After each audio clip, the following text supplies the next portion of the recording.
Once this beautiful mansion was filled with children's laughter and the warmth of home, but now that is all just a memory, for it was completely engulfed by fire and the screams of the dying.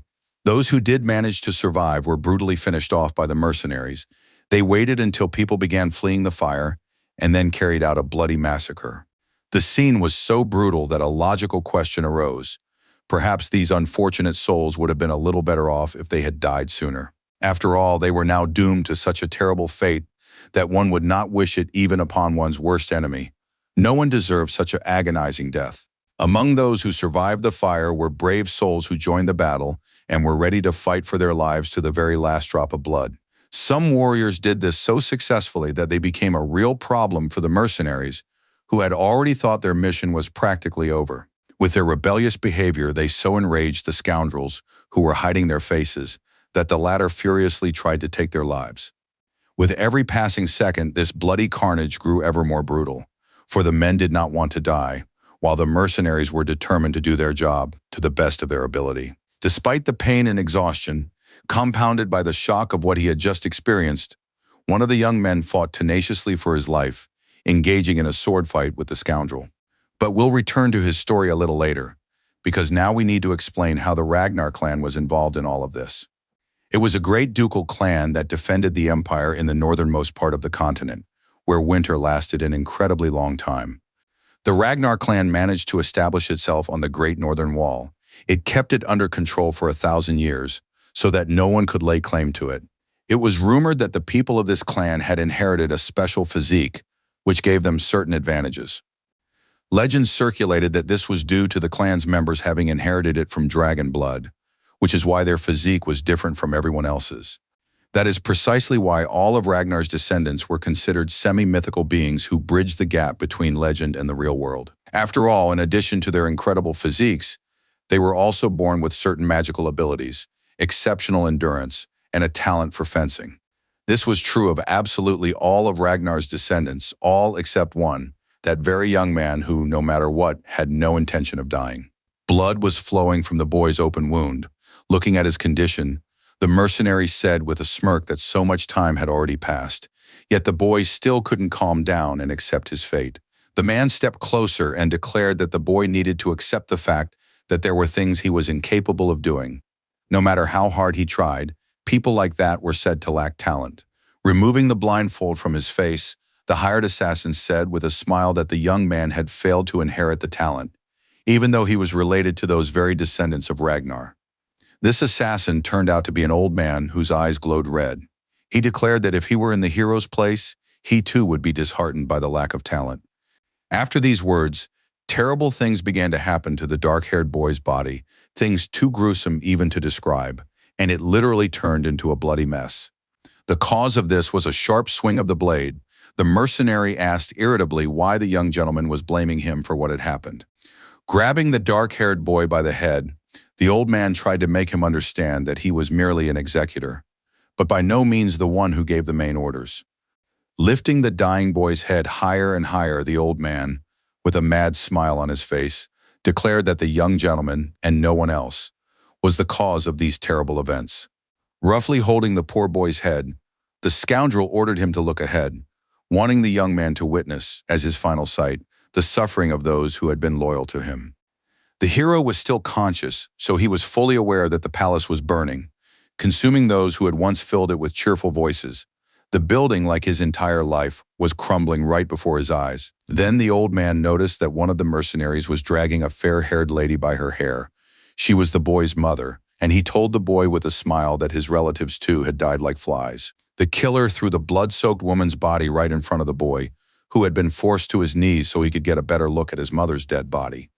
The once beautiful woman, who had always smiled warmly at her son, was now a cold, lifeless corpse, covered from head to toe in her own blood. The poor young man couldn't believe his eyes. He wanted to imagine that all of this was a terrible dream from which he was about to wake up, but that wasn't the case. The cruel reality was right before him. A sword was still sticking out of his dear, beloved mother. His executioner brought it even closer and said that all this had happened simply because the young man was a worthless descendant of Ragnar. After all, he had been born into a clan founded on the law of the strong, and if something like this had happened, then something in the entire system had been disrupted. Proof of this was the dead body of the mother, who was absolutely blameless. Yet despite this, she had been brutally torn to pieces. The elderly killer's smile grew wider and wider, reaching its peak when he said that the hero was the weakest of the Ragnar clan. So he considered it his duty to rid the world of such a weakling. Gritting his teeth in rage, the young man could barely bring himself to say anything. Only one word escaped his lips, or rather the name Rendon. After that, he found the strength to grab the hilt of his sword and try to continue the fight.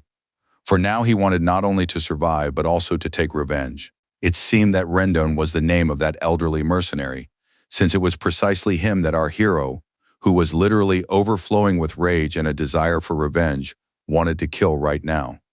The young man wanted to take the life of this scoundrel as soon as possible, a man who considered himself the strongest and thought he could dispose of human lives as he pleased. But in his current condition, doing so was extremely difficult. So he failed. Unlike him, Randall was in good shape and managed to fend off the attack. In reality, however, the man was helped by another mercenary who pushed our hero back several meters and remarked that his friend talked too much while working. Looking at the barely alive young man, the mercenary told the old man that he had to finish what he'd started immediately. The old man apologized to his master and said he'd gotten a little lost in his memories. In a semi-conscious state, the young man heard out of the corner of his ear that he was practically finished and would no longer bother anyone. He continued to watch the two scoundrels, but could no longer hear their conversation. The boy reflected on how he had failed to achieve anything meaningful in his life and how he had also failed to protect his loved ones.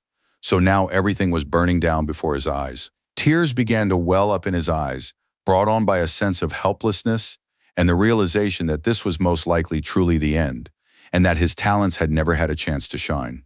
Inside, he was torn apart by how unjust this world was after all. If he had had talent, such a catastrophe could have been prevented. But now it was too late to change anything. The dead cannot be brought back, and what has been burned to ashes cannot be restored. This realization made the young man burst into tears. Even when he closed his eyes, all he saw were the all-consuming flames, and he couldn't help but wonder if he could have fixed everything if he'd had some kind of power. At one point, the young man couldn't take it anymore and closed his eyes, but suddenly a bright blue screen appeared before him, informing him that he had died. His name also flashed on the screen, along with a notification that his special ability had been activated, after which he was returned to the regression point. When the young man opened his eyes again, he felt completely different than before. His pupils were bright red, and his inner energy was surging so strongly within him that it seemed as if he would explode if he didn't release it. His opponent paid no attention whatsoever to these changes. He merely gave the young man a cursory glance and remarked that he looked too tired. Only now did the dark-haired young man realize that he was no longer on the battlefield, no longer on the brink of life and death, and that the old man hadn't been saying he would take his life, but rather that today's session could be considered over. Now they were standing not on a field drenched in blood, but on the training grounds of a family mansion that was still intact. The old man, who had wanted to take his life, was now sympathizing with the young man, telling him he'd been very distracted.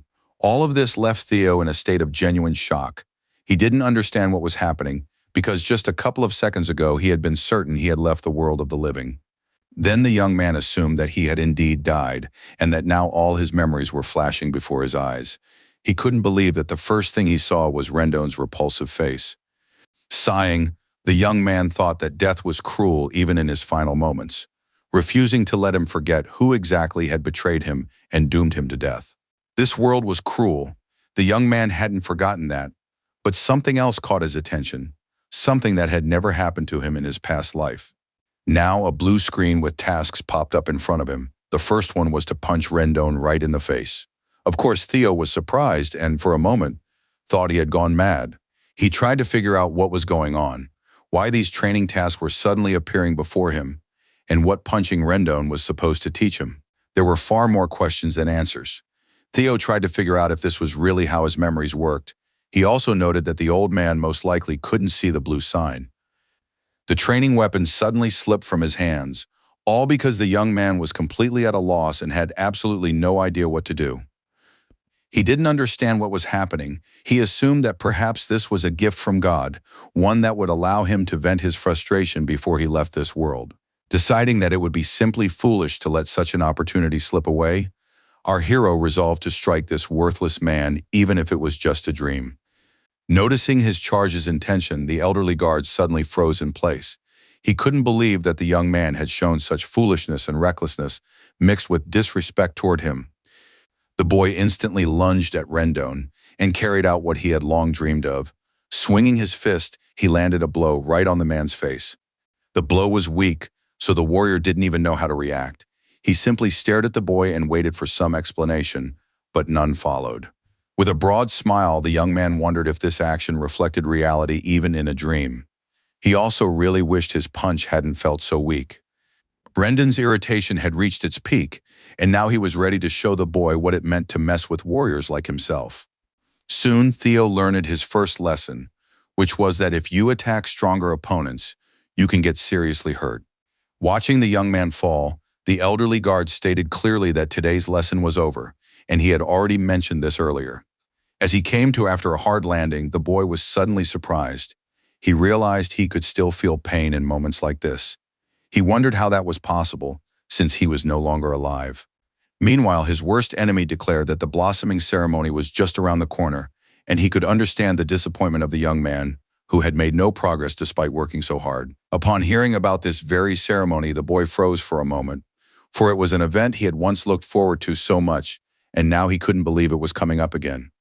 The guard continued his lecture, saying that even considering the nervousness leading up to this event, he could not forgive his student for the attack, especially since, among other things, he was Ragnar, which meant he should have used a sword, not his fists.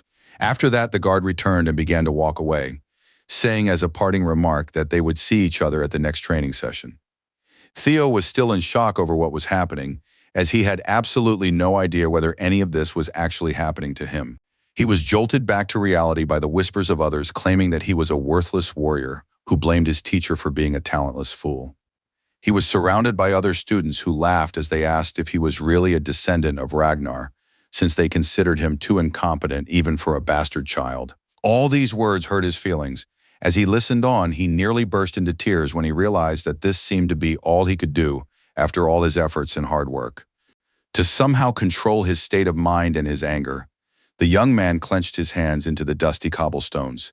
He wanted to ground himself and feel that he was still alive. These sensations helped him pull himself together a little, but he still couldn't believe that he hadn't died but had somehow, miraculously, been transported back in time. This was evidenced by the fact that he was clearly feeling pain, and as everyone knows, the dead couldn't feel anything at all, which meant he was among them. The young man looked at his hands, at his fingers through which loose sand was trickling, and slowly realized that all these sensations were inaccessible to someone who had died, which meant he was more alive than anyone else. All these sudden realizations took him by surprise. He didn't understand what had happened to him, or why everyone was now acting as if the fire had never happened and Rendon's betrayal had never occurred. Now he finally understood that everything that was happening wasn't some strange deathbed delusion conjured up by his fevered imagination while he was in the throes of death. Theo finally realized that all of this had really happened. Then he remembered that the awakening ceremony had taken place 10 years ago, which meant he had returned to the time when he was 17. Hoping to find at least some answer to the question of how all this was possible, the guy decided to finally take a look at the system notifications that appeared on that very blue screen. Just then, a new message popped up stating that he had completed his first training mission, and he was congratulated on it. The next sentence knocked the guy off his feet, and he didn't know how to react, because the notification said that as a reward, Ragnar's talent would be awakened. He wanted with all his heart to believe that this was truly possible, but his whole life he'd faced the reality that his dreams had been shattered against the rocks of reality. A pop-up window appeared, asking the player if he wanted to accept the reward the system had assigned him. Asking such a question was sheer folly, since the guy simply couldn't turn down a gift that had fallen on him like snow on his head. Without a second thought, Theo immediately pressed the appropriate button, which meant he was accepting this reward, making him the owner of a unique gift. In the next moment, it seemed as though a real star had flared up inside him, illuminating the darkest corners of his soul and drawing all his power to the surface. The next system notification congratulated him on finally receiving the reward. A mighty power overwhelmed the hero, and he was truly frightened, for nothing like this had ever happened to him before, and he feared his body simply wouldn't be able to withstand such an onslaught. And in fact, he had good reason to be worried, because the system had also warned him that his stats would increase at a staggering rate. It was an enormous strain on his body. Processes were taking place inside him that he hadn't even suspected existed before, but now new doors were opening before him, and he needed to prepare for this. As soon as all this madness had subsided a bit, the system announced that a new mission had begun. The events take us to the Palace of Roses, a beautiful place that was constantly bathed in sunlight and literally glowed with light. Morning tea had already begun there. The fragrant liquid was being poured into cups, and everyone was enjoying the delicious drink while chatting. However, the conversation was less pleasant than the tea, for Rendon Harvey had come here with only one purpose: to declare that he had never before seen anyone as talentless as Theo Ragnar. To soften his harsh words just a little, the man laughed and said that this was precisely why he had come here, because he was a natural-born teacher and would be able to train this young man as well as possible. Upon hearing that the man was ready to make the boy strong enough for the awakening ceremony in no more than 5 months, the beautiful golden-haired lady Cecilia Ragnar smiled and said that she had complete trust in him regarding her son Rendon. After that, she handed him a heavy pouch of money, asking the man to pay her son a little more attention than any other student. Rendon assured her that there was no need to worry and that he would teach the boy day and night. The lady smiled, saying that she wasn't the least bit concerned, since she was absolutely certain of her son's abilities. As he walked through the palace corridors, Old Man Harvey enjoyed the weight of the gold in his hands, and thought that even though he was teaching the boy half-heartedly, the boy's complete lack of talent hadn't gone anywhere. The man was absolutely certain that the reason for the boy's lack of talent was his mother, who was nothing more than a common concubine, and such blood was good for nothing. However, this whole situation played right into his hands, for not only did he receive a handsome payment for his work, into which he put absolutely no effort, but he was also bestowed the title of teacher to a direct descendant of the Ragnar clan. In addition, the man intended to receive a reward for revealing information about Theo and interfering with his development. A certain person had promised him a happy future in exchange for the information he provided.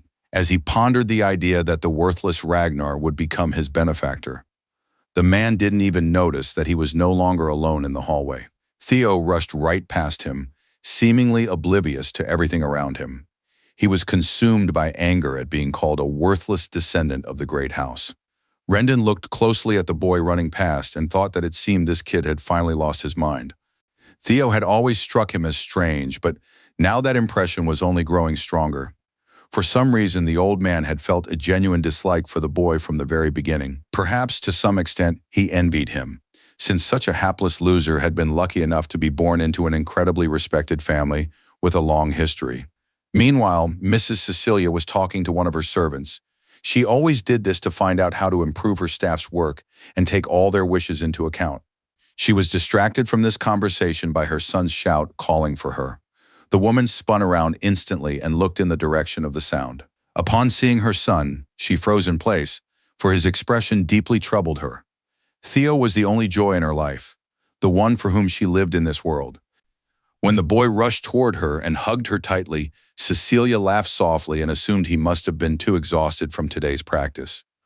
Theo's embrace only grew tighter, and his mother tensed, trying to figure out why her son was acting as if they hadn't seen each other in a million years. Clinging tightly to his mother, our hero began to cry quietly, for only this action helped him fully realize that he had truly come back to life and now had a chance to prevent those terrible events. Hugging the person dearest to him, Theo couldn't believe that he had truly gone back 10 years in time, that his home was intact, and that his beloved mother was alive. The memory was still fresh in his mind of the moment when that vile Rendon grabbed him by the hair and held him over his mother's lifeless body, which had been brutally pierced by a sword. She was completely covered in her own blood, but despite that, Cecilia was still incredibly beautiful. Deep inside, the young man still felt the despair he had experienced the moment he saw his dead mother. It was impossible to describe that state, for only those who had gone through something similar could understand him. So now, as he looked at his mother, he could barely hold back his tears, for the woman he had believed to be dead was now standing right in front of him, smiling as she looked into his face. Trying to commit his mother's gaze to memory, our hero decided that he would do everything in his power to change the future once and for all, because he wasn't satisfied with the one he had experienced.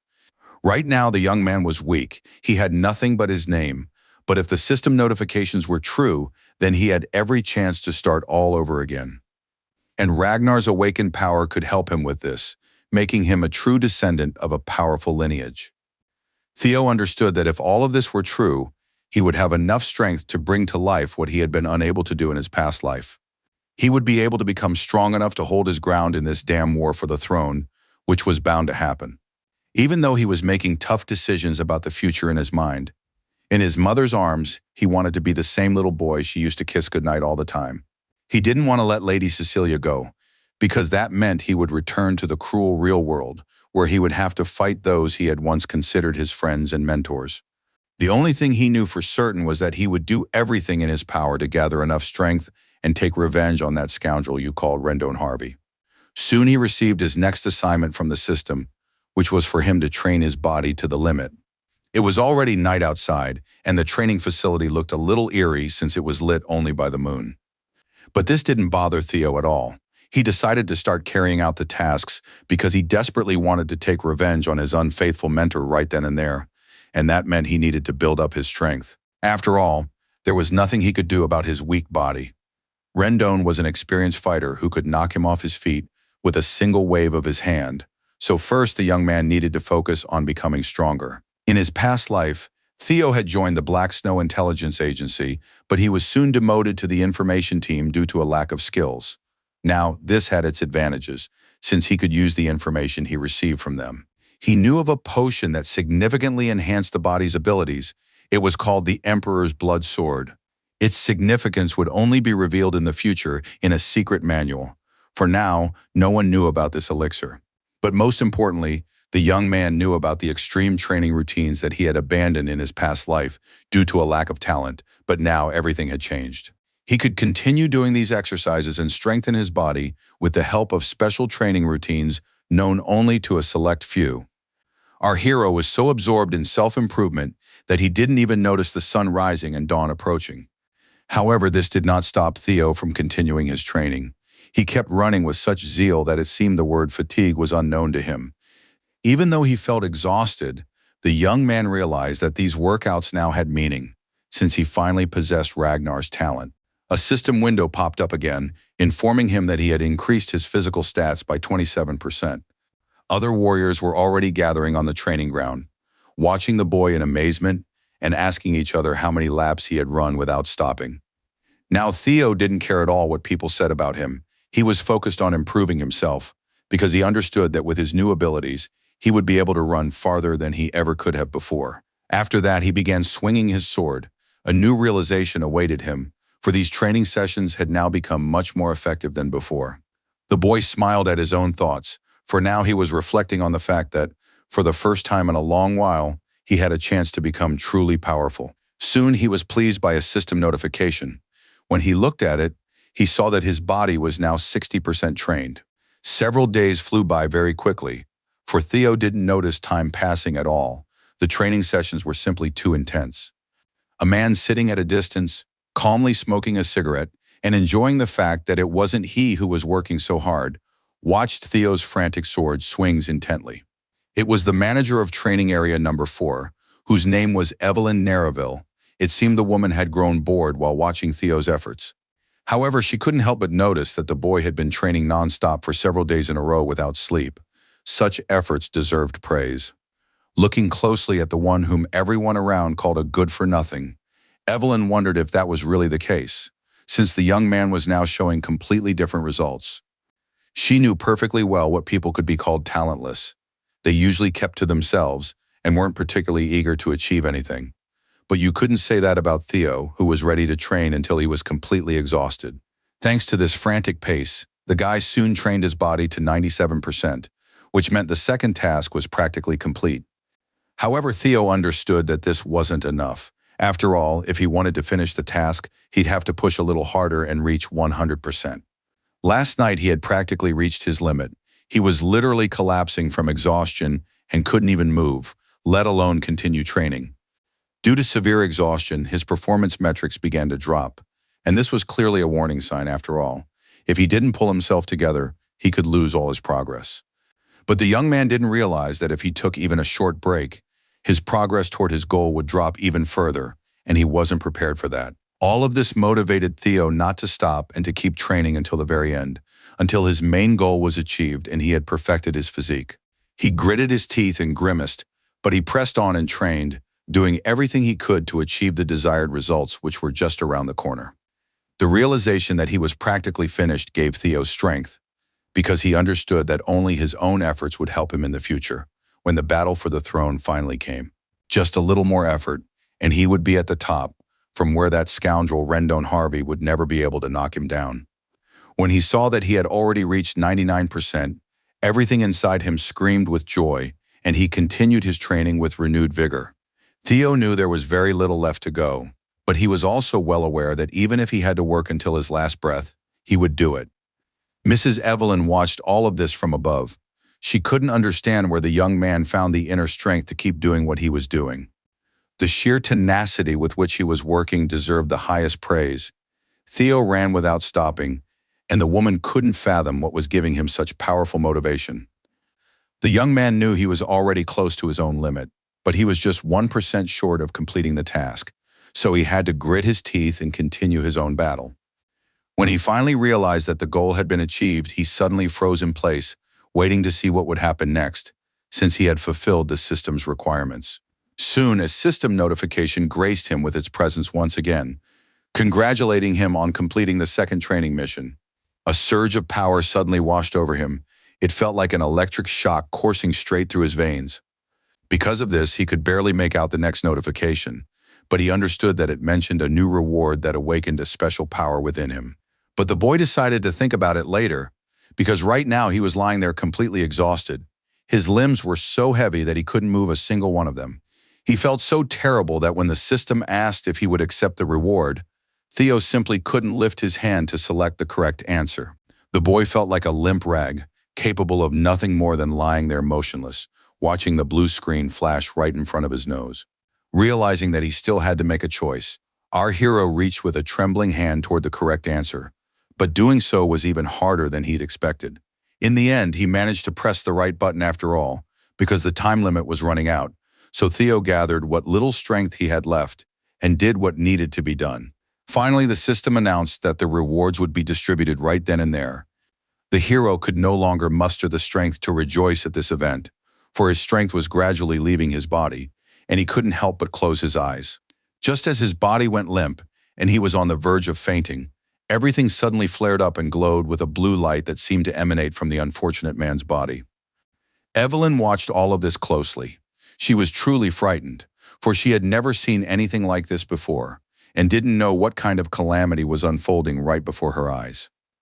When the young man finally opened his eyes, he realized he was no longer at the training center.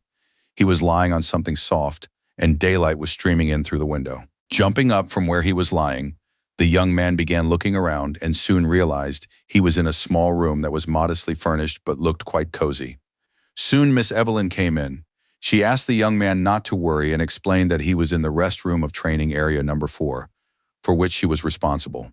Our hero immediately recognized the manager of the 4th training area, and the woman also realized that her guest knew who was standing before him. Evelyn explained that Theo had fainted during training that morning, so she'd had to temporarily bring him here so he could at least come to his senses. Frowning, the young man quietly said he understood everything. It was clear he was very unhappy that someone had witnessed a moment of weakness. Despite this, he set his pride aside and thanked the woman for her help. After all, she wasn't obligated to do so, yet she had come to his rescue anyway. Realizing that after such grueling training he must be parched, Evelyn handed him a full mug of cold water so he could have a drink.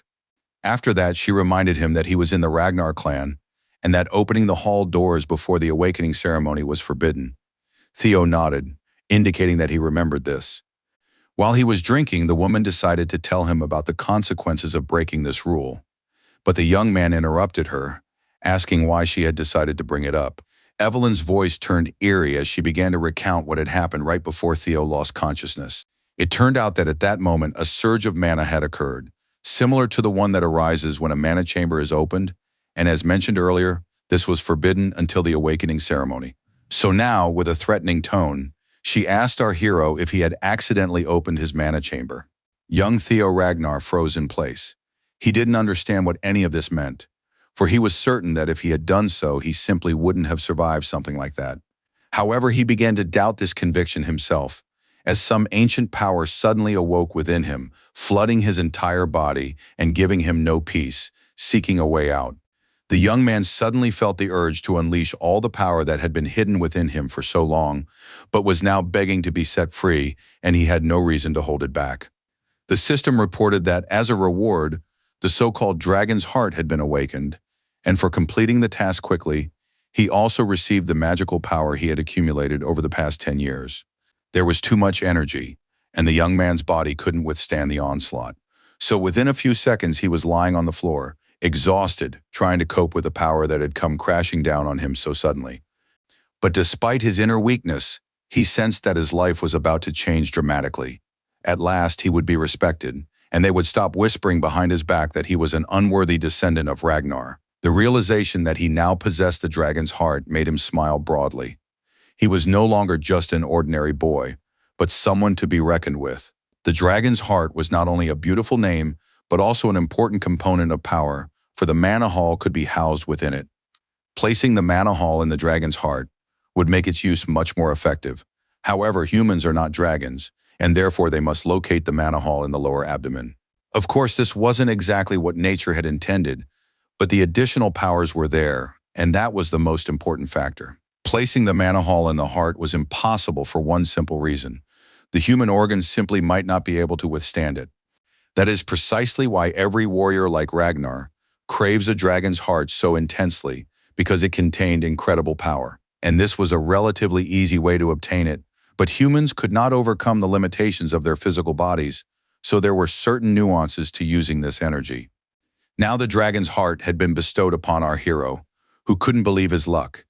He hadn't even expected the rewards for the quests to be so incredible. The young man was so happy to have gained new abilities, but he also realized he was in a difficult situation, as Miss Evelyn had complicated his life with her presence. High-ranking swordswoman Evelyn Nereville left the army after losing her left arm and became the manager of the 4th training ground. Previously, she had been the commander of the dragon riders in white armor. She was so skilled that even the rider's demonic dragon respected her. Evelyn was not only a skilled warrior, she was also known as a woman of principle who would never stray from the righteous path of justice. Theo knew that this woman cared nothing for status or power, nor would she tolerate dishonor or cowardice, so dealing with her could sometimes be very difficult. Once, when she demonstrated her unwavering resolve, she was denied the position of personal tutor to young Master Theo Ragnar, so if she were to discover the mana chambers within the boy's dragon heart, he could be in serious trouble. One could be practically certain that the young man would be executed the very moment the secret of his true abilities was uncovered. However, several thoughts had already flashed through our hero's mind about how to ensure his secret remained unknown to everyone. Looking closely at the woman, he asked sympathetically if she was sure she could handle it. His gaze grew harsher and more threatening as he said that if Evelyn was talking about his immediate execution solely because of her fleeting impressions, then she was taking a huge risk of losing her status due to mere speculation. The warrior blushed when the boy asked if she could handle the consequences of her words, which she had decided to utter so carelessly.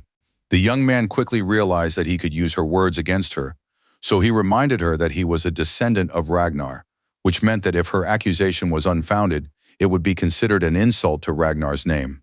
Nervously puffing on a cigarette, the woman nodded in agreement, as if to say that the young man was right, since everyone knew that those were indeed the rules.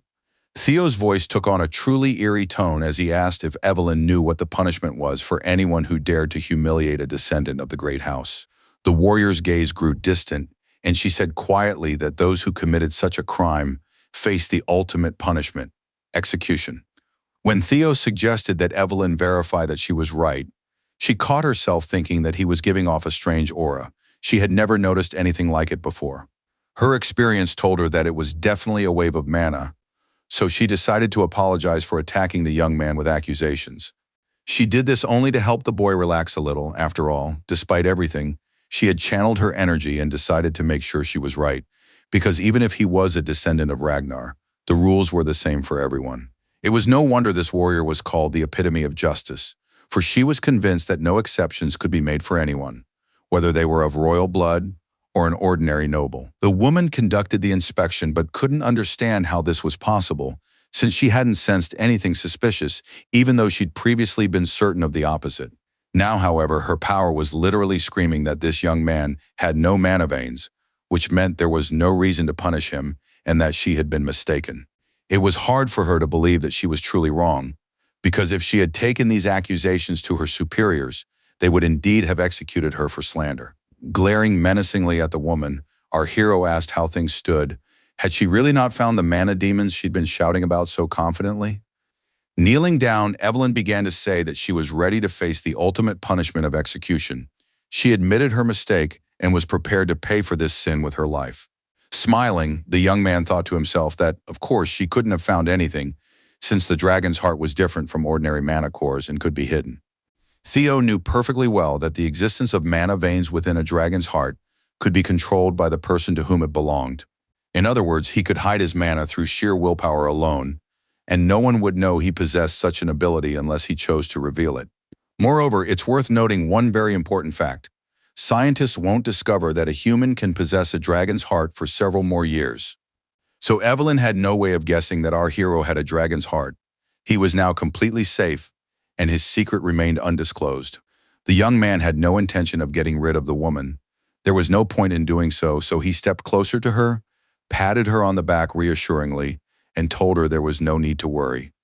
These words truly surprised Miss Evelyn, for she was convinced that it was already time to say goodbye to life, since the Golden Children were well known for being, for the most part, very proud and would never forgive such humiliation. But this young man was completely different.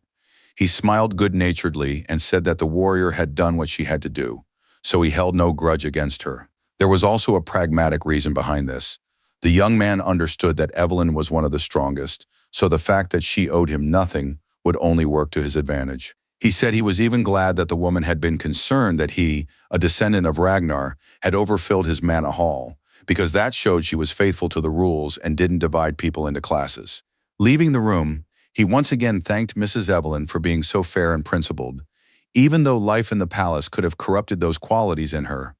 The woman watched all this in bewilderment. She truly could not believe that there were still genuinely good and decent people among the descendants of a noble family.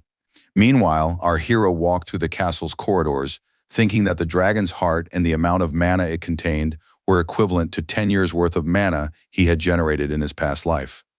All of this filled him with immense joy, for he understood that in this life he would be able to become incredibly strong, and then no one would be able to prevent him from ascending the throne, and all wars would be nipped in the bud. Several days had already passed since those events. Our hero had resumed his usual training, and was doing his best to endure the persistent instructions of that scoundrel, Rendon Harvey. He chose the strategy of pretending to be weak, though it was difficult, especially when his coach didn't go easy on him. The only thing that comforted the boy was the thought that he was growing stronger with each passing day. It was incredibly difficult for him to be around this man, who was a true scoundrel for whom money was the most important value in life. Slowly but surely, Rendon taught young Theo some strange sword techniques. Apparently, only the coach himself had heard of them, since they were largely ineffective. While the elderly mentor pointed out what the boy was doing wrong, our hero became increasingly convinced that someone more powerful was behind this man's actions. Then memories from his past life came to mind, those very last moments and the man who had killed him. Theo didn't remember his face, and he realized he needed to find out who that man was as soon as possible. After all, it was unlikely that this man had played a minor role in what had happened, and the sooner our hero discovered his identity, the more effectively he would be able to confront him. Smiling, the young man felt a surge of confidence. With his newfound strength, he was practically invincible and knew that he would now be able to take down all his enemies. The first thing he did was call out his so-called mentor by name. The latter irritably reminded the young gentleman that talking during training was forbidden, not denying himself the opportunity to unleash a string of choice curses. Our hero declared that he would no longer listen to the nonsense the old man passed off as lessons. The young man's eyes burned with hatred, but he tried to restrain himself. Theo wondered how someone with such a level of knowledge had become not just a fencer, but also a mentor. Those words embarrassed the man so much that he couldn't even come up with a reply. Meanwhile, Theo could think of nothing but the fact that, most likely, this good-for-nothing scoundrel's main task was simply to keep an eye on him. Seeing that the man hadn't budged, the young man asked if he had gone deaf and hadn't heard his order to get out of there as soon as possible. Theo realized he had to do everything in his power to get this man to resign from his position, so he decided to humiliate him by saying that Mr. Harvey's skills were absolute crap. These words infuriated Rendon. He simply couldn't hold back, but he simply couldn't do anything to young Mr. Ragnar. Meanwhile, our hero realized that if his mentor failed in his task, he would contact the ringleader. Meanwhile, events take us to the luxurious Camellia Palace, so beautiful that it was impossible to take one's eyes off it. One of the soldiers burst into the tavern and cheerfully called out to his friend, whose name was Axion.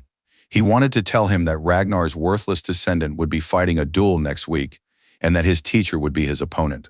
The glass of cold drink froze in Axion's hand. It seemed this news came as a surprise to him. His friend went on to say that it appeared Theo Ragnar blamed his instructor for his lack of talent. The guy suspected that after this duel, the poor fellow might end up crippled. For some reason, Axion didn't react the way his friend expected. He lunged at the poor guy who had told him the news and shoved him far away. After that, he threw his alcoholic drink at him, which burned the fresh wound like fire and made the young man scream so loudly that the windows rattled from the sound. The tavern patrons watched this scene closely but didn't utter a word. It seemed they were all afraid of falling victim to Axion's wrath, which he had no intention of holding back. Axion Ragnar was not called the Dark Tiger for nothing. He was cruel and incredibly strong, and now he was annoyed that some kid had decided he should care that that bastard Theo would end up crippled. The Silver Lion, whose name was Remington Narzio, watched his unfounded rage closely. This fair-haired man couldn't understand what had caused such a violent reaction. Another man entered the tavern, coldly stepping over the young man, who had lost consciousness from the intense pain. He said that these events should concern them all. It was the Sky Dragon Ed Troivon, who believed that if they let their guard down, all their plans would crumble as if they were a castle built of sand. Axion thought his uncle was worrying too much. Since they weren't dealing with just any talented warrior, he was absolutely certain that Theo's abilities were no cause for concern. He didn't understand why his uncle was even interested in that bastard. He said that unpredictable things could happen to Ragnar's descendants, things that at first glance seemed unlikely. Mr. Troivon believed that all of Ragnar's descendants were like a candle flame in the wind. They could die out at any moment or flare up with renewed vigor. After a brief pause, Axion declared that in any case this was good news because thanks to this duel, they would be able to find out whether there was any cause for concern regarding Theo's abilities. They would also be able to observe how the instructor behaved, since many of them had doubts about this man and how effective he might be. He hoped the instructor would be able to handle everything. A whole week had passed since then, and now the story takes us to the fourth training ground, where the match was to take place. Many fighters had already taken their places to witness this battle, which was destined to be something they would remember for a long time. Among the spectators was also Miss Evelyn Nereville, who was equally curious to see if Theo could handle the man he had long referred to as his instructor. To witness the battle firsthand, a man with intense red eyes, which literally burned into our hero, was also present on the field. Realizing that far too many people had gathered, Theo suddenly realized he'd gotten himself into a very unpleasant situation, because now everyone would know what abilities he possessed. All the young man wanted was for his despicable instructor to simply quit after those humiliating words he had spoken. He hadn't expected a duel at all, let alone one with a crowd of people watching. It was absolutely clear that everything was spiraling out of his control, but Theo had no choice but to accept his fate and begin the duel. With a heavy sigh, the young man decided he would try to emerge victorious from this situation. Nothing could be changed now, so all that remained was to adapt to the current reality. Suddenly, a system notification popped up, stating that the young man had received a new quest to fight Rendon and defeat him. Oh, he was more than willing to give it his all since he couldn't wait to take revenge on this man for what he had done in his past life. Looking at this guy, Rendon could barely contain his anger, especially when he recalled the words that his skills were complete crap, not worthy of Ragnar's descendants' attention. When the esteemed Mr. Harvey heard that some kid had decided to fire him and was kicking him out of his position, he couldn't help but shout. He declared that he wouldn't let this insult slide, then reminded them that the contract hadn't expired yet and they still had plenty of time for training. But our hero said that if the employer didn't want to continue the partnership, then the contract was canceled. Theo wanted to beat this man to death right away, but he wasn't yet confident in his new skills. So at first, he decided to keep that man at a distance and gather as much information as possible. Rendon didn't want to lose this job since it helped him carry out his assignments. If he lost it, he would fail his mission. He tried to get Theo to understand that this was against the rules. The man was doing everything in his power to keep his job and hoped that someone might influence the boy and make him change his mind. No amount of warning that he would report him to the tribunal had any effect on Theo, and now the young man had been given his third training assignment, in which he was to defeat his enemy. Evelyn entered the battlefield and announced that they must conduct this duel according to all the rules. With a smile, she declared that they must settle this dispute as befits true descendants of Ragnar, those born with a special history and powers. Our hero tensed up when he heard these words. He didn't understand exactly what Miss Evelyn meant, since her words sounded far too mysterious. Then she reminded everyone present of a simple concept known to all. She was referring to the right of the strong, which was highly valued within the Ragnar family. The warrior believed there was no need to go to a tribunal, since they could simply follow the will of the victor. Rendon thought this was a wonderful idea and even felt that heaven itself was helping him. When everyone present agreed to follow the ancient tradition, Evelyn announced that the duel would take place exactly 1 week later. Smiling, she asked if everyone agreed to this date. Our hero wanted to shout that he didn't agree, but he kept quiet, realizing he couldn't show any weakness. Looking at the smirking old man, the young man feared that he wouldn't be able to defeat him just yet, and then he'd have to train with that scoundrel all over again. And now, a week later, when the time had come to fight Rendon, our hero suddenly realized that his reputation was hanging by a thread. The spectators whispered among themselves about our hero's abilities, saying they'd heard he wasn't even capable of swinging a sword properly. Laughing, everyone said he was a mistake of the Ragnar clan, since such a good-for-nothing couldn't possibly carry the legendary DNA in his blood. Everyone present believed the young man would never be able to defeat a mid-tier swordsman like Rendon, and the man knew this too, behaving with extreme confidence. The old man suggested that the young man apologize, promising that he would then pretend nothing had happened, but Theo had no intention of doing so, for he would never go back on words he believed to be true. In turn, the young man advised his former instructor to accept his dismissal, or else he would become a one-armed swordsman, but Rendon was stubborn and had no intention of doing so. Enraged to the point of no return, the man decided he would kill this scoundrel, pretending it was a pure accident. After all, the outcome of this duel was already predetermined, so there shouldn't be any problems. Determined to maintain his dignity to the very end, Rendon decided to act nobly and said that the boy could go first, since, as his teacher, he would concede him the right to the first strike. Oh, our hero wasn't at all opposed to this and didn't object, and it would have been sheer folly to pass up the chance to attack Rendon first. The man merely smiled, knowing that this kid couldn't possibly harm him, since he'd seen all his abilities and results, having trained him for a long time. However, when the spectators saw what our hero was capable of, they gaped in astonishment, for they'd expected to see a failure, not a triumph. They couldn't understand how any of this was even possible, since they were used to thinking of Theo as a talentless good-for-nothing with no decent future ahead of him. But now a different picture was unfolding before them. But soon everything fell into place. The audience laughed and realized that the boy's initial efforts had been in vain, since he truly didn't know how to hold a sword properly, which was why he kept losing to his instructor. Everyone was shouting that the boy would simply die soon, but they had no idea that he had a clear plan of action and that to start with, he just needed to play the victim a little. Success had clouded Rendon's judgment. With a malicious smirk on his face, he asked the young gentleman if he really couldn't do anything against a mid-ranking swordsman, whom he had always looked down on. The old man knew that Theo wasn't even a low-ranking swordsman. He was merely an apprentice, and even though his skills had improved somewhat recently, it wasn't enough to win. He was certain that a weakling like Theo Ragnar could never defeat such a renowned warrior as himself. Yet the young man wouldn't give up and stubbornly tried to withstand his onslaught. The day before, Theo and Ms. Evelyn had had an unpleasant conversation. After she proposed a duel, the young man burst into her room and asked what she was thinking. To the young man's surprise, the woman declared that she had helped him because if he wanted to cut Rendon out of his life, he needed to approach the matter carefully. It seemed the old scoundrel had a patron, so simply getting fired wouldn't be enough. When our hero asked how Evelyn knew about this, she told him that she too had found the techniques the man was teaching Theo to be strange, so she had asked someone to secretly keep an eye on the old man.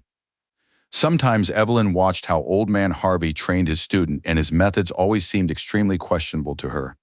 He demanded the impossible from the young men, constantly insisting on some correct angle, which in itself was quite absurd. All of this seemed excessive to Evelyn, and she wondered where that scoundrel Harvey had even come from, and how he'd started training Ragnar's heir. Our hero listened to this and realized that in his past life, the woman hadn't noticed his strange training sessions. He assumed this was because she'd only become interested in him after that incident with the mana chambers. Setting a mug of hot tea in front of the young man, Evelyn Narraville decided to share the results of her little investigation with him. Then she said something surprising that our hero hadn't even considered. According to her, all traces of old man Rendon led to the palace of Camellias. These words didn't just surprise the young man, they literally left him speechless, because he hadn't expected to hear anything like that. And now the situation turned out to be much more complicated than it had seemed at first. Gritting his teeth in anger, the young man wondered, could the Palace of Camels really be involved in all this?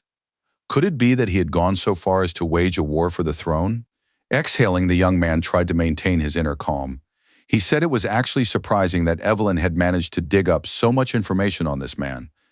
Looking closely at the woman, he stated that, for now, his skills didn't even allow him to hope that he could defeat Rendon in a fair duel. Imagine his surprise when he heard Evelyn's confident voice, as she stated quite clearly that our hero would be able to defeat him. She believed the young gentleman was underestimating his own potential. Looking in from the outside, one might have said that the woman was wrong, since our hero was not in a leading position and had to defend himself against a man who seemed insane. The elderly instructor declared that if the boy got down on his knees right then and there and began begging for mercy, then perhaps he would spare him. Then at some point the old man froze. He suddenly realized that something was wrong. He sensed a powerful aura that hadn't been there before. Looking into Theo's glowing red eyes, Harvey suddenly felt afraid. Even though it seemed absurd, waves of powerful energy emanated from the young man that could not be ignored. So when he landed his next blow, Theo was able to block it with little effort, and the man felt the true strength he was up against. The instructor couldn't figure out why the kid had suddenly displayed such strength, since in training he hadn't just been mediocre, he'd been a complete weakling. Gritting his teeth in tension, the man suddenly realized that the Theo Ragnar standing before him was far from the one he knew. To his surprise, the old man discovered that the boy's skills had improved far too rapidly. Axion watched all of this intently from the crowd. He couldn't believe his eyes or accept the fact that their trusted representative, Harvey, a mid-level swordsman, was being pushed back by some talentless kid.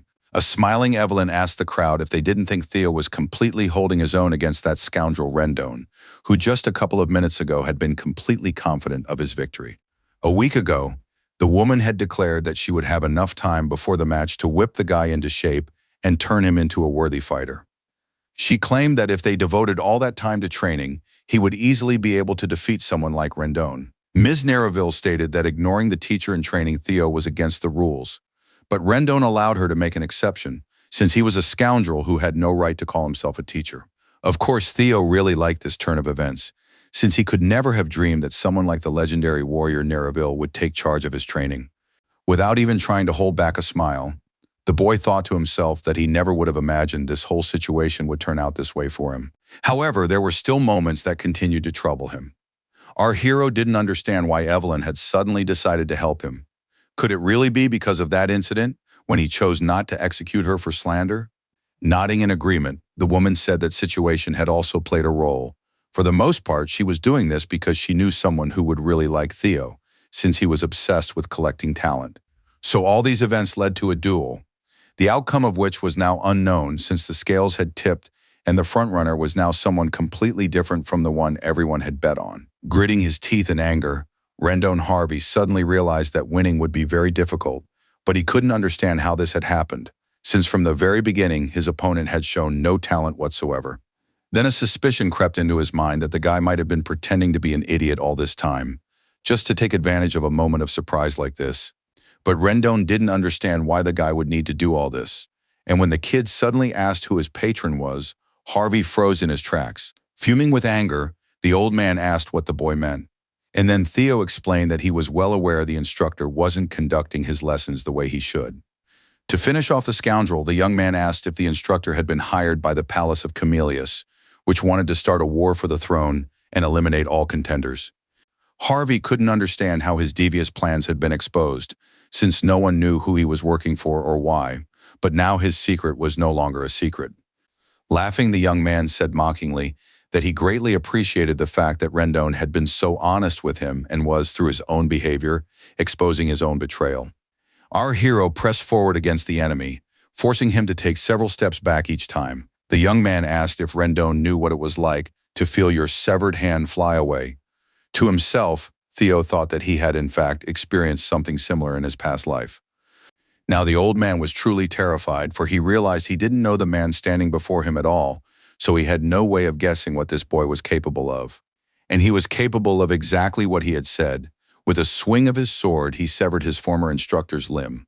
The man's arm was severed from his body and flew off to the side, reminding our hero that by doing this, he had prevented a terrible fate for himself and his family. Now this mid-ranking swordsman would never again be able to harm our hero, at least not as severely as in his past life, when he had done whatever he pleased.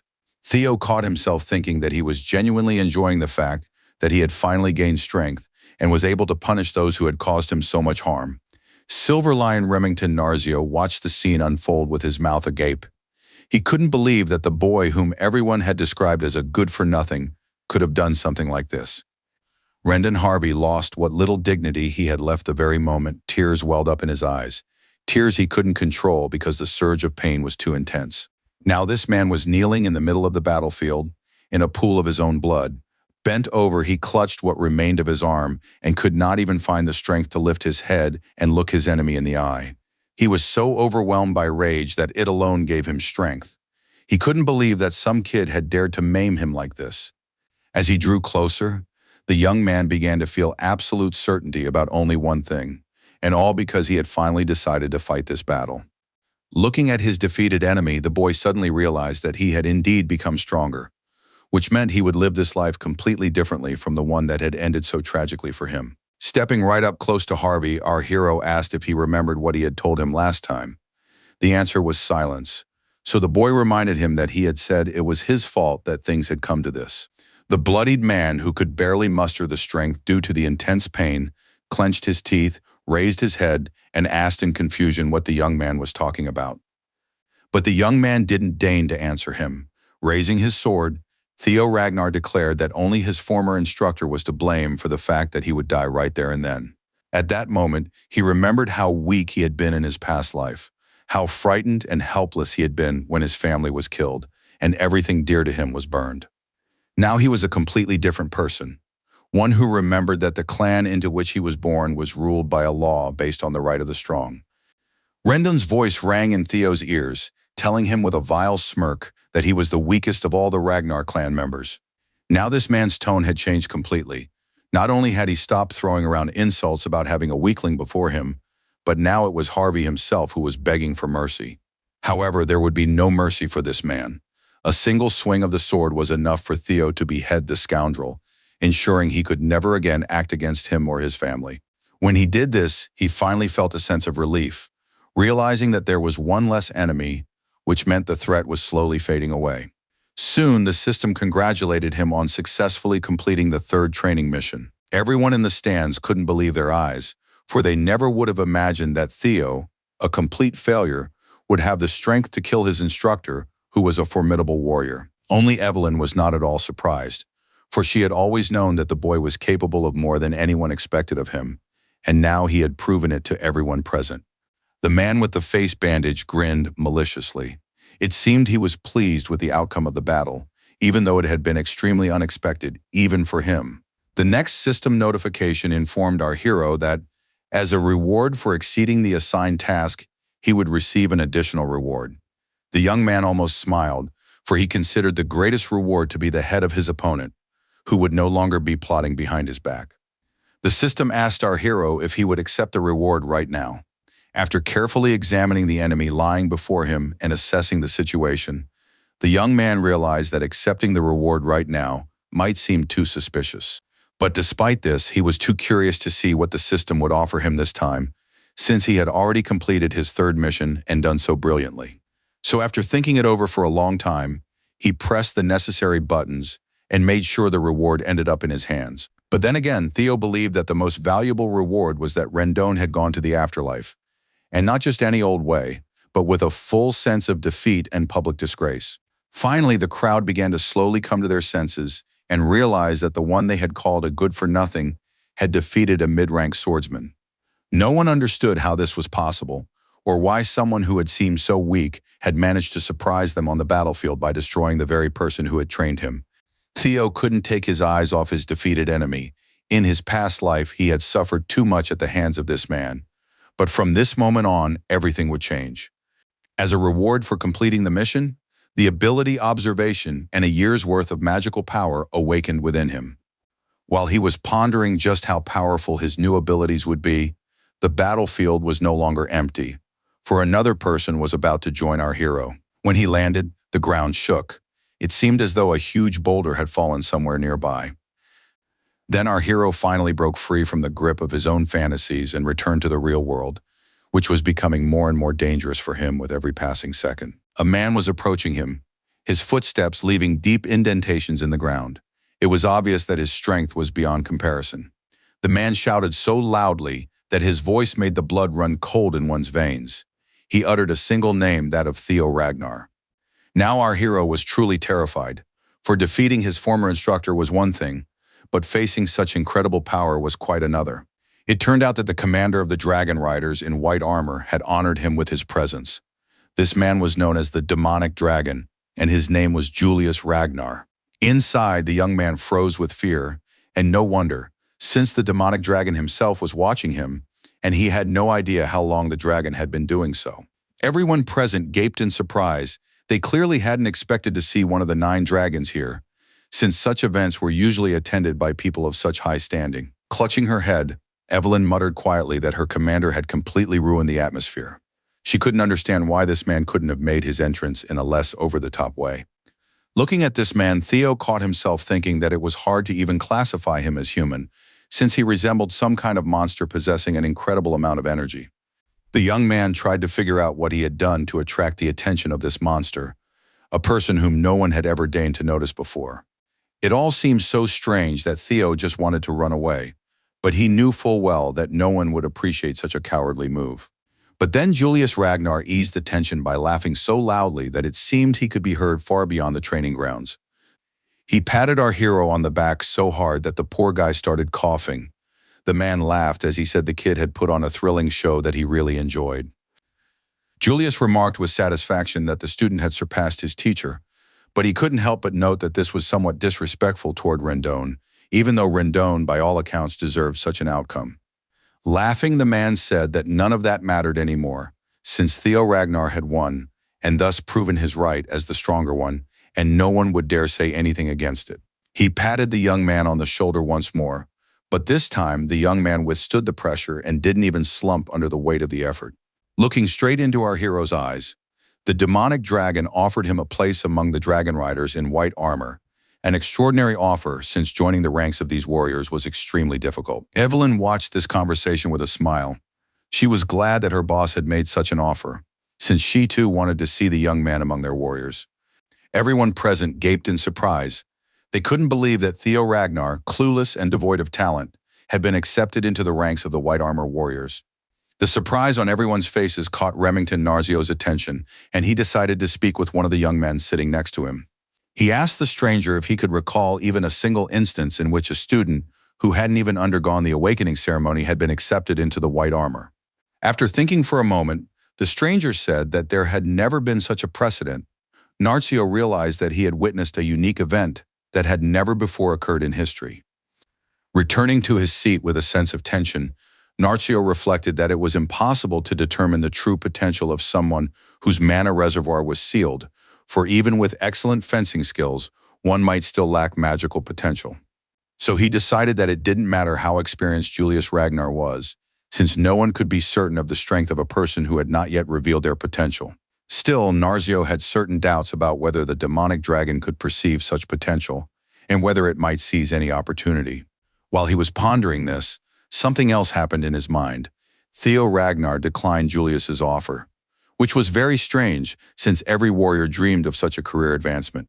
As for our hero, it seemed he either didn't appreciate what was being offered to him at all, or he had a different plan of action and didn't want to waste time on something that didn't interest him. It was clear that the refusal had offended Julius, but he tried not to show it, since he believed that everyone had the right to make their own choices and didn't want to impose his decision on anyone. When those words sank in, Narcio froze in his tracks and gaped in surprise, for he had not expected at all that the young man, whom no one took seriously, would be making such proposals. Apparently, everyone present shared his surprise, for the expressions on their faces were comically similar, twisted with shock. But despite the refusal, Julius smiled and seemed quite sincere. Even though he was hurt, he appreciated that the young man was choosing his own path without asking anyone for advice. People began to whisper among themselves, and from their conversations it was clear that they no longer called the young man a good-for-nothing, but spoke of him as young Master Theo. Rumors spread like wildfire. People were talking about what they'd heard, that Theo Ragnar had first maimed and then outright killed his own teacher. Upon hearing these words, one lady declared that if that had happened, his teacher must have been weak. In her opinion, Harvey even looked somewhat good for nothing. She also heard rumors that, after the massacre, a demonic dragon had tried to recruit the boy as a dragon rider. But he refused, saying he felt his skills were insufficient. These rumors spread throughout various parts of the kingdom. Some of those who heard them believed that the humble Ragnar was something straight out of a fantasy story. Needless to say, everyone at Camellia Palace was also buzzing about these rumors regarding the young Theo Ragnar. The fair-haired lady, her voice filled with anxiety, declared that the situation had become much more complicated than it had been before. The lady of Camellia Palace, whose name was Emil Ragnar, stood by the window and gazed sadly into the distance, unable to believe that the boys had actually managed to defeat Rendon. A man entered her room and asked his lady not to worry, then reminded her that she was the one who had sent Rendon to Theo, all because that man possessed simply abhorrent skills. Realizing what this man was hinting at, the woman nodded and said that the death of someone like him should not concern such high-ranking people as they were. Her own brother, whose name was Ed Troyven, also known as the Heavenly Dragon, entered her chambers. He was both feared and respected in their society, thanks to his exceptional abilities. Emil never ceased to be amazed that the demonic dragon had personally come down to this young man. Moreover, she had heard rumors that it was Evelyn who had insisted on the battle. All of this meant that they could no longer intervene in the course of events and appoint a new teacher for the young man, because if this person began to stand out, taking control of the Palace of Roses would become significantly more complicated. Next, Axion Ragnar entered the chambers of the Lady of the Camellia Court. He did not understand why Emil was so concerned. He believed their plans would be carried out without a hitch and that the clan leader would not take notice of it. Then the woman, her voice filled with anger, explained that the best way to take control of the Palace of Roses without incurring the clan leader's wrath was possible only if Theo remained weak. With an indulgent wave of his hand, Axion declared that this nobody was still weak and that his victory over Harvey was merely a coincidence and a reflection of the instructor's own weakness. The boy provoked the anger of those around him when he said that the demonic dragon and Evelyn were always interested in some dimwits. But Axion paid no attention to any of this. He kept saying that they didn't need to take any hasty action, because time would show that the kid was still a weakling. Then he realized that if his mother and uncle were so worried, he might be able to accomplish something. Holding the envelope in his hands, the dark-haired boy smirked defiantly and said that if his dear relatives wanted him to, he could play around with Theo a little and remind him of his place. The story takes us back to the Palace of Roses, right to the training grounds, where a battle had recently taken place. Now Theo was training with Evelyn, who had finally started teaching him something useful, and instead of humiliating him like his previous instructor, she praised him and told him he was making progress. Even though she enjoyed training with this young man, she thought it would be much better if he joined the White Armor, since they could teach him a lot. The woman asked why the young man had refused. To be honest, Theo himself regretted his refusal a little, since in his past life it had literally been his dream. However, now he had to put his dreams aside and think objectively. The young man understood perfectly well that joining the White Armor at this point would lead to nothing good. He believed he had no reason to limit himself so early on, because once the awakening ceremony was over, privileges would pour in like a stream, and being assigned to any caste would never compare to that. But to Evelyn, he told a completely different story. Feigning modesty, our hero explained that he simply didn't want any special privileges, since he didn't consider himself strong enough for them. This answer made the woman smile, for she could never have imagined that such modest individuals could be found among Ragnar's descendants. Upon hearing that the commander of the white armor would be upset, the young man winked at Evelyn, hoping it would smooth things over a bit. In reality, with that gesture, he activated his new observation skill and decided to analyze Evelyn Nereville, as he couldn't wait to try out this ability. A great deal of information appeared both about the woman's age and about her title, rank, and status. Everything was described in great detail. Our hero concluded that his new skill was very useful, and he would definitely be able to use it to his advantage later on. After that, he decided to strain his eyes a little more to try to gather as much information as possible about Evelyn. Thanks to this, he was able to dig up some rather interesting details. It turns out the woman misses the dragon riders in white armor. He was distracted from this activity by a stranger who had crept up so quietly that his presence had almost gone unnoticed. He bowed politely and explained that he had arrived from the Southern Inspection Post. His name was Sybil Drea, and according to him, he had some information he needed to discuss with the young man in person. Theo immediately noticed that this man looked quite intimidating, so he decided to use his new observation skill on him. When he activated it, the system reported that it would begin analyzing Sybil Drea. This man's facial expression was so strange that it seemed as though he was either in a state of intense ecstasy or wanted to tear someone to pieces. This man was 17 years old. He was a swordsman's apprentice. His primary skill was loyalty, and he was drawn to Theo, feeling a strong desire to fight him. After reading this information, our hero was stunned and a little frightened, because this man with the strange look in his eyes resembled some kind of maniac who wanted to kill him. Soon the system announced that the final training mission had begun. It was quite interesting as it involved our hero finally ridding himself of the nickname Good-for-Nothing Ragnar, which had long stuck to him. The clouds over the training grounds began to gather more and more, and that didn't bode well. Sybil declared that he wanted to follow Mr. Theo. He honestly admitted that he had ignored the guy all this time, just like everyone else, because he considered him unworthy of the Ragnar surname. Our hero smiled, pretending that it didn't bother him at all, but those words cut deep into his heart because he didn't want anyone to think of him as insignificant.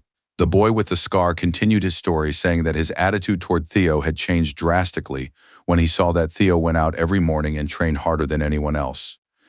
That's when he reevaluated everything he'd thought about young Ragnar, realizing he'd been wrong and that Theo deserved respect, at the very least for how hardworking he was.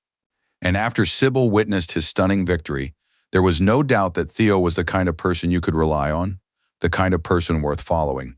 And then Julius Ragnar arrived and made his proposal, thereby acknowledging the power and majesty of Theo, who until very recently had been called a nobody. At that moment, Sybil Drea realized that Theo had become his new idol, for now it was Theo he wanted to be like, and it was Theo who inspired him. That was precisely why the young man now stood there, head bowed. He bowed deeply and asked our hero to do him the honor of crossing swords with him. Looking closely at this young man, our hero thought that normally he would have doubted the sincerity of his intentions. But now everything was different. After all, he possessed the observation skill, thanks to which he knew that this man held him in deep respect and wished to fight him in a fair duel. Such sincerity was a novelty for our hero, since he was used to people constantly trying to deceive or harm him. After his victory in the duel against Rendon, rumors began to spread about an invitation from Lord Julius, so Theo was more than certain that he would soon become a target for people who wanted to test their strength and fight him. But he never expected that. Instead, there would be people willing to follow him, which meant that at least some still carried Ragnar's pride within them. Gripping his blade, the young man thought that, of course, he would need loyal people he could rely on, and ultimately become the new head of the Ragnar clan. The mission that called on him to rid himself of the nickname Good-for-Nothing Ragnar also hinted to him that he was on the right path. It was a title he couldn't escape, but with this new opportunity, there was a chance he could completely cast it aside in his new life. Wanting to consult with Evelyn, the young man asked her if she could come over for a few seconds. She smiled approvingly and said he should show off his skills. Raising his sword, the young man introduced himself, stating his full name and adding that he was a sword apprentice from the Palace of Roses, awaiting the awakening ceremony. He also couldn't help but mention that his teacher was the legendary Evelyn Nereville. These words brought a smile to the woman's face. After that, his opponent introduced himself. He was a sword-fighting apprentice from the Southern Inspection Post who had inherited the Kure clan style and specialized in high-speed attacks. Once the formalities were over, the two decided to finally begin the duel. Sybil attacked first. He was so fierce that our hero gripped his sword more tightly. Despite his inner anxiety, Theo managed to parry this attack, though it wasn't easy for him since this young man clearly possessed decent skills and technique. On top of that, he was incredibly fast. They called him the idiot of the Southern Inspection Post. But despite all that, the young man was absolutely confident in his speed. Sybil also noted that his opponent was no pushover. As expected of young Master Theo, his skills were quite good, so defeating him would be no easy task. Meanwhile, our hero kept trying to figure out why such a warrior was called an idiot. After all, in a past life, he would have been knocked out by just a couple of the guy's strikes. But now everything was different, and Theo tried not to forget that, so it wouldn't affect his performance in any way. So he gripped his sword tightly and launched his attack. Just one of his strikes sent Sybil Drea flying far backward and caused him to drop the weapon from his strong hands, the very weapon that was supposed to bring him victory. His strike was so powerful that for a moment, his opponent simply lost touch with reality, not expecting his opponent's onslaught to be so overwhelming. When the unfortunate Sybil's body hit the ground, it trembled slightly, as if to illustrate just how powerful the impact had been.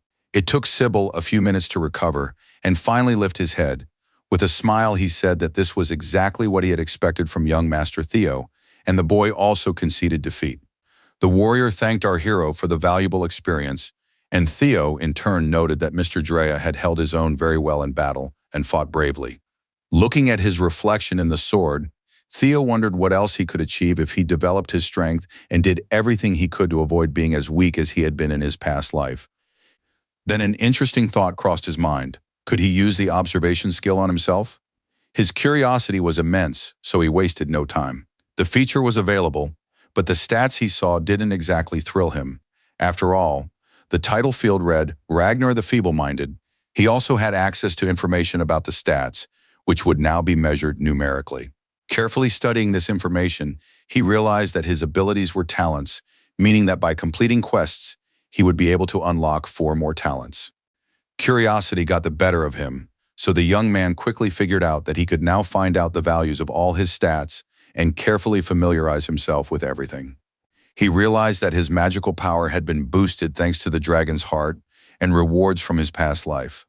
But it remained unclear why his luck wasn't just low, it was actually negative. The most unpleasant thoughts began to creep into his mind, whispering to him that perhaps he was cursed in some way. Theo began to wonder if he had really been unlucky in his past life as well. If so, that might explain all the bitter events that had befallen him. Ignoring the fact that a crowd of onlookers had already gathered on the training field, the young man thought only of the fact that he needed to improve his luck immediately. Finally, he noticed that all the guys were watching him intently, staring with such interest that it seemed as if they wanted to devour him with their eyes. He turned around and looked at them. Now there wasn't a trace of the arrogance in their faces with which they had looked at him before. Now they were simply curious to see what else the young Ragnar would show. Among the onlookers was also Miss Evelyn, who thought that Theo was capable of more than many realized, since he had defeated Rendon, a mid-ranking swordsman. On top of that, this young man had managed to win the approval of her commander, who was very selective and did not tolerate weaklings. The woman understood that there were now 2 possible reactions from the Ragnar clan. The young man would either be envied or praised to such an extent that he would feel special. She clearly understood that the guys gathered here had already made their choice and would undoubtedly admire Theo, even though they hadn't previously chosen their words carefully when speaking of him. As it turned out, Evelyn was right. The guys spoke enthusiastically about how the rumors were true and that young Theo had become much stronger than he used to be. All the warriors discussed what they would have done if they had been in Sybil's place. Would they have been able to block the sword, or would they too have been knocked out? Suddenly, a young man named Eod Naran stepped out of the crowd.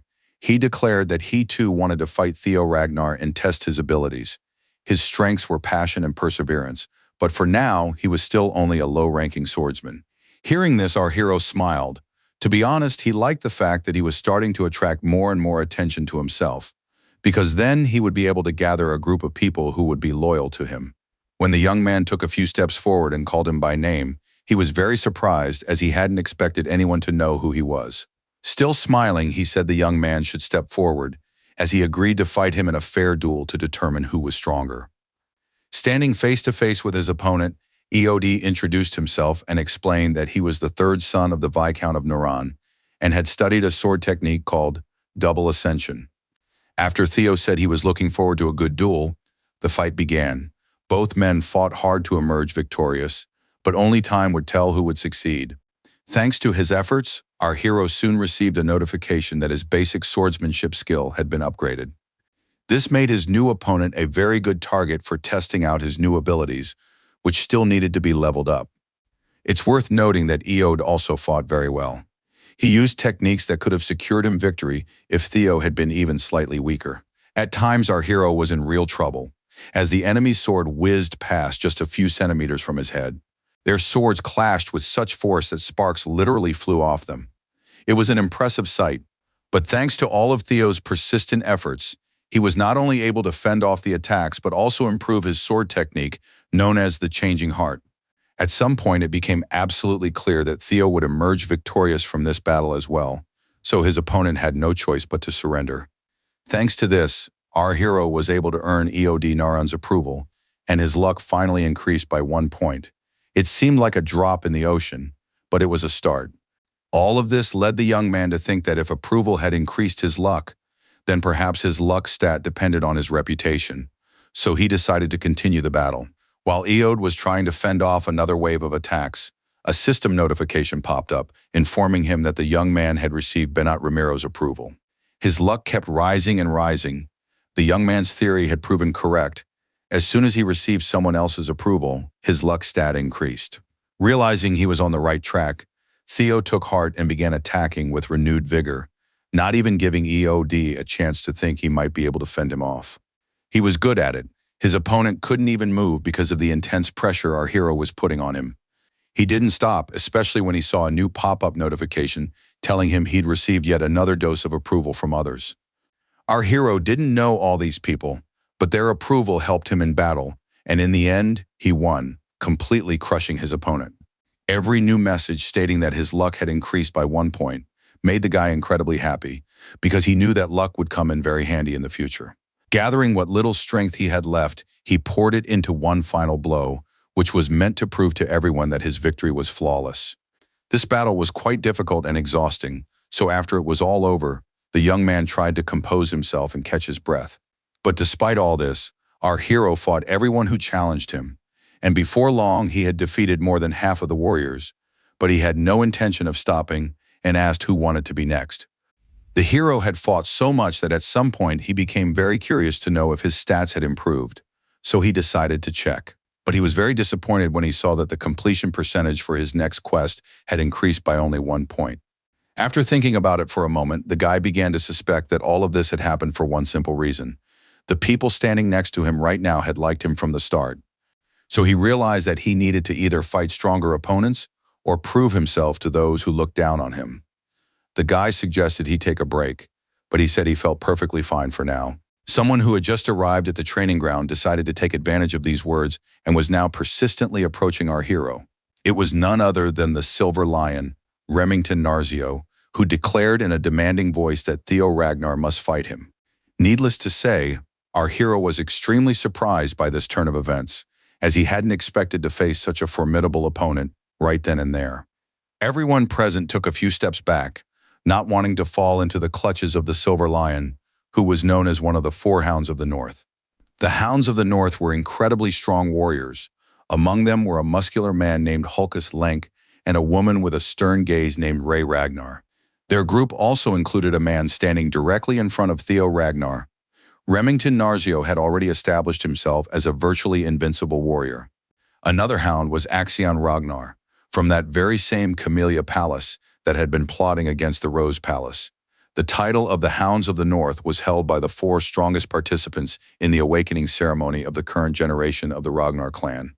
And now one of them declared that he had come here to witness Lord Ragnar's swordsmanship. He wanted to arrive before the awakening ceremony began. By activating his observation skill, our hero was able to determine that this man's talents lay in his insight and extreme tenacity. He was also a simply brilliant swordsman. Rejecting his offer would have been a sign of weakness, so Theo Ragnar stepped forward and introduced himself, observing the formalities before the battle. Smiling, the young man thought he could never have imagined meeting a sword genius under such circumstances, so there was no way he could ignore his challenge. Fixing his opponent with a piercing gaze, Theo declared that it was an honor for him to cross swords with the famous younger head of the Narzio clan.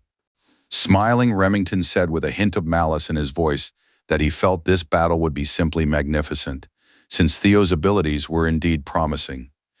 To be honest, our hero himself was very curious to find out whether he, in his current state, could handle an opponent like one of the Four Hounds of the North. The Silver Lion was simply incredible. He radiated such powerful energy that everyone around him wanted to hide so his power wouldn't consume them, but Theo stood firm and confident. When their swords finally clashed, our hero realized the battle would be no easy feat, for fatigue could set in at any moment and any misstep would be fatal for him. He had to defeat his opponent for one simple reason. His training quest had stalled and had advanced by only a couple of points. This battle was like a miniature Armageddon, resulting in powerful bursts of energy and micro-explosions. However, none of this made our hero even consider retreating a single step and giving his enemy the advantage. He was determined to win. Remington's stubborn expression made it clear that he too had no intention of handing victory to his opponent. This proud man was unwavering in his desire to win. However, everything changed the moment one of the boy's swords simply snapped and could no longer be used in battle. Not even Evelyn, past whom a shard of the sword flew, had expected this. It was one of the most unpleasant outcomes that could have occurred during the battle, since now one of its participants was unarmed. All the spectators were stunned.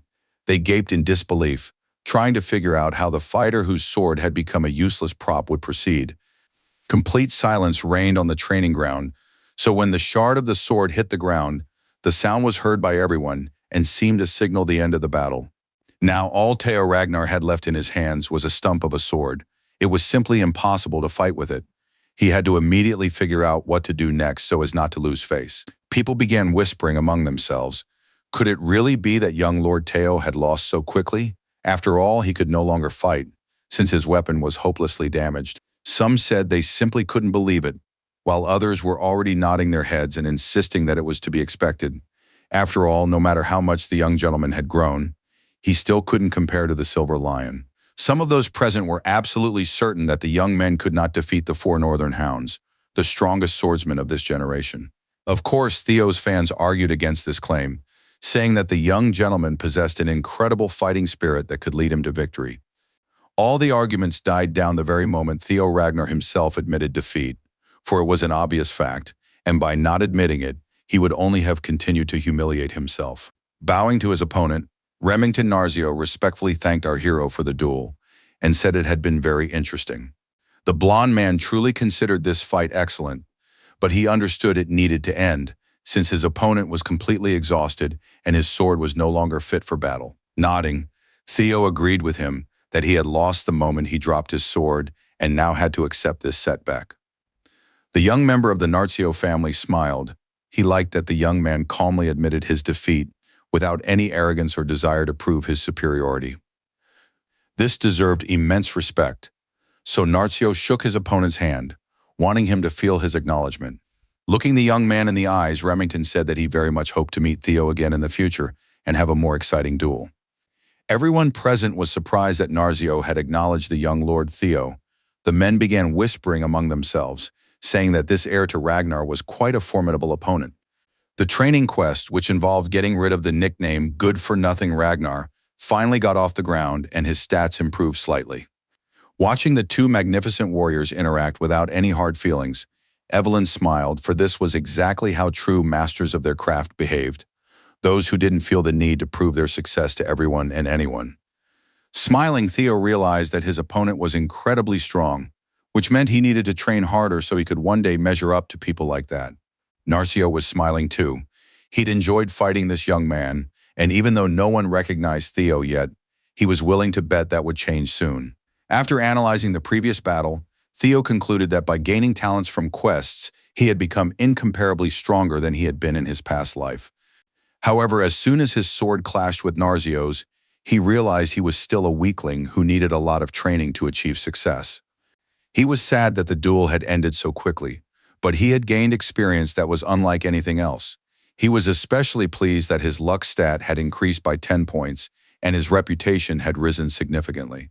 The only thing that saddened him was that the quest hadn't progressed much, but he was confident that he could try another way to complete it. So he began to think about how to earn everyone's approval and finally reach the heights he sought. While the young man was pondering these details, his opponent, Narzio, addressed him by name, clearly wanting to say something important.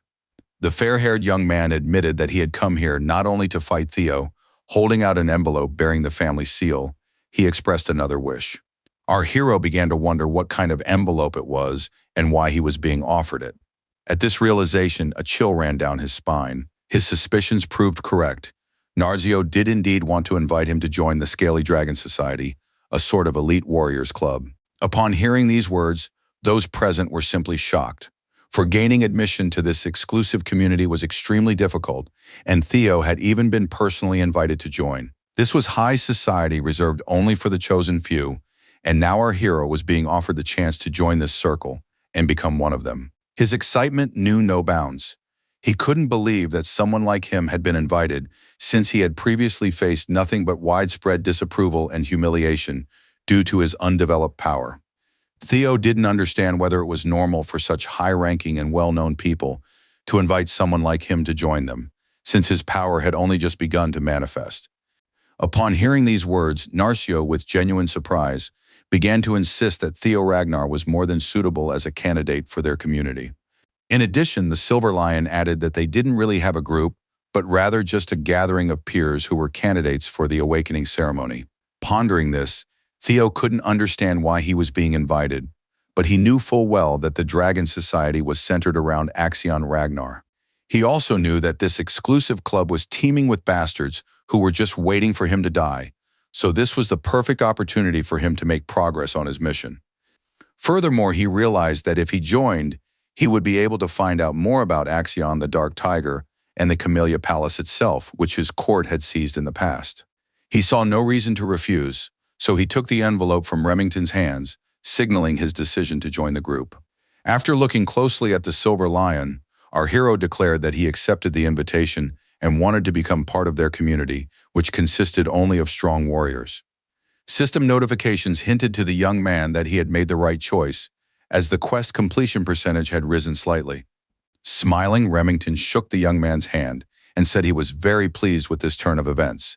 He was courteous and even agreed to answer any questions the young man might have. Smoking a cigarette, Evelyn listened to the guy's conversation, in which Narzio expressed his sincere hope that they would see each other in 2 weeks. The woman said nothing, but her gaze conveyed a hint of disapproval, as if she understood that Theo was making a mistake but couldn't say so, since the young man had to come to that conclusion on his own. A short time later, the story takes us to the Palace of Roses, where equally fascinating conversations and events were taking place. As soon as our hero entered the palace, his mother hurried to find him. Her face lit up with genuine delight as she called out to her son, eager to speak with him as soon as possible. Hearing a joyful squeal behind him, the young man turned his head sharply and realized his mother was standing behind him. He told her that he had just been looking for her, since they had things to discuss. But it seemed his mother was already well aware of all his successes, for she greeted him not alone, but with a whole army of servants who were ready to fulfill her every whim to please her son. The young man didn't even have time to ask what it all meant before his mother pounced on him and began talking about what she'd heard, that he'd been invited to join the Scaly Dragon Society, which included such talents as Narzio and Axion Ragnar, the son of the cunning Emil. While the servants began holding various fabrics up to him to take measurements for his future costume, his mother explained that even the council listened to these young men. His mother explained that these people were very arrogant and would judge the boy from every angle, from his appearance to his behavior. So she believed she needed to get her son presentable as soon as possible, choose a suitable outfit for him, and make sure he looked every bit as good as the other members of the group.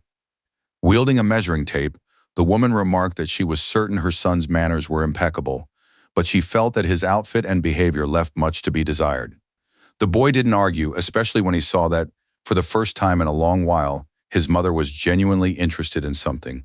She was practically fluttering around him and saying she'd help with everything, since she'd been an actress in the past. These words made Theo sigh heavily, for they reminded him that his mother was not a member of some noble family, and although it didn't matter to him, society always whispered about it. He was often considered inferior to all the other members of the Ragnar family, simply because he was the illegitimate son of a commoner who entertained the nobility. When these vile remarks reached his mother's ears, she suffered terribly, for deep down she felt guilty for having bestowed such a shameful title upon her son. Theo believed, and he could only guess, how difficult it must have been for this woman to raise him in the cold Ragnar clan, especially in his past life when he was utterly hapless. Even now, her face betrayed a sense of guilt she shouldn't have felt, for she had never chosen into which family she was born. She hugged her son tightly, for he was her only source of support. The boy was the sole meaning of her life in this cold and isolated palace, which felt more like a golden cage. Pressing herself closer to her son, the woman said that she had always believed in him and always would, because he was her boy, capable of more than anyone realized. These words brought a sincere smile to Theo's face. He loved his mother. She had always been a beacon of light for him in this cold palace that had never felt like home. So, hugging her tighter, the boy firmly resolved that he would definitely reach the highest heights possible, just so that his mother would never again have to hear humiliating words directed at her. She didn't know it yet, but she no longer needed to worry because her son was ready to create a better future for her, one in which they would live happily together. The woman was overjoyed that her son was joining the Scaled Dragon Society. She didn't even know that her boy was ready to tear it to shreds.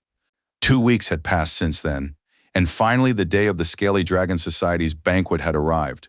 The event our hero was supposed to attend. There the young man was already being greeted by the fair-haired Remington Narzio. However, his face betrayed no emotion, so it was difficult to guess what the Silver Lion was thinking. When he saw our hero, he froze for a moment, for he had expected to see a frightened boy who looked as if he'd just stumbled out of a communal barracks. However, the person approaching him was nothing like that, so one could say that Theo had failed to live up to the expectations of his so-called friends. Theo Ragnar looked as if he had stepped out of the pages of ancient legends about heroes. His suit accentuated the curves of his body and made him look so majestic that the ladies-in-waiting could barely contain their enthusiastic squeals. The young man was truly handsome, and he carried himself as if such events were routine for him and nothing out of the ordinary. Narcio began to stutter and tried to say that his friend was practically unrecognizable. With a smirk, Theo asked if the Silver Lion was mocking him. Once he had regained his composure, Remington also smiled and added that he had been completely sincere. After that, he pointed to the carriage, hinting that they needed to get in and set off. As he climbed inside, our hero realized that his companion was right. Over the past 2 weeks, he had not only remained a teenager, but had also built up his muscles, all thanks to his persistent training in recent times. During that time, Remington had visited him often enough to work out together, and as a result, they had become pretty good friends. In addition, Theo soon discovered that he had gathered a decent number of followers who also wanted to train with him. Even Evelyn was surprised that she now had to train an entire army. After all, she had only wanted to give the young gentleman a little guidance, but it had come to the point where she had to work with a whole group. So now the woman had a great deal of work on her hands, which Mr. Theo had added to her workload without meaning to. But these guys were so diligent that her annoyance didn't last too long. Those 2 weeks of training were quite hard and exhausting, but they paid off, and now our hero could be pleased with his physical condition and fitness. He was distracted from all these thoughts by Remington's voice, who said with a smile that he'd heard it was the first time the young man had attended such a formal banquet. The Silver Lion wasn't mocking him. On the contrary, he was trying to reassure him, saying there was no need to worry, everything would go smoothly, except for one thing.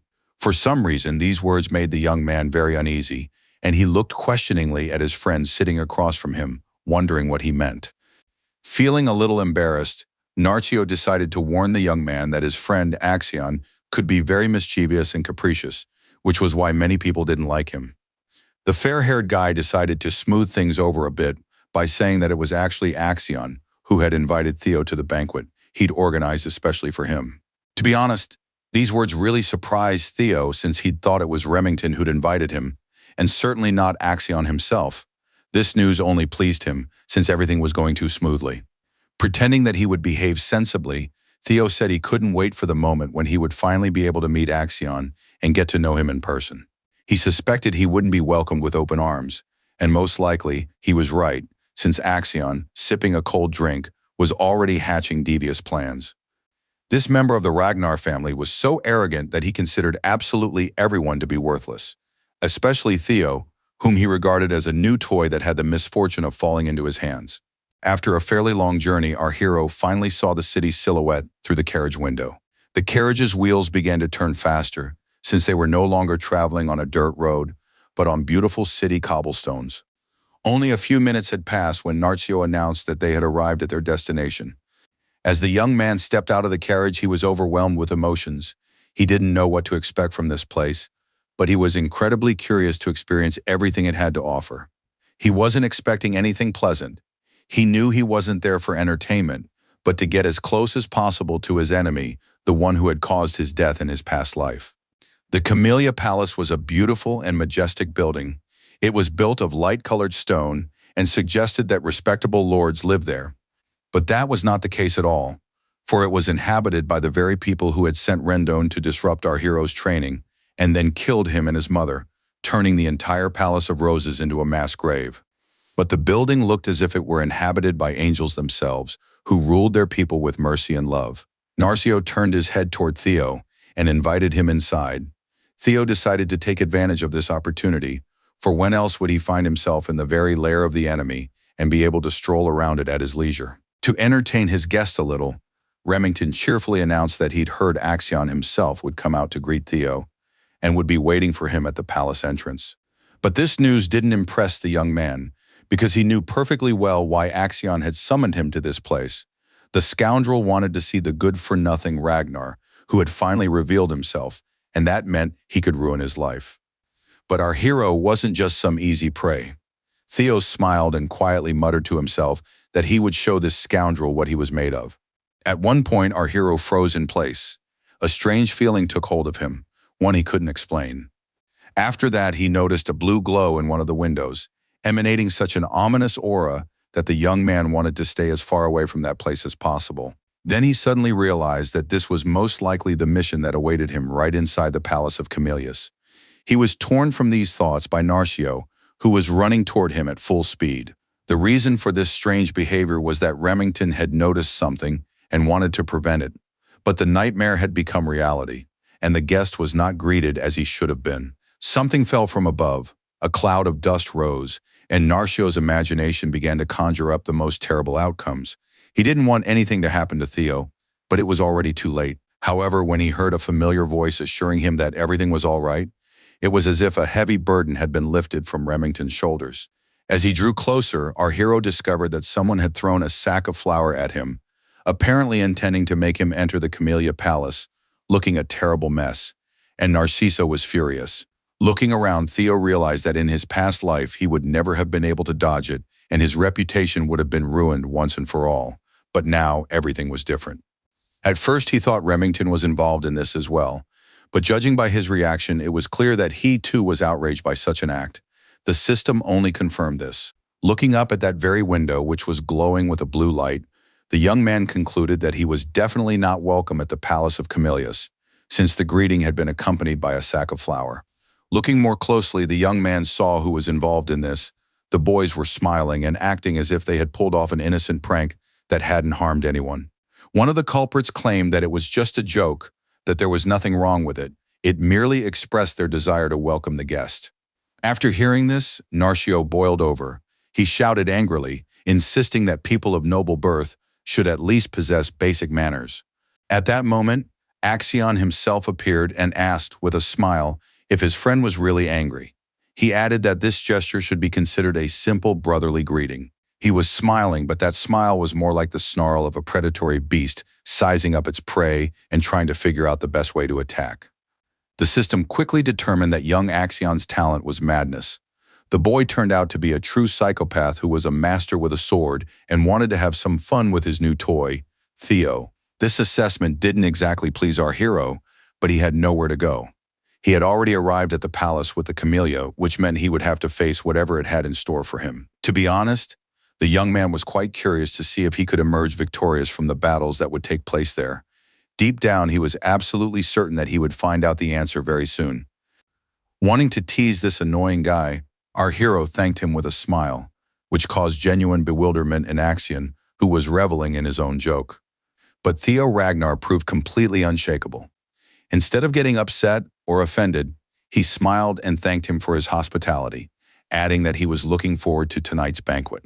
This was not at all the reaction Axion had expected to see. He'd wanted to throw this kid off balance, to humiliate him right from the start, but his plan had backfired. But then the young man did smile after all, realizing that his victim was no pushover. He turned out to be even more amusing than Axion had imagined, and that only fueled his enthusiasm. Soon the guest was escorted into a luxurious banquet hall, where exquisite chandeliers cast a cozy glow. The place was already packed with people, all waiting for Theo to appear, eager to discuss just how worthless this young man was who had suddenly made a name for himself. At that moment, the banquet hall was far too quiet. Guests were walking from one table to another and chatting among themselves, waiting for the guest to arrive. Some couldn't understand what Axion was thinking when he invited this boy to the palace, since in their opinion he wasn't even worthy of crossing the threshold of this magnificent building. The whispering stopped as soon as the door opened, and the one for whom today's banquet had been arranged entered. After taking in the boy's rather handsome appearance, the people began whispering again. Some said it was wrong to invite such an oddball into the dragon's circle, while others believed that Axion had done so only because the boy was his new plaything. "Don't pay any attention to all that whispering," Narcio said to our hero, "and I apologize once again for what my friend did. According to him, the guys don't usually act like that." Theo said that nothing terrible had happened, and to be honest, he was even grateful for such a welcome, which had shown him that he always needed to be on his guard. Reflecting on the fact that the more those scoundrels insulted him, the more he'd make them pay in the future, the guy noticed the light he'd seen from outside. Now he clearly understood which room the glow was coming from. Sipping his cocktail, Theo pondered that most likely a mission awaited him in that room, though he still didn't quite understand how he could sneak in there and remain unnoticed. He was distracted from all these thoughts by Axion, who approached him with a cheeky smile and asked how he was doing and whether he was enjoying the banquet. A shiver ran down our hero's spine. He couldn't wait to take revenge on this vile man, but he forced himself to stay calm since he had to stick to the plan. So he put on a friendly facade and thanked him for the invitation to the wonderful banquet. Axion, in turn, apologized for his inappropriate behavior, saying that he had lost his temper a little. Hugging Theo as if he were his best friend, Axion asked with a maniacal smile if the young man accepted his apology. For a moment, the young man was taken aback, for his opponent's behavior was somehow too crazy. The boy didn't have to answer, because Narcio did it for him, starting to scold his friend and saying that the apology was already a bit out of place. But when he saw the look on Theo's face, he was taken aback, because it seemed as though he was throwing a tantrum over nothing, and nothing had actually happened. The young man had indeed chosen an interesting strategy for himself. He pretended that nothing unpleasant had happened, and that it was merely a greeting from the hospitable owner of the Camellia Castle. These words threw even the mad Axion off balance. He had wanted to take advantage of his opponent's weakness. But the opposite had happened, and now Theo seemed completely unshakable. For a few seconds, complete silence reigned between the two young men, which was soon broken by Axion's loud laughter, as he said he could never have imagined that Theo had grown so much and become so funny. Patting our hero on the shoulder, the wild young man said quite sincerely that he liked Theo more and more. However, those around them were unimpressed. They continued to say unpleasant things about the young man, claiming that he was merely the son of a commoner and not even worthy of their attention. The banquet guests believed that even though both young men belonged to the distinguished Ragnar lineage, there was an insurmountable gulf between them, so Theo would forever remain second-rate. People said you couldn't compare the Troyanovs, a noble clan of swordsmen from the east, to some random woman from who knows where, but our hero didn't react to these words at all, since he'd been hearing similar things since childhood. The spiteful snickers grew louder. Seeing that Theo showed no reaction to the insulting words, the scoundrels grew bolder and were now declaring at the top of their lungs that they didn't understand why Remington was so protective of this guy. Narcio could take no more. His patience snapped the moment someone whispered that he too had strange roots. Perhaps that was why he felt a strange kinship with Theo.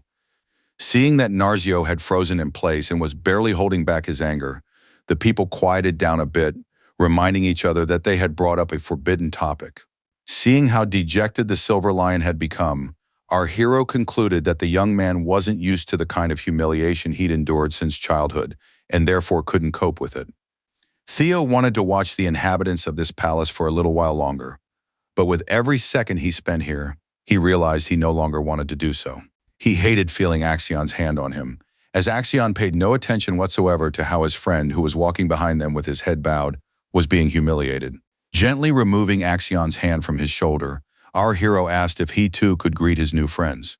Before the host of the banquet could reply, the young man was already striding toward the table, where the very same guys he'd seen from the window, the one from which the sack of flour had flown out, were standing. On his way over to them, the young man grabbed a bottle of expensive wine that was sitting on a nearby table. A plan for revenge was already taking shape in his mind. Pretending that he simply wanted to pour some wine into the glass of one of the scoundrels, our hero approached those very scoundrels who had been slandering him and Narciso. In reality, he had no intention of helping them. Deep down, he had a burning desire to make those scoundrels regret their antics and the words they had spoken. The first victim of Theo's wrath was the fair-haired guy who had laughed the loudest at his questionable heritage. That scoundrel took a bottle straight to the face. Both Axion and Narcio were simply stunned by what Theo had done. They had considered him a quiet and peaceful guest who would let his offenders get away with anything.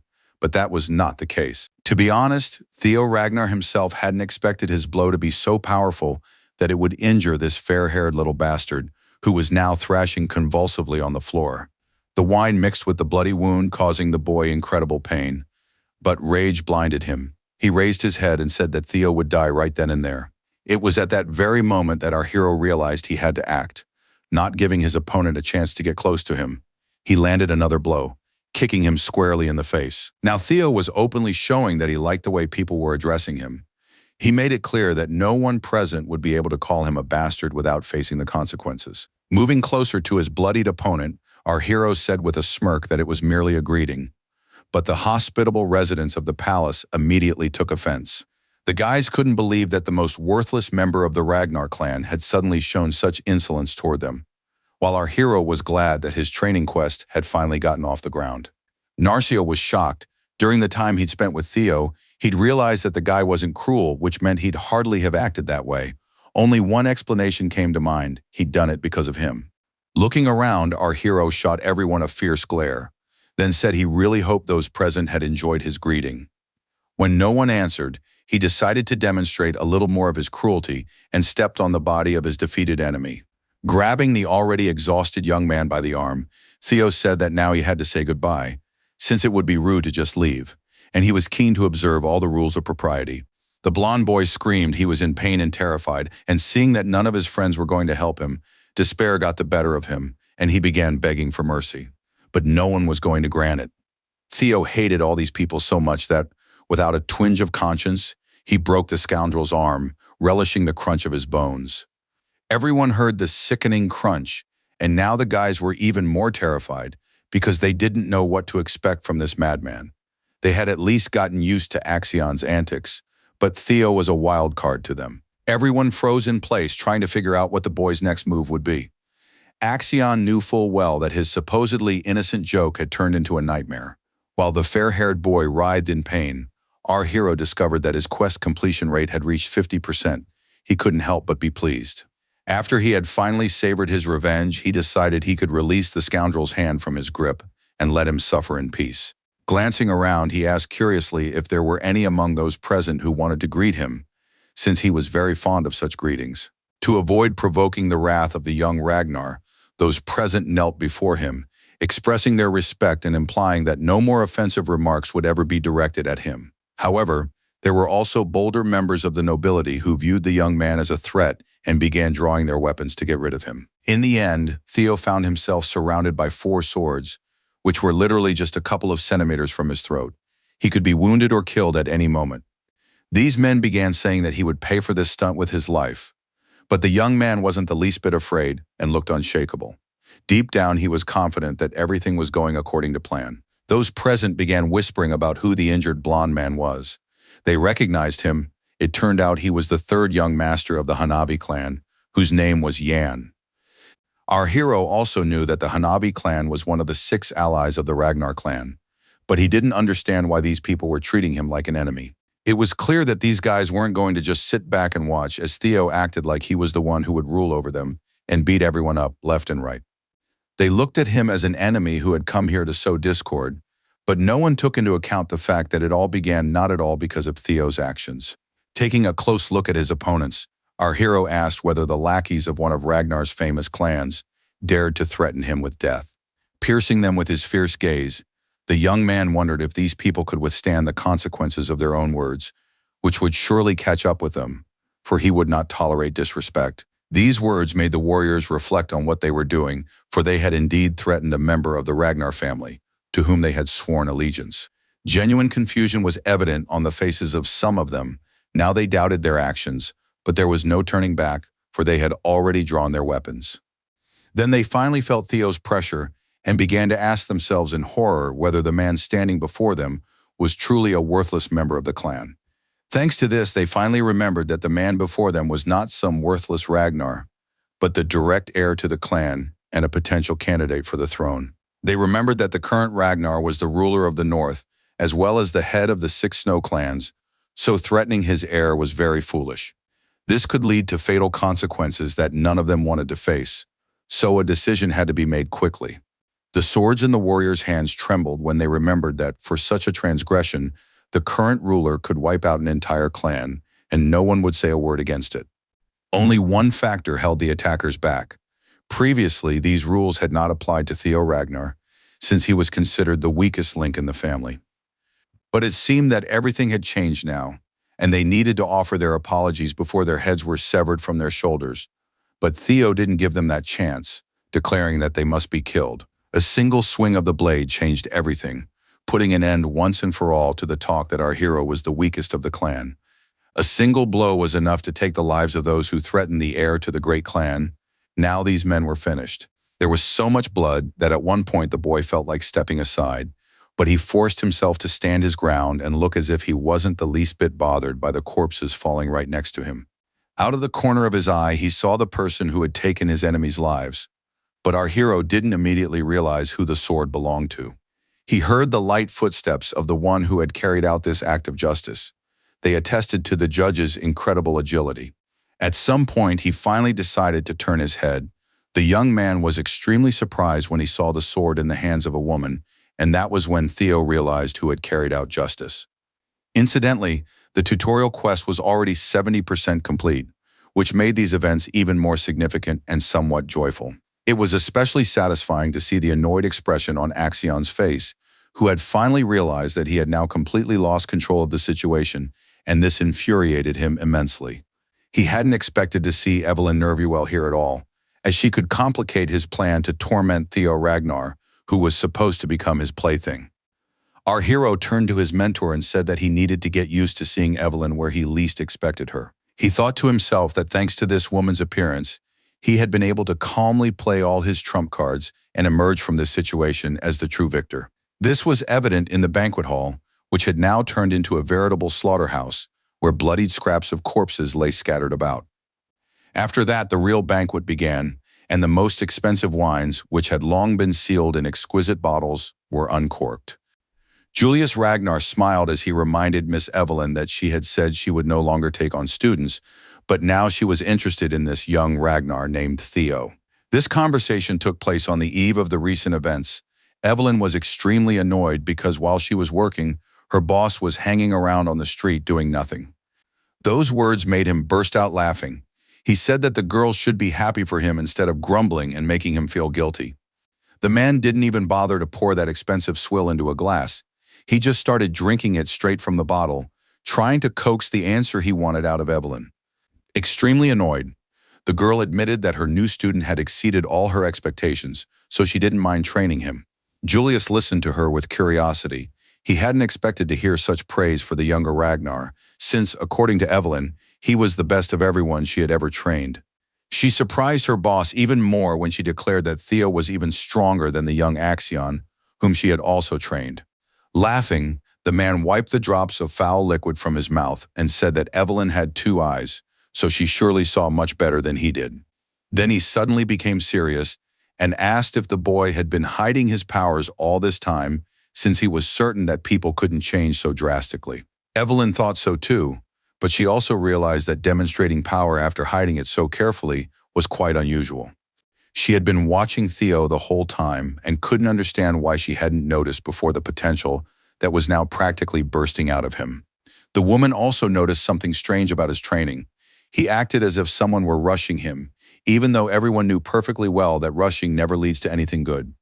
Slamming the bottle down on the table, Julius told Evelyn to admit that she was worried about that idiot Axion, who was known for his madness. The woman looked at her commander in confusion. He folded his arms and added with a smirk that maybe he wasn't entirely right, and it wasn't about Axion, but something was bound to happen. After all, in his opinion, whenever power-hungry cubs gathered together, they were bound to start figuring out which one of them was the boss. After saying this, he placed a uniform on the table in front of the girl and told her she should take it and go to Theo to hint to him about the coming events. Evelyn froze in her tracks.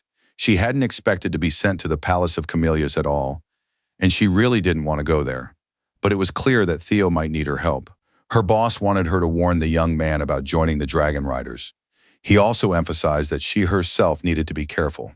With a sly smile, the man asked if Evelyn had really decided to leave just because she couldn't ride a dragon. After a pause, he added that she could come back and take that guy under her wing while she was at it. Saying that the wine was simply superb, he took his leave, leaving Evelyn completely baffled, for she didn't quite understand what to do. On the table lay the outfit she was supposed to wear. It reminded her of the responsibilities that rested on her shoulders. The next morning arrived. The sun's rays gently illuminated the beautiful palace, which now looked even more magical. Inside the palace, darker events were unfolding. Behind all that glamour lay grim murders and bloodied corpses left in the wake of Evelyn Nereville. The woman thought that our hero had staged this whole charade because he'd noticed her following him. She even suspected that he'd joined the Scaly Dragon Society just to annoy her. But she didn't understand how Theo had figured her out. This guy was too unpredictable, and that made him more dangerous than anyone else. Our hero really did know that Evelyn had been following him from the very moment he got into the carriage, all because he had what's known as a sixth sense. After all, he possessed the heart of a dragon, which meant he could easily detect the energy of others nearby. In any case, everything went exactly according to the plan he had devised in his head, and this delighted our hero immensely as he realized he had emerged from this situation victorious. Stepping forward, Theo surveyed those present and asked them what punishment was due to those who dared to show disrespect to a candidate for succession. All the guests at the banquet tensed up, as they clearly realized that this young man's bloodthirsty appetites were boundless. Each of them began to genuinely fear for their own lives. Narrowing her eyes, Lady Evelyn joined the conversation, deciding to remind everyone that the Ragnar clan had certain laws governing how to act in such situations. Gripping her sword more tightly, the woman declared that according to the law, anyone who had shown even the slightest disrespect toward a member of the Ragnar clan must be executed immediately. A dazzling smile spread across our hero's face, all because he saw in the faces of the people surrounding him genuine horror and fear for their own lives. Theo ordered Evelyn to show mercy. He decided that since they were merely children who hadn't even undergone the awakening ceremony, it wasn't worth killing them. It would be better to simply cut off one of their hands. That would be enough. Upon hearing these words, the children were plunged into utter shock and panic. None of them wanted to lose a limb, so they did not beg their executioner to stop. However, it was already too late. Our hero was determined to teach these snobbish kids a lesson. Kids who were used to thinking they were better than others simply because they were born into noble families. Thanks to this decision, his progress toward completing his mission grew with every passing second, bringing him closer to the end of the training quest. Those who by some miracle had managed to survive ran to the only person who, in their opinion, could help in this difficult situation. One of the potential victims was lying at Axion's feet, begging him for help, but he merely stared coldly at this man who was so openly displaying his weakness. Then he glanced at the poor kid, who was thrashing about hysterically at his feet, and said that he saw no point in helping anyone, since Theo had merely greeted his new friends. It wasn't easy to believe that Axion was serious, however. When the boy didn't budge, those who considered him their friend realized he was even crazier than they'd thought. Without ceasing to look hopefully at his so-called friend, the boy's hand was chopped off. All that time, he'd been hoping someone would help him, but that never happened. Having carried out her revenge, Evelyn revealed that this boy was the eldest son of the Perenk family, but no one can stand in the way of justice. Axion shot the woman a disapproving glance. It seemed he didn't like that she was acting in Theo's interests, though he had no intention of interfering with their actions. He looked intently at the warrior who had once trained him and remarked that he never could have imagined they would meet Evelyn like this. After saying this, he pointed to the mountain of corpses lying right at their feet, hinting that the woman had shown extreme cruelty toward his subjects. Action quickly realized that Evelyn had aimed her weapon only at those who doubted Theo's lineage. He smirked, realizing that the bastard had positioned himself so that not even he could stop her. After exchanging a cold greeting with her former student, Evelyn turned and strode away. When she reached Theo, she bowed politely and reported that she had cut off the right hands of 14 people, just as he had requested. The woman also added that if these guys went to the priest right now, they could still be saved, but their fencing skills were another matter. That was something the boys could never get back. Noticing that Evelyn and Remington were simply enchanted by this young man, Axion smiled maliciously, suddenly realizing that the scum of the Palace of Roses had changed drastically. He decided this was the perfect excuse to get rid of the guy who was preventing him from living in peace, since Axion sensed a growing danger emanating from him. Meanwhile, our hero acted as if the mass murder hadn't happened. He declared that it was time for him, Remington, and Evelyn to get out of there. Of course, his entourage followed him without asking any unnecessary questions. Nargio was so stunned that he had no choice but to obediently follow the others. Finally, the two young warriors exchanged glances. It seemed as though one was trying to intimidate the other with his gaze, but both were made of steel, so neither gave in. When Axion realized that his opponent was much stronger than he had anticipated, Theo touched his shoulder with his hand, as if to confirm those thoughts.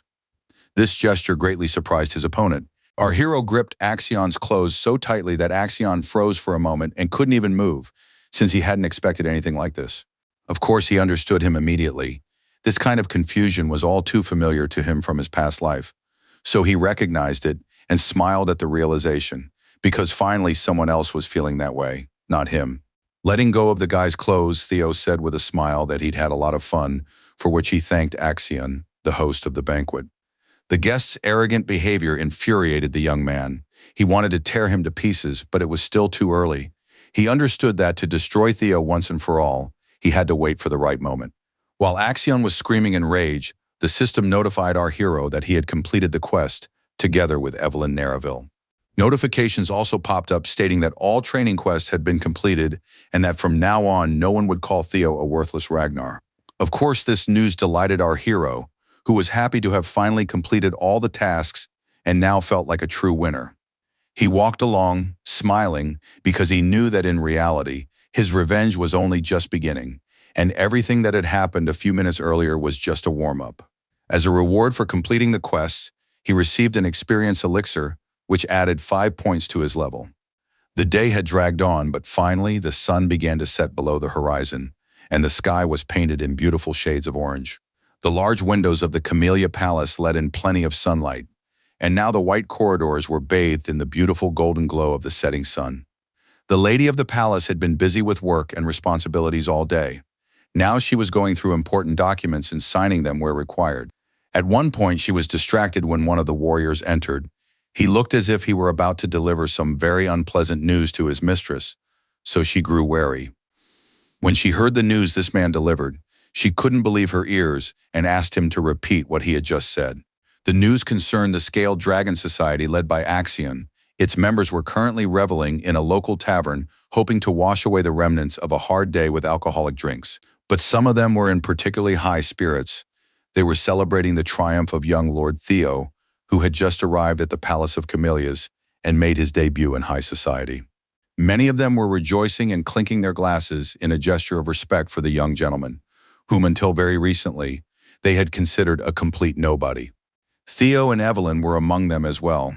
They were enjoying the delicious drinks and the merriment that reigned all around, though our hero understood that all this serenity would soon come to an end. Sipping his drink, our hero wondered what his opponent's next move would be. An opponent who for a long time had grown accustomed to considering himself the strongest and invincible. As darkness fell, the Camellia Palace looked quite eerie. It seemed as though the walls were closing in from all sides, trying to crush you like a tiny bug. All the doors were tightly shut, But even that didn't help muffle the loud noises coming from inside. Someone was screaming desperately, clearly upset about something. Lady Emil Ragnar was beside herself with rage. She couldn't believe that her son had not only invited that worthless Theo to the palace, but had also allowed him to cut off the right hands of her people. The young man had nothing to say in his defense, nor did he see the point. After all, it had already happened and couldn't be undone. All that remained was to accept it and face the consequences. Needless to say, his mother was extremely displeased with her son. She couldn't understand what he was thinking, since she had told him the same thing so many times and asked him to behave at least a little more seriously. Without mincing words, she reminded him that she had already warned him several times. If that good-for-nothing Theo Ragnar began to stand out, it would be much harder for them to capture the Palace of Roses. Axion wanted to convince his mother that she had nothing to worry about, but she refused to listen to him and ordered him to get out of her sight immediately. She urged her son to think about how he had nearly ruined their magnificent plan, all because he had chased after empty pleasures without considering the consequences. After sending her son away, the lady of the Camellia Palace tried to calm herself by fanning herself, but it didn't help, and she only felt even more irritated. The woman had long been annoyed that her son had been born some kind of madman, and she didn't understand who he took after, since she had always been level-headed and wise, and also possessed the necessary cunning. She asked this question aloud and soon received an answer. The man hiding in the shadows said that Axion definitely reminded him of Emil in his youth. She turned around and asked, with a threatening tone in her voice, "Is this some kind of joke?" The man stepped out of his enormous hideout and asked his mistress not to be angry, suggesting that this situation might actually work in their favor. Curiosity got the better of her, and the lady asked how that would happen. The man then explained that since the Palace of Roses was part of the clan leader's harem, seizing it would be no easy task. Yes, the clan leader wasn't particularly interested in that rabble, but he did provide them with support, and that meant only one thing. They needed to take actions that would deprive them of that support. Clenching his fist in anger, the man said that to do this, they needed to obtain some evidence that would help discredit the Palace of Roses in the clan leader's eyes. So they can only be glad that Theo was so careless as to cause such a commotion at the Scaled Dragon Society's meeting, especially since he is slowly but surely becoming a representative of the Palace of Roses. It turns out all they had to do was wait and at the right moment hold the guy accountable according to clan law, and then he wouldn't be able to escape their retribution. Emil paused to think. She had been very worried about Theo's rapid rise in power, because the Rose Palace's influence had grown so much that even the clan leader had taken notice of them. But now she realized they could use this to their advantage. Getting rid of him by accusing him of assault and flouting the law turned out to be the perfect solution, because then the Palace of Roses would have no choice but to submit to them, the Troivans, so the takeover would happen in the blink of an eye. Thanks to this, she felt a little relieved, so the anger overflowing inside her subsided somewhat, and the woman was once again ready to devise her cunning plans. A smile suddenly lit up her face as she asked the man standing across from her how long it would take to set the trap into which Theo was sure to fall. Closing his eyes, the man smiled, clearly relishing the words he was about to say, and informed her that all preparations were already complete. He also promised that when Emil woke up tomorrow morning, she would hear wonderful news that would instantly lift her spirits to the heavens. Gazing lovingly at his lady, the fair-haired man said that while she was enjoying a warm bath and relaxing, he had brought her a scented candle from the volcanic region of southern Akron as a gift, which would help her get into a relaxing mood. The relationship between these two seemed too strange for brother and sister, since Ed Trovan was in fact Emil's older brother. The lady of the Camellia Palace spoke openly about how much she loved her brother, but this love was nothing like the love felt between relatives. Meanwhile, the story takes us back to the tavern where the young men had been hanging out. Only Remington Narzio was acting out of character. He confessed to our hero that he had been very frightened, and that he hadn't even imagined the young gentleman would be so concerned about him. Theo didn't quite understand what his friend was talking about. He even suspected that poor Narzio had gotten drunk on orange juice, but Narzio clarified that he was referring to the company of the Scaly Dragon. He reminded our hero of that moment when he had held his ground bravely as insults rained down on him, but as soon as they started talking about Narzio, Theo stood up for him without hesitation. Remington, on the other hand, considered himself a real weakling who hadn't been able to stand up for his honor when it mattered most. The longer he looked at Theo, the more he marveled at just how noble this young man was. He was also amazed that the young Ragnar had weathered the times when everyone looked down on him and saw him as nothing more than a useless child. Yet despite that, he had managed to grow into a strong man. But most of all, Narzio was amazed that Theo held his own even against such a powerful opponent as Axion, and not only held his own, but skillfully managed to achieve a complete victory. Theo, without flinching, drew his sword against the Camellia Palace, before which everyone trembled with fear, and he did it all for him. Remington Narzio was deeply moved by this. Watching his friend's expression change, Theo wondered if Narzio might have misinterpreted his actions, and he didn't want any misunderstandings. Banging his hand on the table, Narzio made a very important decision. His clan had tasked him with establishing ties with Axion, but he suddenly had another idea. He decided that it would be better to choose another Ragnar, so he rose from his seat, placed his hand over his heart, and declared that from that moment on, he would follow Theo. Everyone in the tavern heard this. The guys were delighted and cheerfully shouted that, as expected, the strong always stick together. This statement struck our hero so hard that he asked Narzio to wait a moment, since it seemed the other man had misunderstood something. He wanted to continue the conversation, but suddenly a stranger's voice rang out in his head, ordering him to leave Remington alone and let him stay by his side. Our hero froze and realized that someone had used telepathy. Turning around, he saw Evelyn staring intently at him and smiling. Then the young man realized that she was the one who possessed the gift of telepathy. Her voice sounded in Theo's head again. The woman said that Narzio's presence wasn't such a bad thing after all, since this guy was strong enough and could be useful to them in the future. Besides, she considered him a decent person who could be relied upon. He wasn't as crazy as Axion and his cronies, for whom cruelty was a form of entertainment. The others present didn't stand out for any remarkable abilities either, so Narzio was one of the best options for an ally. Besides that, Evelyn surprised Theo by saying that she thought everyone around them wanted to get along with him once they saw what he was capable of. Smiling, the young man told his companion that he wasn't anything special, implying that she was mistaken in her assumptions. However, in reality, he gave her words serious thought and wondered if perhaps he deserved such treatment because of all those system notifications.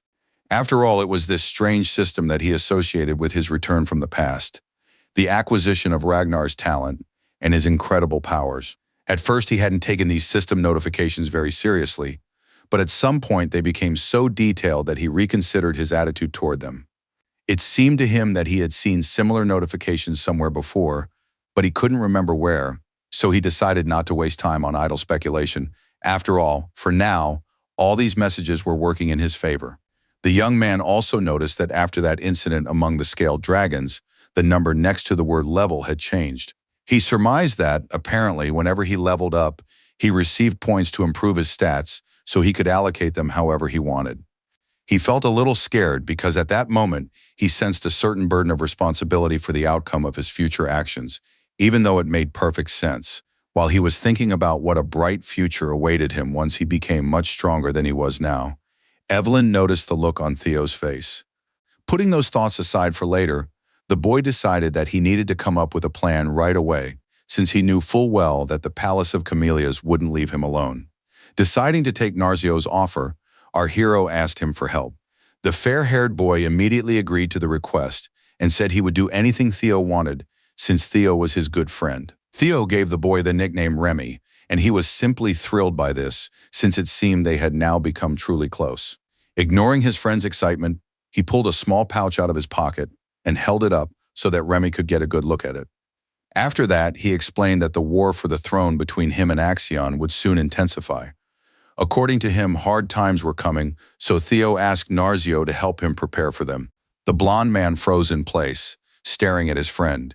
He didn't really want to believe that their peace would soon come to an end, but deep down he knew that the young Ragnar was absolutely right.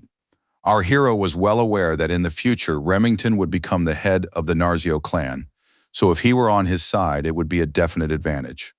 He knew full well that, in terms of strength and power, this clan would be able to stand up to the Ragnars, so Theo realized it would be best to win Narzio over to his side right now. That's why he held out a mysterious object to him and urged Remy to take it in his hands and examine it.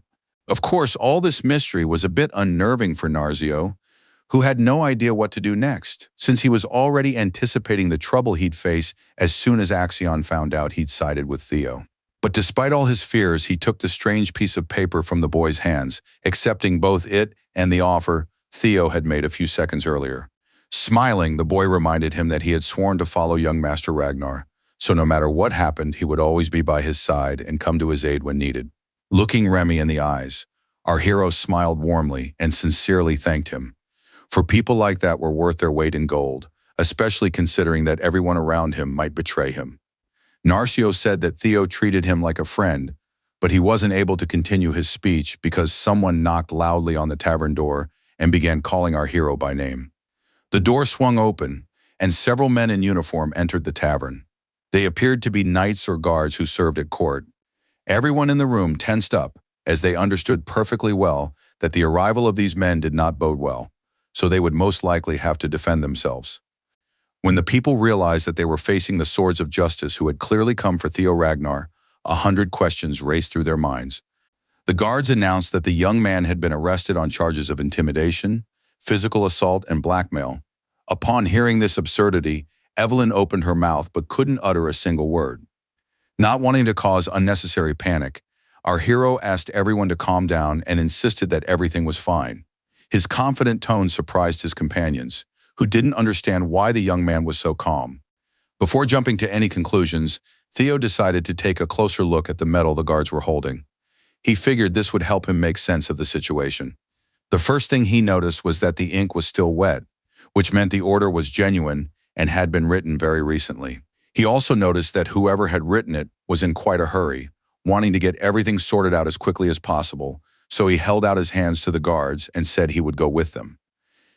A few seconds later, the young man's wrists were already shackled with heavy chains, which severely restricted his movements and prevented him from making any attempt to escape.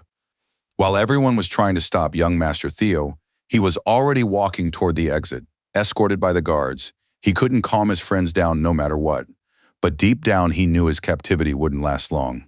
The last thing he did before leaving the tavern was to give his friends a sly smile, hinting that they should trust him and stay calm.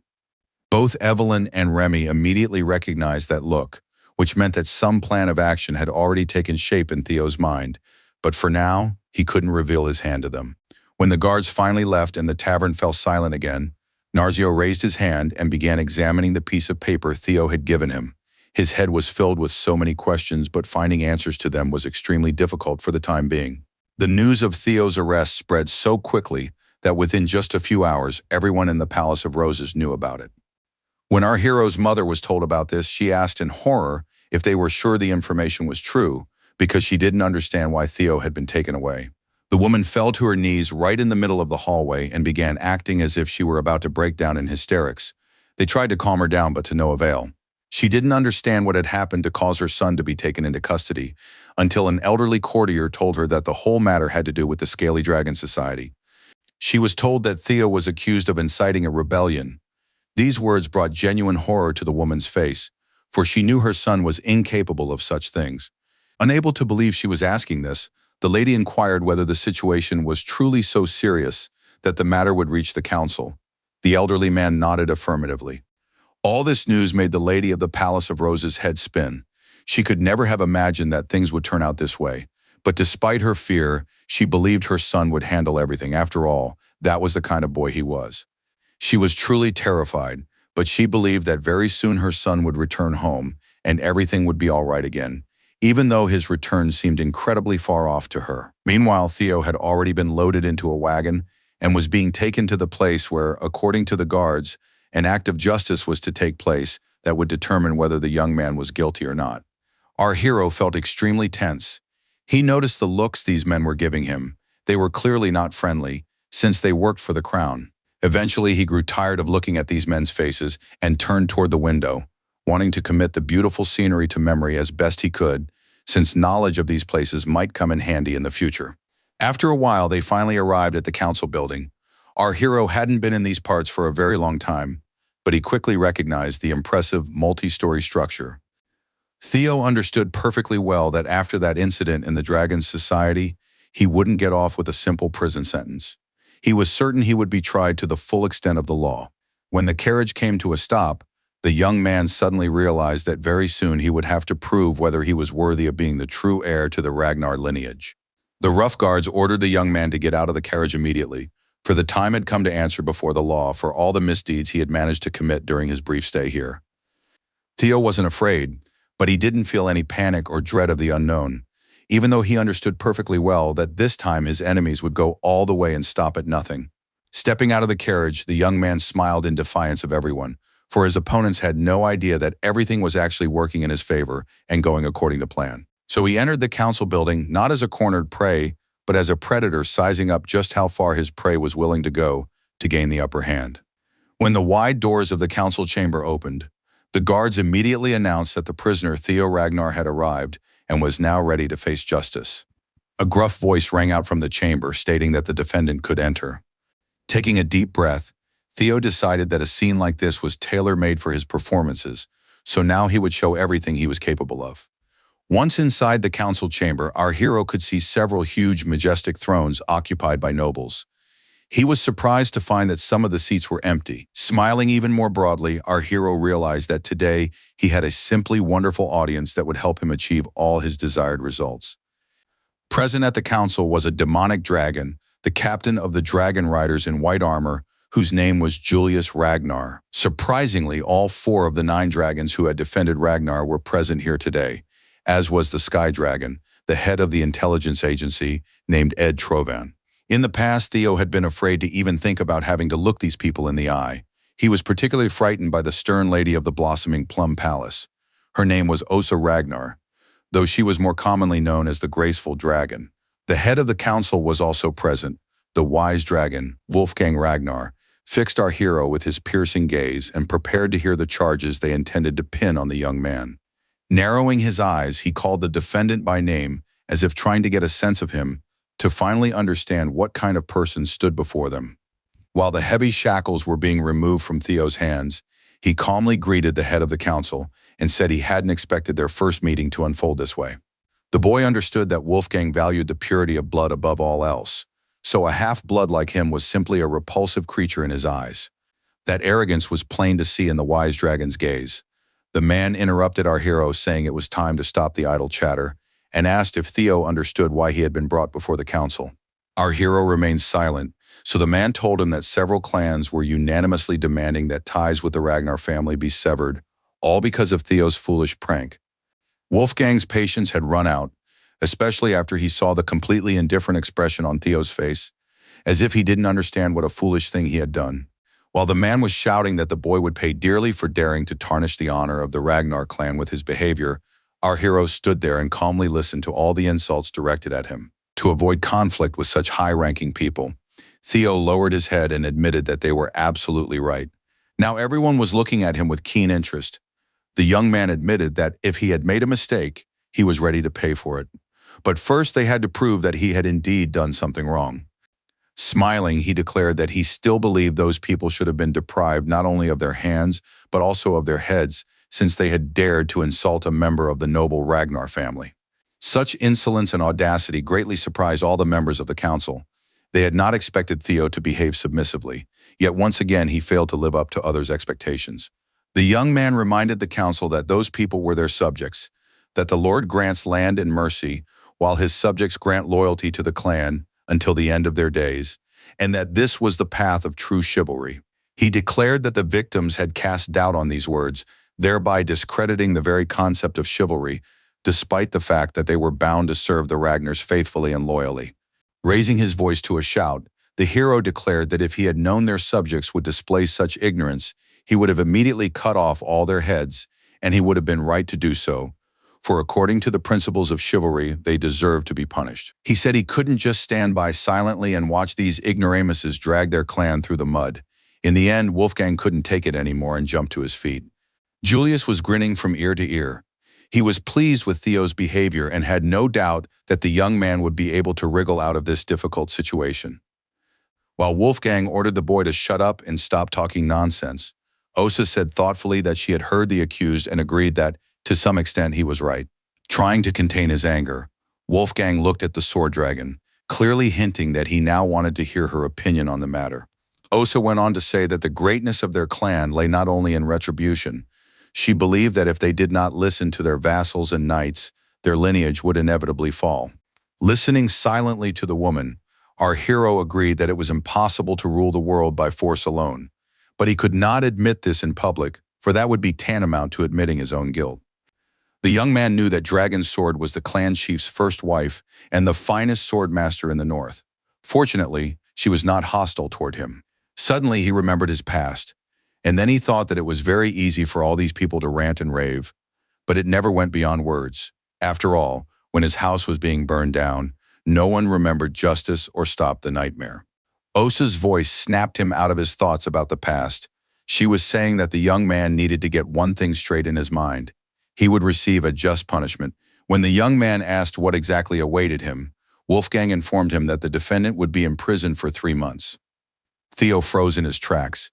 He suddenly realized that the awakening ceremony was coming up very soon, and if he were in custody, he would miss it, which is what he told the council members.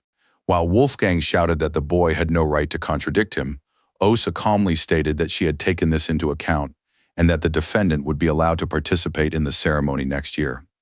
According to her, the same applied to the children who had suffered at Theo's hands. Upon hearing these words, Wolfgang and Ed laughed maliciously, for they knew perfectly well what it all meant. The demonic dragon tried with all his might to have the punishment commuted, and he succeeded. But Ed Trovan believed that this was actually for the best, since such a punishment was a disgrace for the heir to the Ragnar clan. The celestial dragon smiled slyly, for he understood that the lower Theo sank, the sooner the authority of the Palace of Roses would crumble, and thus he would cease to pose a threat to them, making it easier than ever to capture him. The man thought that if Theo tried to object, they would kill him. But the young man did something no one expected of him. He declared openly that he did not agree with the council's decision. Everyone was surprised, no, the council members were even shocked, because there had never been such a precedent before, and no one had ever dared to contradict their decisions. After those words, Trovan had to hide his sinister smile. He realized that Theo's arrogance truly knew no bounds, and this only played into their hands. Julius's voice was quite grim when he asked the young man if he realized what he was trying to do, since it seemed that Theo was completely reckless and acting impulsively. But our hero said, without the slightest hesitation, that he was fully aware of everything, so there was no need to lecture him or treat him as if he were a capricious child. The young man didn't like the fact that he had received the mildest of punishments. Essentially, he'd just been given a stern warning, and he was certain that the demonic dragon had pulled some strings. So he decided to do what he did, knowing that, in Ragnar's strong and proud mind, his words amounted to a declaration of war, and our hero was fully prepared to go through with it. Smiling, the young man said that after all, history is written by the victors. He knew that if he succeeded, he would receive a worthy reward for the risks he had taken. While everyone present stared at our hero with their mouths agape, a system notification informed him that the main storyline had begun. They wished the young man good luck, expressing their hopes that he would be able to uncover many of this world's secrets. The first story quest, titled The Heir's Path, would begin in the Palace of Camellias, but only time would tell where it would lead. Meanwhile, events transported us to the Ceres Merchants Guild, specifically to its secret northern branch, where very grim events were currently unfolding. Amid the fire and destruction, bloody battles raged. A man in a cloak fought a brave warrior who refused to yield to him, even at the cost of his own life. The brutality of this carnage knew no bounds, for afterward there was literally little left of the men, not even a word. The battlefield was littered with corpses and swords whose owners had already passed on to the afterlife. Everything around was ablaze, and only the man in the cloak seemed to be thoroughly enjoying the spectacle. Without taking the cigarette out of her mouth, Evelyn turned toward the person approaching her. This man said he had finally discovered where the woman had been hiding. Remington Narzio was making his way toward her through the flames, and he informed her that things were exactly as young Mr. Theo had said. Amid all this chaos, they managed to find a small chest, which was now in the hands of a fair-haired young man who wasn't quite sure what to do with it. But both he and Evelyn Nareville understood perfectly well that the Palace of Camellias, now under the control of the Troyanovs, would be mercilessly destroyed, and power would return to the Ragnars. While these bloody events were unfolding, our hero remained in the council house, where he was being judged by people considered the modern elite of society. Folding his arms firmly in a confident posture, Wolfgang asked whether the defendant truly intended to defy the council and worsen his already desperate situation by declaring war on them. This gentleman considered Theo to be nothing more than a common upstart who, for some reason, had decided he could single-handedly stand up to all the clans that were ready to turn against him at any moment. Such a condescending attitude really angered our hero, so he gritted his teeth, trying not to blurt out anything he shouldn't, but the words still slipped out of his mouth that he would handle his problems on his own. After that, he asked his judges whether, in such situations under Ragnar's code, it was customary to select a representative for a duel when the sides were unequal in strength. Julius listened with interest as he was told that usually, when appealing a punishment imposed by the council, the dispute is resolved by the outcome of a war. However, there had been cases where one of the parties had a clear advantage. So Theo believed that each side should send one person and the winner should be determined solely by a sword duel. After all, only such an event could be called a representative duel capable of deciding his future fate. Our hero understood perfectly well that he himself would be the defense counsel. This worked in his favor since he was fully aware of his own capabilities and abilities. On the other hand, Axion would most likely take the stand. This was the most probable turn of events, which Theo considered more than acceptable. Reflecting on this outcome, Julius concluded that in that case, Theo would undoubtedly lose, since Axion was known not only for his madness but also for his talent in battle. That's why the man couldn't understand why the guy had proposed a representative duel in the first place. Could he possibly have some ace up his sleeve? He even suspected that Theo thought Evelyn or he himself would step in for him, which definitely wouldn't happen. Meanwhile, the young man went on to explain that according to the law, they had to choose a representative and hold the duel in a week. The judges listened very carefully, and they couldn't shake the feeling that the young man was up to something, though they still couldn't figure out exactly what. Some of those present also wondered whether the defendant planned to choose the demonic dragon or Evelyn to represent him. But knowing these people's characters, they would hardly agree to such a thing. Ed Trovan thought the same, and he was practically certain that Theo Ragnar wouldn't be able to avoid a battle, and that everything would be decided on the battlefield. Smiling, he thought about sending Axion into battle, who would quickly show this upstart his place. This thought filled the man with genuine delight. Suddenly, a loud voice rang out at the entrance to the hall, saying that he had thought Theo was a rather quiet child. Everyone recognized the voice, so those present froze in shock. After that, the door swung open, and finally, everyone gathered there could see with their own eyes the one who had decided to visit their trial. A massive man walked in unhurriedly, remarking with a smirk that he never would have imagined Theo was already so skilled at manipulating others for his own ends. It was none other than the current clan leader, Kyle Ragnar. He was very surprised that his son had changed so much since their last meeting. Upon seeing him, everyone present immediately dropped to their knees to greet the clan leader, whose visit to the event had come as a complete surprise to everyone. Our hero was no exception. He stated that he was a swordsman's apprentice and greeted the incarnation of the great dragon god, a title attributed to Kyle. A system notification helped him snap out of his shock. It popped up all too suddenly and drew most of Theo's attention. It was his first quest since his training days. The essence of the story quest, the heir's path, was for him to seize the Camellia Palace and unravel its greatest secret. At that moment, our hero remembered that strange glow and thought that this must be the very mystery he was meant to unravel. He was glad that he would finally learn the terrifying secrets of this place. He was sure there was something interesting in that strange room, but now was not the time to get distracted, because standing right in front of him was the clan leader, who could demand answers from him. Opening his eyes, the young man was finally able to focus on what was happening right now. His father's presence made him very nervous, since he didn't know what to expect from this man. Watching her enter the courtroom, he realized only one thing. He needed to first finish what he had started and see this trial through to the end in order to turn everything to his advantage. But he could never have foreseen that his father would show up here. So now the young man faced the prospect that all his plans could be shattered in the blink of an eye.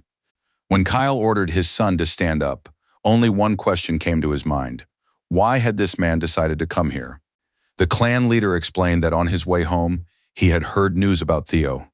What he'd heard led him to conclude that the boy was in a difficult situation. He'd heard that the boy wanted to appeal the council's decision through a duel. No matter how much Theo disliked what he was told, he was forced to admit that things were exactly as his father had described. After a moment's thought, Kyle said that if that was indeed the case, then his son faced a very difficult task, and it would be good if he could handle it. and then he suddenly asked who his son was planning to choose as his representatives. This was very important for his victory, since literally everything depended on the representatives. Theo quickly realized that this question was a kind of test to see whether he could think several steps ahead, or whether his words were just empty talk. For some reason, this whole conversation was really getting to Ed Troyven. He was worried that Kyle's paternal instinct would kick in, and he'd want to help his son get out of this mess. Lowering his eyes, our hero calmly explained that there was no such representative who would fight for him, so he was thinking of going it alone. Looking closely at his son, Kyle stated without a shadow of a doubt that he would lose if he went through with his plan, since he didn't possess any impressive power. Of course, hearing such words was very unpleasant, but Theo managed to find the strength to hold back his anger and say that he wouldn't know if he could win until he tried. After that, he felt a little more confident. He straightened up and declared for all to hear that none of those present would force him to bow his head in submission. Instead of provoking righteous anger in the clan chief, these words made him smile broadly and bare his teeth in a menacing grimace. The man laughed so loudly that it puzzled all the members of the court, but he paid no attention to them and repeated that these defiant words belonged to his son. This behavior was quite surprising to everyone present, especially after the man said that no one would force his son to bow his head, and that this was a true mark of the Ragnars. Osa behaved quite reservedly, but Julius made no attempt to hide his pleased expression, for he believed he had heard the words of a true representative of the Ragnar clan. Stepping closer to his son, Kyle said approvingly that he liked people with character, and that was exactly what his son was like. His son bowed his head and thanked him for the praise in a reserved manner. His long hair hid our hero's smile, which he simply couldn't hold back because the duel was just a decoy he hadn't even intended to fight. He wasn't interested in the duel at all. He just wanted to buy some time, since he'd entrusted Evelyn and Remington with a very important mission and now had to wait for them to return. After all, they were supposed to find evidence of a conspiracy at the Palace of Camellias, and if the kids succeeded, Theo would be able to win without any bloodshed. While he was pondering his impending triumph, Kyle announced that he wanted to give him a chance.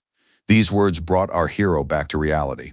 The young man looked up at his father, who continued to smirk, then looked him in the eye and said he wanted to test the boy with a single blow.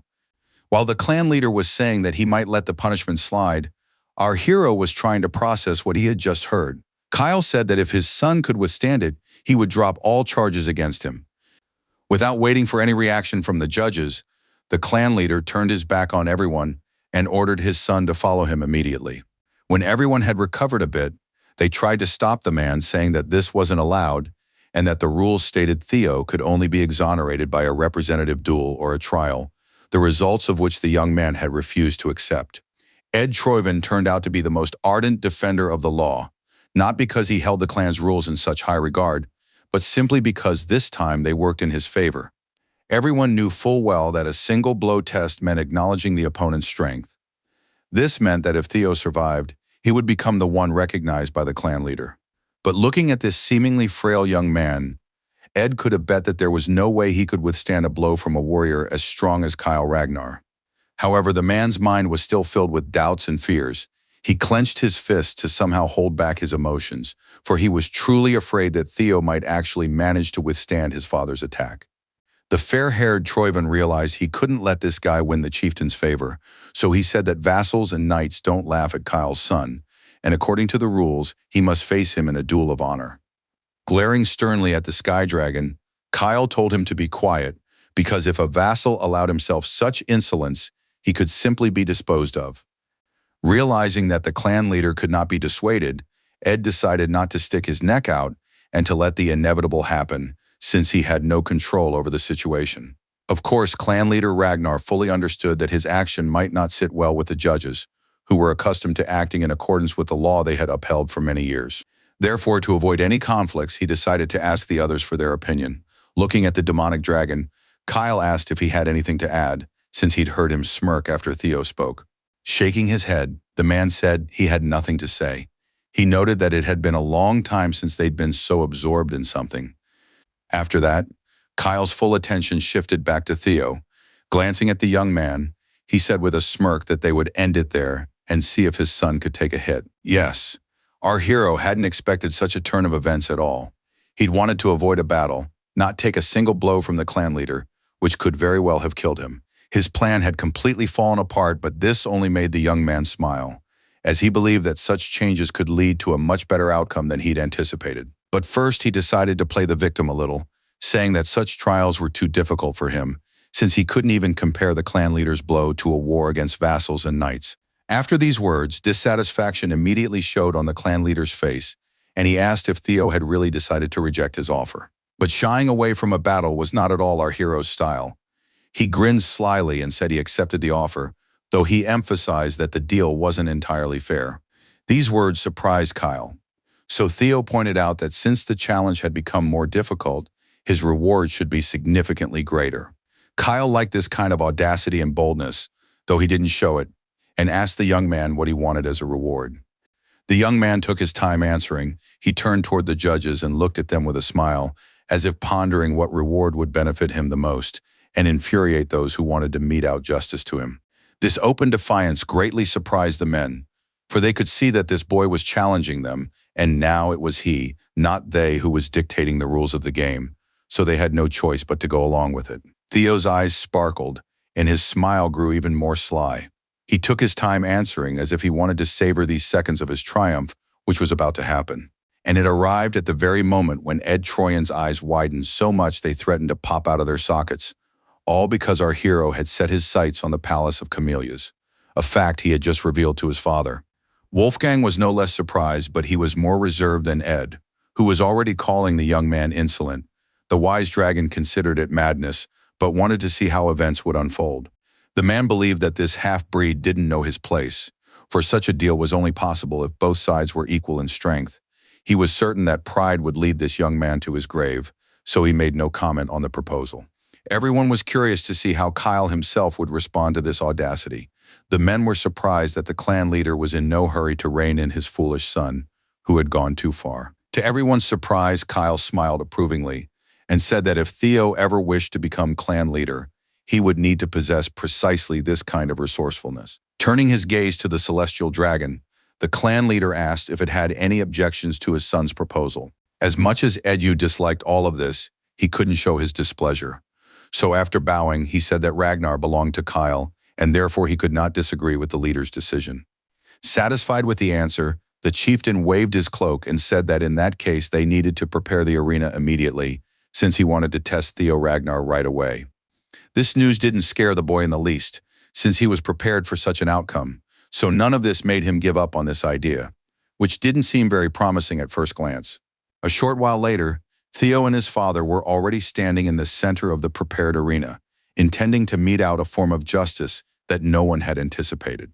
All the judges were present. Some of them were extremely displeased, but they were there nonetheless, because they couldn't and didn't want to miss such an event, since they were very curious to see how it would all end. Ed could barely keep himself from grinding his teeth in anger, for he was well aware that the trap he had set for the boy had now turned into the scene of his own triumph. But looking at Theo, the heavenly dragon tried to convince himself that everything would be all right, and that it was still too early to worry, since the boy was very inexperienced and weak, and therefore would have no way of withstanding the blow. He believed that even if that bastard had grown stronger, he still wouldn't be able to pass this test, since it wasn't easy even for high-ranking swordsmen.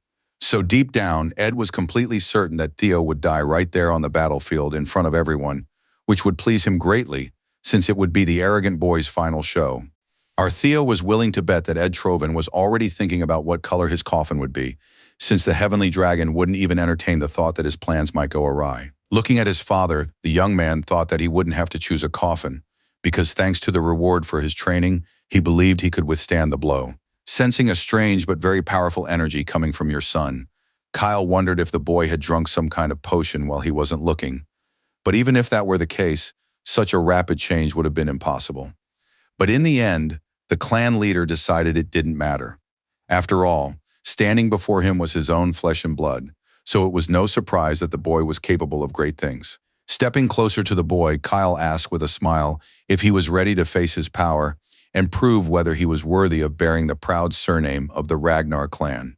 Not wanting to wait another second, the boy confidently said he was ready to take on this trial and show everyone what he was capable of. Drawing his sword, Kyle said that normally he would have used his two-handed blade, but since Theo hadn't yet mastered mana, he decided to strike with his old dulled weapon. No one objected, as everyone understood that this was fair. The young man was indeed inexperienced and not strong enough. Theo's father began to approach. He walked slowly but confidently, and at one point it seemed to the boy that the ground was trembling beneath the man's feet, unable to withstand his powerful energy. The man was already halfway there, when he announced with a smile that Theo's trial was beginning, and now they would finally be able to determine whether he was worthy of being among them. Theo tried with all his might to show that he wasn't afraid at all. But at some point his body began to tremble treacherously, for his father's energy was too overwhelming. This pressure stemmed solely from Kyle's fighting spirit. Seeing that his son was still standing, he was very surprised, as very few of his opponents had been capable of that. Our hero truly demonstrated unwavering resolve. Not only was he still standing, but he was also piercing his opponent with a sharp gaze. He was able to do all this only because his strength stat had nearly tripled, all thanks to the quests he received from the system and completed. As a reward for completing his training, he received an elixir of experience, which added 5 stats to his level and increased his strength. As soon as the young man gained a full 5 levels and all his attribute points, he allocated them to strength, which had now increased significantly. Savoring the feeling of his own power, our hero realized how incredible it was to feel that he was much stronger than his former self. With such power, he could stand up to anything. So now it seemed entirely possible to him to withstand even a single blow from his father, no matter how terrifying and dangerously threatening it might seem. Kyle Ragnar's strike was truly astonishing, and when the time came to demonstrate it, everyone froze in place, waiting to see how fate would unfold. While everyone watched the events unfold in horror, Theo Ragnar was more focused than ever, for he understood that not only his reputation, but also his life depended on whether he could withstand it. He was sure it wouldn't be easy, but he hoped that things would turn out as well as possible for him, and that he would emerge from this predicament as the victor. The blow he witnessed was so devastating that even the stones lying on the ground began to crumble, as if they were made of sand. Kyle knew that even some powerful warriors with far more experience than Theo could not withstand something like that. That's why he was incredibly curious to see what would happen to his son, whether he would hold up or break under the weight of that incredible, overwhelming energy. Despite all his fears, assumptions, and desire to see Theo in a coffin, the boy managed not only to survive but also to stay on his feet, withstanding the onslaught and not letting go of his weapon. With a broad smile, the clan leader quietly remarked that he had been waiting for something like this for far too long, and now at last his dream had come true. It was at that very moment that the sound of steel shattering rang out. It turned out that our hero's sword was weaker than he was. The metal gave way, unlike Theo himself. Looking at our hero, Kyle declared that he had waited a very long time for the moment when he would have a worthy son, and it seemed that hour had finally come. For standing before him was the one who had withstood a blow of incredible force. Of course, Ed Trovan was so taken aback that he couldn't utter a word, while Julius was grinning from ear to ear, realizing that Theo Ragnar had proven his innocence through sheer willpower. Looking at the young man, his father confidently declared that the trial was now over. The system soon confirmed this, stating that the young man had completed the sudden quest. As a reward for successfully completing the quest, Theo received an inventory at his disposal. Needless to say, all these events took a heavy toll on Theo. His body sustained severe damage, even though he managed to stay on his feet. He was in so much pain and felt so terrible that when he finally came to, he couldn't even remember what had happened or where he was. He was brought back to consciousness by his mother's deafeningly loud shriek. She was expressing her joy that her son had finally woken up, and she told him that he had lost consciousness. His mother immediately began to cry and say how worried she'd been when her son fainted after being struck by the clan leader. She started asking if he was hurt and if he could move his shoulder, since in her opinion it was clearly dislocated. The young man immediately asked the woman to calm down, reassuring her that he was fine. After that, he asked her to tell him where he was because, looking around, he realized he was in luxurious quarters. At that moment, Julius entered the room. He decided it was the perfect time to tell the young man about the clan leader's order, which might lift his spirits. According to him, the former lady of the Camellia Palace, Axion, and the head of the intelligence agency had been removed from their posts and sent away from the palace. This could only mean one thing. Theo was now the chief heir to the throne. It was simply impossible to believe. So the young man sat there with his mouth agape, trying to convince himself that none of this was a dream. Julius's laughter confirmed that all of this was true, and Theo had finally achieved his goal of eliminating the malicious Axion, who had caused him so much suffering in the past. As soon as it dawned on our hero that they were now in the Palace of Camellias, the system announced that the storyline had been updated. After that, the young man learned that a new story quest had been unlocked, called the Heir's Path. Its objective was to capture the Camellia Palace and unravel its mystery. The first part of the quest had been completed, and all that remained was to uncover the secret. Despite the fact that this place was inhabited by rather bloodthirsty people, the Camellia Palace was a surprisingly picturesque and peaceful place. It's a great pity that for a long time, people who knew only how to destroy lived here, for creation was beyond the reach of their dark souls, which thirsted only for power. Lady Amel, to put it mildly, did not want to leave this place. She did not understand why she, the rightful mistress of the palace, was being forced to leave her home. She was in such a terrible fit of hysteria that all the courtiers tried to calm her down even a little, but it was all to no avail. Amel simply refused to pull herself together. Ed Troyven and his nephew Axion watched all this unfold. They too found it hard to believe that all this was really happening, but they held themselves together far better than the former lady of the Camellia Palace. Looking at his nephew, the heavenly dragon declared that the boy must do everything in his power to take the life of Theo Ragnar, who had caused them so many problems. Bowing his head, the young man reported that he had, in fact, been planning to chop off his main opponent's hand right there at the ceremony, but his uncle believed that Theo should be deprived not of his hand, but of his head. It seemed the man had completely lost touch with reality and common sense. His mind was consumed solely by a desire for revenge, which is why he asked his nephew to behead their enemy. Axion looked closely at his uncle, who had always been reserved after all. Madness was his forte, but now he realized that Ed wasn't as patient as he might have seemed. While things were calm in the Palace of Camellias, giving our hero time to reflect on everything that had happened, he realized he had never expected fate to take such a turn. But he liked this turn of events even more, since he'd managed to take control of the Palace of Camellias without even playing his trump card. What's more, he had gained another ability that would be very helpful to him in the future, namely the inventory that was now at his disposal. So now he was familiarizing himself with how to use it, since all its functions were still unknown and needed to be explored. At first glance, everything seemed as simple as could be. With one click, he could put an item into his inventory, and with a second click, take it out. That's exactly how Theo experimented for a while with an apple, whose taste hadn't been spoiled at all by all these manipulations. He didn't know how this was possible. After all, physical objects couldn't just vanish and reappear whenever he needed them. But he didn't dwell on it, since these features were useful to him. He liked feeling special, since he was practically certain that such useful things were available only to him. At one point, he pulled a blue key out of his inventory. This item intrigued him even more than the apple, because he was curious to see which door it would open. The system told him that this key would open a dungeon, but he just had to find the right gate, and you could bet that the task wouldn't be an easy one. Turning the item over in his hand, our hero began to wonder where to start his search, since he was very curious to uncover all the secrets of this palace. His feet led him right to the very door that had caught his attention as soon as he arrived at the palace, because a strange blue glow was emanating from it. When he saw the keyhole, he realized that everything fit together, because it continued to glow blue, and that had to mean something. The key glowed with the same light, as if confirming all of our hero's suspicions, so the young man began to open the door without a moment's hesitation. It creaked open, and a musty smell immediately hit the young man's nose, the kind found in rooms that have been sealed shut for a very long time. It was no surprise that it smelled that way, since the young man wasn't in just any room. Before him was the entrance to a real dungeon, from which the stench of dampness and age was indeed emanating. The system immediately informed the young man that this was the first dungeon he had discovered, and as a reward, all the experience he gained here would be doubled.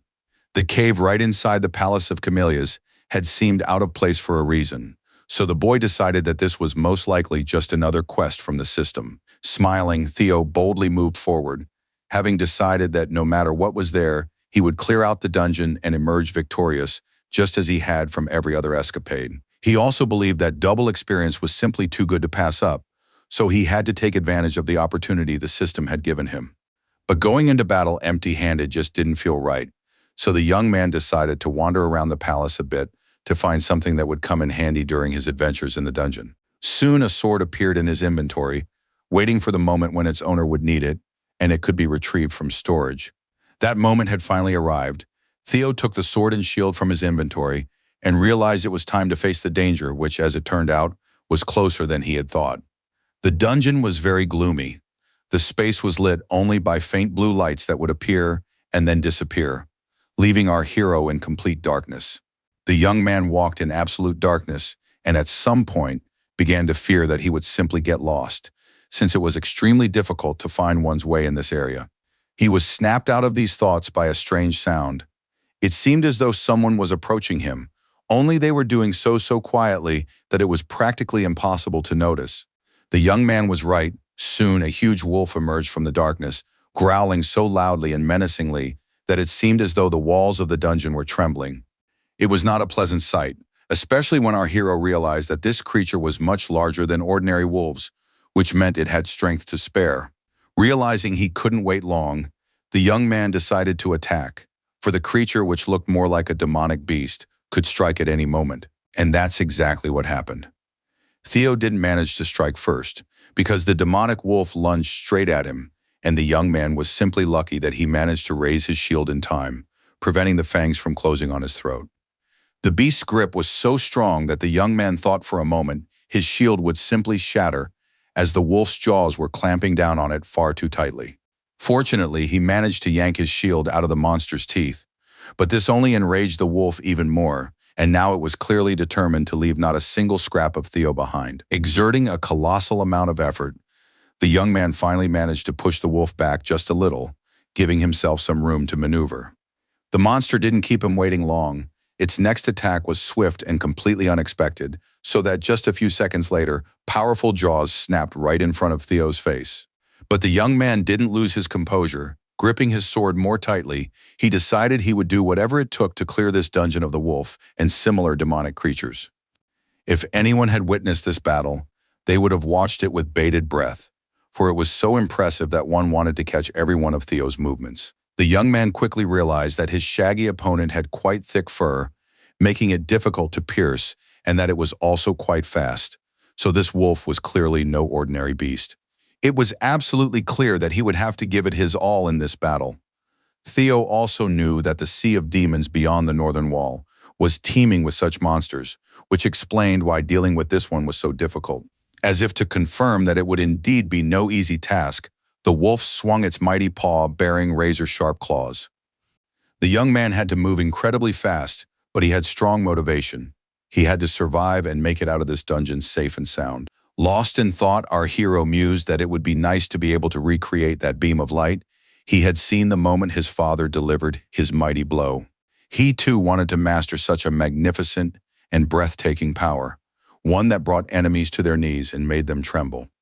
That snow-white arc was forever etched in his memory. He now desperately wanted to replicate it, though he didn't know if he would succeed. He didn't have much time, so he had to resort to the techniques he already knew. But when Theo swung his sword, he only managed to slightly wound his opponent. The wolf froze for a moment, recovering from the blow, but the young man knew the respite wouldn't last long, since the monster's body showed no serious wounds. It seemed that these actions only enraged the monster even more. It was now ready to sink its fangs into the young man's throat at any moment, as evidenced by the saliva flowing copiously from its mouth. The young man knew he had to land just one blow, and if it failed, death at the fangs of this monster awaited him. He was already exhausted. Maintaining his balance was becoming increasingly difficult, especially given the weight of the sword and shield, but the young man realized he needed to pour all his remaining strength into this single strike. The main problem, however, was that he had practically no strength left. Because of this, the shield slipped from his hands, leaving him open to attack. He let this happen for one reason only. He had to use well-known sword techniques that relied solely on speed. Evelyn Nereville had taught him this art, and now all he could do was hope that her advice could be put into practice in a real fight. When the first blood spattered, the wolf clenched his jaws tighter, unwilling to show any weakness or vulnerability, for a monster like him was meant to inspire nothing but sheer terror. But even for such a powerful monster, it was difficult to keep his composure at that moment, as an opponent was charging toward him, clearly intending to do something terrible. When the blow landed and our hero found himself holding a bloodied sword, he finally felt calmer, realizing that he would be able to defeat his enemy. Even though the wolf was literally bleeding to death, he kept advancing, clearly intent on inflicting as much harm as possible on our hero. His eye was seriously injured. It seemed the wolf would never see the world again because of it, and this news clearly enraged the animal. The monster's first visible wound greatly inspired our hero, who finally realized that he was capable of so much, and that victory was now just around the corner. But he had forgotten one simple rule of life. A wounded beast was far more dangerous, for now it was genuinely afraid of losing its life. 2 months had already passed since the victory over the wolf, and the time of the ceremony was drawing near, so everyone who was to participate in it was spending all their time at the training grounds. Those who trained at the grounds located in the Palace of Roses noticed that there were now far more people there, and they began to consider changing their training location. The reason for all this was a rumor that spread after young Master Theo withstood a single blow from the clan leader. That was precisely why new warriors were arriving at the Surus courtyard, desperate to fight our hero. While the fair-haired warrior was pondering this, a wealthy man appeared behind him, waving his hand and beckoning him over, calling him a lackey. This guy's name was Henry Morris. He was an apprentice swordsman at the Palace of the Blossoming Plum, and he was very curious about where Theo Ragnar had disappeared to, since 2 months had passed, and he still hadn't shown up. This rich kid claimed that Theo was just a coward who ran away as soon as he realized his lie would be exposed. These words made everyone present grit their teeth in anger. Facing no outrage, Henry began to laugh and say that perhaps there was some truth to Theo's words, since he had managed to pass the test. But there were no witnesses, which meant it could all have been an exaggeration. Young Morris wanted to begin voicing his theories about why the Scaly Dragon Society had fallen apart, but he didn't get the chance because someone's fist flew into his face. Our hero's followers couldn't stand such words, for they had no intention of letting this strange rich man, who hadn't even demonstrated his strength, insult the one who was their role model. Seeing what Sybil had done to his master, Henry's dark-haired companion began shouting and saying that such bastards didn't dare even touch a member of the Morris family. However, Sybil Drea had absolutely no regrets about what he had done, and by all accounts, the other warriors fully supported him in his actions, as they lined up behind him like a wall. Irritated to the limit, Sybil began saying that Morris and his companion were brainless freaks who were nobodies compared to their master. The guy believed that these rich kids were just causing trouble for everyone, since they came here and acted as if they were above everyone else, even though in reality they were much weaker. While they might have put up with it before, Theo's insult put an end to it. Drawing their swords, everyone present decided to teach the uninvited guests a lesson. Realizing that war was about to be declared on them, Henry Morris's friends also grabbed their weapons, shouting that the expelled losers were asking for death. At that moment, a man appeared between the conflicting groups, someone no one here had expected to see at all. His appearance caused quite a stir, so much so that both sides of the conflict were genuinely shocked and left speechless. After all, standing right in front of them was an incredibly strong young woman who prevented a bloodbath from happening by blocking the path of both sides. Her powerful aura kept the boys from getting close to one another. No one understood when she had managed to get there. Since it all seemed so unexpected, some began whispering the name Ray. Apparently, that was her name. The blue-haired girl's name was indeed Ray Ragnar. She was incredibly beautiful, but her appearance was as cold as a block of ice, which to some extent reflected her character. She was one of the 4 hounds of the north, and they called her the Snow Leopard. Following her came another person who also left those present gaping in surprise. This man's steps were heavy, but his voice was carefree, and he asked why he hadn't been invited to the party. It was Black Bear, another of the 4 hounds of the north. This man's name was Halkus Lank, and his size was simply staggering. Of course, once the boys regained their ability to speak, they were extremely surprised to find that 2 of the 4 hounds of the north were present. Halkus Lank suddenly froze in his tracks after noticing that the person he had expected to see was missing from among the ordinary warriors. Glancing at Henry Morris's dark-haired friend, the red-haired man asked why the shining tiger wasn't there. The young man didn't understand the question at all. Then the man finally lost his temper and drew his weapon, brandishing it left and right as he demanded an answer to his question. Where was the shining tiger? After all, he was the master of this training ground. The man's outburst of anger was very revealing. It demonstrated his fiery nature. Ray was his complete opposite. At times, her coldness and aloofness were even frightening. Our hero, who was still in the dungeon, couldn't even imagine that so many brave warriors were waiting for him in the Palace of Roses, eager to do battle with him. To be honest, Theo had absolutely no time for that right now. He was so exhausted from his numerous battles with monsters that he had no desire whatsoever to think about new victories. He could barely muster the strength to hold his sword, or rather, what was left of it, since he was now clutching nothing but a stump. The system reported that another level had been completed, but the lights in the dungeon were still burning, which meant he hadn't fully cleared it yet. During his time there, he'd seen so many system notifications about leveling up that he'd stopped counting them. The system helped him with this as well, tallying the results and reporting that he had defeated 170 demonic beasts, news that did not please Theo at all, since he simply didn't have the strength left for it. Sitting on the corpse of one of the wolves, the young man finally took the time to read one of the notifications, thanks to which he learned that he had only one monster left to defeat. His overall stats had also improved significantly. His strength, agility, stamina, and intelligence were getting better and better, and his luck had skyrocketed. To recover at least a little after all these grueling battles, our hero uncorked a bottle of elixir and decided to take a sip. He greedily swallowed every drop, hoping to regain as much strength as possible, since he would obviously need it very soon. This potion had saved him from death time and time again. Now, too, it healed all his wounds and boosted his energy, and his health had also recovered a little. At first, it was incredibly difficult for our hero, but as his level increased, killing the demonic creatures became easier and easier, so that in the end he had grown accustomed to it and paid no attention at all to the new corpses. All that remained was to find the last demonic beast in this dungeon. After that, Theo would finally be able to get out of here and return home. Mentally preparing himself for the encounter with the final boss, the young man took a step forward and immediately heard a menacing growl. The system notified him that he was entering the 5th floor. These words meant nothing to Theo since he couldn't find his way around this eerie dungeon anyway. It was far too monotonous.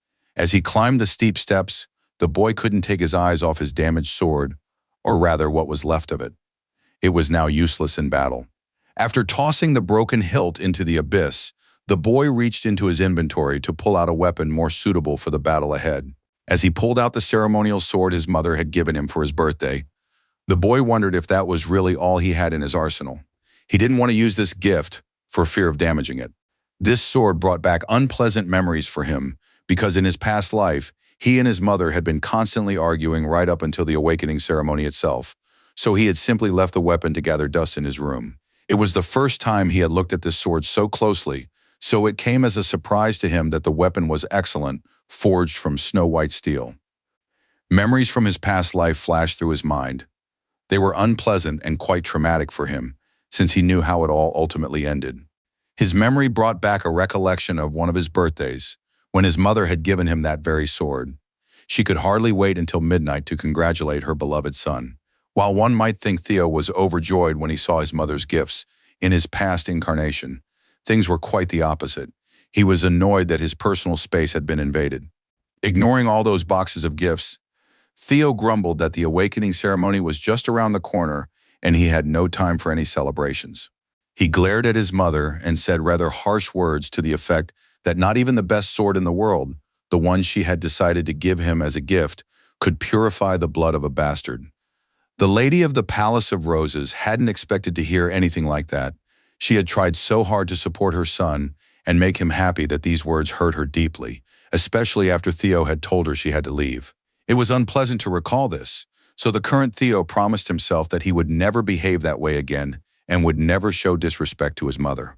He was snapped out of these thoughts by a system notification stating that he was standing in front of the boss's room, where a powerful demonic beast resided. All these numerous warnings that he needed to be careful were getting on Theo's nerves, as he didn't know what to expect behind that door. As soon as he stepped through the doorway, he immediately spotted a gigantic creature in the room with sharp claws and a long tail ending in a poisonous spike. This monster was unlike anything our hero had ever seen before.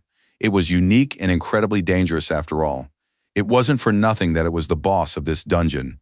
This creature vaguely resembled a sleeping dragon, the kind Theo had read about in fantasy books as a child and believed didn't exist in real life. But here before him was a real dragon, snorting loudly and capable of reducing him to nothing but a handful of ashes in the corner of the cave. As he got closer, Theo breathed a sigh of relief, realizing that what stood before him wasn't a dragon, but merely a small drake. These creatures resembled the former, but were significantly weaker. The young man pondered this. It seemed strange to him that the final boss of this ridiculous quest was a draconid, since the Ragnars were considered the heirs of the dragons. And this couldn't be a coincidence. So, gripping his sword tightly in his hands, the young man decided he would deal with this. After all, no matter what, there was no turning back, and he had to emerge from the quest as the victor. He was also absolutely certain that in order to emerge from this quest alive and victorious, he would have to kill the one standing before him. A system notification popped up before him, informing him that right in front of him lay the very secret of the Camellia Palace that he needed to unravel. Gripping his sword tighter, the young man wondered if he could handle this task, for he was still facing a subspecies of dragon, which made the creature incredibly powerful. He wanted to win as quickly as possible, so Theo decided it was worth trying a single strike technique that was supposed to take down the dragon quickly and silently, leaving it no chance to resist. Besides, the young man had trained extensively on ferocious wolves, so he was practically 100% sure he would succeed. He remembered how difficult it had been for him to use such a strike for the first time, but then with each new battle, it had become easier and easier, and now he had to prove to himself that he had enough strength to defeat any opponent. Summoning all his strength, the young man realized that it most likely couldn't compare to the dragon's flash his father had mastered, but it was more than enough to defeat this enemy. However, he believed that if he could use the dragon's heart to its fullest potential, it would be entirely possible to deal a fatal blow to the enemy. As soon as he attacked, the enemy's blood gushed out in a torrent, splattering everything around him. The monster screamed in pain, spraying blood even more profusely. It seemed our hero had managed to do what he had planned after all. When Theo realized he had actually succeeded, he could barely contain his joy, though it was still far too early to celebrate, since he hadn't yet reached the final outcome. The wounded beast was extremely dangerous, so the young man had to keep dodging and jumping back every time the creature thrashed about, trying to escape its grim fate. Initially, Theo had planned to pierce his opponent's brain, but now he realized that his blade hadn't penetrated deeply enough, so that part of the plan had gone awry. As long as the enraged monster was still alive, though it had lost an eye, Theo at least knew where to strike to inflict maximum damage on the creature. He gripped the sword very tightly for one simple reason. He knew that if he lost his weapon, he would no longer be able to continue the fight, since it was the last tool in his arsenal. Next, he decided to use a secret technique called the Jester's Stride. He wanted to believe that with its help he would be able to end the battle. As he attacked the dragon, our hero convinced himself that he could win, that he could give it his all to prove, first and foremost to himself, that he was capable of such feats. A specific strategy was already taking shape in his mind. He needed to start with a diversionary maneuver that looked like an ordinary lunge. Then he intended to strike at the enemy's weakest point, but he didn't expect the monster to use its ability called Little Drake's Intimidation, which struck fear into everyone on the battlefield. Suddenly, a wave of anxiety so intense washed over the young man that he could barely stay on his feet. He was truly terrified. For the first time during the entire battle, he wanted to run as far away from there as possible. This skill was truly impressive, but for Theo, it had a downside. The negative effect was that his movement speed was reduced by 10%. He realized this the moment his entire body literally froze and refused to obey his commands. The young man was truly frightened, thinking he had been paralyzed. The enemy didn't stand still. He was about to take advantage of his opponent's weakness and attack, so soon Theo could see a huge clawed paw looming over his head. Fortunately, our hero managed to draw his sword in time and fend off the attack, thereby saving his own life, for if he hadn't acted in time, he might have had to bid farewell to his mortal existence. The battle was so spectacular that magical power practically hovered in the air, unleashing that very blue glow the young man had seen upon arriving at the palace. It seemed as though the cave could not withstand the two elements clashing in battle. Cracks appeared in the walls, and it looked as if the underground chamber was about to collapse. At one point, the dragon knocked our hero back, and he slammed into the wall. Lying among the rubble, Theo realized that if the battle continued at this pace, he would hardly be able to not only win, but even survive. Meanwhile, his opponent was feeling quite well, which led the young man to conclude that it was time to end this carnage. and the only thing that would help him do so was a precise aim at the enemy's weak spot. To launch a strategically sound attack, the young man realized he needed to muster all his strength, focus, and concentration, for only that would help him seize the initiative in the battle. He knew exactly where the dragon's weak spot was. All that remained was to figure out the best angle to aim from in order to hit the right spot. This spot was carefully protected by thick scales that were incredibly difficult to pierce. But what could he do? He'd just have to try. For this operation to succeed, our hero had to move at incredible speed so that the dragon definitely couldn't clamp its powerful jaws shut around his body. Finally, he managed to break through to the so-called reverse scales and strike them with his sharp sword. I hope this attack will be effective. The dragon's only remaining eye widened in shock, all because the creature was experiencing unbearable pain as his opponent had struck it in its most vulnerable spot. Theo didn't loosen his grip. He simply drove his sword even deeper into the monster's body to finally kill the dragon this time. As soon as the boy realized that his plan had worked and his actions had led to exactly the result he wanted, a broad smile spread across his face. However, he realized that his enemy was still breathing, gasping for air hoarsely, but doing so nonetheless, which meant that life still flickered within him. The frustrated boy realized he needed to land at least one more blow, because if he didn't finish off this monster, he himself would be trapped in the dungeon forever. Meanwhile, on the training grounds located in the Palace of Roses, no less interesting events were unfolding involving Ray Ragnar and Hulkus Lank. Everyone present was closely watching their exchange. The red-haired man furiously declared that Theo would fight him first, but the cold-hearted woman confidently replied that a loser like him would be best off waiting on the sidelines. These words sent the man into a full-blown fit of hysteria. He shouted that 3 years had passed, and his skills had improved daily, so he'd managed to close the gap between them. But the cold-hearted Ray didn't see it that way. She was convinced that standing before her was a genuine loser not worth wasting her precious time on. Almost everyone present disagreed that Hulkus was a weakling, for he looked so imposing that there was almost no doubt his fist alone could crack someone's skull. At one point, a red-haired man laughed and quickly approached Ray, saying he wouldn't mind fighting her again to decide who would be the first to challenge Theo. The woman was unshakable. She gripped her sword tightly, but there was not a trace of fear on her face. It seemed she was completely unfazed by the fact that this red-haired killing machine was rushing toward her at full speed. Sybil Drea and the newly arrived guests had absolutely no idea what was going on, but they were all genuinely terrified, for it seemed as though the pair were ready to kill each other right before their very eyes. Everyone was so engrossed in the clash between these two that no one even noticed another person approaching.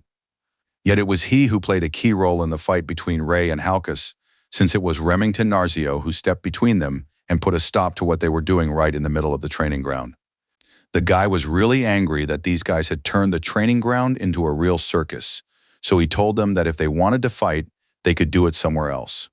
Remington's arrival made Hulkus very happy, and he announced with a smile that he wouldn't mind fighting the blonde warrior, who was also renowned for his fighting skills.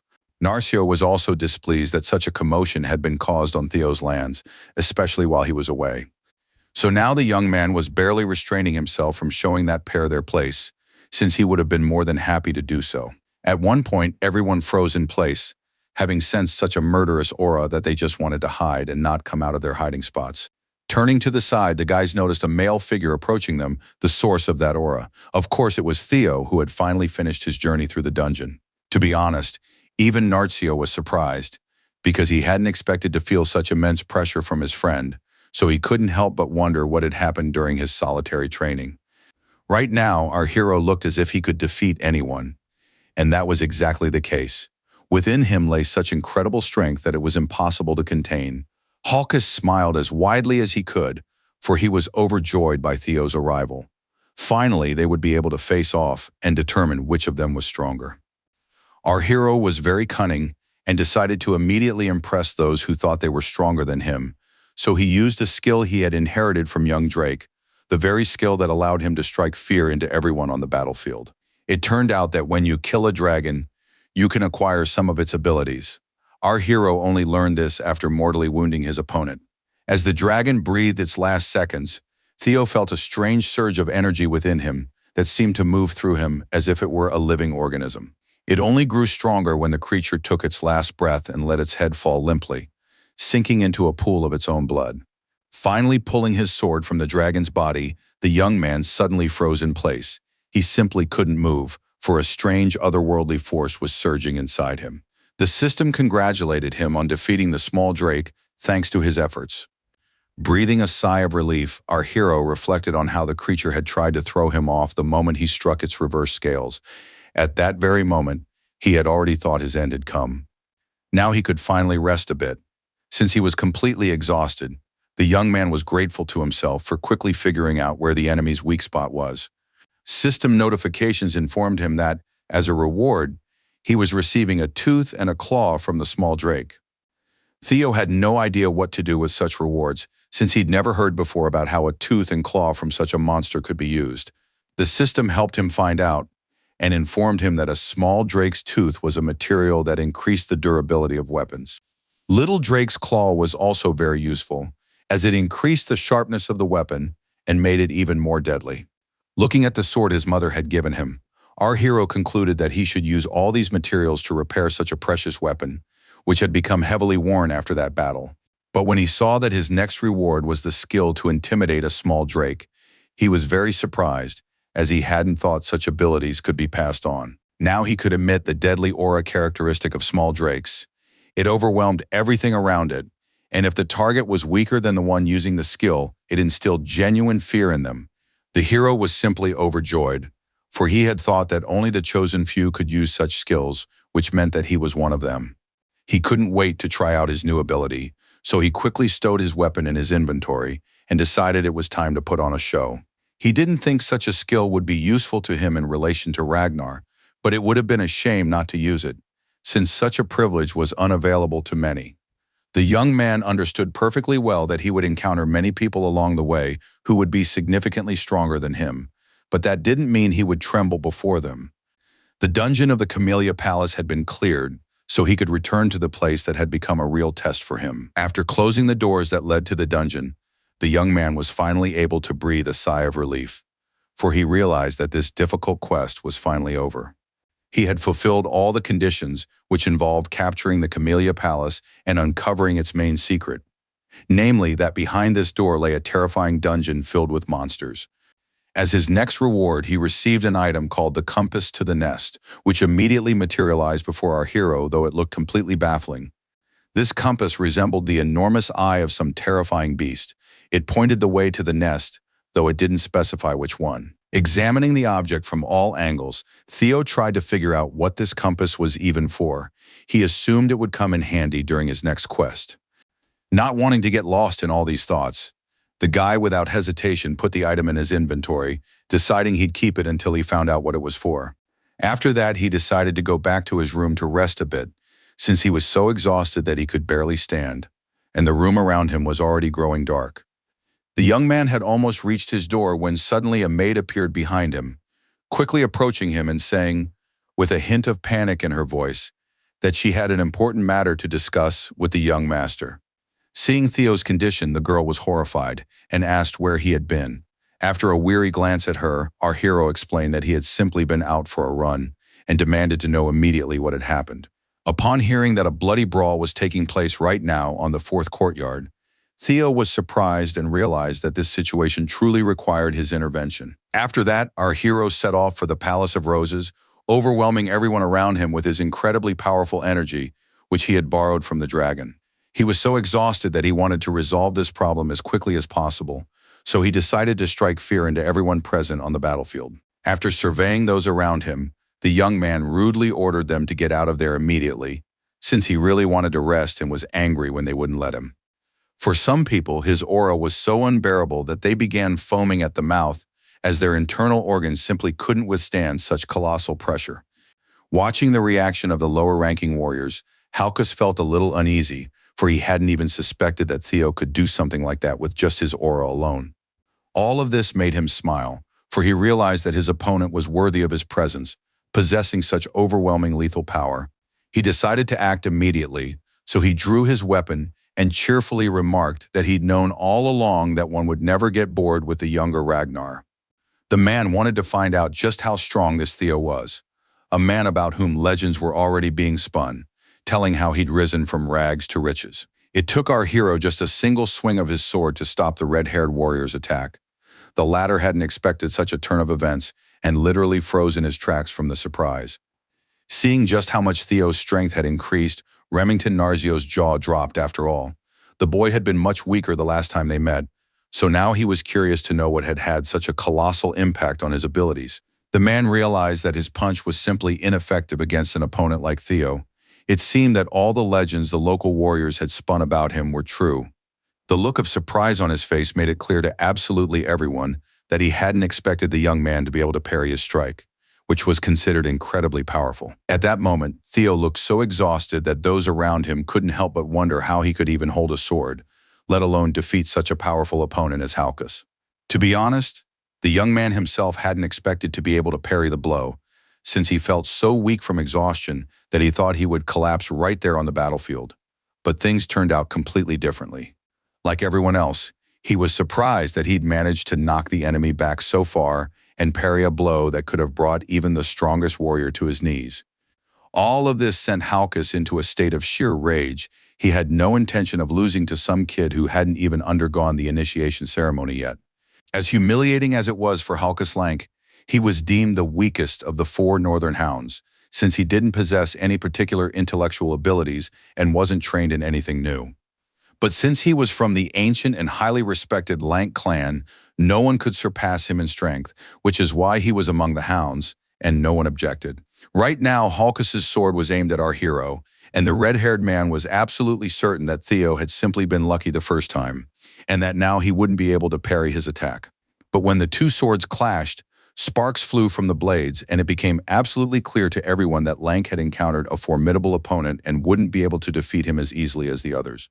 Theo parried yet another strike, and now no one had any doubt that standing before them was indeed one of the most worthy representatives of the Ragnar clan.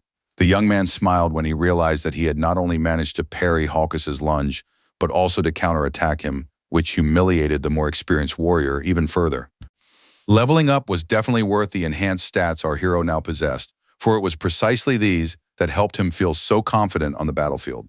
Halkus had clearly underestimated his opponent and paid the price for it, for now he was humiliated in front of all the young warriors awaiting the awakening ceremony. The man was completely defeated, and this only proved the power that Theo Ragnar possessed, a power you had previously underestimated and dismissed, but now everything had changed. Looking at the state Halkus was in, it was absolutely clear to everyone that he was no longer fit for battle. He'd be lucky if he survived at all. Our hero was surprised by what had happened to his opponent, since he hadn't even realized he'd put all his strength into the blow, and now it was unclear whether the representative of the Lank clan was still alive. Halkus was resilient, and Theo was certain he was simply unconscious. However, the others didn't know this, so they stood there with their mouths agape, unsure how to react to what was happening. But then everyone began to cheer for the young Lord Theo, who had managed to defeat the Black Bear and once again prove his incredible strength. While the young man tried to explain that Halkus was simply unconscious, the other warriors claimed that he had managed to send one of the 4 hounds of the north to the afterlife. He stopped trying to prove anything the very moment he heard a faint crack. Looking down, he realized that the blade of his sword had cracked. The damage was getting worse and worse, and at some point his sword simply split in two right in his hands, causing everyone around him to shout with delight, for this was proof that even steel could not withstand his strength. Looking at the broken hilt, Theo was shocked, for he could never have imagined that the sword his mother had given him would be destroyed just like that. The crowd was simply thrilled that our hero could not only knock out an enemy with a single blow, but also split his own sword in two. Theo didn't understand what they were so happy about. Remington Narzio and Ray Ragnar were watching the events closely, while she had remained on the sidelines the whole time, studying Theo as if he were a test subject. She wanted to understand just how cunning and strong this young man was, since she too planned to fight him, and wanted to determine which tactics to use in battle. Once, when she was just a little girl and went out for a walk on a cold winter evening, she met a little boy. He was very surprised that she wasn't wearing a coat or shoes, so he immediately asked why she was walking around like that in such bitter cold. Wasn't she cold? It was clear that this boy was very kind, because without a second thought, he took off his scarf and wrapped it around the girl, hoping to warm her up at least a little. After assessing her condition, the boy realized that the scarf wasn't doing much good in such bitter cold, so he decided that this wouldn't do and that he needed to get her off the street. Taking her by the hand, the boy smiled broadly and invited her to come to his house, because only there could they really warm up after that walk in the cold. Little Ray was very surprised by this act of kindness. She felt embarrassed and blushed, but she followed her new friend, who promised to take her home as soon as the snow stopped. Now that she was all grown up, Ray looked at this kind boy and marveled at what a strong man he had become. She smiled, realizing that before her stood not only the strong Ragnar, but also a very kind one, a trait that was unusual for their family. Not wanting to fight this young man, the girl turned around and walked away, much to the surprise of Narcio, who was practically certain that Theo's next battle would be with her. But Remington was surprised by more than just that. No one had ever seen Ray Ragnar, that cold block of ice, smile, yet as she looked at Theo, she did just that. That evening, our hero set off for the Palace of Camellias, since his desire to rest hadn't gone away and his exhaustion was only growing. But they never let him rest, because all the palace's residents wanted to congratulate him on what had happened the day before at the Palace of Roses. The servants set a lavish table for him and rejoiced as if for themselves, congratulating him on receiving the title of the brilliant tiger. For that, the young man didn't mind giving up his sleep. Everyone showered him with kind words and marveled at how hard he had worked. People were certain that if he kept up this pace, everything would go smoothly for him at the ceremony and the awakening. All the congratulations fell silent as soon as a heavy vessel with some mysterious contents was placed on the table. Theo stared intently at it but still couldn't figure out what it was. His mother shoved a mysterious substance into the young man's mouth and said it was shellfish caught in the Aegean Sea and then immediately fried in oil. Without even giving him a chance to swallow, she shoved the contents of the next plate into his mouth. It turned out to be chicken that had been fed only the finest nuts and then braised with ginseng. The woman's enthusiasm knew no bounds. She was already eager to shove the next delicacy into her son's mouth, paying no attention to the fact that he hadn't even had time to digest the previous two. Of course, such behavior might have angered someone, but Theo remembered perfectly well a scene from his past life where his mother's lifeless body had been thrown right at his feet. Now he was ready to put up with any of her antics.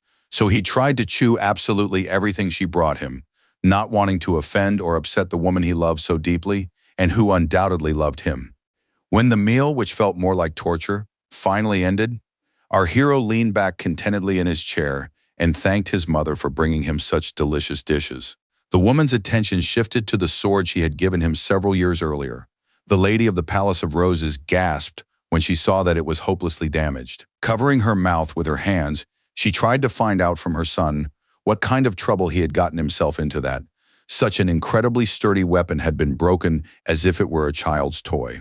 Not knowing how to tell his mother about all his adventures, the young man decided to leave it out and could think of nothing better than to say that the sword had broken during practice. Taking off his festive hat, the boy closed his eyes and with sorrow in his voice said he was very sorry because this sword was dear to him. His mother had given it to him. But instead of getting sad or bursting into tears, his mother surprised him when she angrily began scolding the woman who had sold her the weapon. He had no idea his gentle mother could react that way. The disgruntled lady explained that the saleswoman had sworn the sword would never break, since it was made of white steel and black wood. To divert her attention a bit, our hero asked whether the sword was indeed made of black wood, a type found only in the southern jungles of Gaia. Upon receiving an affirmative answer, the boy recalled that the black tree was an unusual plant that fed on iron. This material was considered very rare, as it combined the flexibility of wood with the hardness of steel. Theo hadn't even realized he was holding such a fine sword, so he began to wonder where his mother had even found such a weapon. He was snapped out of his thoughts by his mother's sharp voice. She believed they should go to the saleswoman and demand an explanation, or better yet, have her find the perfect sword for her son this time. When Theo said that in principle he could just as well take another sword, his mother said that was out of the question because people had only just begun to recognize his worth, which meant they needed to be more careful than ever about their appearance and reputation. While the woman fluttered around him, saying that there was less than a week left until the awakening ceremony, and that he therefore needed to wield the very best weapon, our hero smiled, realizing that his mother finally felt important and happy. Turning around, the lady of the Palace of Roses hurried toward the exit and said they were leaving right away. The young man asked, puzzled, where exactly they were going. Turning around, she looked at him as if he had asked the silliest question in the world, then explained that they needed to visit the best blacksmith shop in winter. That was exactly what Basque's workshop was like, a place where true works of art were forged, and the blacksmiths who worked there possessed genuine talent. Basque's workshop was one of 3 armories in winter. The place gained fame for its production volume, which was comparable to that of an entire factory, but that wasn't all. The main attraction at Basque's was the owner of the place, a delicate-looking elf who could work true miracles with steel. The Intelligence Directorate had granted her a special rank. She held the title of Master Craftsman, an honor bestowed upon only 2 blacksmiths from Ragnar. She was also nicknamed the elven incarnation of capitalism. Our hero never imagined he would one day see this living legend standing right before him. But now the elf was indeed right in front of him, gazing at him with her piercing eyes and puffing on a golden pipe. Known as the demonic blacksmith Kersone, the fair-haired elf paused from her work and looked intently at her guests, whom she had not expected to see here at all. While our hero was trying to wrap his head around the fact that he had actually met such a tycoon, he was also wondering how his mother knew her, since the woman was clearly acting as if she were an old friend of Kirsten's. When Theo heard his mother ask ironically whether she still smoked, he was very surprised, since he hadn't expected to hear something like that and thought he must have misunderstood. The elf explained that their parent-child relationship had ended the moment the lady of the Palace of Roses decided to run away from her, so now she was a respected client to her, not a daughter. Our hero was simply shocked because he had thought his mother was an orphan. But now, as it turned out, the high elf Kersone was her mother, which meant that he himself was 1/4 elf. Without any explanation, his mother, who was usually gentle, tossed a damaged sword in front of Kersone and declared that she had come here to return the defective merchandise. Picking up the sword, Kersone declared that any defect was out of the question, since she had personally forged this sword and nothing of the sort could have happened. But when she saw what her weapon had turned into, she was simply shocked, so she remained silent, unable to find the right words. She picked up what was left of the deadly weapon and tried to understand how something like this could have happened, since she had indeed forged this sword herself and done so with great skill. While the women were sorting things out, our hero had long since stopped being surprised that he was a 1/4 elf. Now he understood why he was so attractive. Narrowing her eyes, Kersone asked who the sword's owner was. The lady of the Palace of Roses explained that she had bought the weapon for her son, who was the one who used it. While the demonic blacksmith's full attention was focused on Theo, she asked whether this young man was indeed the owner. Theo's mother asked her to show him more respect, since he was a genius who would henceforth rule the clan. The young man showed far more respect than his mother had, so he bowed respectfully and announced that he was the heir to the Ragnar clan and had arrived here from the Palace of Camillus. Kersone had heard of Theo and thought that her daughter had raised the boy well, but she did not voice these thoughts. She merely asked whether the boy was indeed the owner of the sword. Our hero nodded in affirmation. His mother wouldn't let him say another word, for she had begun to lament that the sword was indeed of poor quality. But Kersone didn't think so. She studied the young man closely, trying to understand what kind of power he possessed, since even her sword hadn't held up. Saying that an interesting conversation awaited them, the elf asked her guests to follow her, after which they walked deeper into the smithy, trying to find a quieter spot. As they walked, Theo decided to seize the moment and ask his mother if she and the demonic blacksmith were indeed related, to which the woman replied that her son had heard everything himself. His mother said she didn't much like to talk about her past, which was why the boy knew nothing about who she really was. As it turned out, his mother was indeed an orphan, and Kersone had taken her in and cared for her for half a year as if she were her own child, for which the lady of the Palace of Roses would always be grateful to her. Upon hearing this, Theo was a little disappointed, because it turned out he wasn't an elf after all, and he had already begun to dream that he had inherited their good looks. Although there was no blood relation between them, the lady of the Palace of Roses continued to call Kersone her mother, saying that she had always loved whatever she considered beautiful, be it jewelry, music, theater, or even people. The woman assumed that was why the elf had taken her in. She must have really taken a liking to her, since she'd decided to help the poor orphan. Kerson was indignant when she heard these words and wanted to deny everything, but the red-haired lady just laughed and asked her if the elf had actually learned to lie. Our hero looked closely at his mother and asked why she had run away from here. Then if she had been so happy together with Kerson. At that point, the elf joined the conversation, saying that her ward had left on her own 2 feet, announcing that she would very soon become the wife of Ragnar, the clan chief.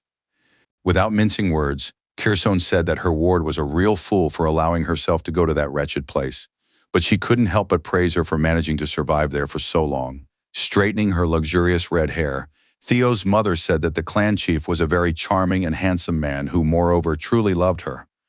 Continuing her story, the demonic blacksmith explained that last year her protege had decided to crawl back and begged her to forge a sword as a gift for her son. While the two of them were arguing, Theo watched it all with genuine delight, because this quarrel was a real family spat, and he felt like part of this strange family. He had never seen his mother so lively, charming, and talkative. She was bold, showed her true colors, and seemed like a completely different person. At that moment, Theo felt uneasy, for he realized that in his past life, he had known absolutely nothing about his mother and had been a very ungrateful son. He also realized that even though everyone around him knew full well that he possessed no abilities, his mother continued to believe in him and wanted to secure the clan's recognition for him. A question immediately popped into his head. If the demon blacksmith cared so much about his mother, why hadn't she helped them back then when they were being burned alive in their own palace? Finally, they arrived at their destination. To talk, Kerson led them into her room, which served as her main office. His mother didn't understand why they had gone so far. Looking closely at her daughter, Kerson called her by name for the first time and asked Cecilia to wait outside. Then she grabbed the young man by the arm and dragged him forward. Left alone, the lady of the Palace of Roses tried to figure out what her mother was up to. Even though she was certain that Kerson wouldn't harm her child, she felt a sense of unease. Left alone with the young man, the elf looked at him with a certain harshness, clearly intending to find out what he had done, since even her sword had been shattered by his power. Kerson looked at him in a way that sent shivers down his spine.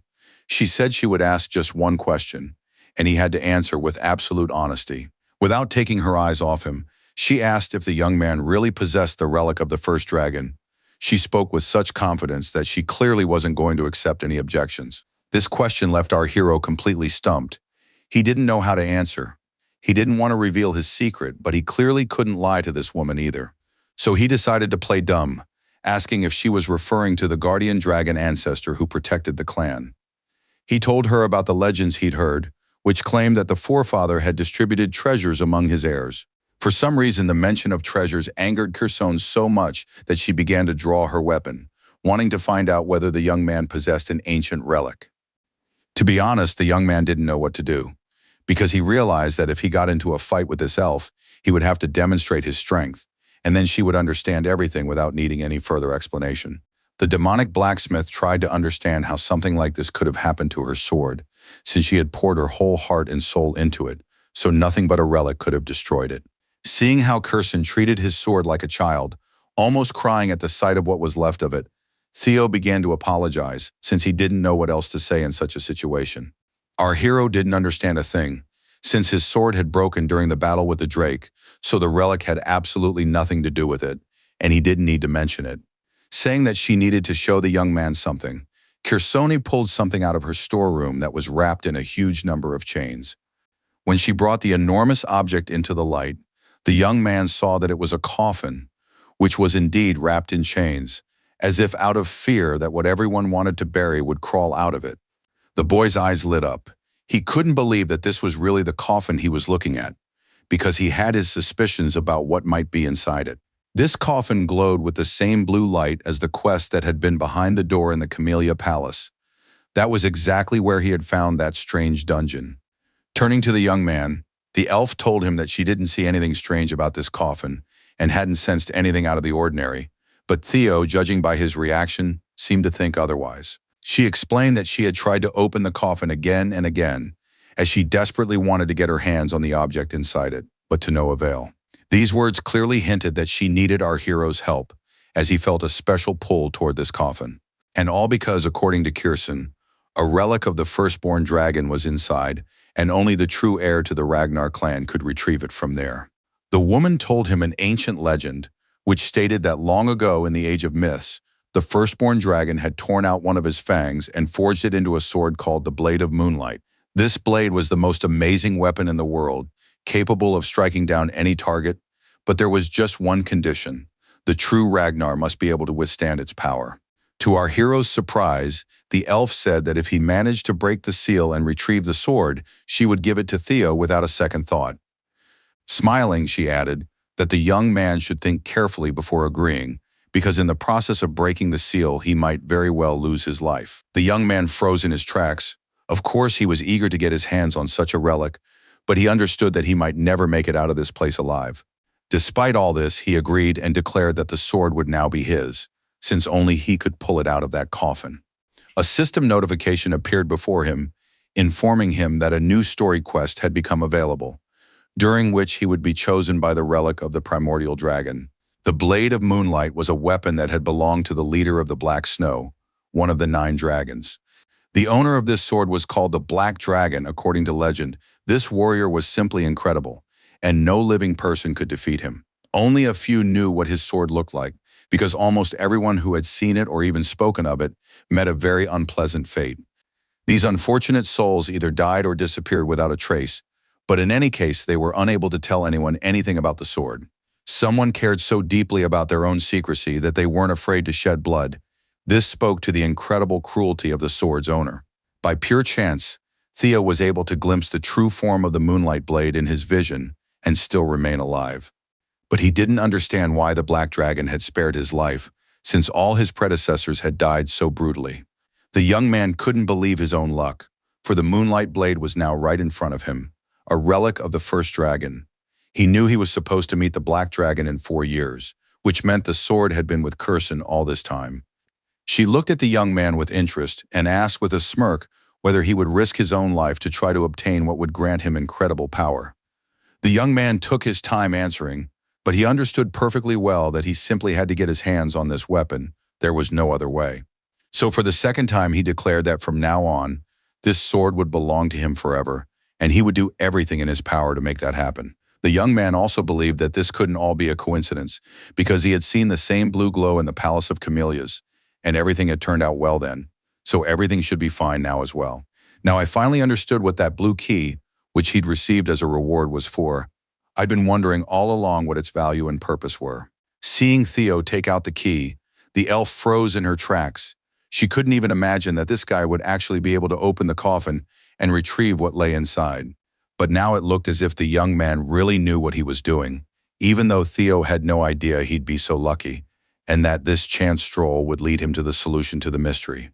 The key really did fit, and Theo almost squealed with joy when he realized it was turning in the keyhole.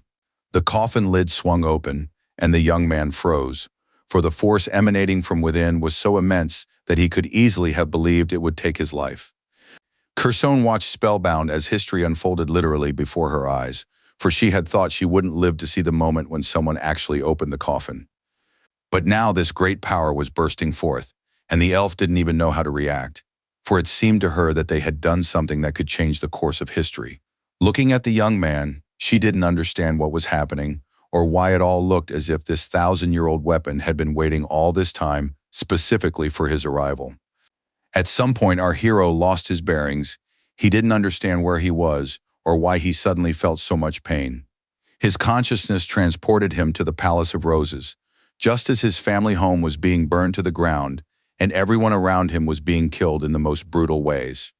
Theo didn't understand why he had suddenly found himself back in the past, why the now-dead Rendon Harvey was once again grabbing him by the hair and mocking him. Why was his dearly beloved mother dead, with a sword sticking out of her chest, the very sword that had taken her life? And then he remembered just how weak he had been before. He realized that he never wanted to feel so helpless again. And to achieve that, he needed to gather his strength and do so as soon as possible. He was yanked out of his reverie by the furious screech of an animal that burst into his memories and for some reason gave him strength. But none of this changed the fact that a multitude of swords were aimed at our hero, poised to pierce his back at any moment. He had to act incredibly fast, and the young man understood this perfectly well, so he focused all his energy on channeling it into a single strike. So grabbing the bird by the beak, he was ready to tear it to pieces if it even tried to harm him in any way. The monster squealed loudly. Theo was a very smart young man, so he immediately realized that this creature was trying to take control of his mind, turning his thirst for power against him. Now the young man understood why the sword was called monstrous. The bird widened its blue eyes and hissed that the boy was a real insolent fellow. She couldn't understand how he'd managed to unravel her secret and resist her spell. Then the boy told a story about how he had long since overcome the fear they had so desperately tried to instill in him, so the bird wouldn't be able to take control of his mind. He said that the creature wouldn't be able to bribe him with its worthless powers, since he had quests to complete. After taking a closer look at the creature, Theo concluded that it was slightly different from the griffin he remembered. In his memories, this monster was supposed to be much taller, but now they were the same height. He assumed this was because the seal had never been removed, and he was going to fix that. Smiling broadly, the young man declared that the sword would now belong only to him. All that remained was to defeat the griffin once and for all. The monster still couldn't believe that an ordinary little human had actually managed to outwit him and emerge victorious from this situation. Meanwhile, Cecilia burst into the room. She sat beside her son and couldn't believe that Kerson had allowed him to fall unconscious. With tears in her eyes, she asked her mother what she had done, but the elf couldn't say anything, because only time would tell if Theo would survive, and Cecilia didn't need to know that. The woman kept screaming, saying that she had only asked them to forge a weapon for her son, but they had done something incomprehensible to him and left him lying unconscious on the floor. The demonic blacksmith watched all this with bated breath. She realized that the monster's energy was already flowing through the young man's veins. She had never seen anything like it before. The elf was certain that everything would be all right, since the young man already possessed the dragon's relic, even though he refused to admit it. Meanwhile, Cecilia continued to sob, saying that if anything happened to her son, she would never forgive her mother for it.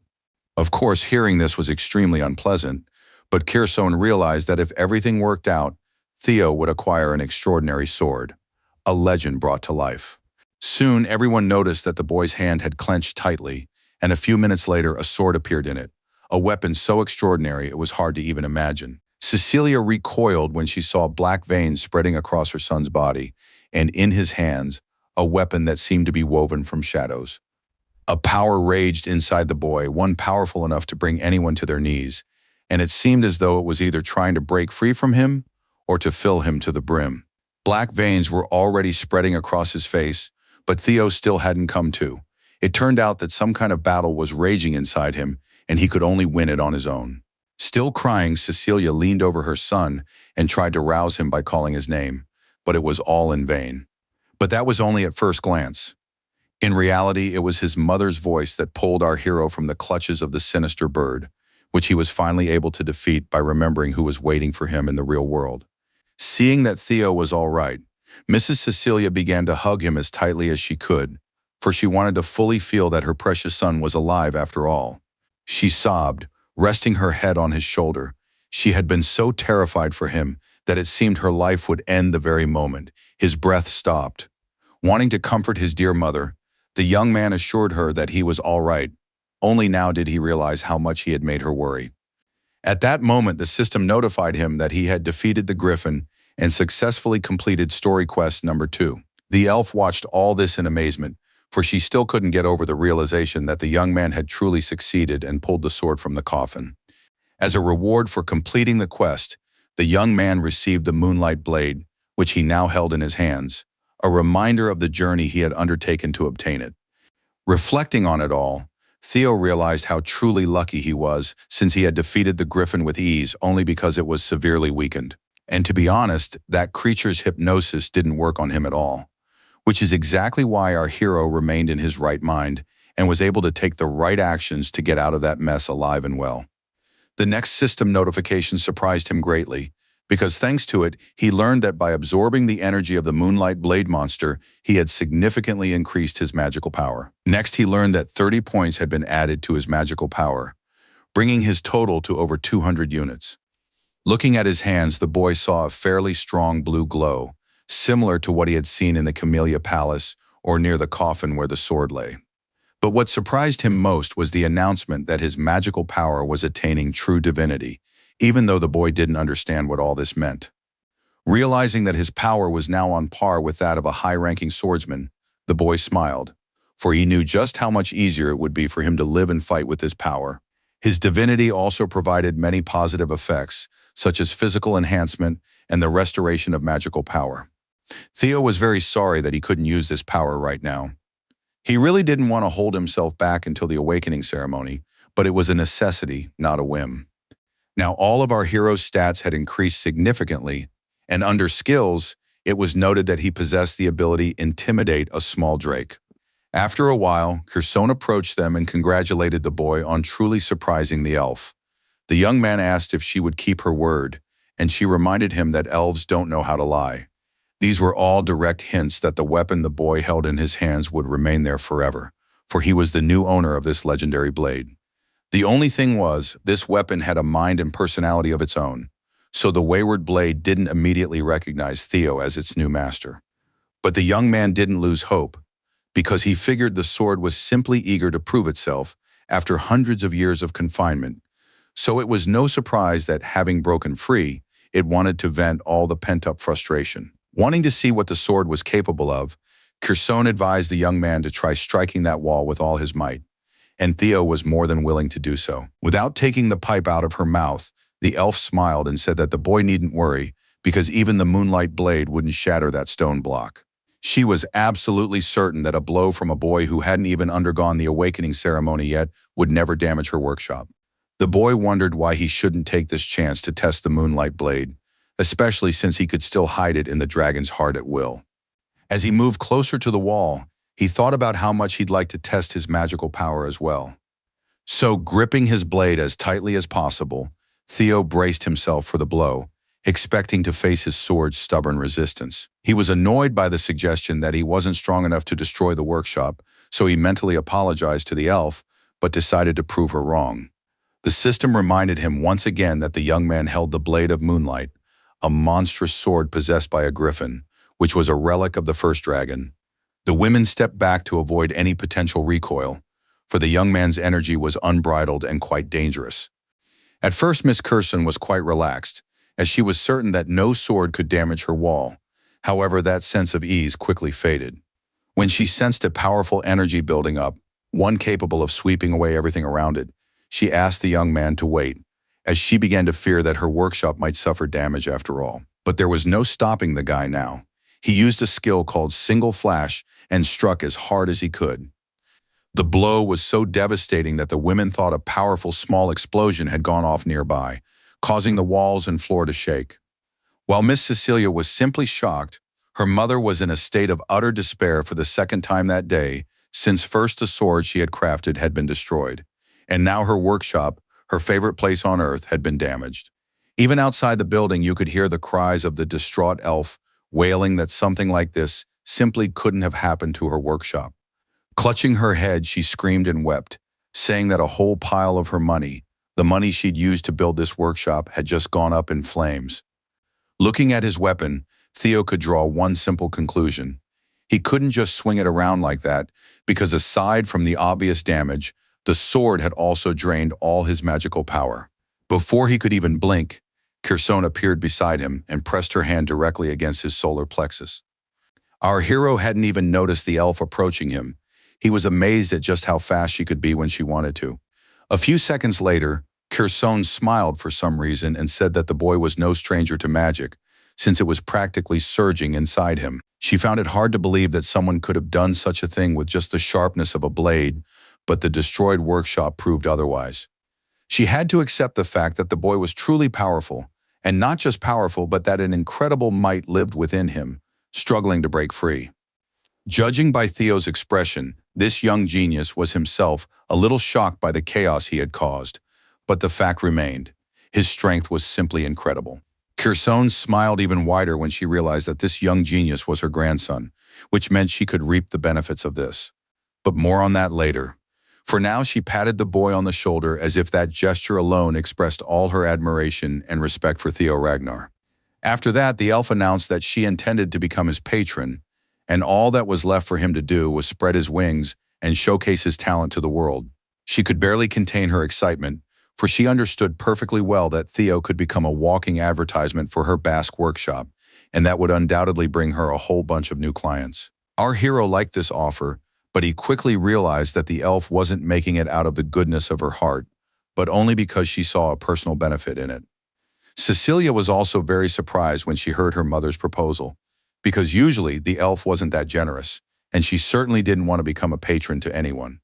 She quickly realized that her mother's eyes had turned into actual coins, because she saw in Theo the potential that could lead her to wealth. Clouds were already gathering over the workshop, and a young moon had risen. A dark night had fallen, but lights were still burning in the building's windows. At such a late hour, our heroes decided to head home, but first they took their leave of the workshop's owner, who had kindly welcomed them into her abode. Mrs. Curson watched the departing carriage and tried to make sense of everything that had happened that day, for there had been so many unexpected events that she needed plenty of time to process them. She held two enormous cobblestones in her hands and, puffing on a cigarette, tried to figure out the best way to use them so that they wouldn't be a waste of a precious resource. These were trophies from Drake that Theo Ragnar had offered the elf as compensation. She immediately realized that he must have collected them while he was retrieving the relic. The smiling woman finally made her way toward her workshop, thinking along the way that her daughter had, after all, raised a wonderful son and a worthy heir to the Ragnar clan. But all this joy was overshadowed the very moment Kherson heard a familiar voice, saying that it had been a long time since she and the demonic blacksmith had seen each other. Squinting, the woman tried to figure out where the voice was coming from, for she was extremely observant and would have noticed immediately if anyone had entered her territory. Then she raised her head a little higher and spotted a black raven perched on a branch of a tree with fallen leaves, staring intently at her. Kherson wondered what it was doing there. This bird was incredibly strange. Its eyes glowed with an otherworldly light and stared at the elf so intently as if they were burning right through her. Meanwhile, we mustn't forget that the awakening ceremony is just 5 days away, which means our hero has begun preparing for it diligently. Theo had absolutely no free time, since he devoted himself entirely to training under the watchful guidance of his mentor, Evelyn Narraville, who certainly didn't let the young man relax. They met every day and sparred constantly. With each session, their bouts grew fiercer, and it became clear that the young man's skill was improving. Evelyn couldn't help but notice this either, so she observed with a smile that our hero was now fencing much more skillfully. Theo smiled, as such words were like music to his ears, especially considering that it was Evelyn Narraville herself who was saying them. Everyone watching this battle didn't even know what to be more surprised by: the extent to which Theo Ragnar's potential had grown, or the fact that Evelyn was capable of such charming conversation. The woman was enjoying every second of their battle. She had noticed that the young gentleman had begun to change just half a year ago, but was already strong enough to hold his own against her. She thought that if the boy were to master magical energy today as well, he would become completely invincible and would be one of the most outstanding members of his lineage. Meanwhile, our hero was completely focused on winning this battle, because it was important for him to realize that he could handle even such a formidable opponent. Throughout the entire battle, Evelyn never stopped smiling, as she was greatly amused by the fact that a true monster had been born right before their very eyes. When the battle was finally over, the woman approached her protege and told him that the battle had gone very well and that he had demonstrated all his abilities. She said that she would pray for his success today, as she believed he had every chance of becoming the best at today's ceremony. With a sincere smile, the hero thanked his mentor for all the help she had given him during training, as it had truly helped him reach the heights he had now achieved. Upon hearing that the young man had promised to mention her name during the awards ceremony, Evelyn could barely keep herself from rolling her eyes, since Theo did, after all, possess a bit of the Ragnar's arrogance. Not realizing that Theo was joking, his followers also began asking him to mention them during the ceremony, since they were ready to follow him to the ends of the earth. With an indulgent smile, the young man grumbled that being popular was very difficult. Such words genuinely annoyed Evelyn, and Theo was doing it on purpose. Evening fell, and finally the guys began to leave the training grounds, heading home. The next morning, a huge crowd began to gather at the main residence, as everyone was curious to see how the awakening ceremony would unfold. When the guards stationed at the entrance to the residence saw who was approaching them, they froze in their tracks for a moment, having heard many rumors about this man. Theo looked very majestic today. It seemed as though his clothes truly emphasized the power that radiated from him. He told the guards that he had come here straight from the palace of Camellias. There were so many people that our hero was momentarily flustered, but then he quickly realized he had no business worrying about them, since he needed to concentrate on awakening his own power. Everyone knew that for Ragnar, the awakening ceremony was the most important event of the year, which is why people were so curious to see the young heirs. Upon hearing that Theo Ragnar had arrived at the building, the guards opened the doors of the residence for him without hesitation or questions. As he walked in, our hero pondered what the day would bring and how it would end specifically for him. He knew full well that everyone was eager to achieve the best result, and that it was right here that the clan's swordsmen could earn their first taste of glory and honor. So today could turn out to be either the day he gains incredible abilities and glory, or the greatest disappointment in the world.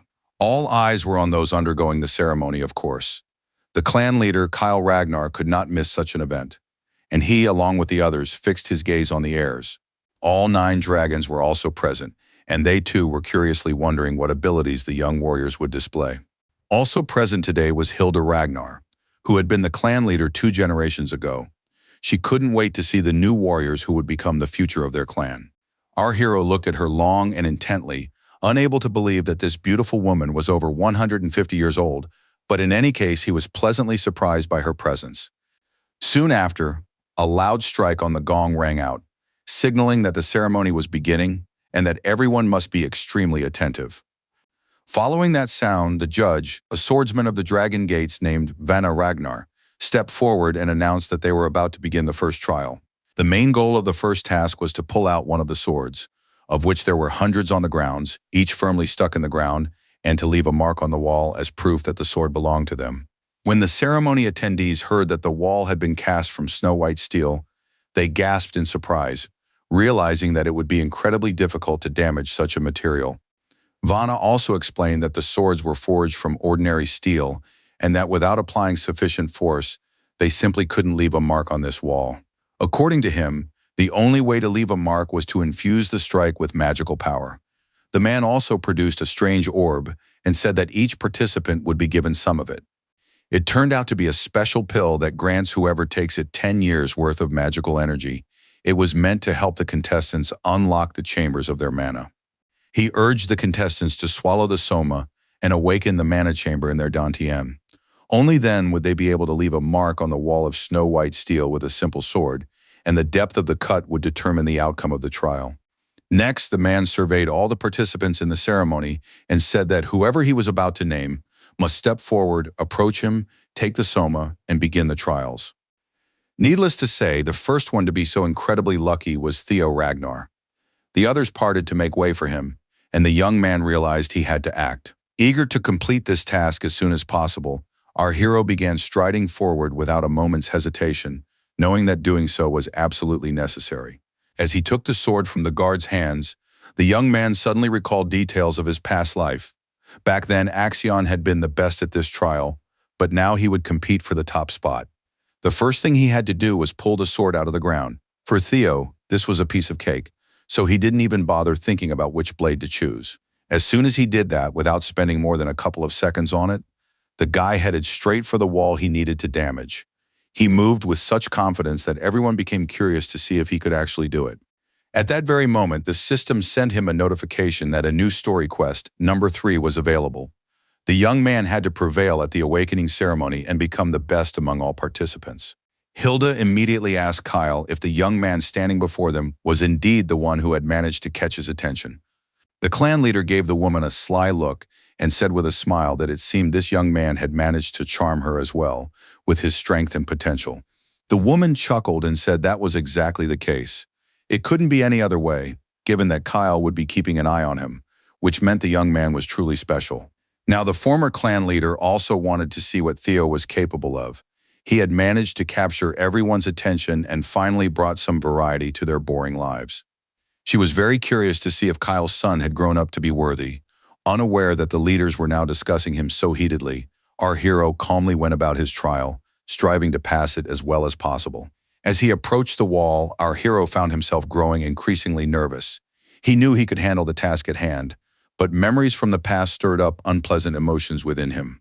Noticing that Vanna, a participant in the broom ceremony, had reminded him that it was time to begin the second stage, These words brought Theo back to reality, and he nodded, signaling that he would now continue his performance. As he brought the soma to his mouth, he suddenly remembered that in his past life, he had been unable to control Manu when he swallowed it. On top of that, his dantian had also suffered. But now everything was supposed to be different, and the young man knew this perfectly well, so he swallowed the round pill without any trouble and waited for the internal changes to take place. Exhaling, the young man smiled, relaxed, and repeated to himself several times that in this life he would definitely succeed and never repeat what had happened to him in his past incarnation.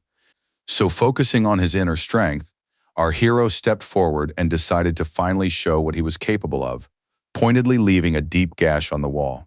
When Vanna felt the wave of energy that Theo had summoned, he thought the guy was a real idiot for daring to summon a wave of that magnitude, all because the judge was convinced the young man simply wasn't capable of controlling it. Everyone knew that the pill had to be taken with the utmost care, all because it was necessary to allow the mana reservoir to take root in the dantian itself.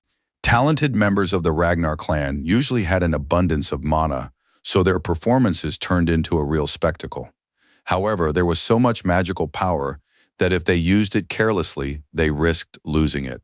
Smiling, Wang thought this guy was already finished, since he simply wouldn't be able to control his magic and handle the colossal strain. If you didn't know what our hero was capable of, you might have thought he really wouldn't be able to withstand such an onslaught of power, since magic was literally bursting out of his body. It created a sort of barrier around the guy, indicating that if this energy wasn't harnessed, it would be directed not toward creation, but toward destruction. As soon as Vanna Ragnar realized that the young man had held out, he gaped in surprise, for he hadn't expected that some Theo from the Palace of Roses, who had previously been considered a nobody, would be capable of creating something like this. The young man gathered his willpower and did everything in his power to avoid repeating the story of his past life, and he succeeded. He was pleased that he had finally mastered the power that lived within him, and now, as a reward for this, he possessed a dragon's heart and the Hall of Mana. At one point, he doubted that everything would work out, but then he realized that, unlike in his past life, this trial was surprisingly easy for him. He was overjoyed by the fact that now he could officially use mana without excessive caution, without fear that anyone would discover his true power, and now he could demonstrate it to the fullest since it was legal. After this realization, his movements became more confident, fear no longer held him back, and a sense of his own power drove him forward. For the first time in a long while, he realized that he was truly strong, for it was during these trials that he drew a clear parallel with his past life and understood just how much he had improved. The young man understood that he needed to fully unleash his power so that everyone around him could see just how mighty he was. Oh, everyone around him already understood this perfectly well. I'm surprised that even though such a powerful figure had been right beside them all this time, they hadn't given it the attention it deserved. Inside the boy lived a real dragon who had been begging to be set free all this time, and only now could he break free and reveal his entire being to the world. The technique Theo used was called Single Flash, and he considered it the most fitting one to activate right there at the ceremony. Axion watched all of this closely and didn't even know how to comment on what he'd seen, since he hadn't expected Theo to be so strong. He'd been used to thinking of this kid as easy prey, who would be simple to eliminate. Everyone around heard a thunderous crash, after which they became very curious to look at the wall, which was now covered in dust. When the dust settled, everyone present could see the aftermath of the boy's blow. The wall, which had been impossible to damage, now bore a massive crack. For the first time in his entire career as a judge, Vanna simply couldn't find the words to even begin to comment on what he was seeing, for Theo had accomplished the impossible. The only thing the judge could manage to say was that Theo Ragnar had successfully completed the awakening ceremony and unlocked his magical potential. After this spectacular display, people began to whisper among themselves. They couldn't believe what was happening, for they knew that nothing like this had happened since the days of the young Lord Torcel. While some doubted that he had truly unleashed his mana for the first time, Theo stared in awe at the fact that his luck was no longer negative.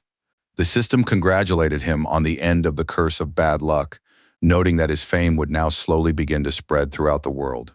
The young man's eyes lit up with joy, for he realized that only now had he reached the starting point where everyone begins. But he had been forced, among other things, to struggle with bad luck, yet now all that was in the past. A system notification also informed him that people had begun to take an interest in his magnificent performance. Osa Ragnar herself wanted to take Theo on as a student and share the wisdom she had gained over all her years of practice. But Julius was unhappy with the amount of attention being directed at the young man. But a certain Robert Ragnar expressed his sincere concerns about such a strong young man having slipped into their ranks. Hilda watched our hero with interest. The system confirmed her interest and reported that the woman was indeed impressed by Theo's performance. Stepping aside, the young man analyzed it all. He hadn't expected so much attention from the black and graceful dragons. The fact that Hilda had set her sights on him frightened Theo, for he knew she held the heart of the Garuda. That was exactly what our hero wanted to possess, so he couldn't help but start thinking about how he could get his hands on it. Next in line was Sybil Drea, who was also determined to show what she was capable of, so she put all her strength into her strike. Of course, he couldn't beat our hero, but he also performed quite well, as he managed to leave a noticeable mark on the wall, which meant he had passed the test, as the judge announced.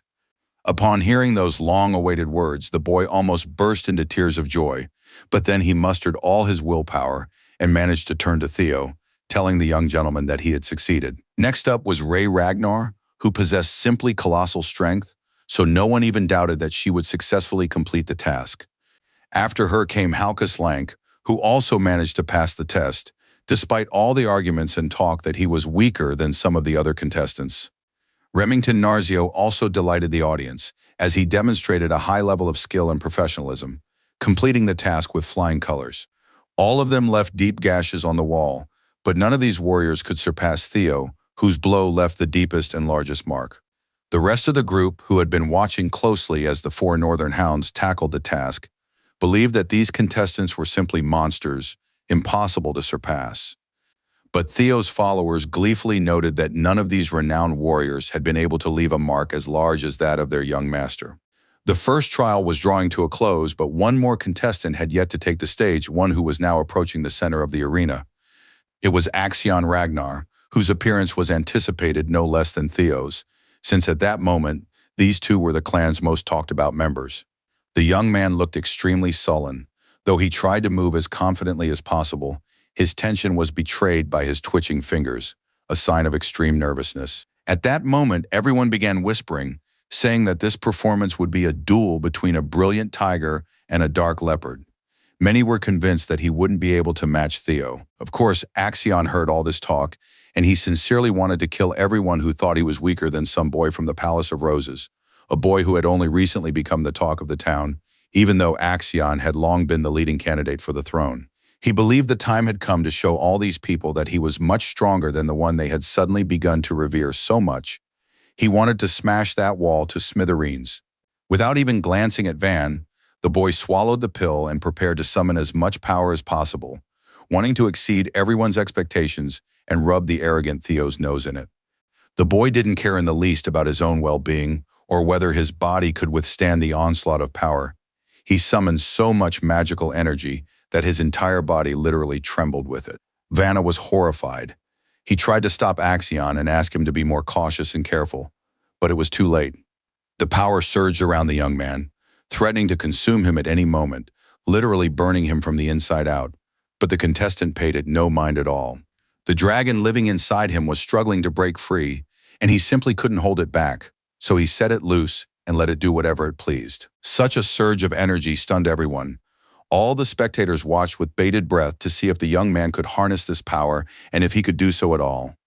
Watching all this, Vanu quietly remarked that the young Ragnars never ceased to amaze him, for such power was something straight out of science fiction. There was a distinctive crack of metal that momentarily deafened everyone present, so that now people were very curious to look at the wall. When the haze cleared a bit, people witnessed a simply mesmerizing sight. Right next to the crack Theo had created, another one had now appeared, just as deep. While the judge announced that Axion had passed the test, the spectators couldn't stop marveling at the fact that the guy's cracks were practically identical, which was simply impossible. Everyone was whispering and asking each other who had won, but it was still too early to say anything, since the winner would be determined by whose crack was deeper. Turning around, the guy started to walk away, satisfied that he hadn't embarrassed himself in front of me and hadn't performed any worse than that good-for-nothing Theo Ragnar, about whom, in his opinion, people talked too much. That was the end of the first trial. All that remained was to wait for the results and move on to the second, since the day wasn't over yet. The sound of the gong and Van's voice announced that the first stage of the awakening ceremony was over. He praised all the participants for their efforts and said they would move on. He also said he was very pleased to see that many of the participants had improved their results. After that, he asked those who had advanced to prepare for the second trial of the ceremony, noting that the next stage would take place in 4 days. And now the long-awaited moment had arrived when everyone would learn the results of the first trial and find out who had been the best. Everyone immediately recalled those two nearly identical cracks left by Theo and Axion. Practically everyone was waiting for the results just to find out which of them had won. After all, these two guys were literally neck and neck, so it was interesting to see how their rivalry would end, and which of the two would become the leading contender for the role of heir to the throne. Van was the kind of person who loved to put on a show, so he wasn't in a hurry to announce the winner. He stretched out that moment as long as he could to keep everyone on the edge of their seats. When Theo Ragnar's name was announced, absolutely everyone was surprised, including the young man himself, who, although he had intended to win, hadn't expected to hear it with his own ears, since memories of past failures still lingered within him. The judge continued to announce the results, stating that our hero had scored a perfect 10 out of 10, technique, magic, control, and speed. All his metrics were top-notch. So the brilliant tiger was in first place. Axion wasn't ready to hear this. He was used to always being first, the strongest, the most powerful, the most cunning, and the most reckless. But now that crown of supremacy had been taken from him. People continued to whisper and discuss how the depth of the sword mark left by Theo was similar to that of young Lord Torcel. There were true legends about Torcel Ragnar, for he was one of the top 5 candidates best suited for the role of the next heir. Axion had remained in second place for a long time, but it seems his position will soon be shaken because, unfortunately, even though he scored a perfect 10, his performance wasn't the best. The length of the trail he left behind was shorter than Theo's, so the young man was ranked second, and this realization weighed heavily on him, as he had been counting on a completely different outcome. Remington Narzio came in third. Ray took fourth place, followed by Halkus, and a warrior named Eric came in sixth. A brave follower of our hero, Sibildrea, ended up in as low as 87th place, but despite this, Vanna praised absolutely everyone who had advanced. After that, he explained that the second stage of the awakening ceremony would take place in 4 days in the Winter Mountains, and that those who had advanced should prepare thoroughly. At that point, everyone was told they could go home, since the first introductory stage of the awakening ceremony had ended. That evening was very warm and atmospheric, the kind of night when you want to go for a walk rather than stay home. So the young people's feet carried them straight to the taverns. It was now noisy and lively there, as everyone present was congratulating Theo and Narzio on their first and third place finishes. The guys laughed, drank, and joked, saying that they were able to achieve such excellent results only because their fourth training ground was the best in the world. Raising his glass, our hero thanked everyone who had supported him, but reminded them that this wasn't the end yet, and they still had to get through the next stage. After saying this, he put his arm around his friend to support him and express his gratitude for the fact that, during difficult moments, his friend had been by his side. Theo smiled at Narcio and said that they would take first and second place in the finals, leaving the arrogant Axion behind. These words made Evelyn smile, but she was certain that the two of them would definitely achieve their goal, which she told them. Narcio couldn't stop congratulating his friend Theo on first place because he was so happy to see that the guy's efforts were finally paying off. As for himself, he was very hard on himself and literally berated himself for coming in third, considering himself unworthy and weak since he had fallen so far behind the others. Wanting to cheer up his friend, our hero told him he shouldn't take setbacks so hard, adding that it was just plain luck that had helped him take first place. These words cheered Remy up a little, and when he heard that none of that mattered among friends, it became much easier for him to cope with the setback. Smiling, he thanked young Ragnar for his support, because he really needed to hear something like that to calm down. When his thoughts finally cleared, he allowed himself to have a drink and relax, letting the pleasant liquid soothe his mind. The guys agreed that they would prove themselves in the second stage, but they didn't expect time to fly by so quickly before they knew it. They'd already find themselves on the snow-covered peaks. Braving the cold, Theo pressed on. He knew it wouldn't be easy, but he wasn't going to let his fears throw him off course or make him doubt his own abilities. He had been the best at the awakening ceremony, and he knew full well that he had to keep up the standard, no matter how hard they tried to knock him off track. Gazing at the snow-capped peaks, the young man recalled his past life. Back then, he hadn't even dared to dream of anything like this, which showed just how incredible a height he had now reached. He still found it hard to believe that he had defeated Axion. Even though it wasn't a real battle, he had still prevailed. And of course, his opponent would never forget such a humiliation. Now all the young man could do was wonder what lay ahead for him. In his past life, he hadn't made it past the second trial, so he didn't even know what they would have to face here. Theo understood that this was only the beginning, so he clenched his fists and resolved to give it his all, no matter how difficult the trials ahead might be. Enemies were everywhere, and he knew that getting rid of Randall alone wasn't enough, since his former unscrupulous teacher was merely a lackey of the one who could truly harm him. It was also absolutely clear that his true enemies were Axion and the Heavenly Dragon, people who would never leave him alone as long as he lived. On top of that, these scoundrels were responsible for killing his mother in his past life and burning everything dear to him. So in this life, he had resolved to devote all his efforts to taking revenge. But for now, he could put that thought aside, since he needed to focus on the second stage of the trial. Later, he would reflect on exactly how his enemies would pay for the evil they had done. While wandering through the snowy wilderness, our hero suddenly remembered that he had a compass in his inventory that pointed the way to the nest. He thought, why not use it right now? After all, this device could provide a decent sense of direction in these winter mountains. So perhaps he'll finally figure out where to go, and things will be a little easier for him. Theo suspected that it was during the second stage that he would finally be able to find out what kind of nest it was and where this quirky compass would lead him. Hearing an unfamiliar sound, the young man suddenly became alert, for he knew perfectly well that in this world nothing happens by chance, and random sounds were often a sign of impending danger. Our hero was right. He wasn't alone in these parts. Someone was closely watching his movements from a nearby cave, hiding in the shadow of a deep hood. While this man was trying to figure out where his target had gone, you had already managed to sneak up on him and press a knife to his throat, hinting at a very swift execution. Carefully examining this man, Theo asked who he was. The young man became frightened and began begging not to be harmed, saying that he shouldn't be suspected of anything terrible. This man's name was Gatsby Yotan. According to him, he was from the Stormblades platoon. The young man explained that his captain had decided to recruit Theo after seeing his performance at the awakening ceremony. Barely holding back an exasperated sigh, our hero thought about how they had started recruiting him even earlier than he'd expected. It seemed his performance had truly been impressive, and various commanders had reacted so quickly. Upon hearing that the captain was offering him the chance to take an entrance qualifying test, Theo was surprised he'd finally heard something new. He was a little taken aback by these words, so he asked again whether this man's commander really wanted him not just to join, but to first undergo some kind of testing. After that grandiose talk began about how getting a chance to join the Stormball platoon was a tremendous privilege.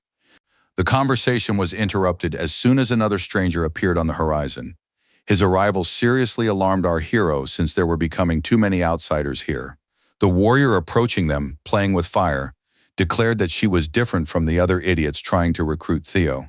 They, the Black Iron Cavalry, wanted the young man to join their ranks without any test at all. This girl was called the Fire Goblin. She was the vice commander of the Black Iron Cavalry, and her name was Ayan Sosoli. Of course, our hero recognized her immediately. She was far from the only one who decided to promote her organization to our hero. Soon, new characters appeared on the horizon, and their numbers kept growing. The guys were crowding around and talking over each other, each trying to be the first to say which organization he was from and invite Theo to join them, claiming that their leaders were simply thrilled with the guy. So poor Ayan Sosoli couldn't get a word in edgewise. What's more, these idiots nearly crushed her, so the girl wasn't just angry, she was furious that her chance to meet him had been ruined. She shouted loudly, telling everyone to get in line, but no one listened to her. After all, no one wanted to wait until the guy deigned to come over and listen to them. The protagonist didn't even know how to react to all the commotion surrounding him, so he simply remained silent and waited for these guys to talk each other out of it and, so to speak, back off on their own. He suddenly realized that if he wanted to continue his trial in peace, he needed to get out of there as quickly and discreetly as possible, lest some desperate daredevils follow him. He wanted to turn around and start running but froze in his tracks when he saw someone approaching who definitely shouldn't have been there. Osa Ragnar approached him calmly, and with a slight smile on her face, she announced that she would be able to recruit a very valuable talent into her ranks, and she wasn't afraid of losing her reputation because of it. Our hero tensed up and was surprised to see the clan leader's first wife standing before him. He didn't understand why she had come here, or why she was wasting her precious time on him. When everyone around them began whispering and asking the woman why she had come here, her answer was very simple. Like everyone else, she was here for one purpose only, namely to see Theo Ragnar. The other guys weren't bored at this lively event either, but they were in for some surprises far more unpleasant than Theo, who was merely being pestered with excessive attention for the time being. Some were far less fortunate and found themselves targeted not by recruiters, but by an enraged Axion Ragnar who wanted to vent his anger somewhere anywhere. So it was the other participants in the second stage of the awakening ceremony who fell into his clutches. These unfortunate souls were out of luck and became his bloody victims. Some suffered longer, some suffered less. But in the end, everyone Axion encountered on his path was seriously injured. At that moment, this guy wasn't even trying to rein in his madness in the slightest. He wanted to kill and did so without a twinge of conscience, because only that way could he feel strong, as if control were still in his hands. In those moments, he thought of only one thing: how Theo Ragnar had unceremoniously burst into his life and then taken away not only his home, but also his status as the primary heir apparent. This insolent young man, whom no one had ever heard of before, wasn't afraid to demonstrate his strength and show what he was capable of, and as it turned out, he was capable of a great deal. After all, no one could replicate his strike against the wall, not even Axion, who had been trained for this moment his entire conscious life. Now he felt he had lost to some ragged upstart. All these thoughts wouldn't leave Axion alone. All he wanted at that moment was to kill, using the most brutal and bloody methods, no matter who, just to dull the all-consuming rage inside him, even if only a little. The guys who fell into Axion's hands had absolutely no idea why he was attacking them with such aggression and ensuring that death would take them into its embrace. This young man knew no mercy, compassion, or even the slightest sympathy. He destroyed the boys as if they were his personal enemies.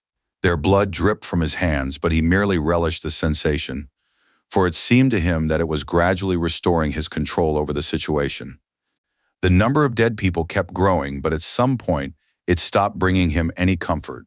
He had never regarded human life as something valuable, and now he didn't even think he was doing anything wrong. With every new person he killed, Axion's moral principles eroded further if, of course, one could even say he ever had any to begin with.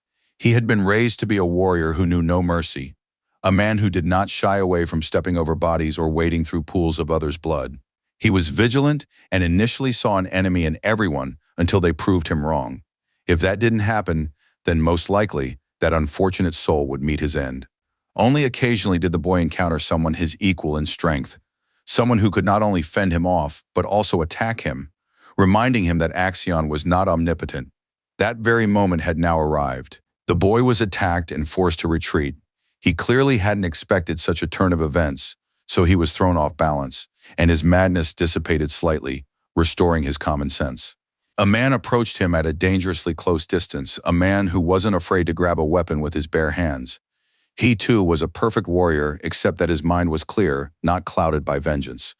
He was stopped by his uncle, Ed Trovin, who believed that his nephew was acting in a very despicable manner by taking out his anger on others, people weaker than himself, especially since this would do nothing to help him restore his reputation. His uncle's presence brought Axion back down to earth a bit. His common sense slowly returned to his restless mind as he realized that his relative was right and that all this behavior would lead to nothing good. Turning around, Ed began to walk away, telling his protege that in such a situation, one should cool off and come up with a plan of action. He advised the young man to follow him. The young man's interest was piqued when he heard that his uncle would share some wisdom with him, since this man usually didn't say anything without a reason. That's exactly what happened this time too. Ed decided to share an idea with his nephew, one that involved turning the second stage of the awakening ceremony into a real funeral for their enemy, Theo Ragnar. But let's return to the snow-capped peaks, where the elegant Osa Ragnar had arrived. She wasn't afraid to risk her reputation by chasing after a talent like Theo. The graceful dragon believed the young man was worth putting in a little effort to recruit him to her team, and she was ready to go through with it.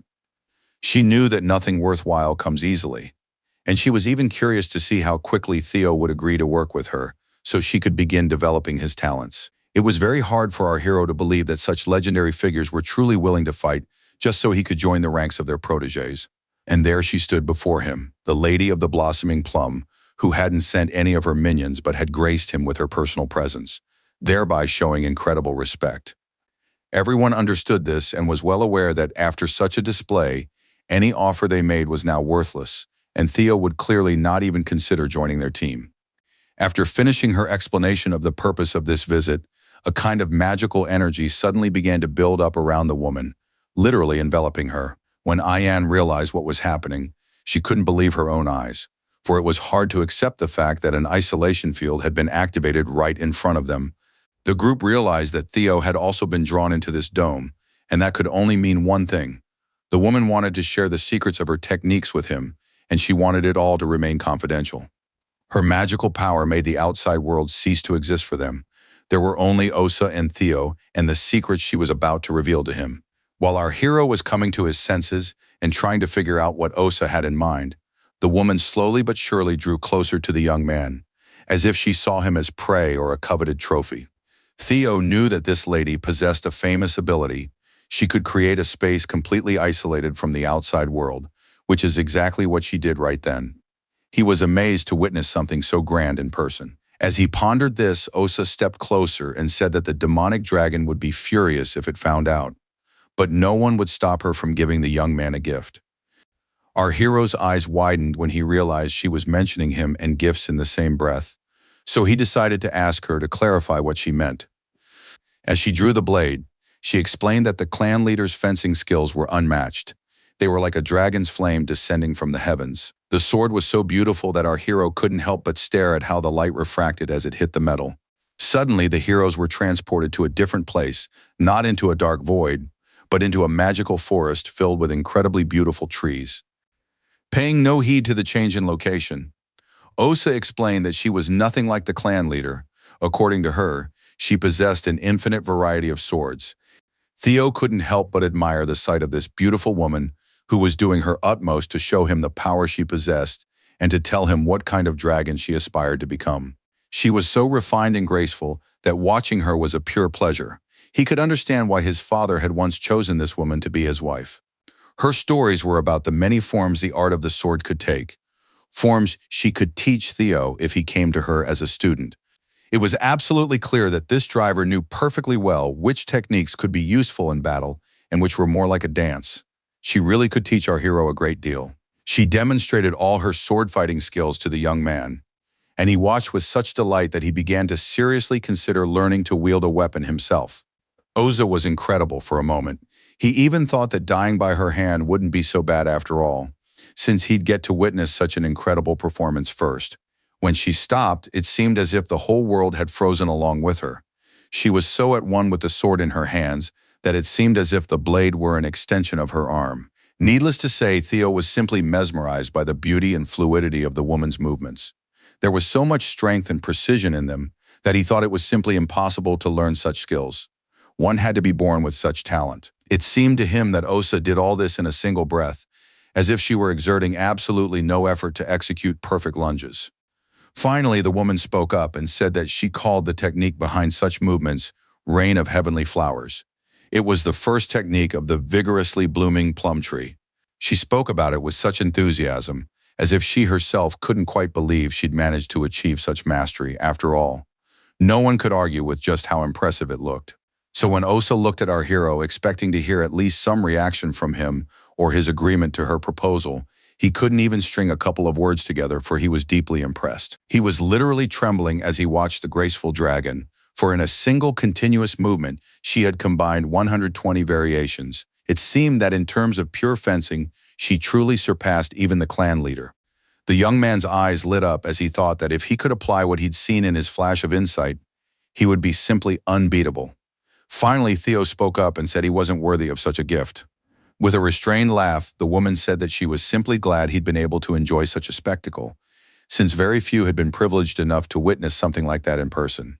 After that, the cocoon that had separated them from the others dissipated, and they returned to the real world, which was far less pleasant than the one the heroes had been in. After looking closely at Theo, Osa said that if he wanted to see more, he knew what to do and where to go. Everyone present was simply stunned when they heard that Osa herself was inviting this young man to come see her at any time after the ceremony ended. She also uttered a cryptic phrase about wanting the young man to become a breath of fresh air for this place, after which the woman literally vanished into thin air. Without taking his eyes off the spot where she had been standing, Theo could think of nothing but the fact that such a gift surpassed even his wildest expectations, which meant that, for his part, he had to show proper gratitude.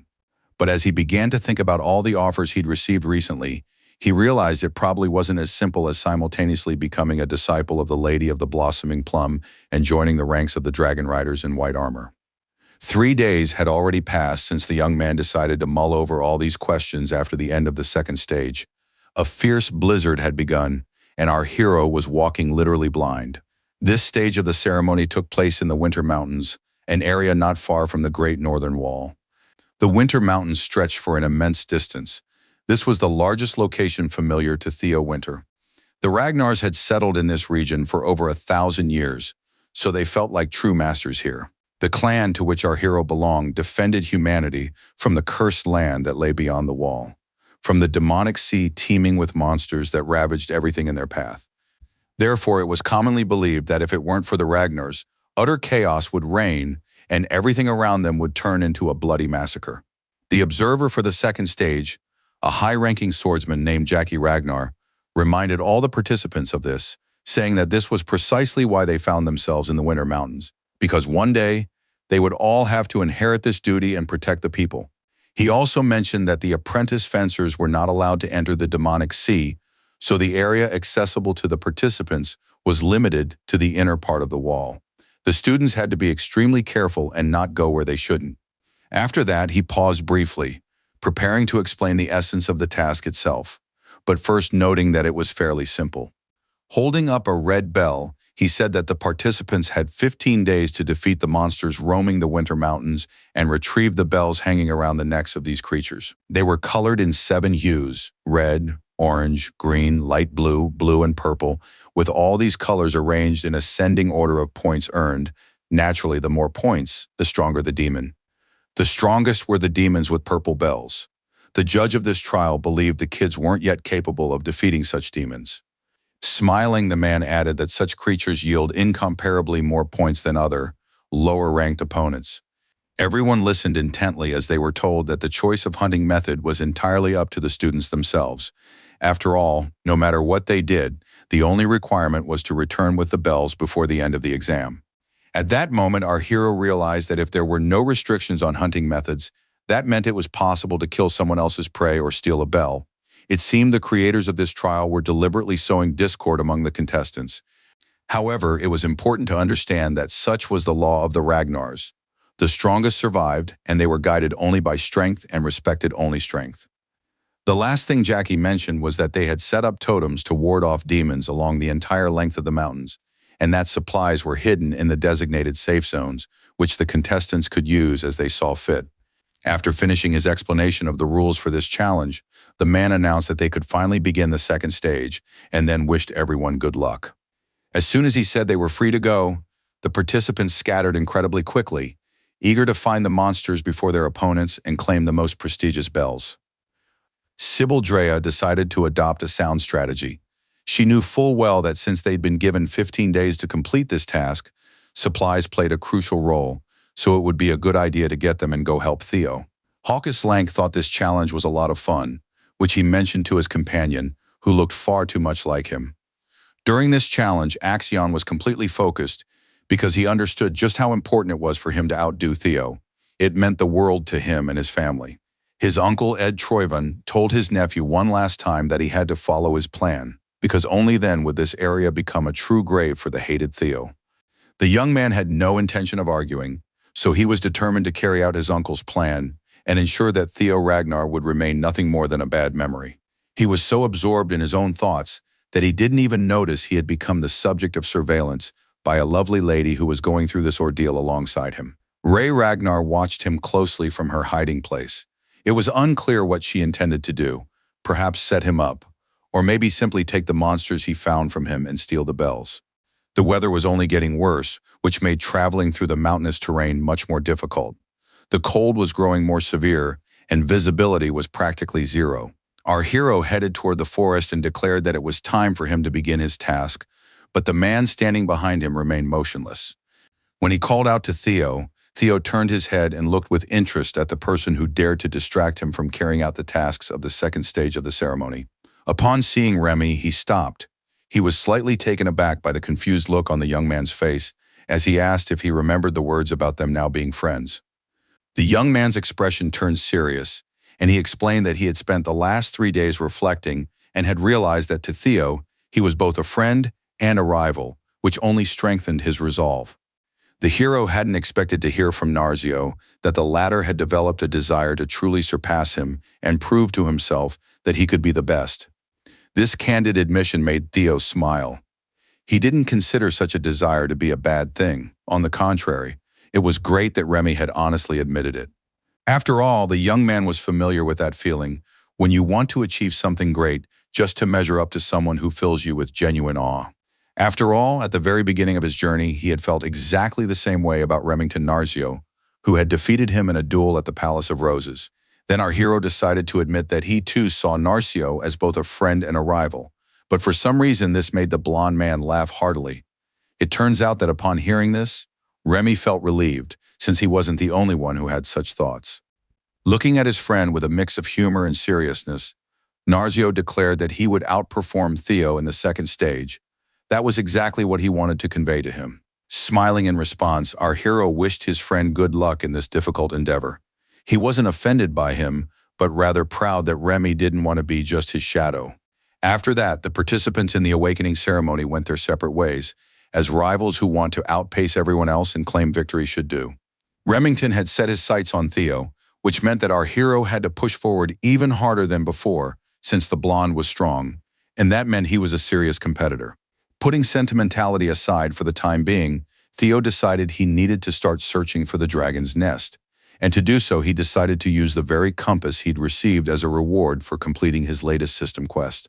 The object began to glow with an otherworldly blue light, growing brighter with every passing second, which could only mean one thing. It was working as intended and would indeed lead him to where he wanted to go. But Theo couldn't stop thinking about how thrilling it was that he now had to outdo not only Axion, but also Narzio. He understood that if he outdid this pair, he would become not just strong, but literally omnipotent and invincible, since these guys were among the best warriors in the kingdom. Deciding to think about this a little later, since such thoughts were consuming his mind too much, the young man resolved to get down to business and open the system window. Taking out his compass, he decided to set out right away in search of the nest, even though he had only begun gathering information about it a few minutes earlier. This item was literally created to show our hero the way to the nest, but nowhere did it explain why the young man should go there. Just one glance at this compass was mesmerizing, for this device was somehow magically alluring and incredibly beautiful. The outskirts of the Winter Mountains were no less impressive. Although the snowfall was unpleasant, it made the area even more beautiful. Despite all the beauty, our hero was frustrated that the landscape had disoriented him, and he couldn't figure out where he was or where to go next. However, the compass pointed exactly to the spot where he was standing, even though there was no nest there, so the young man thought that perhaps he needed to look underground. Glaring irritably at the snow-covered ground, our hero barely managed to hold back a sigh. He didn't even want to think about having to dig through soil that was frozen solid. He really didn't want to ruin his beautiful sword. Had he known in advance that he'd have to dig, he would certainly have brought a shovel with him. As he pondered, all sorts of ideas began to pop into his head about how to at least remove the top layer of soil. He had few options, and all of them involved using his weapon, even though that might significantly damage the blade. Life wasn't easy, and our hero knew this all too well. That's why he was used to having to make do with whatever was at hand, which was exactly what he was doing now. There was nowhere to go, and as much as he wanted to keep his sword intact, he had to make sure the layer of earth was cleared away. The blow was so powerful that it seemed as if everything around him was shaking. Now he could be certain that the boy had handled the task with flying colors. The top layer of earth had indeed been blown away, exposing something that resembled the spine of some enormous animal that had died in this spot thousands of years ago. The creature's bones had lain beneath the soil for so long that they had turned to stone themselves. But that wasn't what was troubling Theo.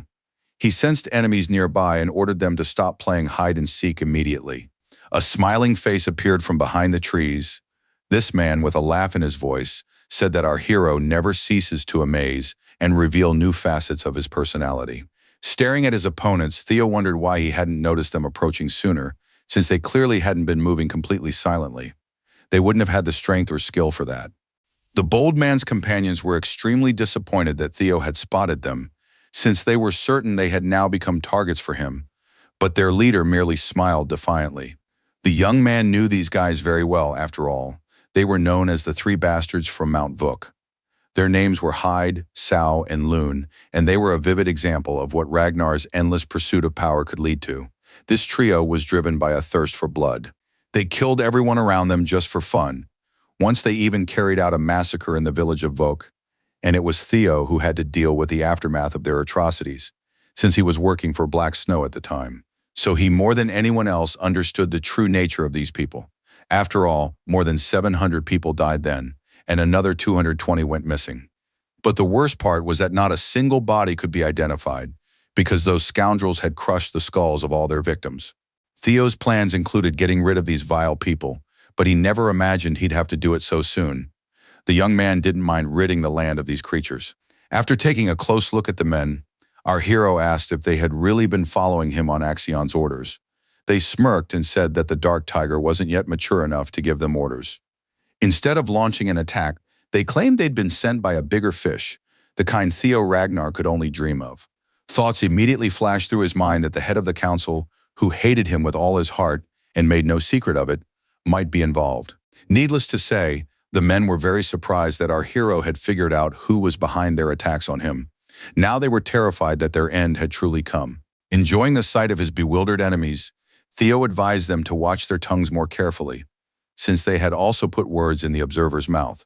So now he understood why he hadn't spotted the scoundrels right away. One of these bastards asked the leader how bad it was that the young man had uncovered their devious plan. The scarred man blurted out that it didn't matter to them at all, since he was going to die soon anyway. The brunette openly declared that he couldn't wait to smash the pretty little face of the promising heir to the Ragnar clan, because then no one would doubt their power. Of course, our hero had no intention of putting up with such treatment, so he immediately reached for his weapon and decided to teach these scoundrels a lesson they'd never forget. When they sensed his intimidating aura, they were truly terrified, because they had thought they were dealing with a spoiled brat who was good for nothing, but it turned out to be anything but. Before they knew it, our hero had already unleashed the triple dragon strike, which sent his opponent flying as far back as possible. Theo didn't want to stoop to their level and start a bloody massacre here, so he restrained himself in time and didn't cross the line into cruelty. In fact, a single blow from him was enough to show these scoundrels just how strong he was. They realized this the very moment their bodies were covered in blood. When our hero said he wouldn't cross the line of cruelty, he meant he would leave these men's heads intact, not that he would spare their lives.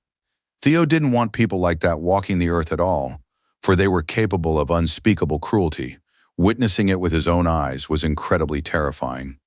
Dealing with them was quite simple, since in our hero's opinion, they were still completely inexperienced and young warriors who hadn't yet mastered proper fighting techniques. Meanwhile, he had already managed to learn a thing or two. Now he applied the technique that the lady of the blossoming plum palace had shown him. The young man had studied it for 3 days and was now capable of landing several strikes at once. During that time, he had come to understand that when you swing in an arc, it becomes easier to control the sword and opens up an incredible number of possibilities, though there was always room for improvement. To hide the evidence of his actions, Theo set about cleaning up the bodies. He unceremoniously grabbed the dead body of the guy with the scar and began dragging it aside. After tossing 3 bodies off the cliff, the young man decided he needed to focus on more important matters, namely how to outmaneuver his competitors and win this stage of the ceremony.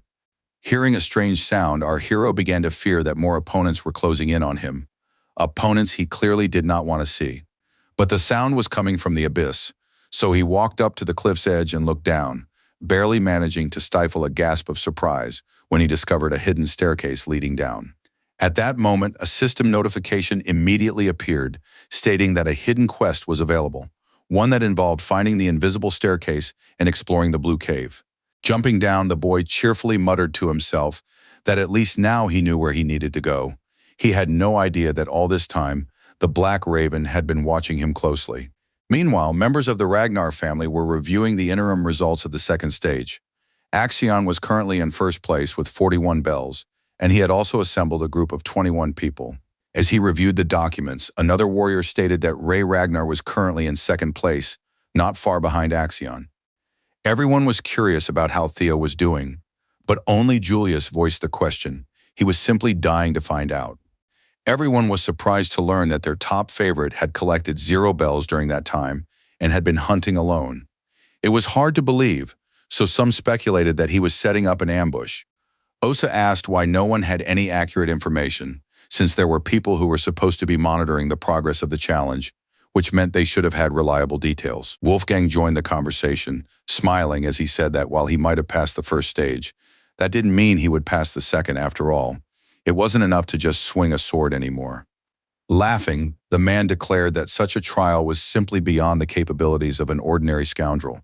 To himself, however, he thought he'd done exactly the right thing when he hired that trio to hunt down Theo. Looking at the leader and his excellent mood, Ed Trovan couldn't help but wonder if he had indeed managed to rid them of that good-for-nothing kid.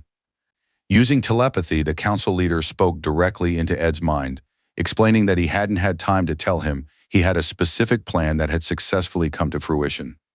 The Sky Dragon had not expected at all that Wolfgang was capable of telepathy. Moreover, it was bizarre for him to hear a completely unfamiliar voice in his head. The man didn't like that this damn old man did absolutely whatever he pleased, even if it meant getting inside someone else's head. Right now, all of Ed's thoughts were consumed by wondering where the relic of the first dragon was, because after Theo's trial, he'd had time to search the Palace of Roses, but he hadn't found anything.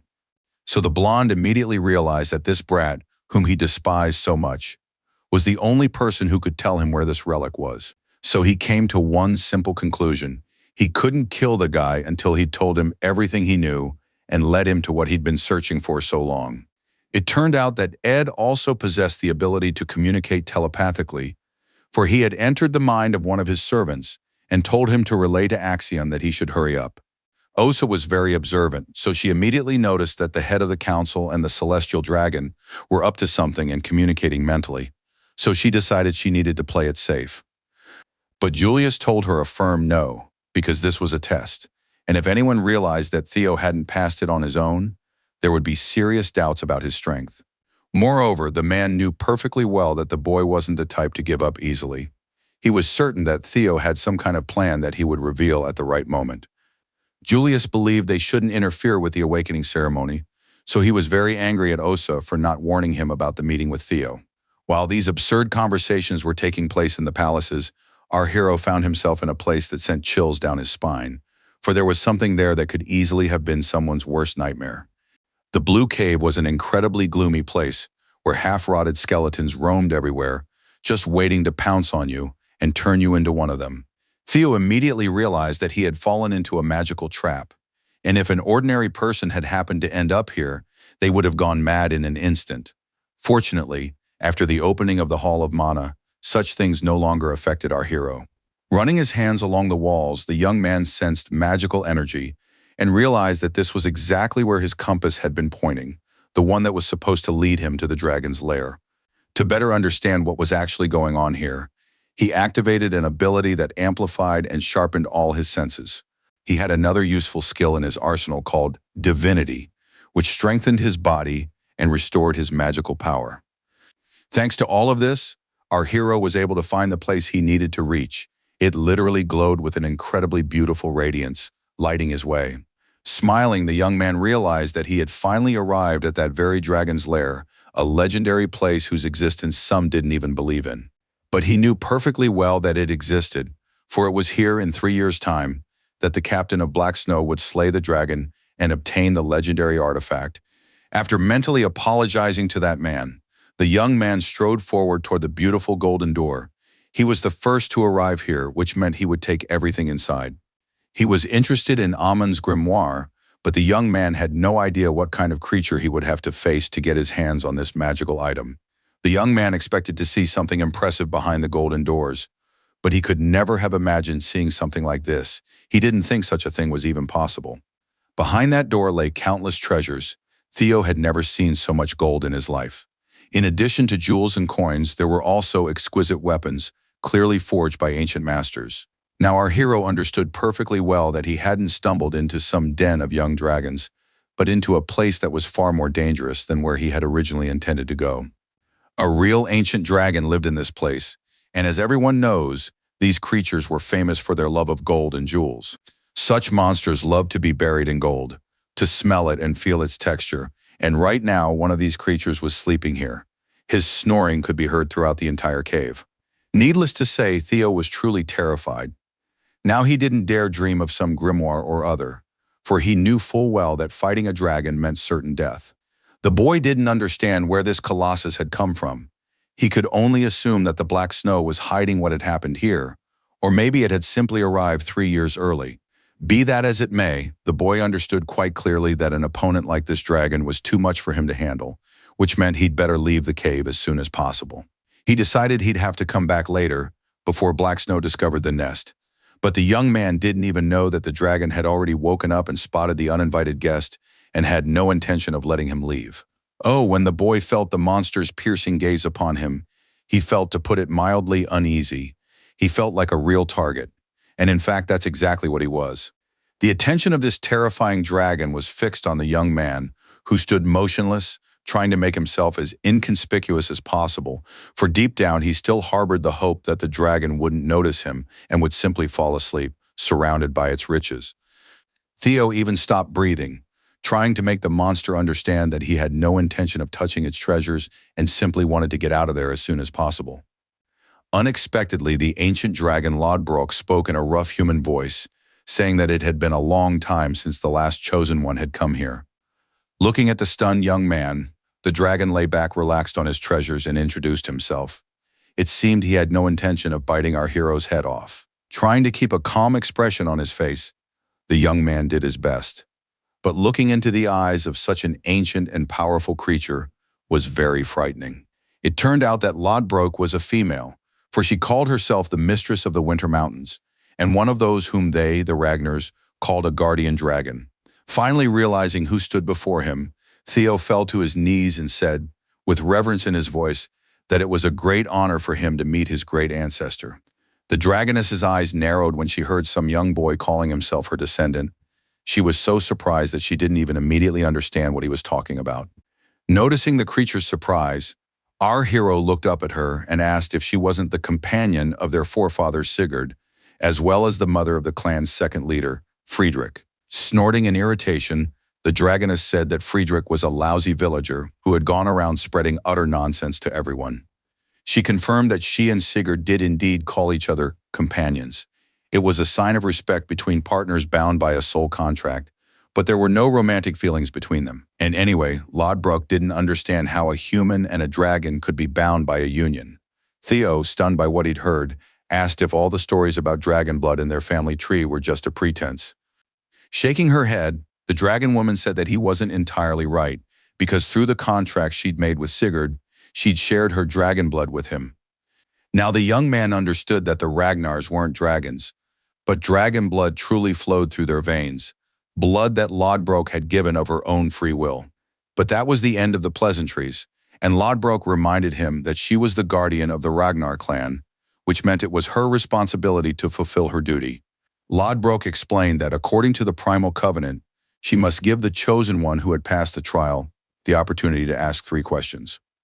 It seemed as though a weight had been lifted from Theo's shoulders.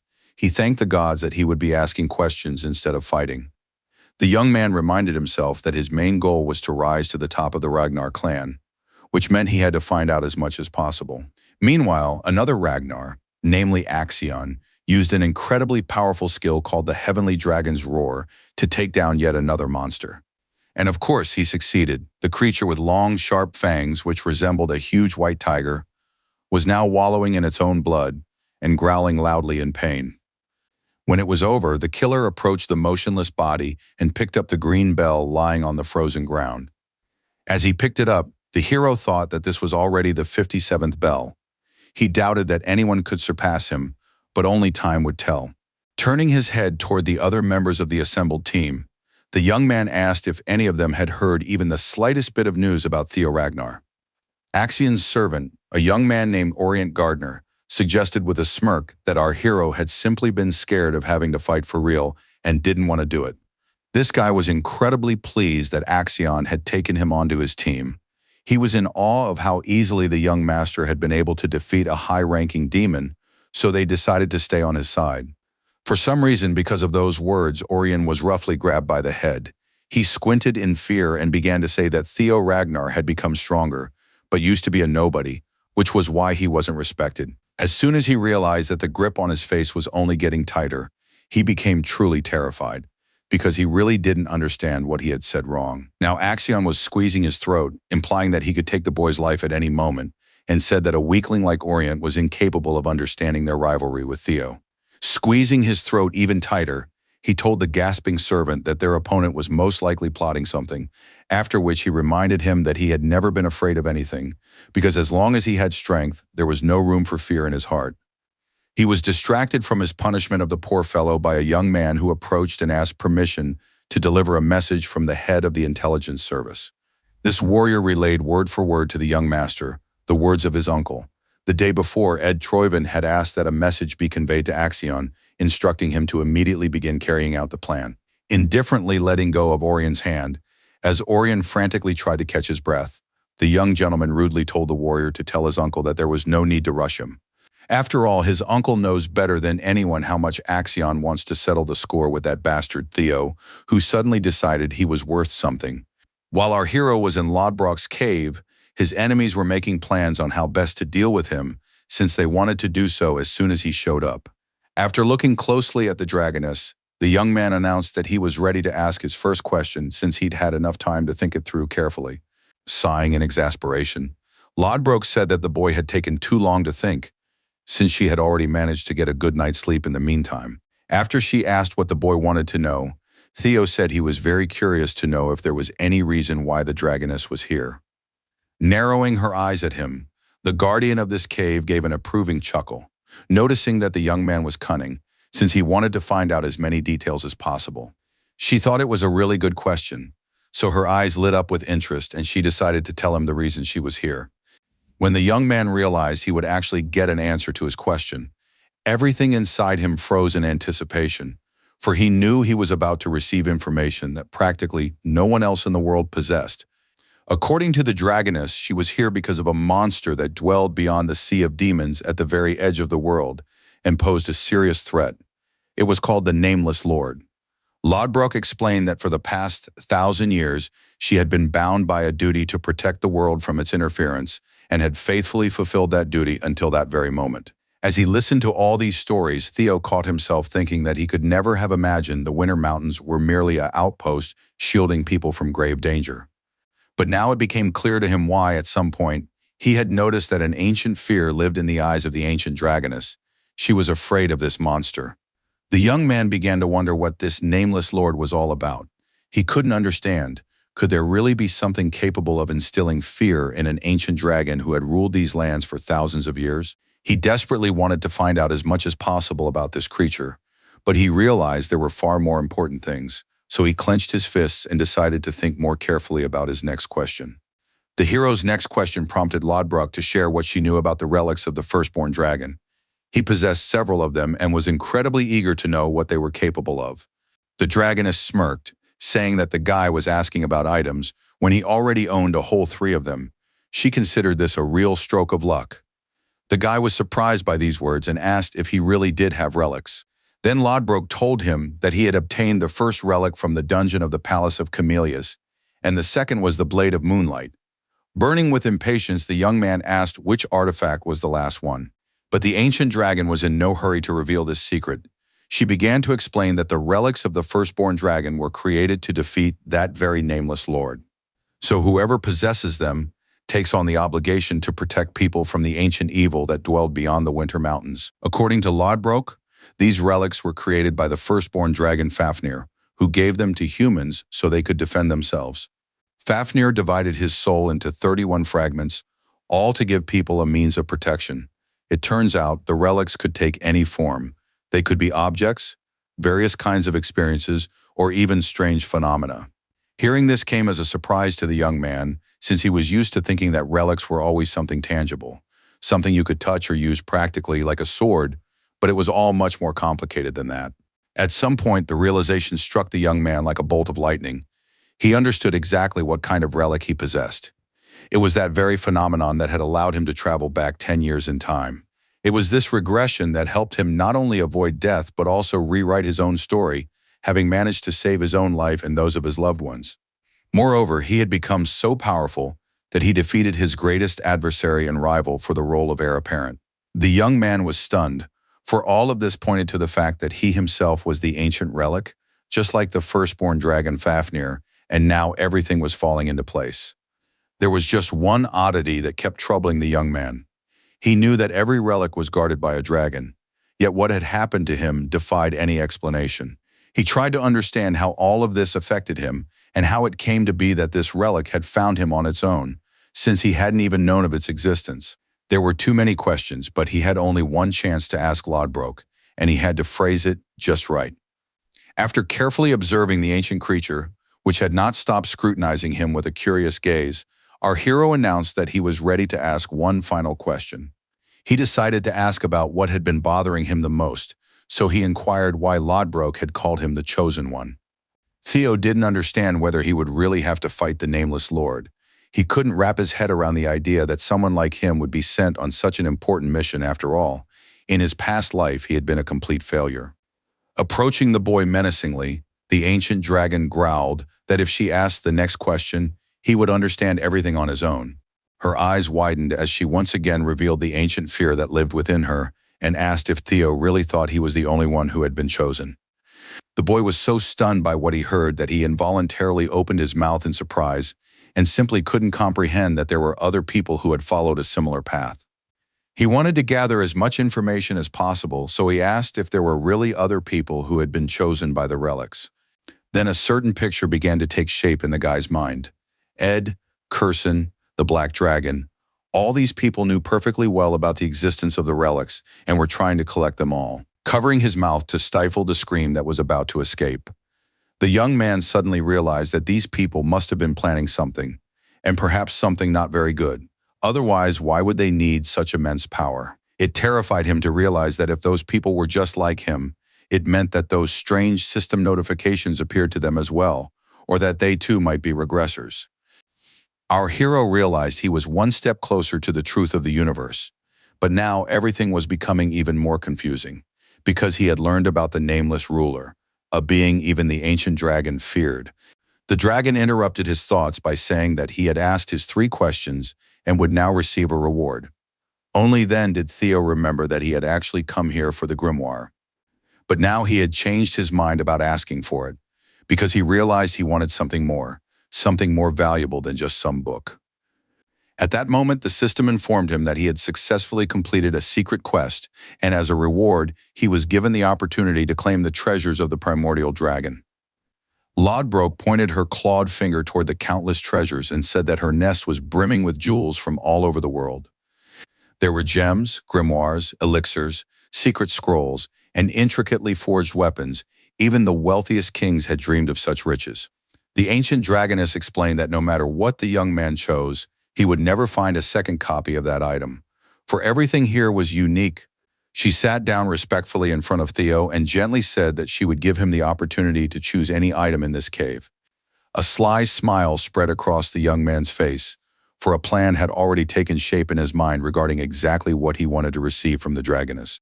When the silence dragged on, Lodbrok broke it by asking if the young man had chosen a reward for himself.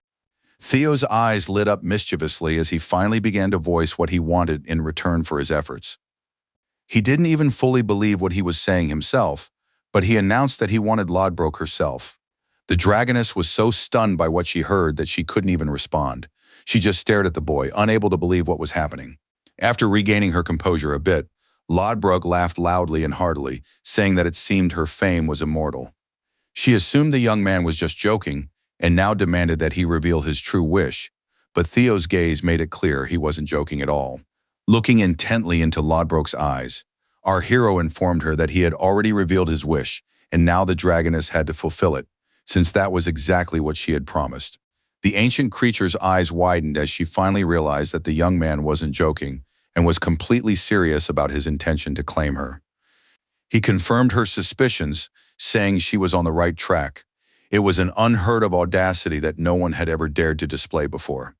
Lodbrok activated her magical energy and began demonstrating it to our hero, showing him that it was best not to mess with creatures like her. Little did she know, however, that Theo was used to adversity and had no intention of backing down, especially when the very thing he desired so much wasn't coming to him willingly. So she decided to use a unique ability called intimidating the guardian dragon, believing it would deter the young man from trying to get her. The dragoness screamed that she considered the young man a true insolent fool who wanted to seize all her treasures and wisdom with nothing but his empty talk. The skill was incredibly difficult, and the young man realized he had to hold his ground if he wanted to get his hands on what he so desperately desired. To subdue the dragoness, our hero decided to use the skill intimidating the little drake to dissuade the ancient creature from resisting. With a hoarse laugh, Lodbrok asked if the young man really believed that the power of a little drake would help him stand up to her. Then our hero shouted a reminder to the guardian dragon that she had promised to give him any treasure from her nest, without mentioning a word about the fact that he couldn't choose her herself. He knew full well that he was being very bold, but he decided that he would definitely survive. It was, as they say, all or nothing, and the reward was worth the risk. Everyone knew that Lodbrok was the guardian dragon who had founded the Ragnar clan together with the forefather Sigurd. So Theo decided that there was no better recognition of strength than to draw close to her. The tension caused blood to flow from his mouth, but he had no intention of backing down. After all, he didn't want to show weakness or repeat the mistakes of the past. So he decided he would use all his skills, show his stubbornness and pride, but under no circumstances would he let such an opportunity slip away. Our hero shouted loudly that he had chosen Lodbrok and reminded her that she had given him her word and was now obligated to become his companion. The dragoness's eyes widened. She couldn't believe that some human dared to dictate terms to her.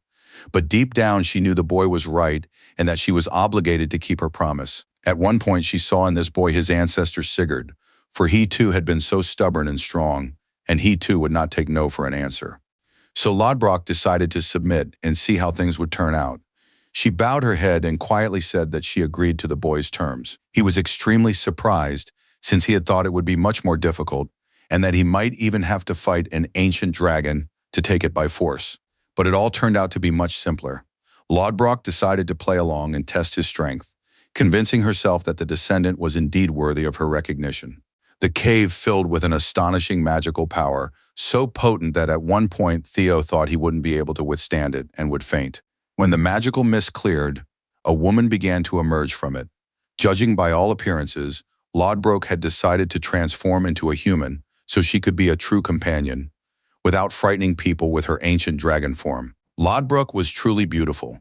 She looked at the young man with her piercing yellow eyes and smiled, saying that he had piqued her interest and she had decided to give him a chance. While our hero gazed at her in awe, she stood atop a mountain of jewels and slowly made her way down. The young man had never seen a woman more beautiful. She was special. Her hair, her clothes, her face, everything radiated the power and magic from which she was woven.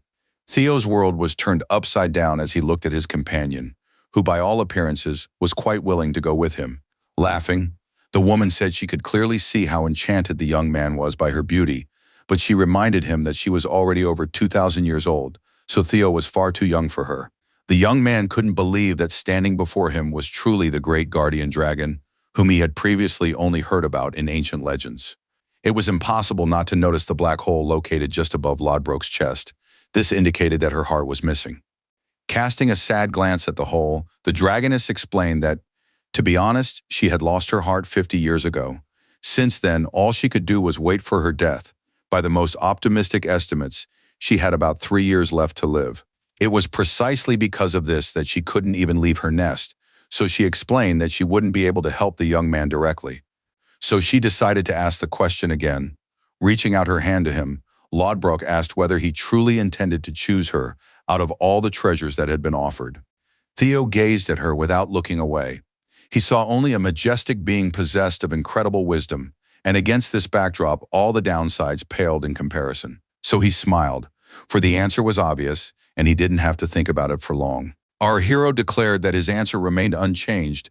He wanted to choose Lodbrok as his reward, as a companion, mentor, and advisor. The system confirmed these words with a message stating that the young man had chosen the guardian dragon of the Ragnar clan as his reward. Closing her eyes, the woman humbly said that all of this was foolish, though she noted that such behavior was characteristic of the chosen ones. The next system notification announced that the titles Companion of the Guardian Dragon and Descendant of the Progenitor had been created for the hero. Looking at Lodbrok, Theo could think of nothing but how, with her help and wisdom, he would only grow stronger and be able to obtain more relics of the primordial dragon. Confirming these thoughts, he received a notification that a soul contract had been established with the ancient dragoness. Smiling, the young man promised the woman that he would do everything in his power to find whatever would fill the gaping hole in her heart. After all, he was certain that among the relics of the primordial dragon, some object would surely help achieve this. Upon hearing that he must live up to the title of Companion to the Guardian Dragon, Lodbrok smiled. Looking at the young man, the woman asked him to take care of her, but she also reminded him that she truly would not be able to leave her nest, no matter how much she wanted to. So until he found a replacement for her heart, she would remain in hibernation. Holding a dark book that glowed with a magical blue light, Lodbrok told her companion that she had a task for him. It was necessary so that they could establish a true bond of souls that no one could break. Handing the book to the young man, she asked him to read it and awaken the gates of his mind. Lodbrok believed it wouldn't take him more than a month. He could find food in the vicinity of the nest, so he didn't need to rush through the reading. When Theo realized that he was holding Amon's grimoire, he suddenly understood that he had hit the jackpot after all. In addition to Lodbrok, he had also obtained what he had come here for in the first place. This grimoire was called the Book of the Invisible Essence. It contained the magical principles of sound that had resonated since the beginning of time, a sacred sound that encompassed all the truths of the universe.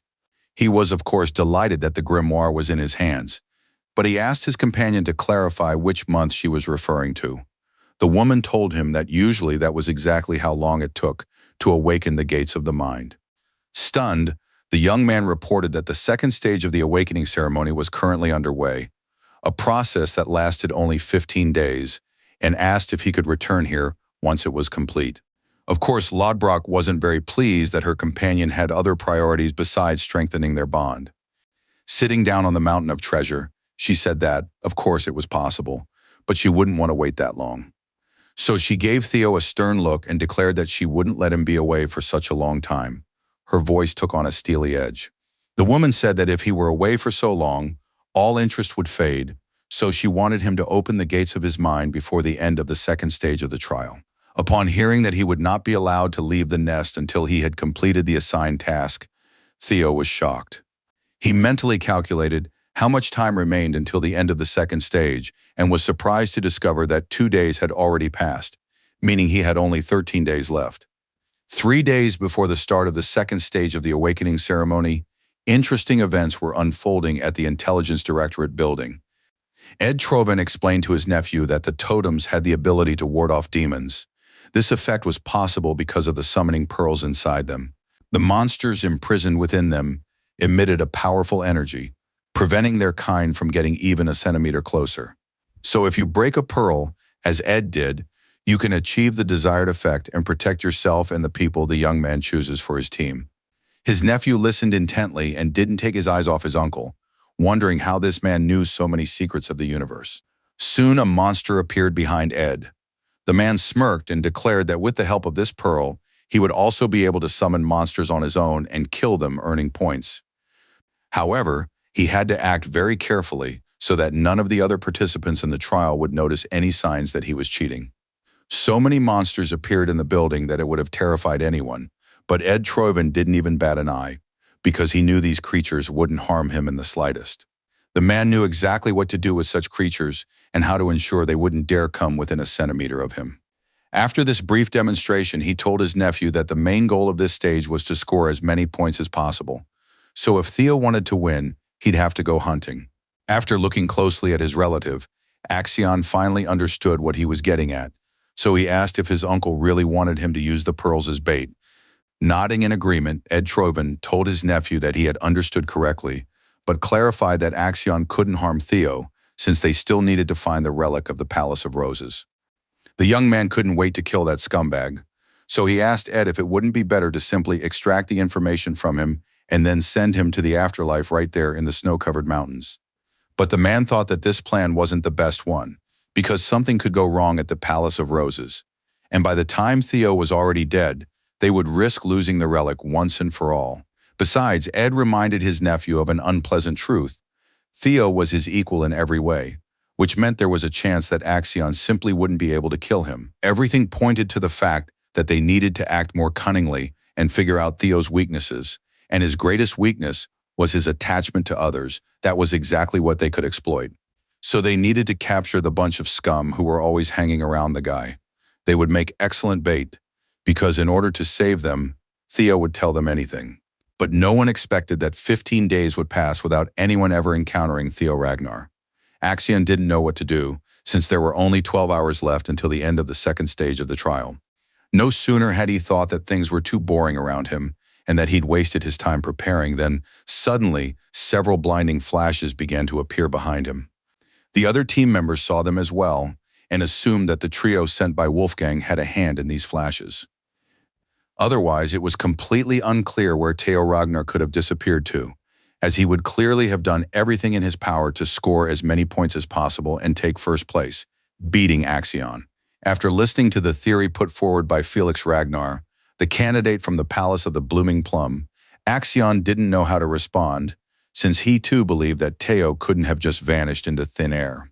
But he decided not to show it, and said he simply couldn't understand how such a dimwit as Felix had even been allowed to attend the ceremony. Upon hearing that this was precisely why the Lady of the Blooming Plum couldn't care less about Felix, the young man flew into a rage, for he refused to let anyone put him on a lower pedestal.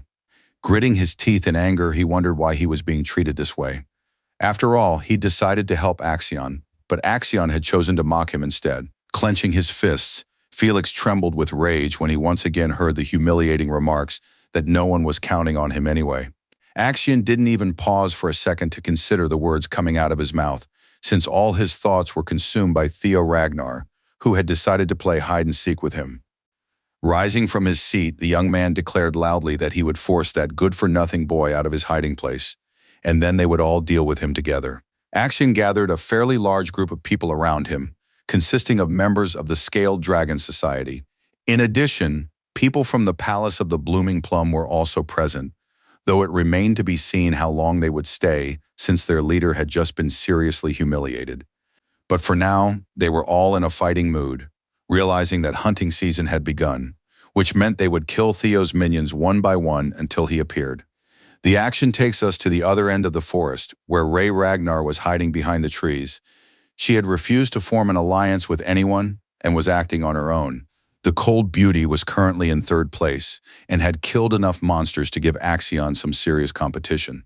She was currently busy killing an ice lizard, a mid-level monster that was worth a decent number of points. But the others had gotten ahead of her. Leading this group was Sybil Drea, who had also performed quite well in this trial. Not bad for an average contestant after all. He managed to score only 30 points, which was pitifully low compared to Ray or Axion. His companions weren't far behind him. Glancing at his friends, he reminded them that there were only 12 hours left until the end of the second stage, which meant they needed to pick up the pace a bit and start killing monsters more actively. Everyone was curious about where Mr. Theo had gone, but Sybil asked the group not to worry about him, since he was surely up to something way cooler than hunting monsters. They knew Theo would win, so they decided not to chase after points, but simply to get through this stage of the trial and survive. But they never could have imagined that surviving would be such a challenge. Enemies appeared out of nowhere and pierced the guys with their swords so suddenly that they didn't even have time to squeak. They were killed by Axion's servant, Orient Gardner, who believed he was doing the right thing, cleansing the world of a rabble of losers. When Sybil's companions realized he was dead, they screamed loudly and began asking the killers what they were doing and why they were acting this way, since the purpose of the trial was to kill monsters, not other contestants. Blood dripped from the sword as these attackers approached the rest of the boys. They said with a smile that they simply wanted to finally meet the famous Theo Ragnar, who was supposed to show up upon hearing his friends' cries. The problem was that our hero couldn't possibly show up, since those sounds didn't reach the Lodbrok lair, where he had been spending all this time. Beside him stood a female dragon, who watched the events unfold with a smile and remarked that the young man had impressed her with his abilities and was a real hero. After all, he had managed to open the gates of the mind in less than 2 weeks, and thanks to Amon's grimoire, he had partially mastered the basics of magic and learned a new skill. Theo smiled, for he had completed this task thanks to knowledge from his past life. After all, the most important thing when working with a grimoire is precisely the quantity and quality of magical power.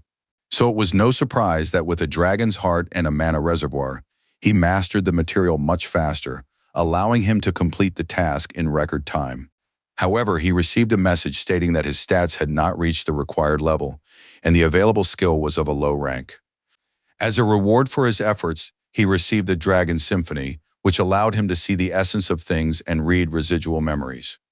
Smiling, Lodbrok declared that the young man was now worthy of being called her companion, and she was very pleased with the progress he had demonstrated. The dragoness asked the boy not to think that all the difficulties were over, for a long journey lay ahead of him. She added that as soon as he moved forward, he would be able to contact her at any time. Furthermore, he would be able to harness the power of Lodbrok, the very power of the ancient guardian dragon that now dwells deep within him, thanks to their bond. But for all of this to happen, the woman had to recover. She reminded her companion, Theo, that he had only 3 years to heal her and save her from death. When the young man tried to calm her down and convince her that he would definitely succeed in this task, Lodbrok smiled, for she realized that Theo was not only a capable warrior, but also a good person, and that was a rarity. Activating her magical power, she directed it straight at the young man, who stood there completely bewildered. Commanding a magical whirlwind, Lodbrok declared that from that moment on, the soul contract would take effect, and now they were bound to him forever.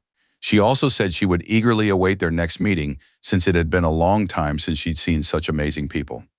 Finally emerging from the cave, the young man walked through the snow-covered mountains, thinking that he had finally made a pact with Lodbrok, which meant it was time to face the trial. When our hero realized he had only 12 hours left, he was stunned, but then calmed himself with the thought that he could handle it. Joking to himself that he'd given his opponents a decent head start, he didn't overestimate his abilities and clearly understood that the hunt would take quite a long time, and at this pace he wouldn't be taking first place. So he decided to take a different approach and began considering the idea of taking the bell and the other people. He knew that in his past life, Axion had come in first, and he was certain that nothing had changed in this life. In other words, to win this stage, our hero understood quite clearly that he simply needed to defeat Axion, and then all of his bells would belong to him. Smiling, the boy realized that to win, he'd have to work up a sweat, but he didn't mind after all. A fight with Axion always lifted his spirits. Suddenly, he heard footsteps behind him, so he spun around sharply to see who dared to disturb his peace. Bloodied people were approaching him, smiling as they declared that the missing person had finally been found and the real game had begun. Upon seeing the person standing before him, our hero was stunned. He hadn't expected to see anything like this at all. It seemed that now he was a participant, not in a trial, but in the real Hunger Games. Ray Ragnar, covered in blood, was approaching him. Her appearance suggested she'd been through a lot, and the young man assumed a demon had healed her. However, he doubted that such a powerful warrior would allow anyone to wound her so seriously, so Theo asked who could have done such a thing. The girl was so weakened that she couldn't answer, so our hero tensed up even more, realizing that the situation might be far more serious than he had thought. When Ray came a little closer, he was surprised to discover that she hadn't been wounded by a monster. The injury was unmistakably from a sword. She was getting closer and closer to him, leaving a trail of blood behind her. Theo stepped forward to meet her, wanting answers, but the girl said that now was not the time to talk, since they needed to head west. It was incredibly difficult for her to walk. It seemed the wound was more serious than anyone could have imagined, because even a warrior as strong as Ray simply couldn't stay on her feet and stumbled. She fell right onto Theo, who caught her before she hit the ground and held her up, urging her to hold on to him so she wouldn't hit the ground. Even though Ray was now relatively safe, her hands still gripped her sword very tightly, as if she were afraid that danger might sneak up on her unnoticed. Now Theo's hand was clasped with hers, giving her the confidence that she was no longer alone and that it would be much harder to kill her. The young man didn't just touch the ball, he used the Dragon Symphony skill, which read memories and saw what Ray had gone through. When images began to appear in his mind, he was very surprised, because he hadn't expected to see what had actually happened. It turned out that at first the girl had been hiding in the woods, wanting to get as far away from the other contestants as possible so she'd have more space to hunt. Like all his other allies, she wondered where Theo was, but she never found the answer, because her enemies caught up with her and told her that after what they had done, he was bound to show up. Of course, Axion was involved in this. He kindly informed the girl that they had left plenty of blood trails from the young man's allies and had also stationed demons to corner Theo. While the young master was thinking about whether to start killing someone, his lackey began to fear that Axion's wrath might extend to him as well. So he kept asking over and over if he was doing everything right. The young man didn't understand why his henchmen had dragged in 9 bastards. After all, 2 or 3 would have been plenty for him, and the rest could be killed. Just as the sword was raised above the head of one of the men, Ray emerged from her hiding place and ordered everyone to stop immediately and cease this lawlessness. An irritated Axion turned toward the sharp voice, not understanding who was bold enough to interfere with his brand of justice. He hadn't expected to see Ray Ragnar there at all, who, with anger in her voice, said that they were crossing the line of what was permissible and beginning to commit outright lawlessness. Sighing in exasperation, the young man asked why she cared. He told her he didn't need any extra trouble, so she could go wherever she was headed. But Ray's entire demeanor made it clear she had no intention of obeying Axion's orders, as she demanded that he release Theo's companions immediately. Looking closely at this cold beauty, Axion said he understood everything because she was acting that way for one simple reason. She too was in cahoots with that bastard. Not wanting to answer that question, Ray rushed into battle. In reality, she wasn't in cahoots with anyone. It was just that whenever she saw lawlessness and injustice, she always tried to put a stop to it. Her desire to protect the weak had led to 2 swords clashing right now, and no one knew whose side fortune was on today. Ray was a magnificent warrior who fought as if she could defeat anyone, but there were still people who were stronger than her. Axion was one of them. Right now, the young man was determined to fight a battle that would end only with his opponent's death, for he was furious that everyone around him was siding with Theo. At that point, the system cut off her viewing of the remaining memories, since her skill level didn't allow Theo to see anymore. What she had seen was enough to make our heroine literally boil with rage. She didn't understand why Axion had decided to capture her and her companions, but he clearly wasn't planning on just having a friendly chat with them. While a stunned Ray tried to figure out how Theo had found out what had happened to her, the guy was pressing her for answers, wanting her to explain what was going on. Gritting her teeth in anger, the girl explained that Axion had been obsessed with the idea of catching Theo from the very beginning, and no one knew why he harbored so much hatred inside him. She also explained that when the young man realized his main enemy was nowhere to be found, he decided to take his friends hostage to lure him out. While a real storm was brewing inside our hero, Ray tried to get the message across to him that she had come here not just to tell him about this. Theo wasn't in the right state of mind to listen any further. He was consumed by thoughts that Axion wouldn't leave him alone even in this life. But he was no longer the naive boy who was used to putting up with such things. So after learning from Ray exactly where Axion was waiting for him, the boy decided to put an end to it, because if he didn't get rid of this guy, he simply wouldn't be able to live in peace. Axion was immediately informed that the boy had shown up and was told that he'd been spotted on the north slope just a short while ago. The fair-haired warrior reported that the information was accurate, sharing details that our hero had spoken with Ray Ragnar and was now likely on his way here. This news made the guy incredibly happy. His face broke into a wild grin because he realized that he had finally waited for his arch-enemy to arrive, and now the fun was just beginning. He wanted to prove to everyone that a nobody like Theo would never be able to surpass him, but his companions reminded him of something he should have forgotten. According to his henchmen, Axion had no reason to confront Theo personally, since he'd assembled a team for a reason, and they could help him win. After all, they were all on the same side. Some warriors said that the guy just needed to pry out at least some information about the relics using hostages, and Theo could provide them. They begged Axion to use the summoning pearls during this time to distract outsiders. It seemed these guys were afraid of their master's madness themselves. Brushing aside their suggestions, the young man said there was nothing to worry about, and that he could handle all the problems on his own. When a bloodied Ray realized that Theo was about to head to where Axion and his gang of scoundrels were waiting for him, She shouted that he mustn't play into that scoundrel's hands because that was exactly what he was aiming for. She began begging him to listen to her, explaining that it wasn't just the participants in the trial involved here, but people from the intelligence agency, which made the situation much more dangerous. Ray was a realist and understood that taking on so many opponents alone was simply impossible, so Theo had to take care of himself. Shouting, she tried to get across to him that this was no longer just a competition, but a real bloodbath, because their opponents had set a trap for Theo aimed at taking his life. Of course, Ray was right, but our hero understood perfectly well that he had absolutely no time to come up with a better plan, and he had to save his friends right now.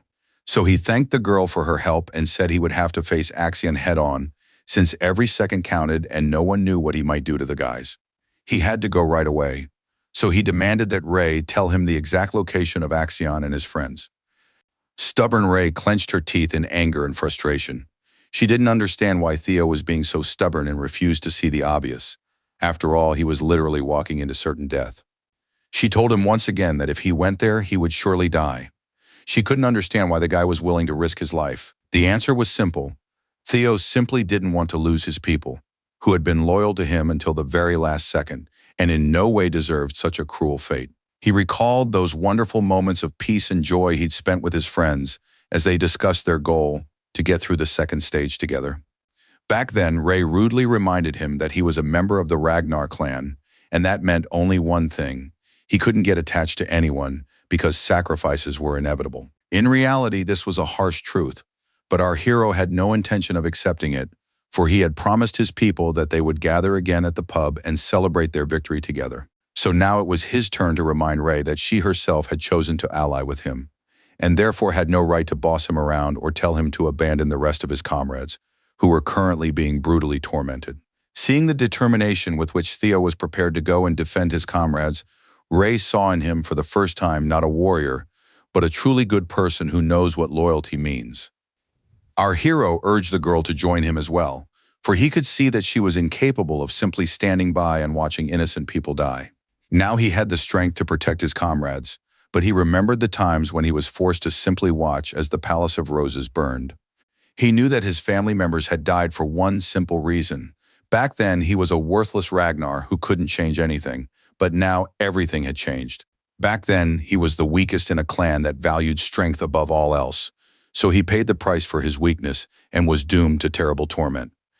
During that time, Theo had grown tired of being on the losing side, like a worthless fool. He decided to change the course of events because it was entirely up to him how things would unfold from there. So now he had no intention of standing on the sidelines and was trying to convince the girl, who had a kind heart despite her cold exterior. Looking Ray straight in the eyes, our hero declared that he would never repeat the mistakes of the past, for now he had enough strength within him to defeat his main enemy. Therefore, he once again demanded that she answer the question of where Axion was, a man who would now never know what mercy or compassion was. Where the scoundrel Axion had been, utter chaos reigned. All his belongings and weapons lay scattered across the snow-covered slope, mixed with the blood of their owners. Some of Ragnar's henchmen were rummaging through these items, trying to find something useful or valuable for themselves. Among the personal belongings were also the supplies that Sybil had gathered. So now Axion's henchmen will certainly not go hungry. In addition, they took all the boys' bells which they had collected with such trepidation and effort. But the scoundrels didn't even bother to pick them up, so they continued to lie in a pool of blood. The scoundrels had already left the scene, so Remington Narzio found it next, and immediately realized that something was wrong here. Turning to his companions, he wanted to hear their thoughts on the matter, since the clearing looked as if the guys had been taken captive and had left behind all their supplies and personal belongings.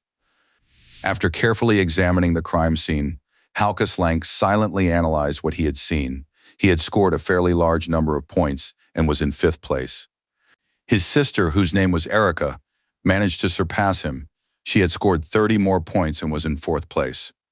Annoyed by this silence, Remy looked closely at his companions and asked if they wanted to help him figure out what was actually going on. The blonde man had passed those two and was in 2nd place. It turned out that getting to Axion was quite difficult, since he had summoned monsters that were now hunting our hero and doing everything in their power to kill him. The creatures were so strong that even a warrior as skilled as Theo found it extremely difficult to deal with these monsters.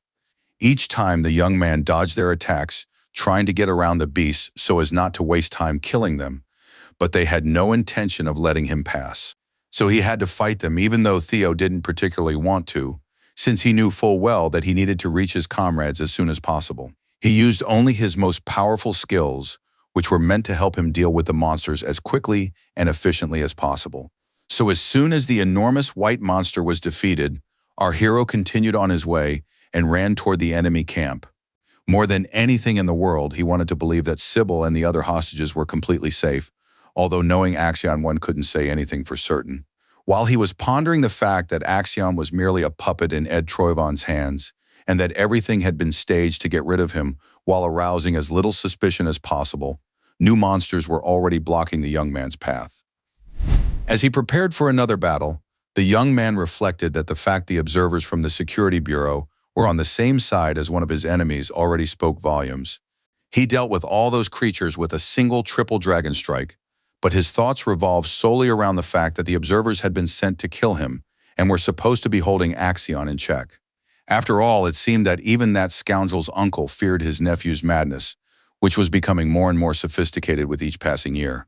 Well then, it would truly be better for everyone if that cruel madman were to meet his end. It was with precisely these thoughts that Theo launched into another attack.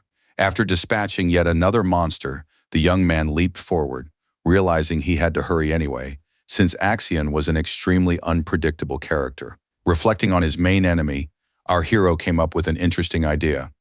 What if he used Axion's volatile nature to his advantage? After all, it was entirely possible to do so to play on his pride or aggression, or perhaps humiliate him and push him to the boiling point, forcing him to lose all self-control. These were very interesting thoughts, but Theo decided to return to them a little later, since right now he needed to focus on the enemy, whose fangs were already too close. After attacking the monster's head, the boy decided that he could do the same thing to Axion, make his own head work against him. When our hero left, Ray remained standing in place, since she was too wounded and exhausted. She thought about how the boy had always been that way, kind and devoted to his principles. She immediately recalled that moment from her childhood when Theo began asking her to go home with him to warm up. He didn't know her, but decided to help because he was too kind for a Ragnar. Fortunately or unfortunately, Theo hadn't lost that kindness and was always ready to help those he considered weaker or simply in need of assistance. She walked toward Axion's camp, leaving bloody footprints behind her. The girl realized there was little she could do to help, but she wanted to be of at least some use. She also really wanted to help Theo, because this kind-hearted young man shouldn't have to die at the hands of someone as vile as Axion, whom everyone secretly hated because of his madness and excessive cruelty. Sybil Drea was still alive, but he was so badly maimed that his body was shaking slightly from pain and the bitter cold. Of course, no one had treated his wounds or even bothered to wipe the blood from his face. On the contrary, he was only being struck again and again. Axion felt a particular hatred for this guy, because it was clear that Sybil was one of Theo's most devoted followers and therefore an enemy as well. Hearing that Sybil was trying to shout something through his blindfold, Axion flew into a rage, for he had warned that he would kill the guy if he didn't shut up. The observers immediately reminded the scoundrel that he must not forget the Security Bureau's order not to create unnecessary problems. Being told what to do infuriated Axion because he felt his freedom of action was being taken away. Despite his inner rage, he sheathed his weapon and decided that he wouldn't kill Sybil just yet. He figured he could always do it after the second round of the trial. Having decided to wait calmly for his archenemy, the young man shoved Sybil and sat right on top of him, forcing the unfortunate man to curl up in pain. The weight was eating him up inside, but there was nothing he could do, so he had to steel himself and show a little patience before he could enjoy killing Theo. To be honest, tension was already building inside him, because he had sent 4 high-ranking swordsmen after Theo, but they never returned. Axion's hands began to tremble, but he tried to hide the tremor. He couldn't shake the thought that in the end, his uncle had decided this opponent was too much for him. All of this infuriated Axion so much that he couldn't control himself. After all, he was used to feeling invincible, the strongest and unrivaled heir to the Ragnar clan. But now even those closest to him doubted his strength. All the captives became truly terrified when the mad Ragnar began to approach them too closely. They felt that any one of them could meet their end in the very next second. Feeling their fear was very satisfying, so it brought a little joy and comfort to the young man who valued strength and power above all else. Finally, a dark silhouette emerged from behind the trees, standing motionless and surveying Axion's camp, as if deciding which side would be best to approach from. Mad Ragnar immediately spotted his main adversary and asked with a smirk, "Have you finally decided to show yourself and stop hiding in the bushes?" Theo Ragnar was covered from head to toe in someone else's blood. He didn't bother to answer this sarcastic question, because he wanted to deal with the scoundrel who had decided to capture his friends as soon as possible. His eyes burned with hatred, and his heart pounded with impatience as he thought about how very soon he would deal with this shifter and free the captives. When they saw Theo, the guys were simply overjoyed, since they had already given up hope that their leader would come here to save them. Our hero looked somewhat different. He seemed to have aged a few years, and some ancient power shimmered in his eyes. These changes did not go unnoticed, but Axion's minions did not think much of it, assuming that their fear was simply getting the better of them. With a broad smile, Theo thought that this was actually for the best, because when people underestimate you, they can never truly assess the real risks. Axion finally met his gaze and said in a stern voice that the boy had kept him waiting, so now he would pay for it. Our hero barely managed to keep from laughing out loud, because it wouldn't be him paying the price today, but rather the one who had taken too many liberties, both in this life and the last. When he saw the state Sybil was in, a fire began to burn inside him, a fire that could only be extinguished by physically punishing the victim's abuser. Gripping his sword tighter, our hero decided he would do everything in his power not to kill the scoundrel right away, but to make him regret what he had done. Drawing his twin swords, the madman also prepared for battle, but he was driven by a fierce desire to prove to himself, his uncle, and everyone around him that he could defeat an enemy like Theo. A rage he had never felt before was stirring within him, and though cruelty had always lived inside him, it had now reached an entirely new level. To calm himself down at least a little, the young man exhaled, for he knew full well that to fight a proper duel, one must be focused. Lowering his trembling hands, Axion decided to have a little chat with his opponent, saying that he was more than certain Theo was aware of what was going on. He decided to get straight to the point, so he told the boy that if he wanted to save his friends, he'd have to answer a couple of questions. But instead of answers, Axion heard a question. Theo asked him if he was scared. It was so unexpected that the boy didn't even realize right away what Theo meant. Smiling indulgently, our hero asked his opponent if he was really that terrified of the prospect of defeat. This question stirred up a real storm inside Axion, so all his efforts to calm down went down the drain, and now he was like a lit match. Then our hero explained that if the guy weren't afraid of losing, he wouldn't have built a wall of thugs and monsters around himself to stop him. Plus, he definitely wouldn't have played this pathetic hostage game if he'd simply wanted to find out who was stronger, who would win in a fair one-on-one fight. So Theo came to one simple conclusion. If so many tricks had been resorted to just to meet him, it meant his opponent was truly afraid of losing to him. When Axion heard that he didn't deserve the title of Hound of the North, he almost burst into tears, for it struck such a blow to his pride that even he hadn't expected such a reaction. Smiling, our hero said that if the enemy wished to dispute his words, he must step forward and fight him like a true warrior, one who does not hide behind the backs of his minions. He proposed crossing swords as befitted true Ragnars, but that was possible only if Axion had even a shred of dignity left. These words caused Axion's madness to flare up with renewed intensity. Now a single desire took root within him, to rip out the tongue of the one who dared speak of him in such a tone. Meanwhile, Theo continued to suggest possible outcomes, saying that if his enemy won, he would get everything, including his own life, but if he lost, he would come to regret what he had done. Laughing loudly, the madman asked if the worthless Ragnar was really challenging him to a real duel. Still laughing, he covered his face with his hands and began to say that Theo's arrogance knew no bounds, and his self-confidence was simply astonishing. Now he looked as if he'd escaped from a psychiatric hospital. Everyone around him was too scared to even look at him, while Axion asked his enemy, he'd been here for years, if he really believed what he was afraid of. The observers literally started shouting at the guy, telling him not to fall for this provocation, since Theo Ragnar was deliberately trying to rile him up. They urged Axion not to accept this offer and not to engage in an open fight with Theo, but he ordered them to shut up and not tell him what to do. He told the observers that even they didn't trust him and didn't believe he could handle it. They didn't respond, because he was right. So the madman stepped forward and said he accepted Theo's challenge. And now the two of them would clash in a fair duel that would show everyone, once and for all, which of them was more worthy of bearing the title of heir to the Ragnar clan. Hearing these words, our hero broke into a smile, for everything was going according to his plan. He knew he could turn the madness against Axion himself, and that would work to his advantage. The onlookers, however, didn't know what to do since everything had gone awry. Some of them claimed that so far it all still fit within the plan. The young man had simply made their task a bit more complicated, but if Axion started losing, they would intervene. As he drew closer, the mad Ragnar declared that they would face off in a fair duel and that no one should interfere so as not to prevent justice from being served. The guy was already calculating the trajectory of his first strike while also making it clear that no one was to touch the hostages since they were part of the deal. Inside, he was a veritable storm. More than anything in the world, he wanted to show Theo Ragnar that he was nothing but a pathetic puppet, unworthy of breathing the same air as him. The first strike showed Axion that victory wouldn't be easy, since during his training his opponent had managed to learn a thing or two and was now giving him a run for his money. Of course, the one who considered himself invincible was very surprised when he encountered such strong resistance. He had thought Theo was worthless, but now Theo had proven in practice that this was not the case. Deciding there was no point in delaying the fight any longer, the young man smiled and thanked Axion for giving him enough space for his next strike.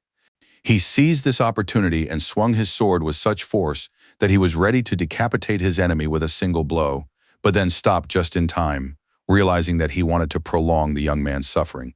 Their swords clashed once more, and everyone watched the battle with bated breath, as it seemed that two elements had come together in combat, and everyone was curious to see which one would prevail. Barely able to withstand our hero's onslaught, Axion managed to mutter that his opponent had used a pretty good move for such a nobody as he was. The battle was truly incredible. Sparks flew off the swords, creating the impression of tiny fireworks after every strike. A sense of inferiority weighed heavily on Axion's mind, preventing him from thinking clearly and making the right decisions, because all he wanted was to show what he was capable of. He activated a skill called Heavenly Dragon Roar, all to show his opponent what true Ragnars were capable of. This move was indeed quite impressive, but our hero knew exactly how to handle something like this, since he'd faced enemies far stronger than this boy. The dragon was just as frenzied as the one inside whom it lived, so the situation became a bit more complicated, though it wasn't hopeless even if it was terrifying. Activating his magic, the young man decided to cool down his opponent a bit, since he felt the situation had become far too tense. So he directed a stream of his magic forward, hoping it would help him ease the tension a little, as the battle was turning into something insane. The young man wanted to destroy this dragon, so he headed straight for its head, or, to be more precise, toward its jaws, which had already opened in anticipation, waiting for whatever might fall into them. He decided that the dragon's triple strike would help him in this endeavor, as it was capable of subduing any creature that threatened his life. Realizing the power of his opponent, Axion's mouth fell open in surprise, for he had never even imagined he would have to face something like this.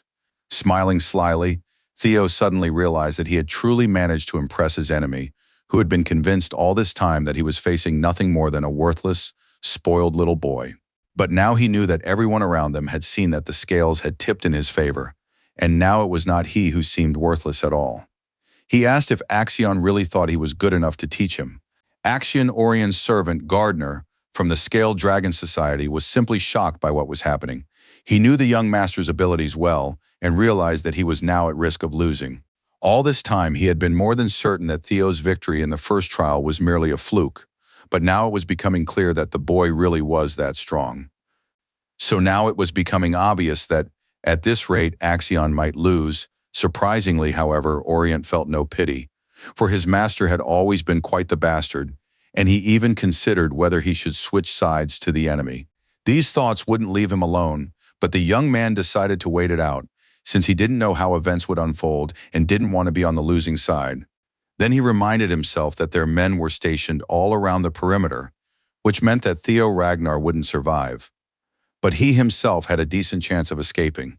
That's exactly why he turned to the rest of Axion's team and told them they needed to split up and find safe cover for themselves. He started shouting that Axion would definitely deal with Theo, but they'd be better off waiting it out.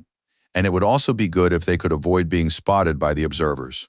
To understand why Axion became such a madman, it's worth talking about his childhood, the time when he was a little boy and was first given a wooden sword. From a very early age, his uncle had instilled in him the idea that he and he alone must claim the throne of the Ragnars for his own sake, for his mother's sake, and for the prosperity of their entire clan. Ed wanted his nephew to never forget who he really was, even if from time to time he had to pretend to be someone else. He constantly reminded the boy that even though he was called Ragnar, Axion was a true Trovan, and this had to take root in his mind.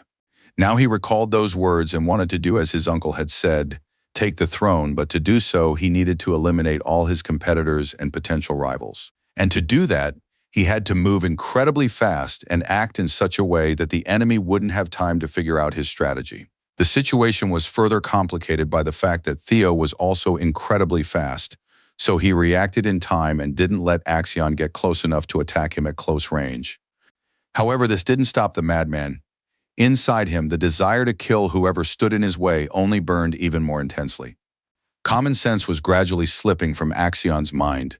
It was becoming increasingly difficult for him to think, but acting was very simple indeed, for he was constantly giving in to his impulses. As for Theo, this battle didn't bother him in the least. It seemed that all of his opponent's efforts even amused him, as if he wanted to see just what Axion was capable of. Seeing that the battle was going quite well so far, the people watching cheered on the madmen, saying that everything was going according to plan. A warrior approached the men gathered around the round table to report that Theo had been found, and that it was Axion who had spotted him first. Julius was very pleased with this news. He considered the young man a true Ragnar, and was certain he wouldn't just sit on the sidelines while the others racked up points and killed monsters. Wolfgang's face, however, expressed genuine hatred and bewilderment. He couldn't understand how the guy could have survived, since he had sent 3 strong warriors to kill him. Ed felt relieved, not because he felt sorry for Theo, but because he realized he hadn't lost the chance to learn about the relic located in the Palace of Roses. Smiling, he was already looking forward to the moment when his dear nephew would begin to extract from the young man the information he wanted more than anything in the world. A few minutes later, other warriors entered and reported that new information had come in regarding the situation with Theo and Axion. When Ed Trovan heard that the pair had engaged in a duel, a deep sense of anxiety and fear welled up inside him, for he believed his nephew was not yet strong enough to kill such a formidable opponent. He didn't want to think about anything bad, but anxious thoughts kept creeping into his head and wouldn't leave him alone, so he decided he needed to hold out until he received new information. He didn't understand why his nephew had deviated from the plan they discussed a million times, since Axion was well aware that he shouldn't take any risks. It seemed the young man had forgotten all their agreements, and now his main goal was revenge for all the insults Theo had said or done to him. So far, things were going fairly well. Axion managed to parry the blows, but he was unable to inflict any serious injuries or launch a powerful attack. He couldn't help but appreciate Theo's abilities, since this guy was demonstrating truly impressive swordsmanship, so it would be foolish to call him a weakling. The guy's eyes burned with hatred. Even though he recognized his opponent's skill, he couldn't shake the thought that he wanted to kill him as soon as possible. Since Axion had been training since childhood, he immediately noticed that although Theo fought quite well, he was significantly lacking in speed. This meant he could exploit this weakness, anticipate all of Theo's moves, and turn the situation to his advantage. So now he watched his enemy's every move even more intently, noticing even the slightest shifts in position. Now every strike from our hero was under close scrutiny, which meant he could lose his chance to win this fight at any moment.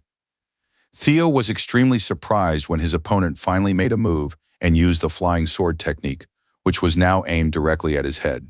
It's worth noting that our hero spotted the weapon approaching him at incredible speed just in time, and it was precisely those few seconds that saved his life.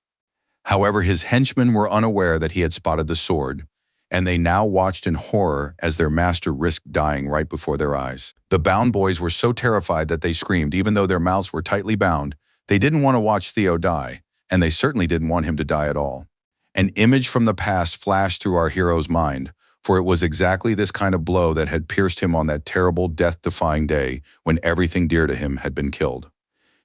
Axion was clearly pleased with his actions.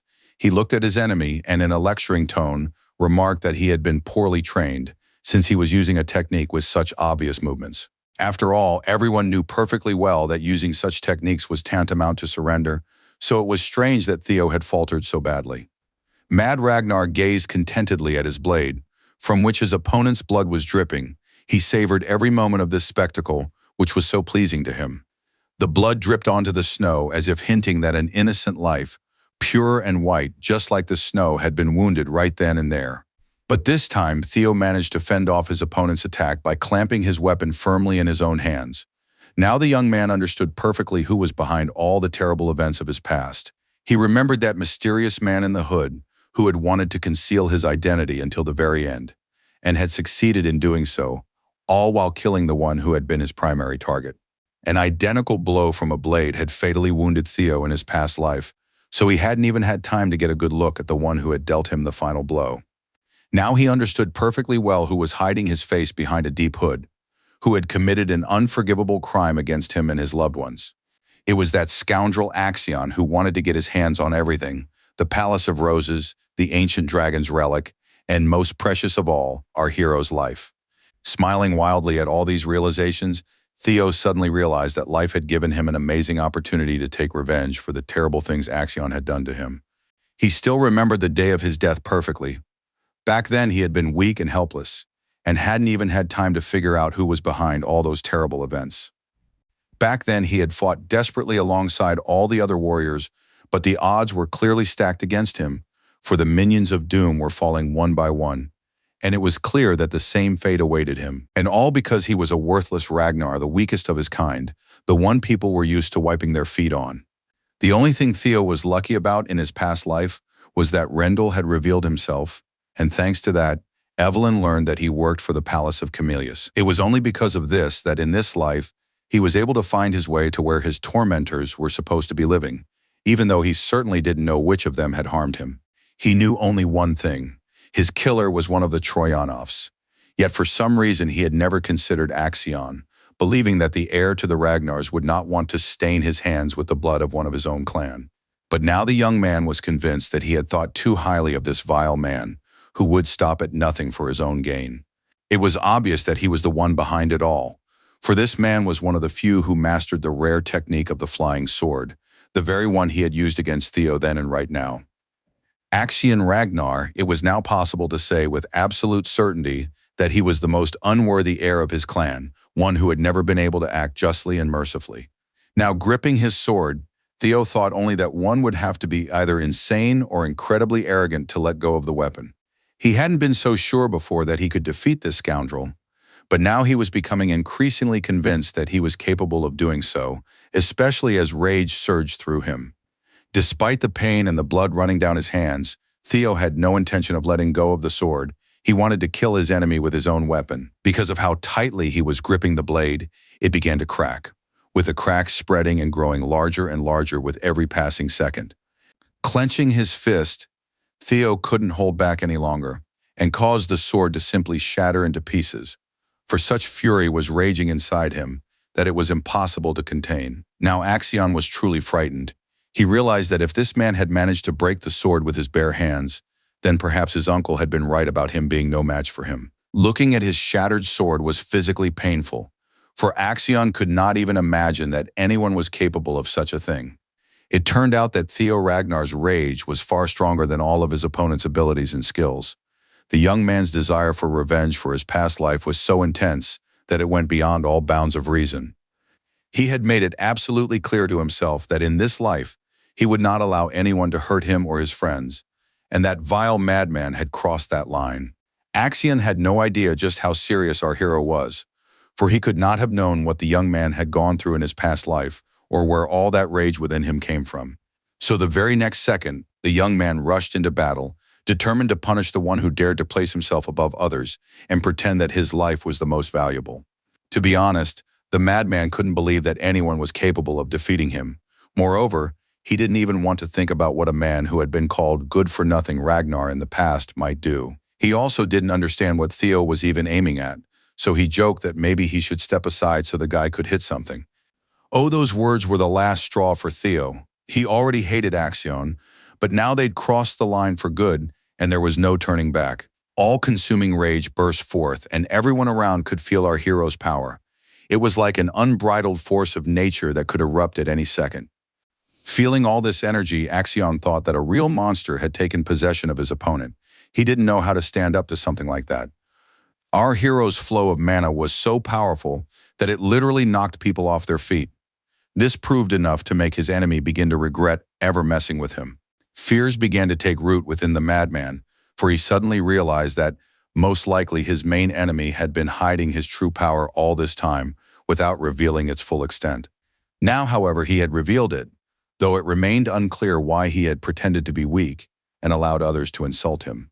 Closing in on his opponent, who was still stunned by the turn of events, Theo intended to attack as soon as possible. Now Axion was truly frightened, for he finally realized that his defeat was inevitable, no matter how much he wanted to consider himself invincible. The power emanating from our hero was so incredible that his energy could be felt literally throughout the entire forest. It was becoming increasingly difficult to fend him off, so at some point Axion realized he needed to retreat, though that too seemed practically impossible. Meanwhile, Theo kept pressing forward.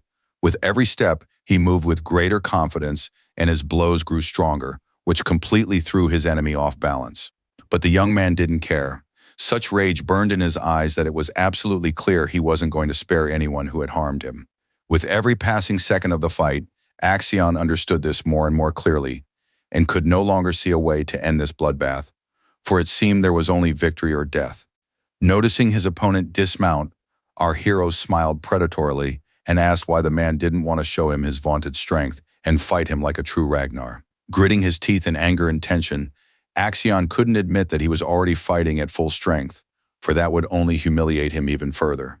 At one point, he managed to grab his opponent's arm, which gave him a slight advantage that might help him regain the initiative in the fight. Theo hadn't expected that this madman would dare to get so close to him, so he wasn't prepared for it, even though he was too terrified. When the blade drew near Axion's face, he finally realized that his problems were far more serious than he had imagined, for his opponent was simply a madman, worse even than himself. He didn't even feel any intense pain when Theo's blade wounded him, because it all happened so unexpectedly that he couldn't believe it. He had to retreat so quickly that the ground beneath his feet literally trembled.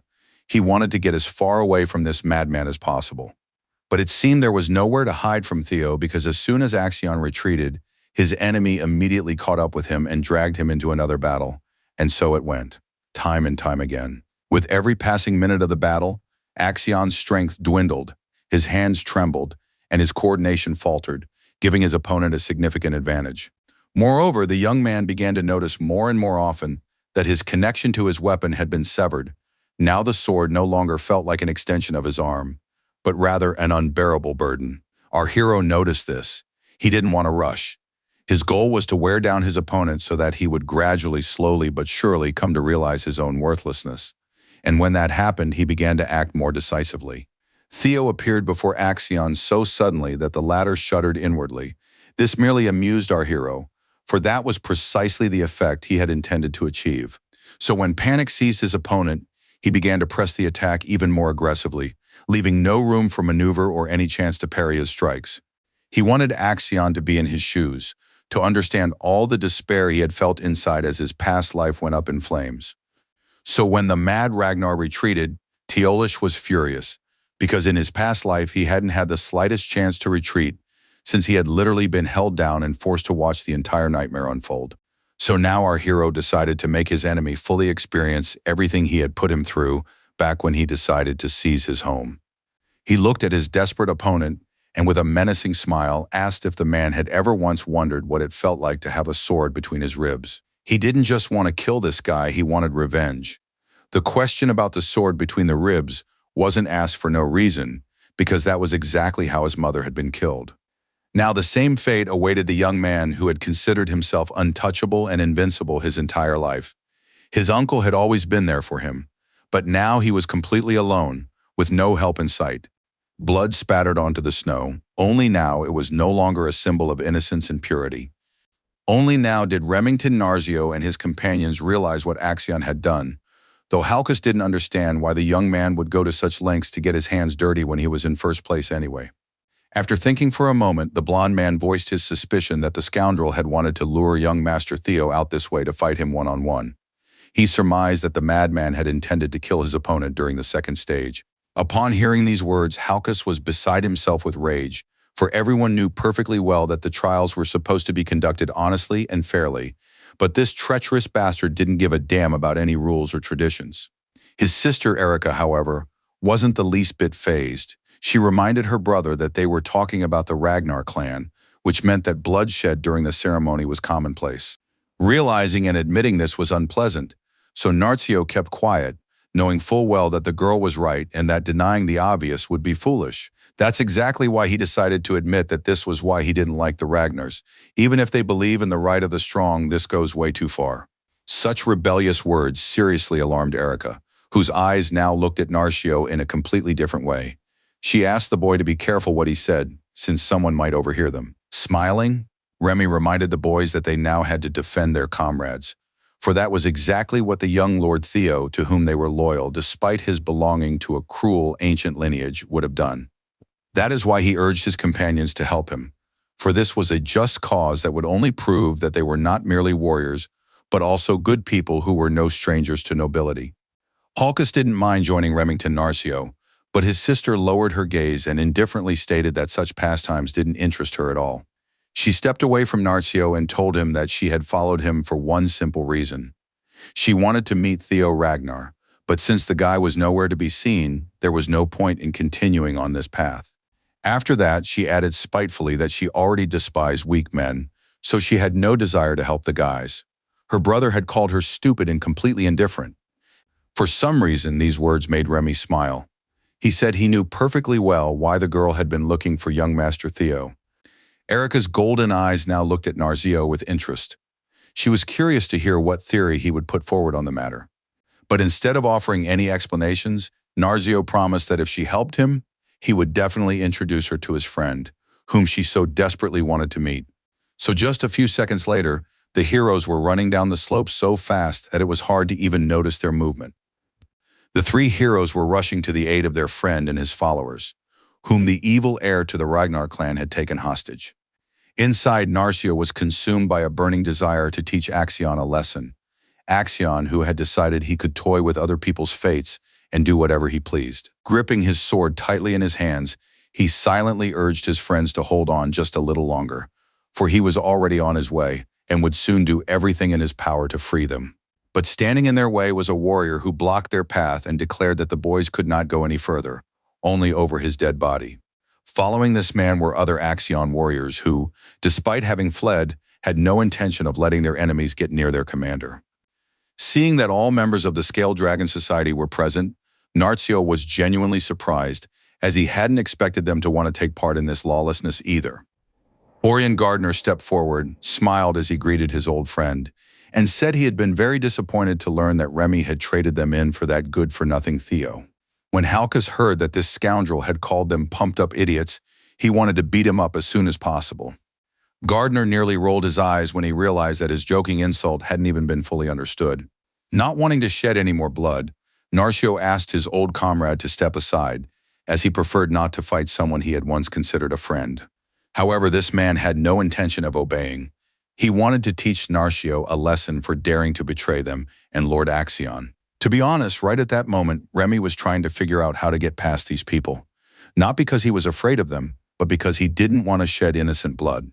However, if the men weren't going to back down, he feared he'd have no choice, so he had to draw his sword to make his enemies realize the seriousness of his threats. The very next moment, our heroes charged straight at those blocking their path, eager to get them out of the way as quickly as possible and continue running to save their friends. Meanwhile, the unfortunate Sybil Drea was doomed to watch helplessly as everything unfolded. He wanted to help his master, but he was bound and had been severely beaten. Despite this, he managed to reach what was left of his sword and clamp it between his knees, blade pointing upward. In this way, he tried to cut through the ropes that bound his body. He lay in a pool of his own blood, but he did not give up. This made him a true warrior. Meanwhile, our hero continued his battle, which had become a personal vendetta for him, one he considered his duty to see through to the end. Sybil recalled the exact moment when Theo threw his weapon at his opponent, but the latter easily dodged it, saying that the young man needed to aim better if he wanted to hit anything at all. Even though the bloodstained blade flew past Axion, its trajectory was quite precise, as if Theo had thrown it that way on purpose. The weapon landed literally a couple of centimeters from where Sybil's head was, and he couldn't believe that he'd gotten off scot-free and the blade hadn't wounded him. What's more, the boy saw this as an opportunity that young Master Theo had specifically granted him, for it was the only way he could free himself from his bonds. From that moment on, he kept trying to cut through the ropes. Sometimes he missed and his blood soaked into what was holding him back, but he didn't stop. So while Theo and Axion fought for supremacy, Sybil worked to free himself from his bonds as quickly as possible and save himself and all his other comrades. While Sybil was busy freeing himself, another person joined the battle, his silhouette now standing between the two opponents. So soon Theo clashed swords with his enemy once more, only now it wasn't Axion at all, but the one who had decided to protect him.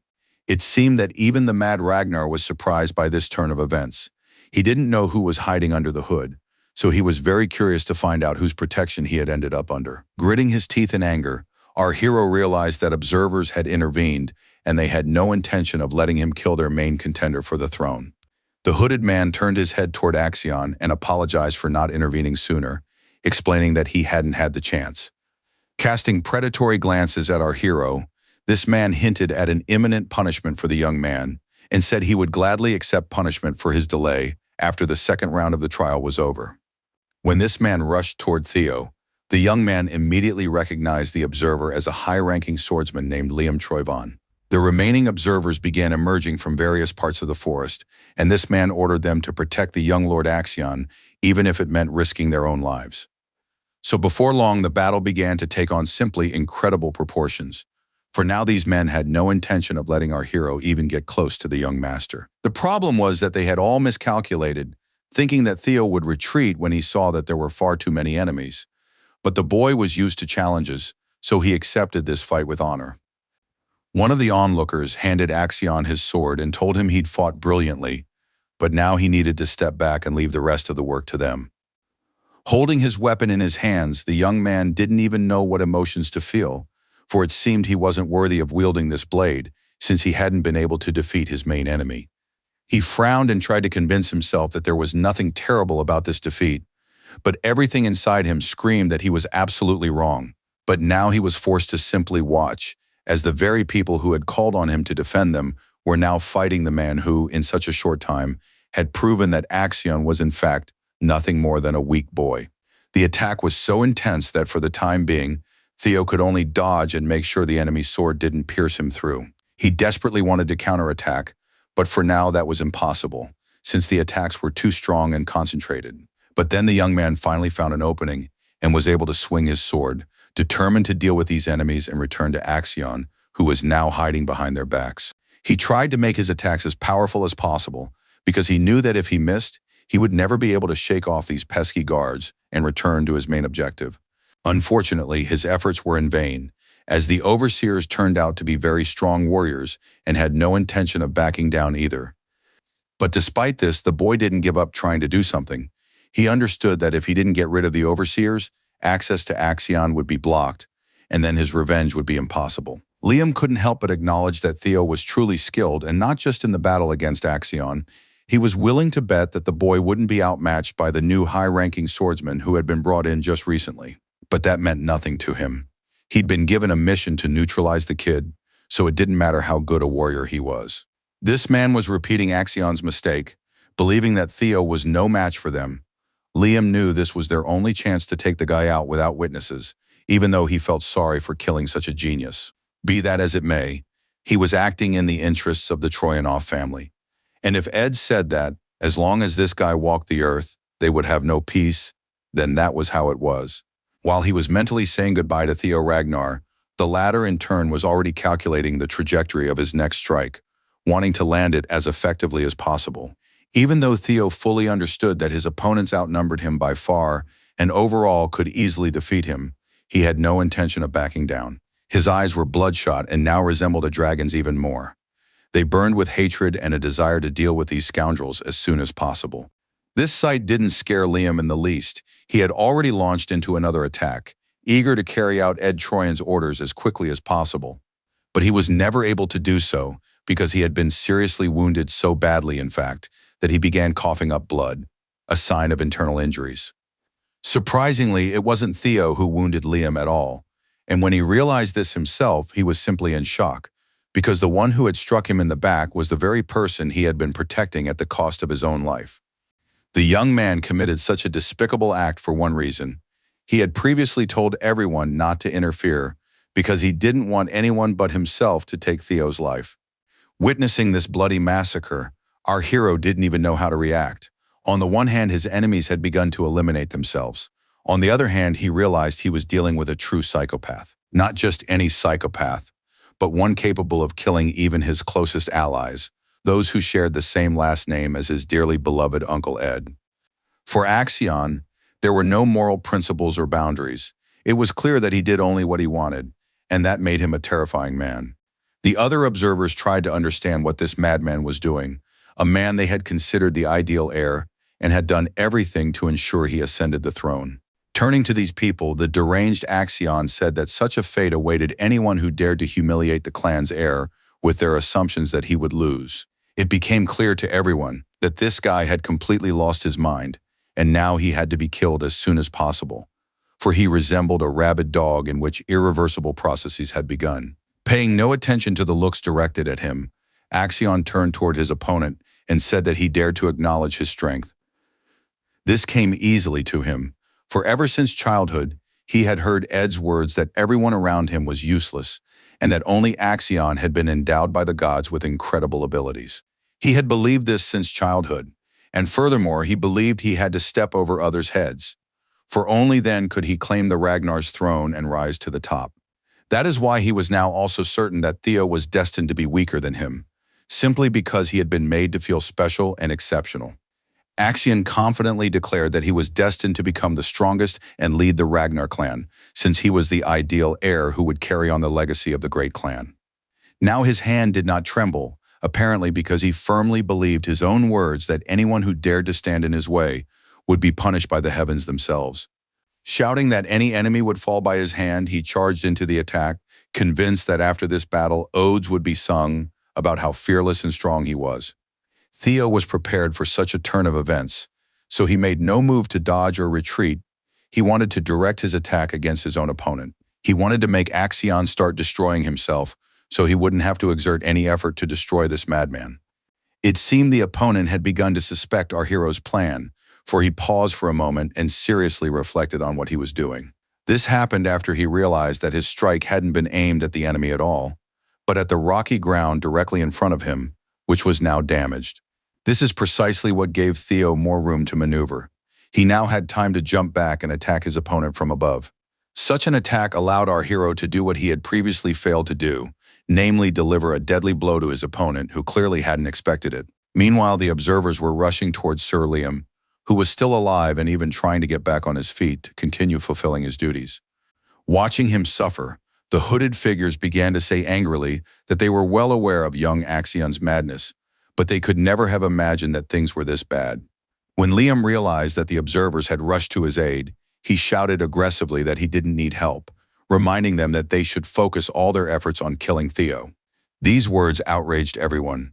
They pointed out that the man had just nearly died because he'd gotten involved in the battle between Theo and Axion, and the young man was clearly against them doing so. But Liam didn't care at all. He said that these were all just excuses, and now they needed to devote all their efforts to carrying out the plan. Looking at the bloodied Axion, the man reminded them that if this heir were to die, it would spell the end for all of them, since the plans they had been building for so many years would go down the drain. Meanwhile, the battle raged on. It was so intense that it was even scary to watch, since neither of the men was about to give in to the other. Axion's eyes blazed with real fire. He couldn't understand why Theo was still standing, and not just standing but had actually managed to seriously wound him. This was something the mad young man simply couldn't wrap his head around. Then he immediately recalled his uncle's words about how the unexpected, even the most improbable, could happen in the Ragnar clan. Ed Trovan liked to say that a flame in the wind could flare up at any moment, and that was exactly what the members of the Ragnar clan were like. Now Axion realized that his uncle was right, as always, because it seemed that Theo was the flame in the wind whose power had flared up at the most inopportune moment. Once he had gone to Ed to ask why he was so concerned about the scion of the Palace of Roses, who was completely devoid of talent. At the time, he claimed he would play around with Theo a bit and show that good-for-nothing boy where he belonged, a place no one had yet bothered to point out to him. It was at that very moment that he first heard a shocking statement, for his uncle told him that he needed to understand one thing: Theo was his equal in every way. Now he finally understood why his uncle had thought that way. Surprisingly, Ed had seen potential in Theo even back when no one else had noticed him yet. And how sorry Axion was that he hadn't taken those insights seriously, because now this worthless scum was making him fear for his own life. He screamed that he would tear Theo to pieces, claiming that he was destined to be the Lord of the North and heir to the Ragnar throne. The dragon that lived inside him was bursting to get out, demanding that he be given the flesh of the one who had doubted his power and threatened his ascension to the throne. Theo watched this madness unfold with absolute calm, for he knew he had enough strength within him to handle whatever fate had in store for him. Our hero was thoroughly fed up with all this talk about the throne. He said that Axion's damn ambitions had led to the deaths of his men. Gripping his sword tightly, he declared that if the guy didn't give up his greed on his own, he'd have to be forced to do so, because it was time to put an end to this madness. And Theo was well aware that he had enough strength within him to emerge victorious from this situation and ensure that Axion would never again be able to raise a hand against anyone. A dragon lived inside him too, but unlike the monster that lived inside Axion, Theo's dragon possessed a cold fury and acted only when necessary. Now was precisely the moment to unleash his inner dragon with a three-pronged attack, and our hero was more than willing to do so. When Axion sensed that his opponent's power was growing by the second, intent on breaking free and striking him, he realized he had virtually no chance. Not even his dragon could save him, for everything inside Theo was screaming that he would destroy anyone who dared to harm him or his followers. Everyone from enemies to friends felt this surge of power, and an incredible shudder ran through them all, for they realized that the joking was over and human lives were truly at stake. The burst of power was so incredible that even Remy and his team, who were a fair distance away from the battle, felt it. Axion, however, felt it literally in his bones. He screamed in pain when he realized that all this incredible power was directed specifically at him. As soon as the force reached its target, it vanished just as quickly and unexpectedly as it had appeared, causing everyone to doubt what they had seen. But then they realized that none of this was a dream, for Axion had literally been torn apart from the inside, all because he simply couldn't withstand the onslaught of his opponent's power. A wave of power swept through the snow-covered forest, but now it wasn't as destructive. It was more like an outpouring of what hadn't fit inside Axion. Complete chaos reigned all around. The snow rose in a small avalanche, blocking the view of everyone who wanted to see the outcome of the battle. When it finally began to clear, blood immediately caught the eye as crimson drops were visible here and there on the snow. The pool of blood grew larger and larger, and at some point, the one from whom the blood was flowing fell to his knees. This put an end to the fight and marked his defeat. It was terrifying even to look at what Axion had become, for his body was so mutilated that it was difficult to describe or explain. His head had been severed from his body and had flown several meters away.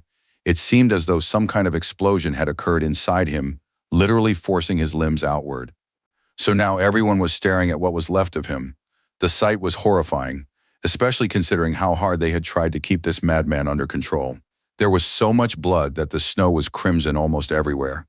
Even the most hardened warriors felt nauseated by the sight. But not our hero. He'd already witnessed all manner of nightmares in his past life, orchestrated by Axion, so now he was relishing the retribution. He himself was covered in the enemy's blood, but that didn't bother him in the least. On the contrary, he took pleasure in the fact that the sinner had finally paid for his sins. Now there was no cruelty in his eyes, only a strange kind of humility. It seemed he was thinking that everything had turned out exactly as it was meant to be. The onlookers stood in silence.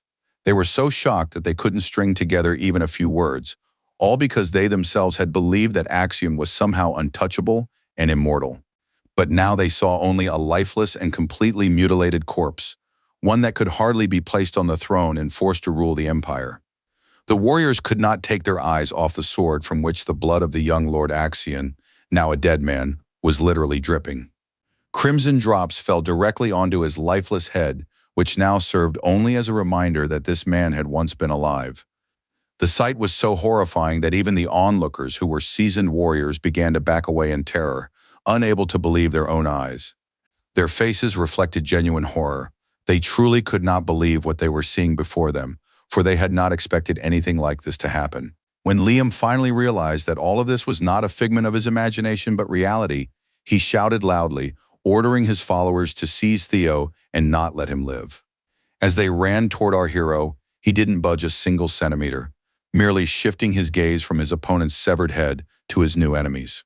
He understood that they were asking for trouble, and he was forced to defend himself, even though he didn't want to shed any more blood, since he had already taken his revenge.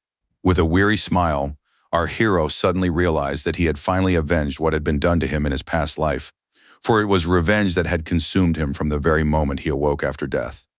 Seeing 4 experienced swordsmen approaching him, Theo suddenly realized that he was in deep trouble and would only survive if he got incredibly lucky, since his strength was running out, which meant fighting them would be tantamount to certain death. He had practically no mana left, so the young man was in such a predicament that he was far from being in a leading position. But there was nothing he could do. The hooded figures were closing in. They were ferocious, terrified, and filled with terrifying rage over the fact that their master had been killed. So it was clear that the battle against them would not be easy, since first of all, they were very experienced warriors, and second, they were now consumed by rage. Looking at the enemies surrounding him, our hero thought of all his allies for the first time and realized that it would be very helpful right now if they would just show up and help him. The young man had no idea that they were already nearby. If he listened closely, he could hear the pounding of their feet, for they were rushing with all their might. But here and there, enemies lay in wait for the group, blocking their path, still unaware that all their efforts were in vain since Axion had already passed away. When they finally appeared, our hero froze in surprise, for he had already given up hope and didn't think help would come from anywhere. But he was luckier than ever, because the guys not only showed up just in time, but also prevented the enemies from attacking Theo, who was already noticeably exhausted after the battle with Axion. Theo was very surprised to see Remy there, who not only came to his aid but also brought reinforcements in the form of Halkus and his sister Erica. He didn't understand why his friend had decided to help, since just the day before they discussed that everyone would be on their own. After all, in this trial, they weren't friends but competitors. It seemed that Remy read that question in the guy's eyes, because he smiled and reminded him that, first and foremost, they were friends who didn't abandon each other in trouble. These words greatly surprised our hero, because for the first time in all this time, he suddenly realized that there really were reliable people around him, whom he could count on even in the most desperate moment. While the mad Halkus laughed and raved about how incredibly strong Theo was, his sister studied the young man closely and concluded that he was even more handsome up close. Finally, Sybil Drea got to his feet. This loyal man declared that he would not abandon his master in trouble, and that serving him was his highest duty. So soon, he too crossed swords with those who dared to threaten Theo Ragnar's life. The young man could never have imagined that so many people would stand up for him. When the observers attacked Remington Narzio, he reminded them, to their surprise, that they were not allowed to interfere with the trials, and that they had broken this rule, and even laid a hand on a participant. It wasn't worth reminding these people of the rules, since they knew them perfectly well themselves, and they were also aware of the consequences of such a gross violation. It was hard to say what the observers were thinking when they intervened in all this. Perhaps they sincerely hoped that Ed Trovan would take care of everything, but it seemed they were mistaken. The Troivan's henchmen asked Sir Liam what they should do, since it was already absolutely clear that things hadn't gone according to plan. They were waiting for instructions from this man, but to be honest, he himself didn't know what to do, since he hadn't even imagined that fate could throw such trials their way. It was a complete failure. Even in their worst-case scenarios, Ed and he hadn't imagined that it could all end with Axion's death and Theo Ragnar's victory. They failed to carry out a single part of their plan. They were unable to uncover the Palace of Rose's relics, or eliminate Theo, which meant they had suffered a complete defeat. Axion was also killed by this man, which meant, among other things, that they had lost their primary heir, the one they had wanted to place on the throne by any means necessary. It seemed their struggle was over. They had lost everything possible and now saw no way out of this situation. Their enemies had caught them red-handed and now surrounded them, leaving them no chance to escape. It was clear that Ed Troivan, despite his best efforts, would be unable to help them avoid punishment. Sir Liam realized he had no idea how to fix this situation, for they had literally lost everything and were now left with nothing, no relic, no heir, and no hope. His henchmen demanded an answer on how to proceed, for time was running out, and at any moment those who would capture them and hold them accountable for their actions could appear. And then the man decided that he could try to smooth things over by killing all the witnesses, who would then be unable to reveal what they had done. He said they would stage the deaths of most of the participants under the pretext that a terrible tragedy had occurred and a huge number of monsters had broken free. That way they could cover up their crime by blaming it all on the monsters, which had left no contestant alive. Pulling a strange bag from the depths of his cloak, he told his henchmen that this was the only idea that could save their own skins. Once the kids are dealt with, the observers will cover up all traces and conceal the Troyanovs' interference. Only then will they be able to continue their existence. Shaking the round balls which contained monsters inside out of the pouch, Liam said that these scoundrels wouldn't survive an attack by 25th rank monsters. At first, the other observers were surprised by their leader's cruelty, but then they suddenly realized that this was the only way to save themselves while concealing their misdeeds. Saying that all this would be done for the glory of the Troyanovs, Liam began to carry out his devious plan, which was intended to kill their enemies in such a way that they wouldn't have to get their hands dirty. Now the observers killed more ferociously than ever before, for they understood that their very survival was at stake, and this spurred them to act with greater confidence. But then suddenly, someone appeared who threw all the observers' devious plans into disarray, for his mere presence alone already posed a threat to them. This man attacked Liam, causing him to choke on his own blood and scream loudly. He couldn't believe that he had already been attacked from behind twice that day. Other observers arrived. They were dragon riders in white armor. Selford Gardner and his partner Aaron Bacchus couldn't understand what was happening here. Representatives from the Palace of the Blooming Plum and the Palace of the Daffodils also appeared. The girls, too, were unaware of what the Troyanovs' minions were up to. Now Liam realized that they had fallen into a trap and would be unable to escape it in any way, since their enemies had literally surrounded them on all sides. When the Troyanov henchmen saw that not only the chief heir but also their leader was dead, a shudder ran through their ranks, for they realized that it was all over for them as well. Selford looked closely at the scoundrels and told them that if they wanted to live, they must surrender immediately and lay down their weapons. He emphasized that if any of them tried to fight, they would end up just like their leader Liam, so they didn't have much of a choice. Especially considering that enemies had surrounded them on all sides, and there was nowhere to run even if Ed Trovan himself came here for them. It wouldn't save them all from justice. Seeing the observers who were honestly doing their duty, our hero felt relieved and sighed, realizing that there were still decent people left in this world who hadn't been bought off by the Troivan family. Realizing that he was finally safe, many of the guys suddenly stumbled, and the world around him began to spin, all because he had expended too much energy. Luckily, Ray Ragnar was nearby. She caught our hero just as he had done for her not long ago, saving him from falling and hitting the ground hard. Finally, the guy whispered to her that they'd arrived just in time and thanked her for her help. With a sigh, the girl said that Theo was the most reckless person on the planet. Theo smiled at those words, because despite what Ray had said, she was a good person and a loyal friend who had come to his aid at the right moment.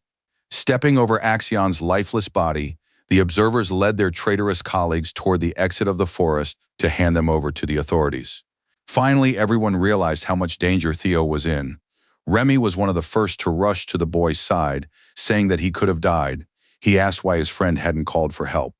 Just as our hero was about to lose consciousness, a red-haired brother and sister suddenly appeared before him, telling him that he must remember that they had helped him and that in the future they would definitely fight. And then all his followers rushed at the young man, saying with tears in their eyes that it was worth dying for a gentleman like him, since he had fought so desperately for them. Smiling, Theo realized he had done everything right, so he allowed himself to lean against Ray, and then his consciousness began to slowly slip away from him. He sighed, for now he felt completely safe. He was surrounded by people he could trust unconditionally, and now they were truly ready to die for him, since he had shown exactly the same willingness on his part.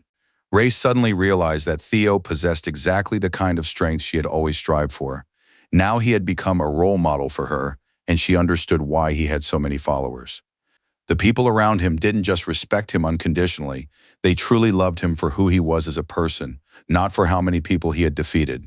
The girl realized that Theo was truly unique, because Ragnar and the others had always relied solely on strength, but not this guy, who respected the power of friendship and alliance more than anything else in the world. It turned out that Theo hadn't completely lost consciousness, since he was able to ask his friends for help. He wanted to collect the bells to take first place. Hearing this, Ray smiled sincerely, because even despite his condition, he hadn't forgotten the goal of this trial and was determined to achieve it. Of course, the reward for collecting the bells was less than what his friends could have given him in return for saving them, so everyone happily agreed. The events take us away from the low-lying peak to where the most powerful people in the world were gathered, discussing current events. It was at that very moment that Edu Troven was told the tragic news of his nephew's death, which the man could not immediately believe and asked to have repeated to him once more.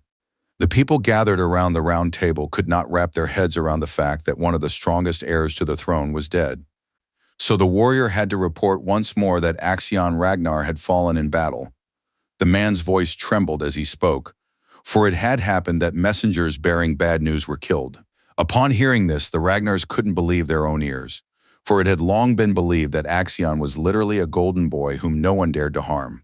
Julius also froze in his tracks, even though he believed in Theo's abilities with all his heart.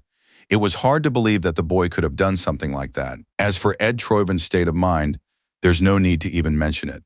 This man simply couldn't believe his own ears or accept the fact that his nephew had passed away.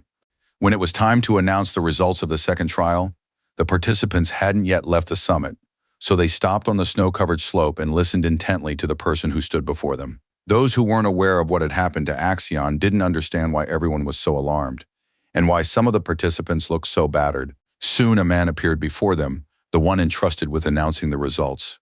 He walked slowly.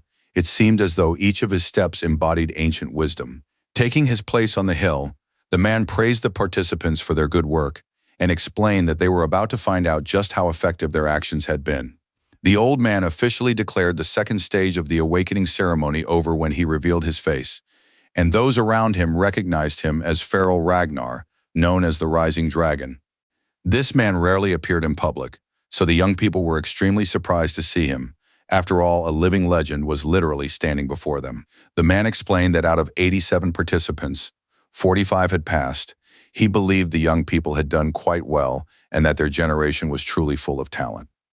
His eyes lit up when he spoke about how he was particularly impressed by the results of the very best contestant, since he had truly amazed absolutely everyone. By the time the results were announced, Theo had already regained his composure and was standing calmly, listening to what the Rising Dragon had to say. The old man announced something the young people already knew. After all, everyone was well aware that anyone who passed the second stage was automatically granted the title of low-ranking swordsman. Farrell believed that all participants who had passed the second stage could be proud of themselves. Now they had the opportunity to take part in various events as proud swordsmen of the Ragnar clan. Everyone present had earned this right, and they were all extremely proud of themselves, especially those who had put in more effort than the rest. After that, Feral Ragnar decided to finally move on to announcing the results, since everyone was curious to see who had scored how many points. As expected, first place went to Theo Ragnar. He managed to score over 1,000 points, a total that greatly surprised everyone present, since everyone knew that the guy had been in last place right up until the very end. Our hero tried to keep his composure and appear indifferent while those around him whispered about what he had done to Axion. Remington Narzio came in second, scoring over 900 points, while Erica Lank took third place, scoring over 800 points. The announcement of the scores was accompanied by a light snowfall, which began the moment it was announced that Ray Ragnar was in fourth place. An elderly member of the Ragnar clan once again said that all the participants in the trial had done a great job since they had managed to pass an incredibly difficult test.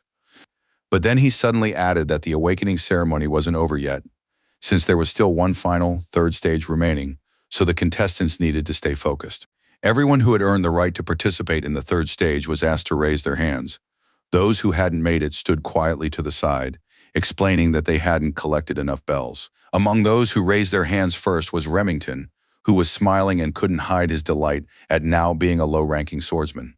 The Lank family also raised their hands in unison, since these guys had achieved brilliant results, and on top of that had helped our hero, proving that they were good people. The next hand to go up belonged to Ray. The girl's gaze was so determined that no one had any doubt she would pass the third trial as well. Slowly, another hand rose from the crowd. The one who raised it was very confident in himself and his own abilities. And for good reason, since Theo Ragnar had already demonstrated his strength on more than one occasion and shown how he could emerge victorious even from the most difficult situations that fate had thrown his way. After that, Farrell explained that there was a hidden part of the second stage. It was called the technique of elemental natural breathing, or simply elemental breathing. Our hero knew he had to master this technique by gathering fragments of text that were randomly scattered among the bells, but putting them together wasn't as difficult as understanding them. Only those who have successfully mastered this technique are capable of applying the elemental attribute to their own style, as well as earning the right to participate in the third stage. In his past life, Theo was unable to accomplish this task. But now he was confident that everything would work out because he possessed the Dragon Symphony, a skill that allowed him to read residual memories. So by glancing at these inscriptions, he should have been able to understand what was already written there and how to proceed in order to pass the third stage and emerge from the trial as the victor. Now, as soon as he took the bell in his hands, his mind literally read everything that was written inside, and he instantly grasped the secret knowledge. When the contestants who had completed this task began raising their hands, Farrell was extremely surprised because in the past, even a single candidate who could unravel this mystery would have been a miracle. But now 4 had raised their hands. Our hero remembered that in the past, Ray and Remington had been unable to master elemental breathing, so he thought that this was probably the butterfly effect he had created. He was distracted from these thoughts by the ascending dragon, who was summoning the successful contestants to approach him one by one and show what they had obtained. First, he called out Theo Ragnar. The boy smiled broadly as he made his way through the crowd, realizing that now that Axion was defeated, the future would begin to change rapidly. But he knew there was nothing to fear, for he himself possessed immense power, and the people around him were incredibly skilled warriors and good friends. With every new step, he grew more confident that this new reality would be far brighter than the one he had lived in during his past life. After all, he had now found the power that would help him build a new future, one that was bound to be much better for both him and everyone else. As the young man walked, he allowed his aura and mana to radiate out so that everyone present could sense them and realize what kind of person stood before them. Activating his magical energy, he informed the ascending dragon of what he had found among these writings regarding the power of thunder. So his first mana fusion was with this very attribute. But simply finding the attribute wasn't enough. He needed to make it manifest, and that was exactly what our hero now planned to do. When it happened, it seemed as though a minor natural cataclysm had occurred, triggering a flurry of lightning and a slight earthquake. Witnesses to this spectacle shouted with delight, for they could not believe that the young man had not only infused mana, but also manifested it, though they had expected nothing less from the young Master Theo. Most of the participants in the trial could have stopped there, but our hero was never one to follow the crowd and wanted to show something more. Narcio watched all of this closely, feeling an incredible sense of pride well up inside him for his friend, who was displaying a simply incredible level of ability. Now Theo was no longer hiding any of his attributes, so his chest glowed, and the dragon's heart, which he had previously hidden so carefully, was now bursting to get out. The young man was about to show not only the fusion and manifestation of his powers, but also to demonstrate the incredible control over them that he had learned. Although Ray Ragnar had suspected our hero's potential, she was still surprised by just how well he controlled his own energy. Such a level of control surprised even Farrell, since the old man could never have imagined that a participant in the trial would be able to master the control stage so quickly. He concluded that the rumors about young Ragnar were true. But then the rising dragon suddenly realized that the young man's demonstration wasn't over yet, and that Theo was about to continue showcasing his power. The dragon's heart, which had been hidden within the hero, now shone even brighter, all because he was drawing strength from it, finally tapping into that source. Closing his eyes, the boy summoned more and more magical energy. Everyone around him feared he simply wouldn't be able to withstand it. But those who knew Theo were confident that he would succeed in his plan, for he was far too stubborn. Even the ground beneath the young man's feet began to crack, unable to withstand the surge of energy pressing down on it. But Theo stoically continued. His eyes burned with a strange, otherworldly fire that suggested this member of the Ragnar clan was the embodiment of ancient rulers. Gripping his weapon tightly, the young man decided to use the Breath of Thunder, a new skill that combined all his new and old skills into one. He brilliantly managed to carry out his plan, and his body withstood all the pressure he had placed on his shoulders. This skill evolved into a more powerful one called the Thunder Dragon, which literally unleashed the beast lurking inside our hero. He was now in the expansion phase, where the scope of his power was becoming increasingly apparent, and there was an opportunity to strengthen it even further. The spectators watched all of this with their mouths agape, for they could never have imagined that anyone would be capable of demonstrating such abilities right at the awakening ceremony. When they saw Theo's inner dragon heading straight for the examiner, they all held their breath in fear, unable to believe that anyone would dare to do such a thing. But instead of getting angry, Farrell just smiled, saying that you'd never get bored with Theo. It seemed he too was surprised that the boy had already reached the expansion stage. Reaching out his hand, the man unleashed his power, which materialized as large droplets that hovered in the air. It was his famous water stream breath, which he directed straight at the dragon approaching him at a dangerous distance. At one point, the droplets became incredibly hard, and the old man directed them more forcefully, turning them into a water cutter capable of destroying anyone in its path. Smiling even wider, the ascending dragon declared for all to hear that the young man had demonstrated such unique abilities that he had earned the right to test him. This made Theo smile as well. He was glad that the old man hadn't taken offense at his antics, but, on the contrary, had acknowledged his strength in front of everyone. The participants in the trial stood with their mouths agape. They couldn't quite wrap their heads around the fact that one of them was about to fight the living legend, Farrell Ragnar. When it was all over, Farrell announced that Theo had done an absolutely incredible job, and for that, he awarded him an additional 1,000 points. Upon seeing the updated trial results, Halkus was shocked, for Theo now had over 2,000 points, a record-breaking total. Someone in the crowd pointed this out, noting that the current heir to the Ragnar clan had broken the record set by young Lord Torcel, who had been considered the strongest. Ignoring everyone's surprise, Farrell decided to continue the trial and turned to the next participants, urging them to show what they were capable of. Remington Narzio also delivered brilliant results and managed to reach the control stage, for which he received an additional 500 points. Next in line was Ray Ragnar, who managed to reach the manifestation stage and received 300 bonus points from Farrell for it. Erica Lank reached the same level and also received her bonus points, even though she didn't like the fact that she hadn't been able to outperform Ray. The old man never ceased to be amazed at what an extraordinary generation of warriors had emerged, since usually a few thousand points were enough to become the top candidate. But this time, everything was completely different, because now these four young people had charted a new course and set new standards. They became the first to advance to the second and third stages while participating in the ceremony and the awakening, something that had never happened before. After once again telling the guys that they had demonstrated an incredible level of skill and done a great job, Farrell announced that this stage was officially over.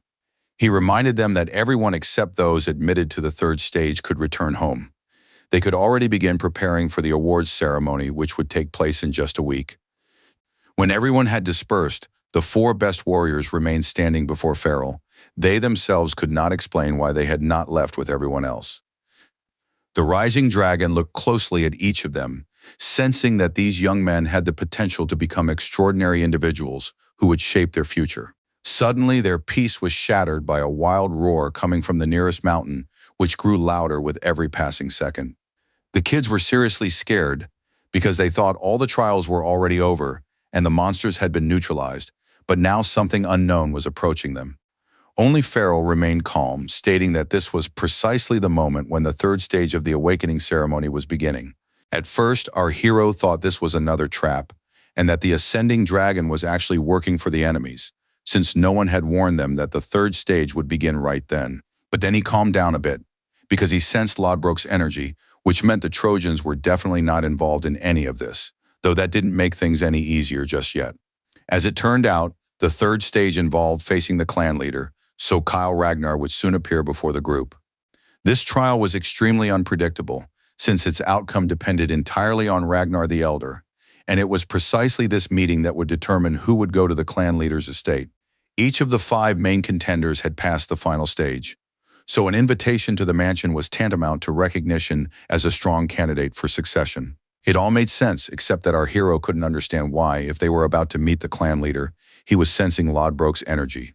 His anxiety prevented Theo from focusing on these thoughts and reaching any conclusions, so he decided to think about it a little later. But one possibility was so obvious that it literally burst to the surface, and the boy was horrified by his own thoughts. Theo surmised that whoever had taken Lodbrok's heart was right in front of him, so close that he couldn't believe what was happening. He was interrupted from these thoughts by Farrell's voice, who informed the guys that they now had to fight their way through the dragon's intimidation and greet the leader. Kyle's energy was so overwhelming that the guys could barely stand on their feet. It was difficult even to lift their heads, let alone break through his aura. Erica clenched her teeth in tension and anger, and couldn't figure out how they were supposed to reach the summit under such immense pressure. Without turning his head, our hero said that relying on brute force in such situations was simply pointless, so they needed to find another way, namely to synchronize their mana waves. These words sounded unfamiliar and completely insane to the girl, because she simply didn't understand what she was supposed to do. Remington Narcio, however, understood exactly what his friend meant. He asked for clarification. Did he really think they needed to use an antiphase to neutralize the pressure? Nodding in agreement, Theo explained to the guys that this was how they weeded out the unworthy, so that only those who had perfect control over their mana would be able to meet with a clan leader. As she listened to the guys, Erica thought they were speaking some unknown language since she didn't understand a single word of what she heard. With an indulgent smile, Narcio thought that if she didn't understand what he was talking about, then perhaps he should let her make a mistake so that the weak would be weeded out. But then he explained to her after all that, essentially, magical power is a wave that possesses certain vibrations. Based on this, Kayla's aura also consisted of waves, which counteracting mana would help her pass through. From all of this, Erica could draw only one conclusion. She simply needed to direct her mana toward that mountain, and then something might work out. She was extremely annoyed that you hadn't been able to explain it to her right away in a way she could understand, but instead decided to act like a know-it-all who boasts about his knowledge. Catching her breath, she said that the guy was talking as if he were an old man who constantly wanted to show off the wisdom he'd acquired over the years.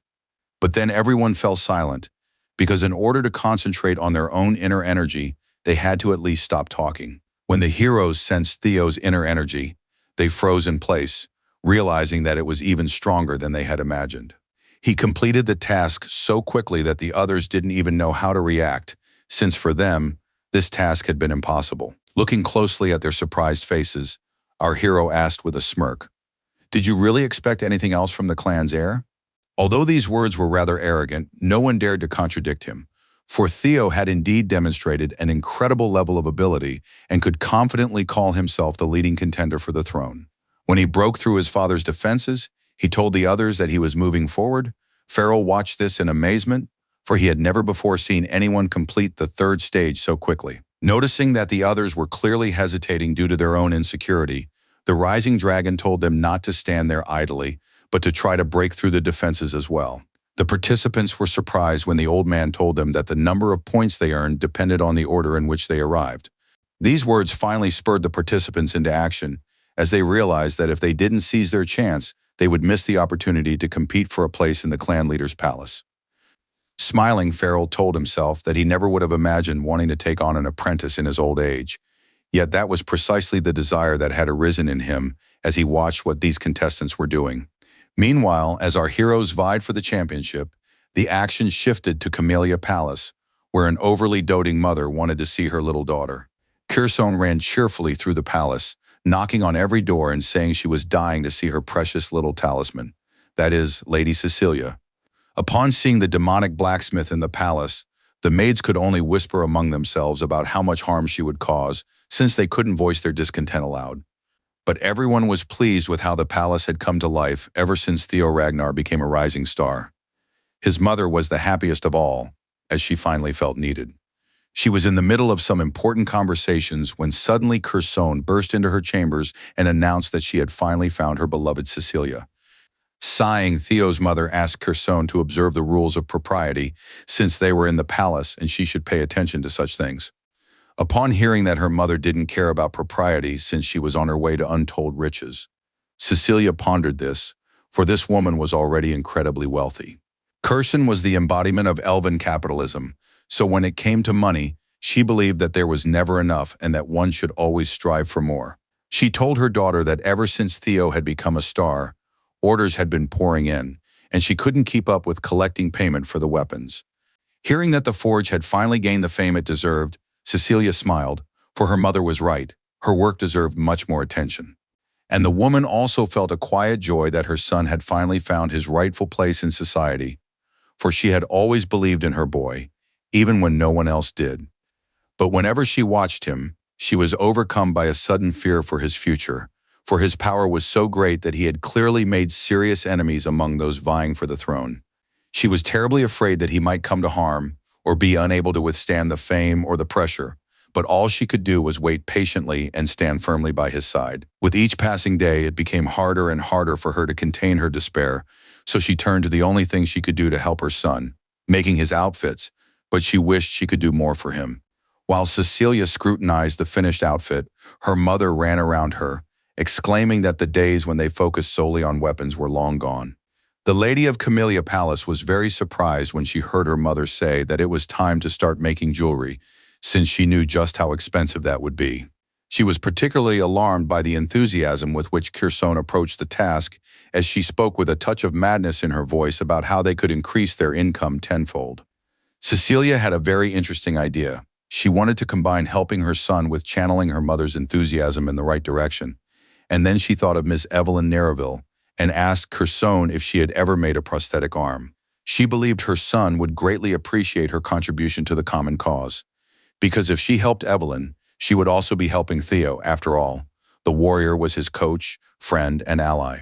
But let's get back to the awakening ceremony. Finally, our hero was able to meet his father, who laughed tirelessly at his claims that he was the clan's heir, thinking the young man had no shortage of audacity. A little bird had literally chirped this phrase to him.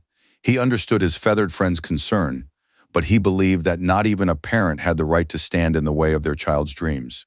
The man was wise, for he was certain that he could never dampen the fervor of youthful ambition, and there was no point in trying, after all, for when, if not in youth, should one fulfill one's wildest desires?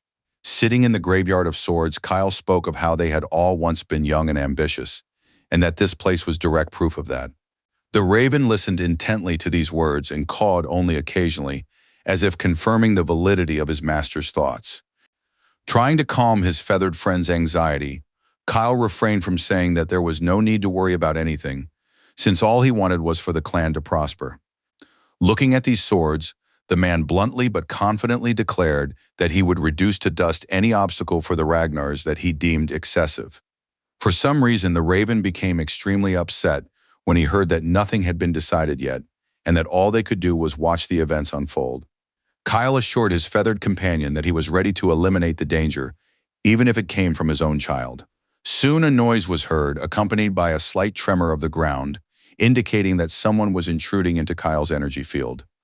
Of course, it was our hero, who, despite all his fears, managed to break through his father's defenses, even though it took a great deal of effort. Theo Ragnar pressed forward tirelessly, completely unaware that the man whose respect he so desperately sought knew full well that he was a regressor. Sensing his son's energy, the clan leader finally smiled and was delighted by Theo's arrival, for he had been eager to speak with him. This man looked at him with piercing eyes and seemed to be scanning every movement, every breath, as if trying to understand every thought that crossed his mind. Trying to catch his breath, Theo tried not to look away so as not to reveal his weakness in any way, or show his father that he was afraid or doubted his own strength. His father had long since ceased to seem like some kind of noble figure worth emulating, and after the suspicion that he had stolen Lodbrok's heart took root in his mind, this man had become, in his eyes, nothing more than a negative figure. The young man realized he could have reached this peak much faster, literally in an hour, but his father's aura was preventing him from moving any quicker. Pointing to the multitude of swords, the man asked if his son knew where exactly they were right now, since there was little information about the place. After looking around carefully, Our hero pretended to be deep in thought, then said that they were in the sword cemetery, the resting place for the blades of those Kyle had defeated. Lowering his eyes sadly, the man nodded in agreement, then added that being the clan leader meant facing threats alone, since no one could be trusted. Gripping his sword tightly, Kyle explained that strength was the only thing one could rely on, for it was strength that determined who you would become. Continuing to bore into the young man with his gaze, the clan leader asked if he truly believed he was worthy of taking his place and beginning to rule the country. Returning that stubborn gaze with one of his own, Theo replied without hesitation that he did indeed believe so. He was ready to fight for the title of chief heir. His father urged his son not to rush his answer, explaining that thousands of warriors yearned for the same thing. But would his answer change once he learned of their fate? Even though Kyle seemed impenetrable and completely indifferent, he could still hear the voices of those he had been forced to kill. They screamed, called him by name, and said they would surely get their revenge and then tear him to pieces. These ghosts of the past had always haunted the man and never left him alone for a second. That was the price he paid for remaining on the throne. If the clan leader wanted to scare our hero with these words, it wouldn't work after all. Theo didn't go out of his way to eliminate everyone who merely looked at him the wrong way. He fought only those who had already caused him serious harm. He told his father all this, adding that the man would never break his resolve, so he might as well not even try to dissuade him. Theo kept quiet about the fact that he intended to avenge his past life, which had been so suddenly cut short by those whose ambitions outweighed any moral values. The young man decided that as soon as he became clan leader, he would immediately put an end to the struggle for the throne at any cost, and if his father wanted to test him, he wouldn't mind showing what he was capable of. So he appeared before the clan leader and announced that if the latter wanted to ask him any questions, his sword would answer them. These words brought a predatory smile to Kyle's face.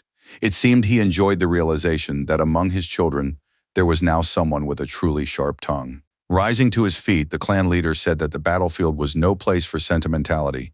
Here they were adversaries, so he suggested they see what Theo had taught him. That phrase instantly put our hero on edge. He couldn't believe that Kyle was referring to Lodbrok, but if he knew about her, it only proved that he had stolen her heart. He couldn't wrap his head around how Ragnar, a descendant of dragon blood, could have harmed the guardian of his own clan so deeply, a woman who had protected them from the ancient evil lurking beyond the mountains.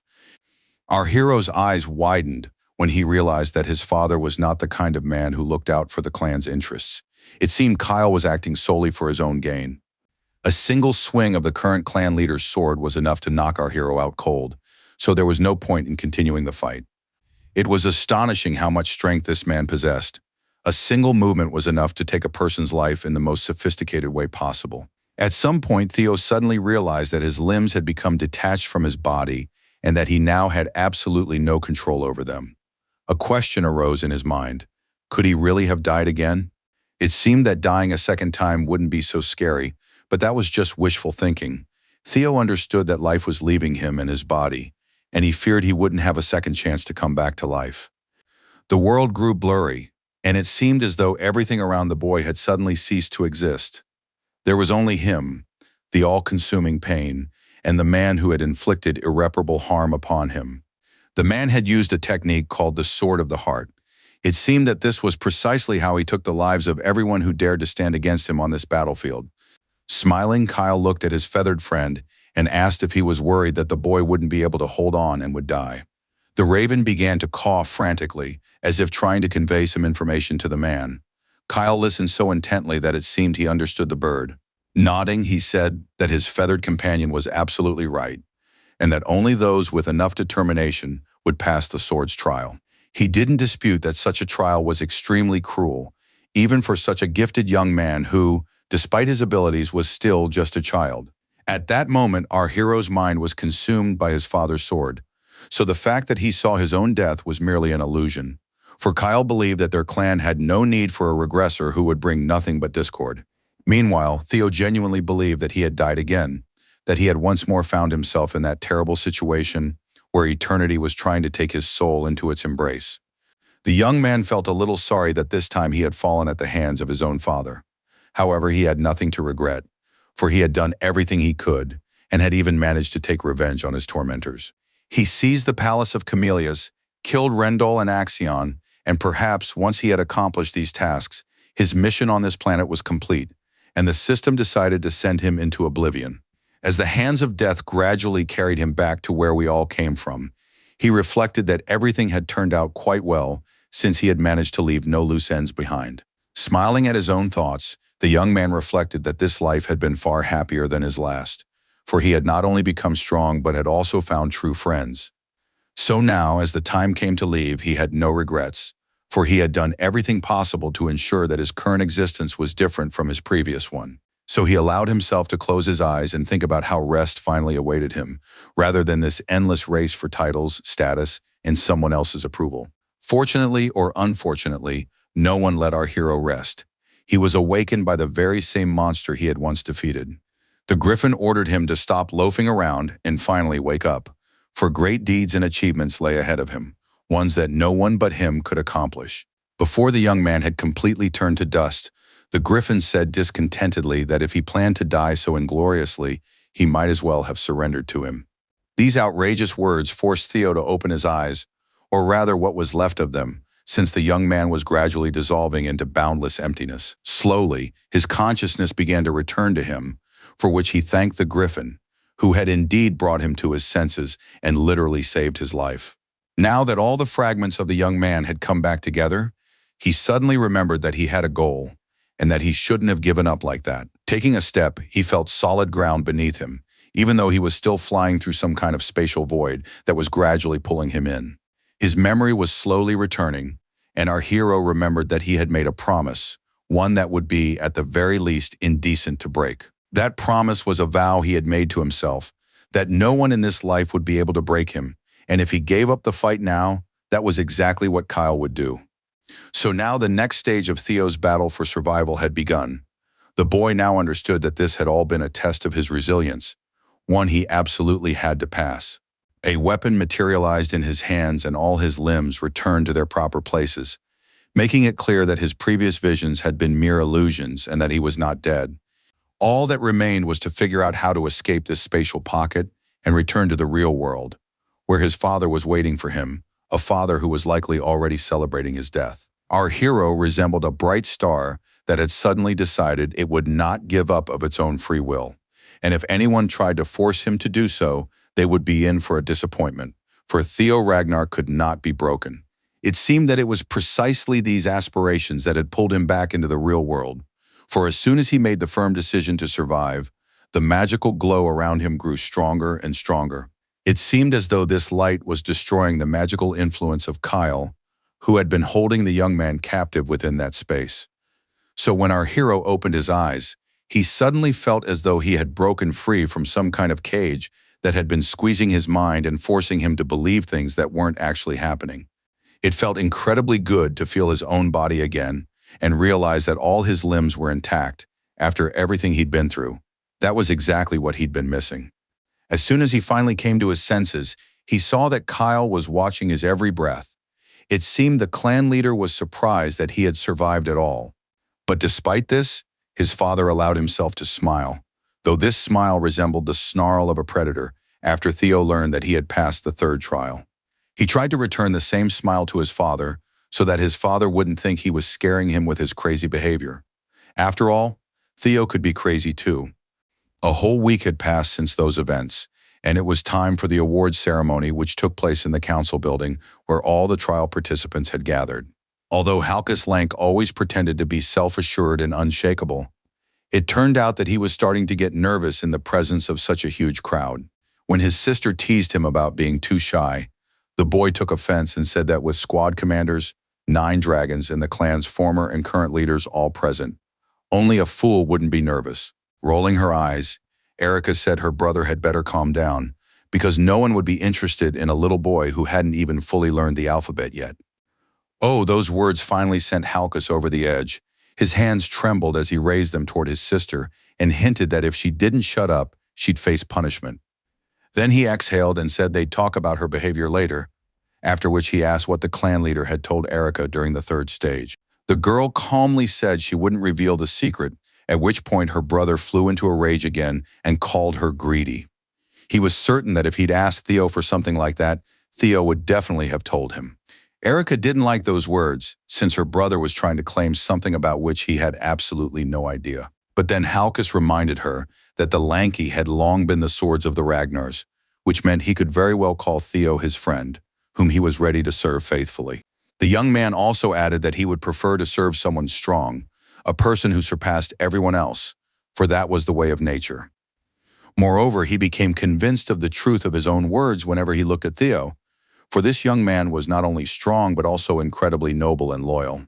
So he declared with conviction that he was ready to spend his entire life by his side, for he regarded this man not only as his master, but also as a friend.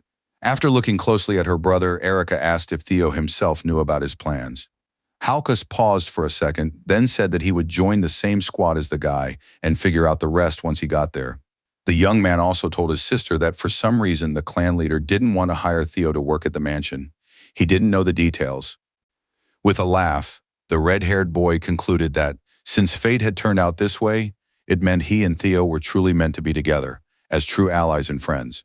Their conversation was interrupted as soon as they heard the gong strike, signaling that the awards ceremony was about to begin. The host of the event declared that the closing awards ceremony was now open. He announced that one person had won all the stages, and of course it was Theo Ragnar, who was asked to step forward amid the cheers of the excited crowd. Our hero was very pleased to see people rejoicing for him as if they had won themselves. Perhaps when he became ruler, he would make their lives a little better. Now he stood in the open arena and realized that he had done what he had considered impossible in his past life. He had won the awakening ceremony and become the person everyone now wanted to emulate. He sincerely savored this moment and smiled at all the realizations flooding his mind, for he understood perfectly well that he had become the best version of himself. In the crowd, he noticed a smiling Evelyn Nereville, who seemed to be telling him that everyone was watching him and waiting for him to decide where he would go from here. The girl believed that the Dragon Riders were the best option, but she didn't want to pressure him with advice, since he had to make this choice on his own. Now Theo stood in the middle of the arena, savoring the fact that all his trials were finally over, and he could focus on his own life. The host congratulated him on having his efforts recognized, adding that he had truly handled all the trials superbly. But this celebration of life was interrupted the moment Ed Troven appeared in the arena, who was clearly not happy about our hero's victory. Noticing the man who had recently lost his nephew, the event host hesitated, because it seemed to him that celebrating in Ed's presence would be somewhat cynical. The head of the intelligence agency looked down on our hero, and everyone who saw him could have sworn that he was literally killing Theo in his imagination. Those who knew full well what had happened to Axion couldn't believe that his uncle had shown up at this event, since, in their opinion, he should have been hiding out somewhere in a corner. To be honest, even Kyle hadn't expected to see Ed here. The Sky Dragon had never inspired much affection in him, and now he certainly didn't want to see him at all. Julius, too, looked at this man with hatred, because even though he didn't know for sure that he was involved in the conspiracy against the Ragnars, he suspected that it was Ed who was behind it. When the silence dragged on for too long, the event host said he didn't know why the Heavenly Dragon had shown up, but he urged him to put all their disagreements aside for now. It seemed as though the man couldn't hear a single person. He kept repeating just one name over and over, Theo Ragnar, chanting it like a mantra he was afraid to forget. Sighing in exasperation, our hero thought that his opponent was clearly enraged by his nephew's death, but he believed that Edu would have enough sense not to start a fight at the ceremony. Then this man surprised absolutely everyone, for he smiled warmly and announced that he was expecting Theo to serve as his deputy. The young man hadn't expected to hear anything like that at all. He couldn't even understand why or for what purpose Ed was offering this. Did he really want to keep his enemies as close to him as possible? In this life, Theo's victory held special significance for everyone who was in any way involved in the highest echelons of power.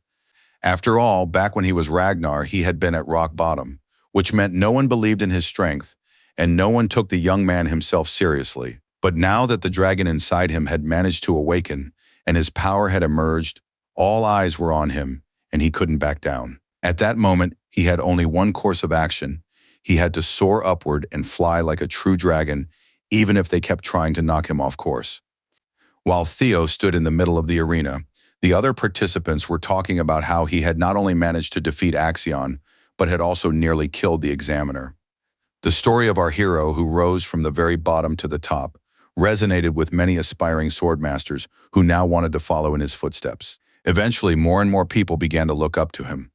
Now the nickname Good-for-Nothing Ragnar was a thing of the past, and no one dared to call Theo that anymore. Now these people's views had shifted from contempt to admiration, for our hero had shown by his own example just how high an ordinary guy, once considered a nobody, could rise. The system also congratulated him on his victory at the awakening ceremony and informed him that he had successfully completed the third-story quest. As a reward, he received some sort of ethereal core, though he had no idea what it meant. It was added to his inventory so our hero could retrieve the item whenever he wanted. The guy didn't get a chance to focus on figuring out the reward because Ed Troyven approached him again, reminding him of his offer to work for the intelligence agency. Exasperated to the limit, Theo didn't know how to respond to this man, since he truly couldn't understand what his motivation was. To try to make at least a little sense of this man's mind and why he was offering something like this, the young man decided to use a skill called observation. He assumed that this would lift the veil of mystery just a little, revealing this man's true intentions.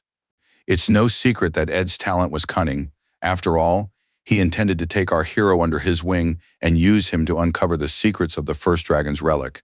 Now everything fell into place. Theo realized why this man had suddenly become so friendly. In reality, he wanted the relics, and it seemed Troyven knew the guy had them. Clenching his fists in anger, the young man reminded himself that such tricks wouldn't work on him anymore, and he vowed that the Troyvens would fall by his hand. Ed's proposal outraged everyone, but only Julius decided to speak up and say that it was outrageous. Troyven saw nothing wrong with it, since he was simply offering a great opportunity to such a talented young man.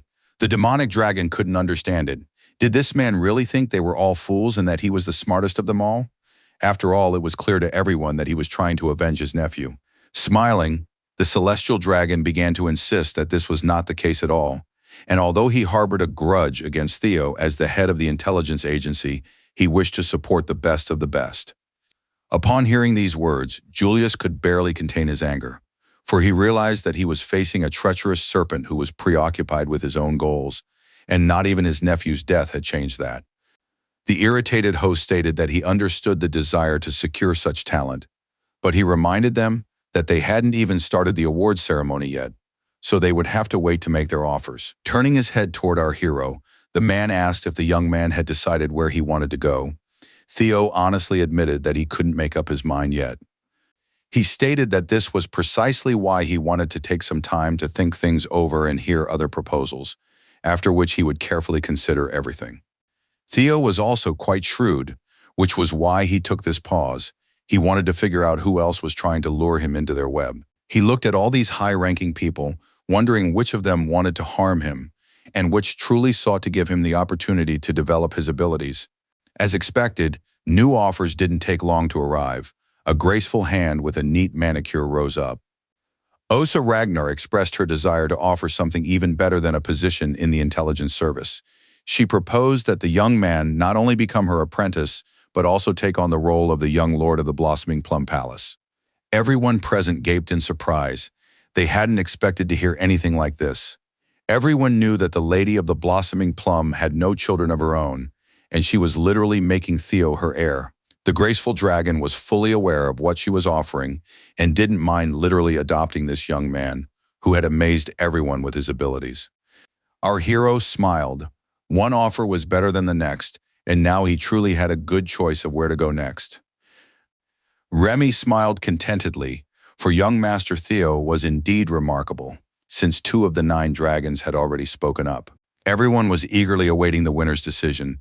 Erica thought that after such a proposal, the other squad captains would have nothing left to say. But then another person appeared who wanted to join the competition for our hero.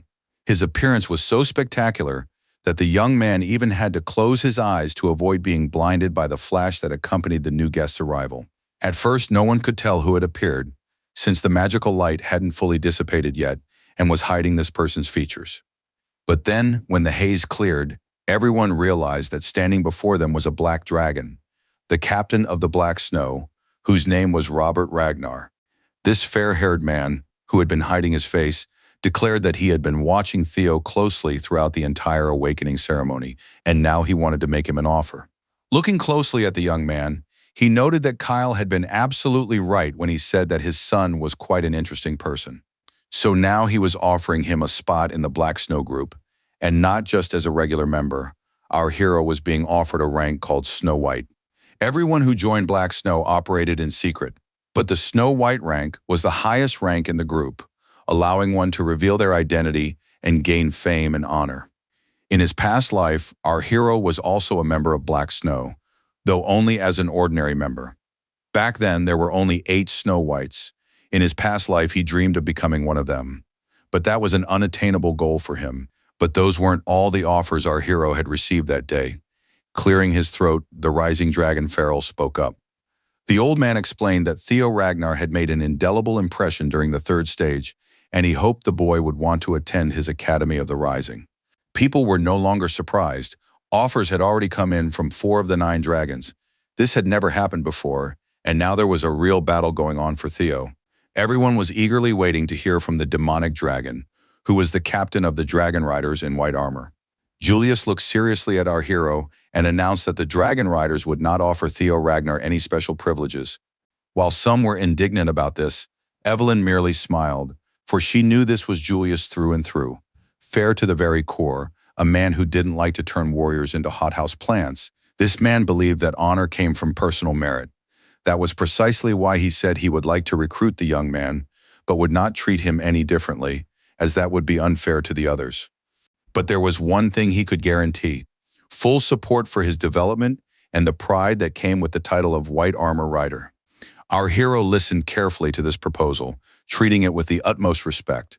He really liked Julius's stance. It only confirmed that he was a good commander. However, the young man still chuckled a little, because compared to the other impressive proposals, what Julius was talking about turned out to be a bit lacking. She had already started to say that she'd made her choice and wanted to announce it, since there was no time left to put it off, nor any need to do so. But it turned out that not everyone had spoken yet, and right then, another woman who had set her sights on our hero wanted to speak up. The guy hadn't even managed to say a few words when a stranger's voice rang out in his head, telling him that he was a regressor. His eyes widened, first because he hadn't expected to hear a stranger's voice in his head, and second because he couldn't have imagined that anyone knew about his little secret. Listening to his own senses, he felt a connecting thread between himself and one of the dragons, which was uniting their minds right at that moment. His inner sense led the young man to the spot where this woman was sitting. He was certain his instincts weren't failing him. The former clan leader, Hilda, was communicating with him telepathically. She was now sitting there, smiling slyly as she looked through the crowd directly at our hero. He entered into a mental conversation with her, saying that he didn't understand what she was talking about or what she meant at all, since he had no idea what it meant to be a regressor. With a reserved smile, Hilda said that she didn't know what kind of life he had lived in his past cycle, but right now the guy was performing flawlessly, so she was truly impressed. Upon hearing the phrase cycle, our hero immediately wondered if perhaps the number of regressions was limited. Otherwise, he didn't understand what she meant. The ceremony host noticed that the guy had suddenly turned pale and looked quite unwell. He asked what had happened, and then Theo asked for a little more time, since he needed to collect his thoughts.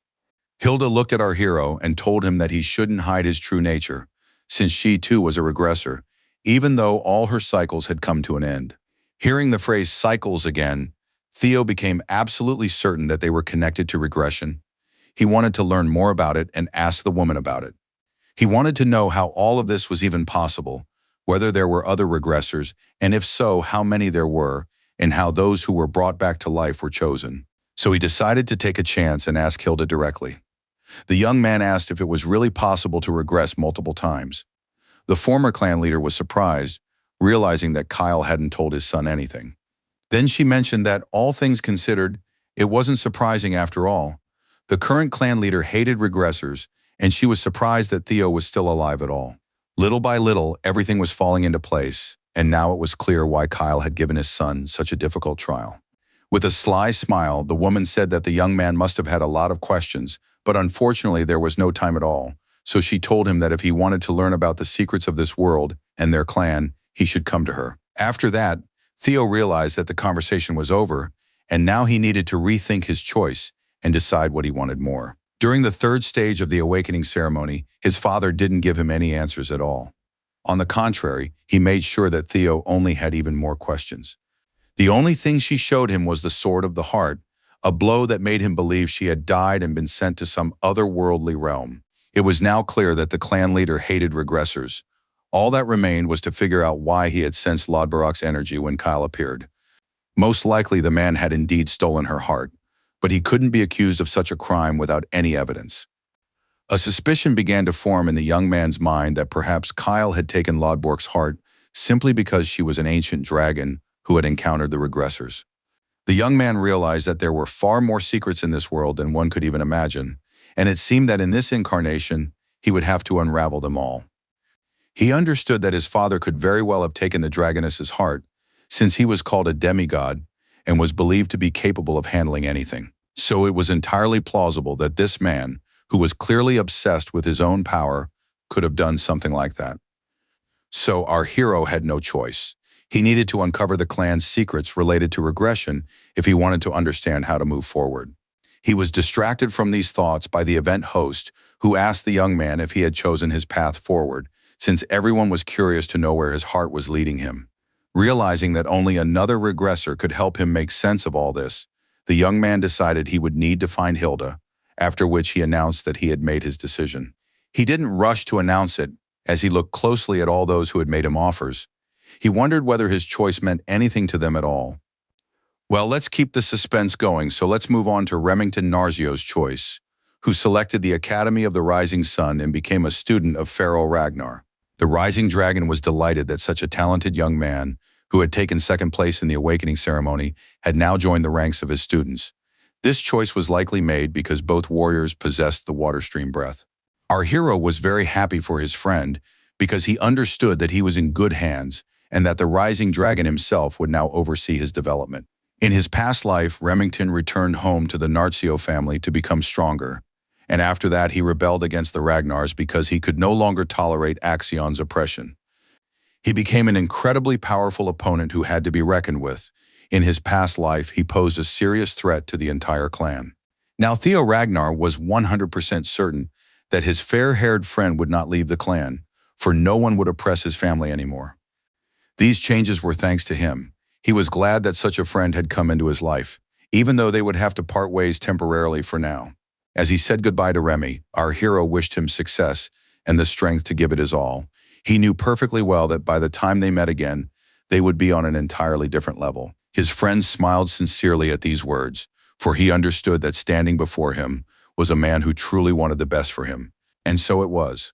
For you understood perfectly well that Narciso deserved a brilliant career, and in the future, having gained the necessary experience, he would be able to serve him faithfully. As for the rest of the group, just as expected, Ray returned to the abode of her mother, the Ice Dragon, which was located in the palace of Narcissus. Given the girl's equally cold temperament, it goes without saying that there was simply no better place for her than this. She fit in perfectly here. Sybil and the other guys from the 4th training ground really wanted to join Theo Ragnar, but their scores weren't high enough to do so. It was a real shame to say goodbye to his friends, but he understood that each of them would give their all to their new squad, just as they should. He was distracted from all these thoughts by a familiar voice. The man calling him clearly wanted to get our hero's full attention, since he was speaking quite loudly and emotionally. Turning his head toward the sound, Theo saw a smiling Halkus Lanka standing before him, who was saying that he never even thought they'd end up together. While the guy waved cheerfully, his sister grumbled that he was a klutz, saying he was always embarrassing her in front of strangers. When he saw this couple, Theo cheered up a little, realizing that he wouldn't be able to get by without new friends, and that wonderful encounters and unexpected alliances lay ahead of him. Walking closer to the guys, our hero told them how happy he was to see them, and then he thanked them for their help during the second stage, since they had truly done him a great favor. The usually unflappable Erica suddenly became flustered and blushed, though she tried to brush it off by saying that the guy should never forget what they'd done for him. Her brother was more open and emotional, so he told the guy that he simply adored him and was ready to take risks for him another 100 times over. All these words made Theo extremely uncomfortable, since he had absolutely no idea why these silly girls had suddenly fallen in love with him and treated him as if he were their third brother. All their conversations fell silent the very moment the fair-haired warrior announced that the captain was approaching them. Theo's choice had never wavered, and now he was convinced once again that he had made the right decision in choosing the one who stood before him. Our hero decided to join the Ragnar's most prestigious unit, taking the perfect first step on the path to becoming the clan's leader. So Theo's choice fell on the dragon riders in white armor, led by Julius Ragnar. Even though he hadn't offered the young man any special terms, he chose him specifically. After greeting his new commander, our hero thought he'd talk to Hilda a little later. He didn't think she'd refuse to tell him about the secrets of their world, since she was a regressor just like him. Julius carefully examined the young people who were now under his command. Some of them were quite intriguing individuals, and he couldn't wait to work with them. Smiling, he invited the new recruits to share their ambitions, as he was very curious to know what they wanted to accomplish and what heights they hoped to reach. Of course, the emotional Halkus was the first to speak up, declaring that his greatest dream was to become a legendary knight and go down in history. A dark-haired boy whose name history does not record shouted for all to hear that he wanted to make his name famous, a name that no one knew at the moment. The reserved Erica said in a stern tone that she intended to become the very best commander and nurture a new generation, instilling in them the right values and skills. Another young man shouted that he wanted to earn the captain's recognition. It seemed that was the height of his aspirations, and he had no greater plans. After almost all the recruits had spoken, they turned their gaze toward our hero, who remained silent and did not reveal his ambitions. Even those who had been in Julius's service for several years were also glancing at Theo with interest, waiting to hear what he would say, since they had already taken notice of him during the trials. The silence dragged on. It seemed Theo was weighing in his mind what he should say to these people and what he'd be better off keeping to himself, so as not to reveal his intentions. The men hung on every word that came out of his mouth, expecting to hear something grand and majestic. The young man chose his words so carefully for one simple reason. He didn't know how to convey to these people that he wanted to prepare himself and them for the great war that would come in 5 years. So he said something else. Raising his head proudly, the young man declared that within 5 years he would become the captain of the dragon riders in white armor. The fair-haired warrior, who was a few years older than our hero, smiled when he heard this, realizing that this young man certainly wasn't lacking in courage, since he dared to say such a thing in the captain's presence. Bursting into laughter, Julius said that the boys definitely had great ambitions, and therefore he could confidently declare that they had come to the right place, since he would be able to help them fulfill them. Throwing his cloak back, the man stepped closer to his charges, who were now his responsibility. He said that the boys might have all sorts of reasons for joining his unit, but they must remember only one thing, the most important thing. All the blood and sweat they would shed during training and missions would surely be recorded in the annals of the Ragnar clan, so the boys would certainly not be forgotten over time. Hearing these words, the boys smiled sincerely, for they truly wanted to believe that today's hardships would become their pride tomorrow. They all wanted to believe that their shield would never break, their sword would never bend, and that a loyal comrade would always have their back in case of danger, defending them at the cost of his own life. Julius maintained that at the end of the path of sweat and blood, a reward awaited valiant warriors that would satisfy them 100%. After all, there awaited them honor and recognition from those who needed their protection. All of this served as confirmation that they were on the right path. Waving his arms, the man welcomed the new members of his squad, who had chosen the path of valor, loyalty, and strength, qualities that would be forged within the walls of the training grounds. At that moment, a dragon landed behind him, so enormous that the ground beneath it cracked and stones flew in all directions. Everyone was amazed that the captain's faithful companion, a dragon, an astonishing ancient creature from fairy tales and legends, had flown in to meet them. As he stroked the creature, Julius explained that the dragon's name was Gula. In his opinion, these creatures embodied them, the dragon knights. Soon the rest of the dragons appeared in the sky and with loud screeches began to land on the ground. The sight was as impressive as it was frightening. Their paws, with their long claws, scraped the polished floor of the training ground, as if to suggest that the dragons couldn't care less about the wealth of those present. Looking at the stunned boys, Julius said with a slight smirk in his voice that they should immediately mount their dragons and get ready for an exciting flight. But first, they had to go through the acceptance ceremony, because the dragons also had the right to choose and might simply refuse to let a particular rider near them. A wave of nostalgia washed over the captain. He recalled the moment he first saw Gula, and how they had been inseparable ever since. He told the boys that their turn had come to find their own partners. Soaring upward, he decided he shouldn't interfere with the heroes getting to know their dragons, so he called out one last time that they would meet at the nest. Watching how skillfully Julius flew and how confident he looked in the saddle, none of the heroes had any doubt that he was a true dragon knight. Suddenly, Evelyn appeared on her dragon, and with a friendly smile said that the young gentleman could now saddle his own dragon as well. Theo hadn't expected to see his mentor at all, though, come to think of it, her presence made perfect sense, since she was Julius's right-hand woman. While she was surprised that the boy had decided to join the Dragon Riders after all, Theo was delighted that she had returned to Julius. Smiling, she confirmed her return, and though she said nothing, Theo guessed it was because she wanted to participate in his training. The young man didn't know how to react to this, for he was deeply flattered that such a famous warrior not only saw potential in him, but also showed a sincere interest in his development and growth as a warrior. But what surprised him most of all was not that at all.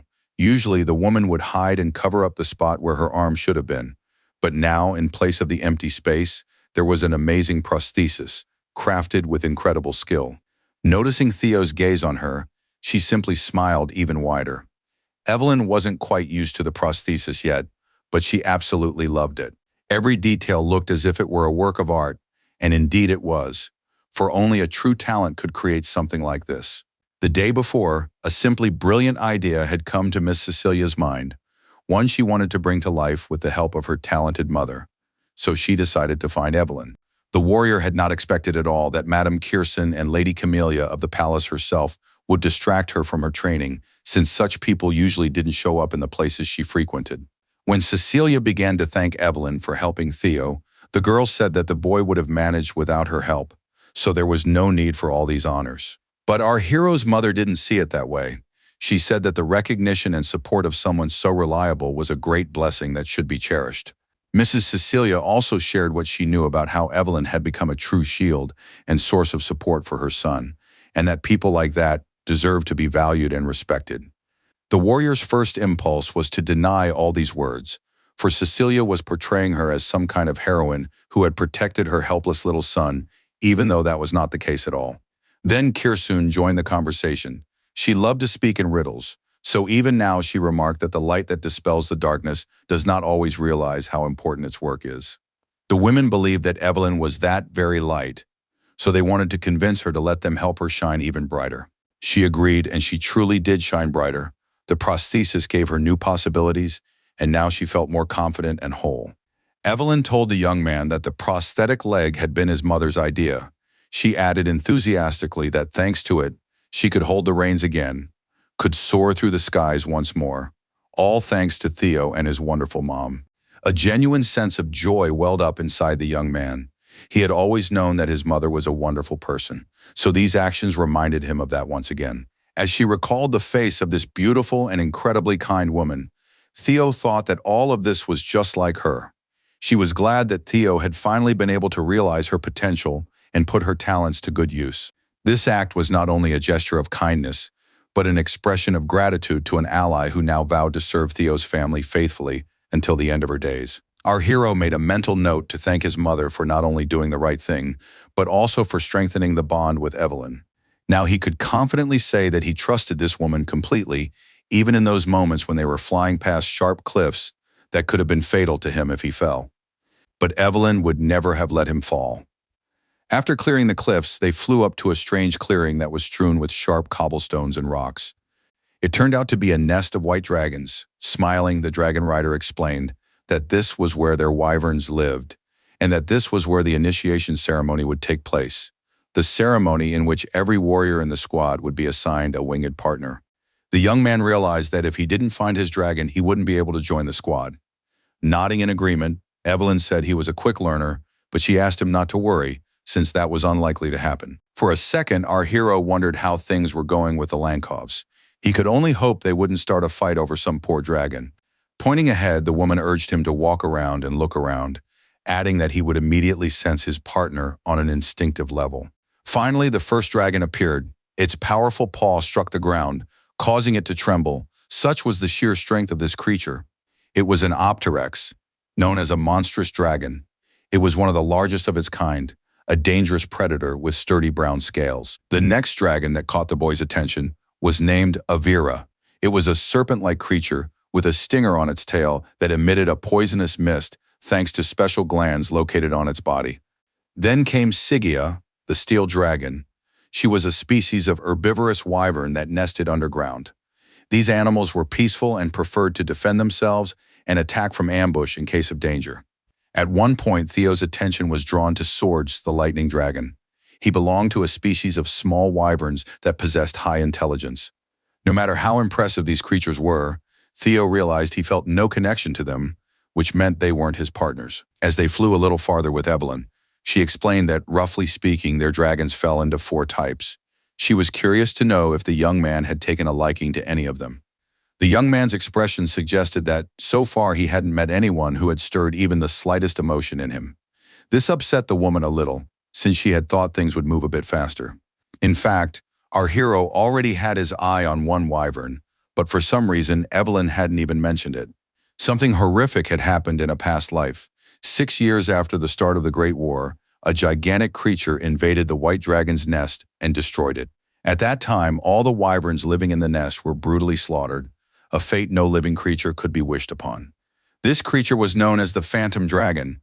It also burned 8 villages to the ground and tore to pieces dozens of warriors who simply happened to cross its path. It was classified as a second-class demonic monster, and orders were given to destroy it at any cost. Demonic and graceful dragons fought side by side to capture and neutralize this creature. The monster got its name for one simple reason. It skillfully hid from prying eyes and made it practically impossible to catch. This was exactly the kind of partner he liked, a creature with abilities that set it apart from all others. It was with this monster that he felt a connection. All that remained was to figure out how to find it. But just as the boy began to ponder this, he suddenly felt something strange inside him, as if something were pulling him toward it. He asked Evelyn to head in the very direction he was being drawn to, for he was certain that this was how the bond between a dragon and its rider worked. At one point, he noticed a rock with several dragons flying around it. It was literally sparkling, as if hinting that it was there, that our hero would find what he was looking for. When the other dragons flew away, only one remained on the slope, and then our hero realized that this was exactly what he had been looking for. Nearby on a similar hillside, Julius was resting. He liked to come to this place with his dragon because here he felt at peace. His peace was disturbed the very moment an unexpected guest approached him and said that the man was far too content with his life. With a playful wink, Julius asked if he really needed to burst into tears just because the most sought-after candidate of the awakening ceremony had joined his team. Nodding, his guest declared that this was precisely why she had come here. Ignoring the man's bewilderment, she began to move closer to him. Oza asked if she understood correctly that the key figure in Julius's game was now the young Mr. Theo Ragnar. He looked intently at his dice, as if pondering what information he could share, for the man was accustomed to being extremely cautious. The silence dragged on, and Osa realized she wouldn't get any answers out of him. Saying that silence is golden, she added that this was typical of Julius. If he had something up his sleeve, he wouldn't say a word about it. But all this only confirmed her suspicions that Theo had been assigned a special role in Julius's game. She just didn't know exactly what it was yet. Wanting to dispel this hostile attitude, the woman said she had come here for one simple reason. They had something to talk about. And Julius looked at her with interest. The demonic dragon didn't understand what this woman wanted from him, since Theo had already made his choice, and it was obvious that the path to the courtyard of the blooming plum tree was closed to him. But when the woman began to talk about training together, it seemed to Julius as if he had gone mad and was hallucinating, since no one had ever even tried to talk to him about such a thing before. And now Osa was ready to share the responsibility of training the young man with him, just like that, to share her experience and pass on the knowledge she had acquired over the years. At first, the man didn't even know how to react, since the situation seemed somehow surreal and too good to be true, so he hesitated to answer. But let's get back to our hero, who was approaching a group of dragons that had surrounded a single, snow-white one, toward which he felt this inexplicable attraction. Upon seeing this scene, Evelyn exclaimed indignantly that the dragons were up to their old tricks again. Ignoring her words, the young man asked if she knew anything at all about that white wyvern. The woman explained that it was a local outcast. They had tried to help this unfortunate creature, but all their efforts had been in vain. She suggested that such behavior might be because the dragons sensed a stranger, and these words piqued the young man's interest, so he asked her to explain. When the young man heard that the white creature was a hybrid of a wyvern and a vesper, he froze in his tracks, realizing that he wanted precisely this creature as his partner, one just as special and out of place among his own kind as he was. He cautiously asked how this was possible, since vespers were monsters that dwelled deep in the demonic sea and never ventured into their lands. Looking at the young man, Evelyn said tensely that this information was unavailable to her, just as it was to everyone else. How such a creature could have been born at all remained a mystery to everyone. Our hero's mind was swirling with questions, but he realized that it was unlikely anyone would provide him with answers, so he would have to find them on his own. All he knew was that first-class demonic monsters were considered walking disasters, and if even a single such creature managed to sneak into their kingdom, it would plunge this world into chaos. Vespers were among such monsters. They were considered ghosts that lurked in the shadows and attacked when no one expected it. Smiling, our hero now realized who that wyvern took after, and he also realized that he absolutely had to try to befriend her and make her his partner. Evelyn told him that the birth of this creature had caused quite a stir throughout the entire squad, since no one had ever heard of anything like this happening before.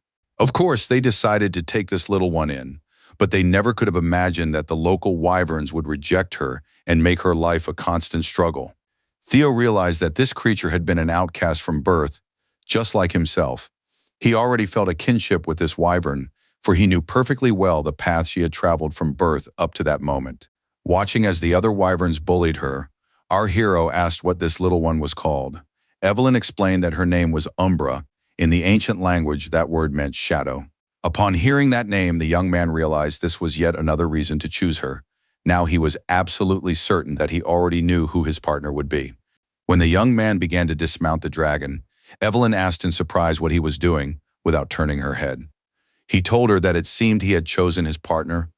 Before she could say a word, the young man had already left the saddle and jumped down, without waiting for her to approach the cliff. Finally, our hero called out that he and Evelyn would meet later, since he had more important things to do right now. Of course, the woman wanted to try to talk him out of it, because she believed he deserved better, and that choosing an outcast just because his story had tugged at her heartstrings was wrong. But pity had absolutely nothing to do with it. Theo knew from personal experience that outcasts usually made excellent warriors who knew better than others how to appreciate what they had. He approached just as 4 dragons surrounded Umbra and were clearly about to harm her, snarling viciously and clicking their teeth. Smiling, our hero realized that his arrival at that very moment was perfectly timed, as he would be able to show his future partner his intentions and save her from her pesky relatives. When he landed, a strange flash appeared. It seemed as though space had collapsed, as if those whom the heavens themselves had destined to be together had finally met. Reaching into his inventory, he decided to pull out whatever might come in handy right now, at the very least, to soften his landing a little. For this purpose, the young man decided to use unconventional items, such as swords. Yes, Theo was quite the inventor who could find the most unconventional uses for various things. Activating his magical energy, he made his eyes glow with an otherworldly light, completely obscuring his red iris. It turned out he was using the Dragon Symphony. This skill allowed him to use telekinesis to move objects. So now the swords were completely under his control and could move even when his hand wasn't touching their hilts.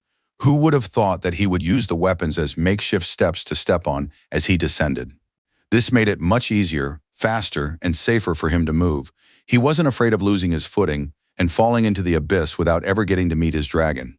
Evelyn watched this heart-stopping moment. She couldn't believe that the boy had already learned to use telekinesis. She'd thought he wouldn't learn to do it until much later. She never ceased to be amazed at just how astonishingly fast this boy was progressing. He was unique, and no one could argue with that. But let's get back to the battle between the dragons, who had already surrounded poor Umbra, who didn't stand a chance of defending herself, since she was outnumbered several times over. The other dragons were growling at her so viciously that it seemed as if they were about to tear a chunk of flesh from her body, punishing her for who she was. Watching all this, Theo sped up, realizing he had to get there in time to help his future partner, who was now in trouble. He immediately recalled all those moments when he himself had been humiliated, All the guys who trained with him on the same training ground always mocked him and said he was an idiot. They mocked him, laughed at him, and claimed that no one would dare call such an unworthy warrior Ragnar, since he couldn't possibly have dragon blood running through his veins. All his life, he was made to believe that he was scum, good for absolutely nothing, and in his past incarnation, he believed it and lived a worthless life. Now he has shattered all these myths, for he has become a force to be reckoned with. Our hero wanted with all his heart to help Umbra rid herself of such suffering. Activating his magical power, he used a new skill called Breath of Thunder, and it is precisely thanks to this that he will be able to drive the dragons away and save Umbra. He made sure that everyone present clearly felt his power and the extent of what he was capable of. This was necessary so that the dragons would begin to respect him. He directed a stream of his inner magical energy straight at these creatures, allowing them to experience firsthand just how powerful he was. That was precisely what led to that brilliant flash, for that was how the dragon mark was imprinted, a symbol that the partner had been chosen. The swords fell and plunged into the ground.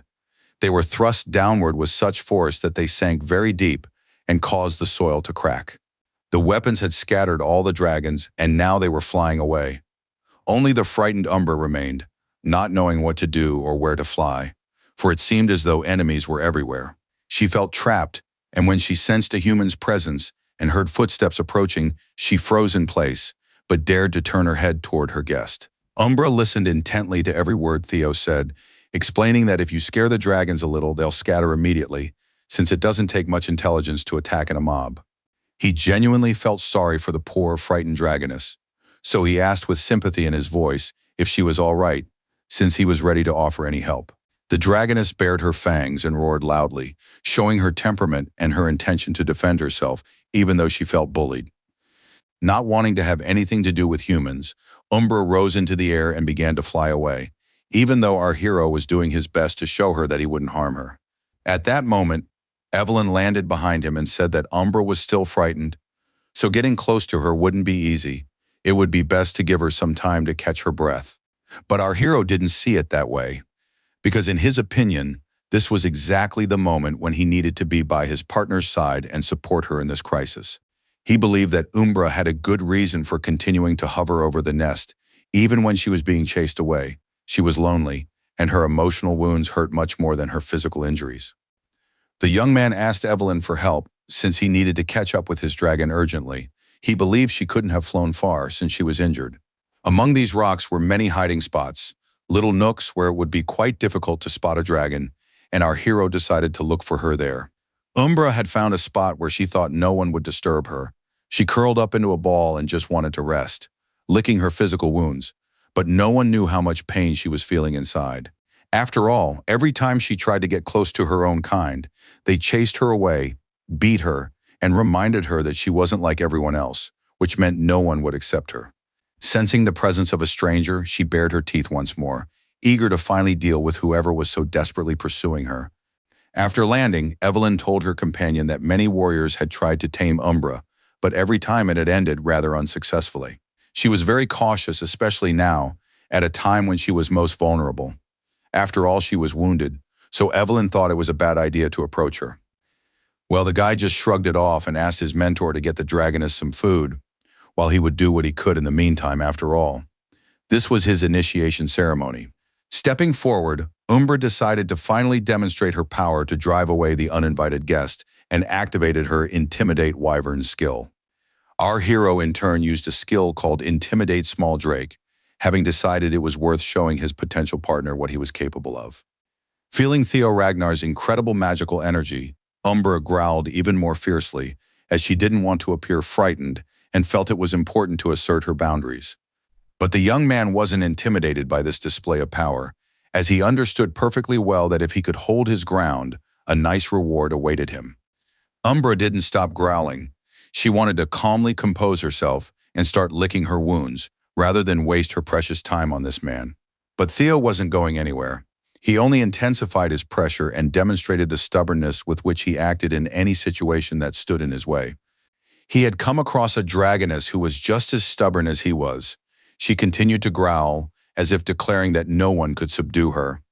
But then our hero suddenly approached and poured a healing elixir onto the wyvern's wound, as if to show that no one intended to subdue her, they wanted to be her friend on equal terms. The healing potion was supposed to quickly heal the wounds and restore some of Umbra's strength and health. That's exactly what happened. As soon as the substance touched the open wound, it began to fizz and take effect, so that the patient quickly felt relief from the pain. It was clear that Umbra herself didn't understand what was happening, or why her wound no longer hurt, while the young man stroked her back. Finally, she looked at Theo. Now there was no fear or anger in her eyes. They were so beautiful that he wanted to keep looking into them. As he ran his hand over her, the young man suddenly began to feel something strange and thought it might be because he possessed a dragon's heart. The strangeness lay in the fact that he could feel and sense all of Umbra's emotions with absolute clarity, every emotion she was experiencing at that very moment. He felt very strongly the anger directed at the pack that had cast the young dragoness out of their ranks and refused to accept her. At the same time, she felt a deep sadness and a desire to return to them, for she did not want to endure the long and agonizing loneliness to which she had been condemned. She viewed Theo with caution for one simple reason. He was a stranger who had unexpectedly shown her kindness, and for her that was something utterly foreign. Umbra hadn't yet decided for herself what she wanted, but she was quite clear that she didn't want to lose Theo, since he was her chance to finally have a loyal friend in her life. Gently stroking the dragoness's head, the boy wanted to convey to her that he had no intention of harming her, posed no threat to her, and truly wanted to become her loyal companion. Finally, Umbra relaxed and began to enjoy his gentle caresses, while the guy reassured her in a soothing tone that he wasn't going anywhere and she didn't need to worry because she wouldn't be alone anymore. Then he remembered that he hadn't come to his partner empty-handed, and his inventory was a gift made especially for such an occasion. He pulled an amazing stone from his spatial storage. It was set in a gold medallion, and asked Umbra if she liked this little trinket. The ornament shone and shimmered so beautifully in the sun that the dragoness gazed at it in admiration, for the stone was truly masterfully cut. Her eyes lit up with desire, and it became clear that this little trinket had truly caught her attention, and she genuinely liked it. Just as she was about to admire once more how the sunlight shimmered on the facets of the stone, the light suddenly reflected directly into her eyes, causing her pain. She squinted, revealing her magnificent, very long white eyelashes, the kind that court ladies would envy. Then she opened her eyes again, and only then did the young man notice that their color matched that of the stone he was holding in his hands. As soon as the locket was around her neck, Umbra felt like the happiest person on the planet, for this was the first gift she had ever received in her entire life. Our hero told her that this gift was just the beginning, and if the dragoness followed him, she would receive much more. To be honest, she would get absolutely everything she wanted. With a sly smile, Theo demanded an answer, though he already knew that Umbra had succumbed to his charms and was ready to become his partner.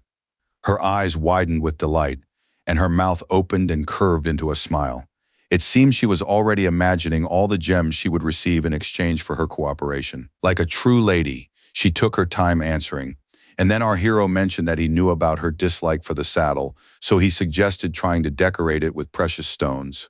Umbra listened with delight as he described how beautiful, and most importantly, how dazzling it would turn out. The young man thought he would have to seriously raid his grandmother's storerooms.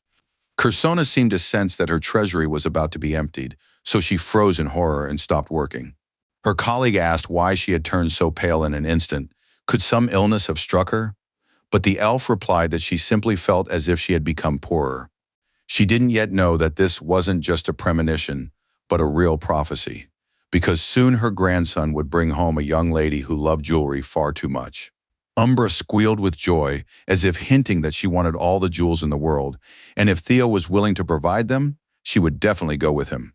The system congratulated our hero on the white wyvern recognizing him as its master. Smiling, he gazed at his companion with delight, and didn't even pay attention to the system notifications, informing him that he had acquired a new skill. This skill was taming a wyvern.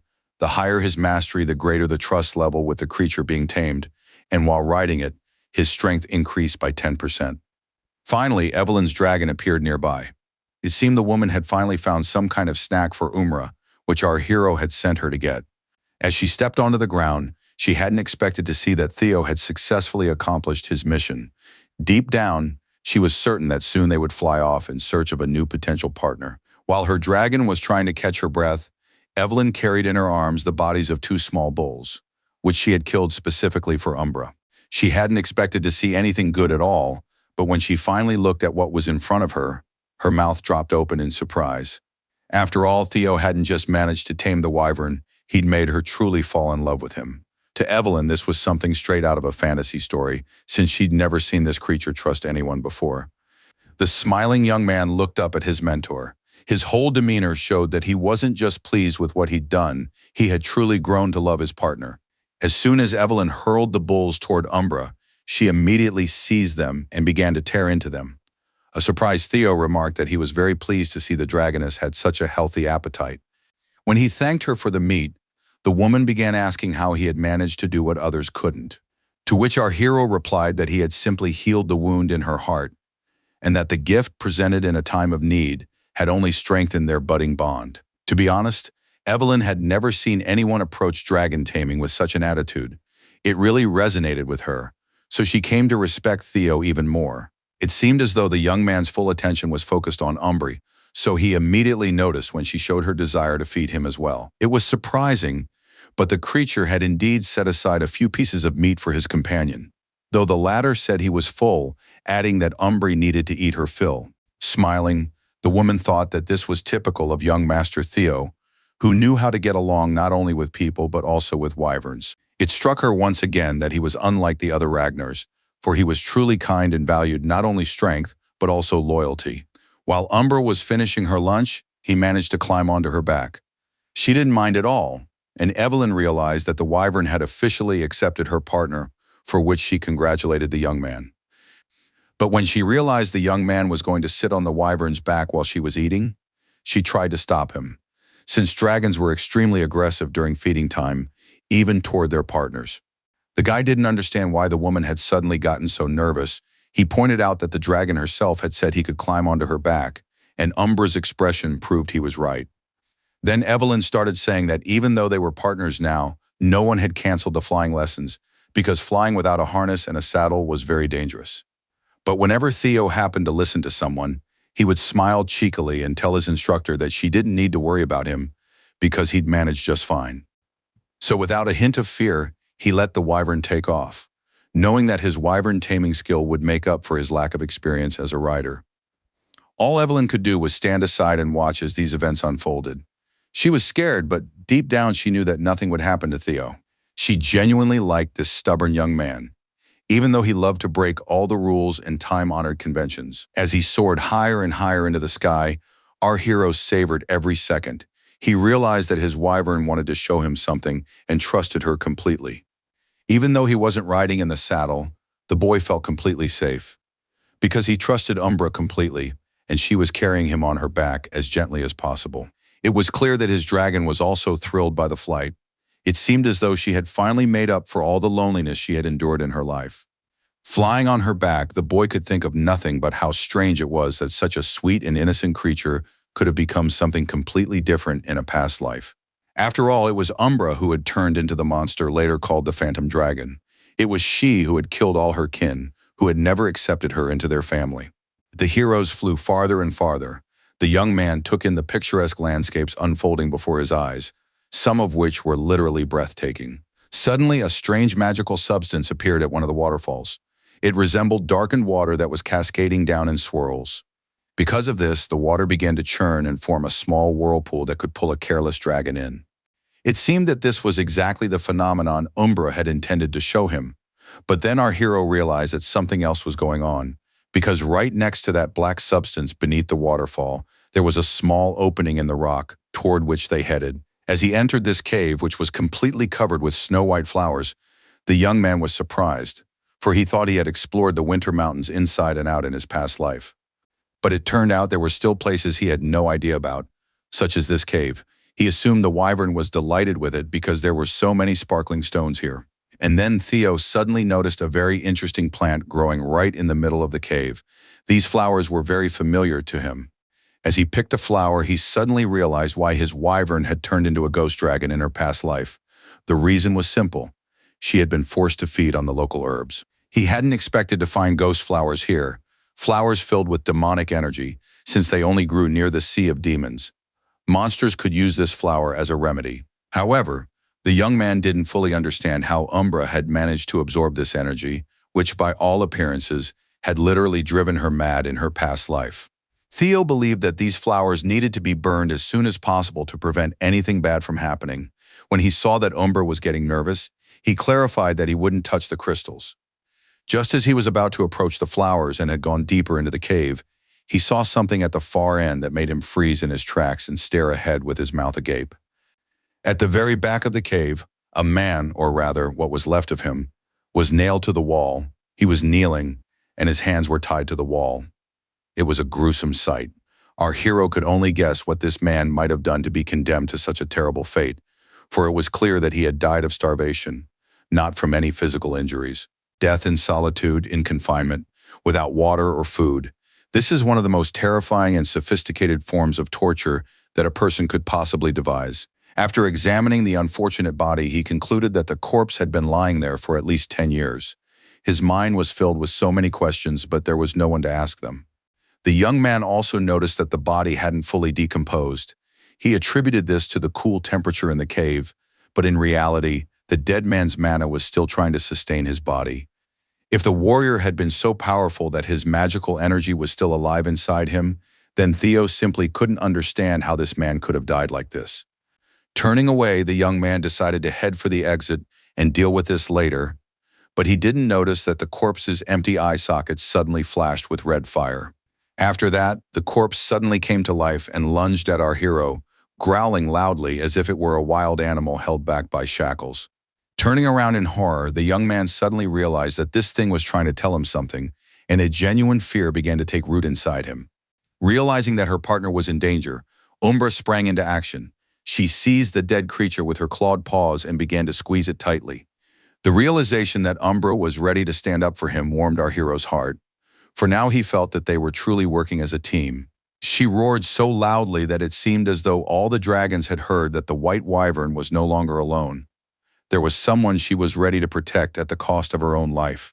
The monster clenched its teeth and tried to break free from the wyvern's grip, but to no avail as Umbra had clamped down on it with all her might. Even though the dragoness was squeezing the throat of this half-dead creature, it managed to utter a name, and that name belonged to Kyle, the clan leader. Upon hearing his father's name, our hero froze for a moment, as he clearly hadn't expected anything like this, even though he suspected that his dear old dad might eliminate his enemies in the most sophisticated ways. Taking advantage of the fact that the young man had let his guard down, the corpse attacked him and bit his arm hard, so hard that Theo's blood spurted in all directions. He kept gritting his teeth and screaming that he would never forgive the scum Kyle and Robert, whatever that meant. Now our hero was finally convinced that he hadn't imagined it, and that this monster was indeed cursing the clan leader and the black dragon. While he was in a state of complete bewilderment, his mentor appeared employing a technique of the Dragon Rider's squad. Evelyn Narrowville unleashed a barrage of swords, which was meant to save our hero from the fate he had brought upon himself through his carelessness. Suddenly, the creature finally released our hero, and he fell to the ground, clutching his injured, bloodied arm. The woman instantly rushed to his side, trying to make sure the young gentleman was all right. Lying on his back, the young man managed to smile and apologize to Evelyn for making her so nervous. After all, he just wanted to play around with the corpse a little. But he was only pretending that everything was fine. In reality, the bite on his arm hurt so badly that the poor guy couldn't even focus on his own thoughts. His arm had been poisoned with a deadly toxin mixed with demonic energy, and all of this combined caused pain so intense it was impossible to describe. Since there was no antidote at hand, our hero concluded that he would die right there in this cave full of beautiful flowers. Evelyn said he needed to be taken to headquarters immediately and asked the young man to bear with it, since it would be painful. But Umbra was preventing the woman from lifting the guy. Evelyn was angry at the wyvern and said she was trying to save Theo, so Umbra shouldn't interfere. The dragoness literally wouldn't let Evelyn get even a step closer to her partner. Evelyn begged Umbra to stop resisting, trying to reason with her by saying that the young man was in mortal danger.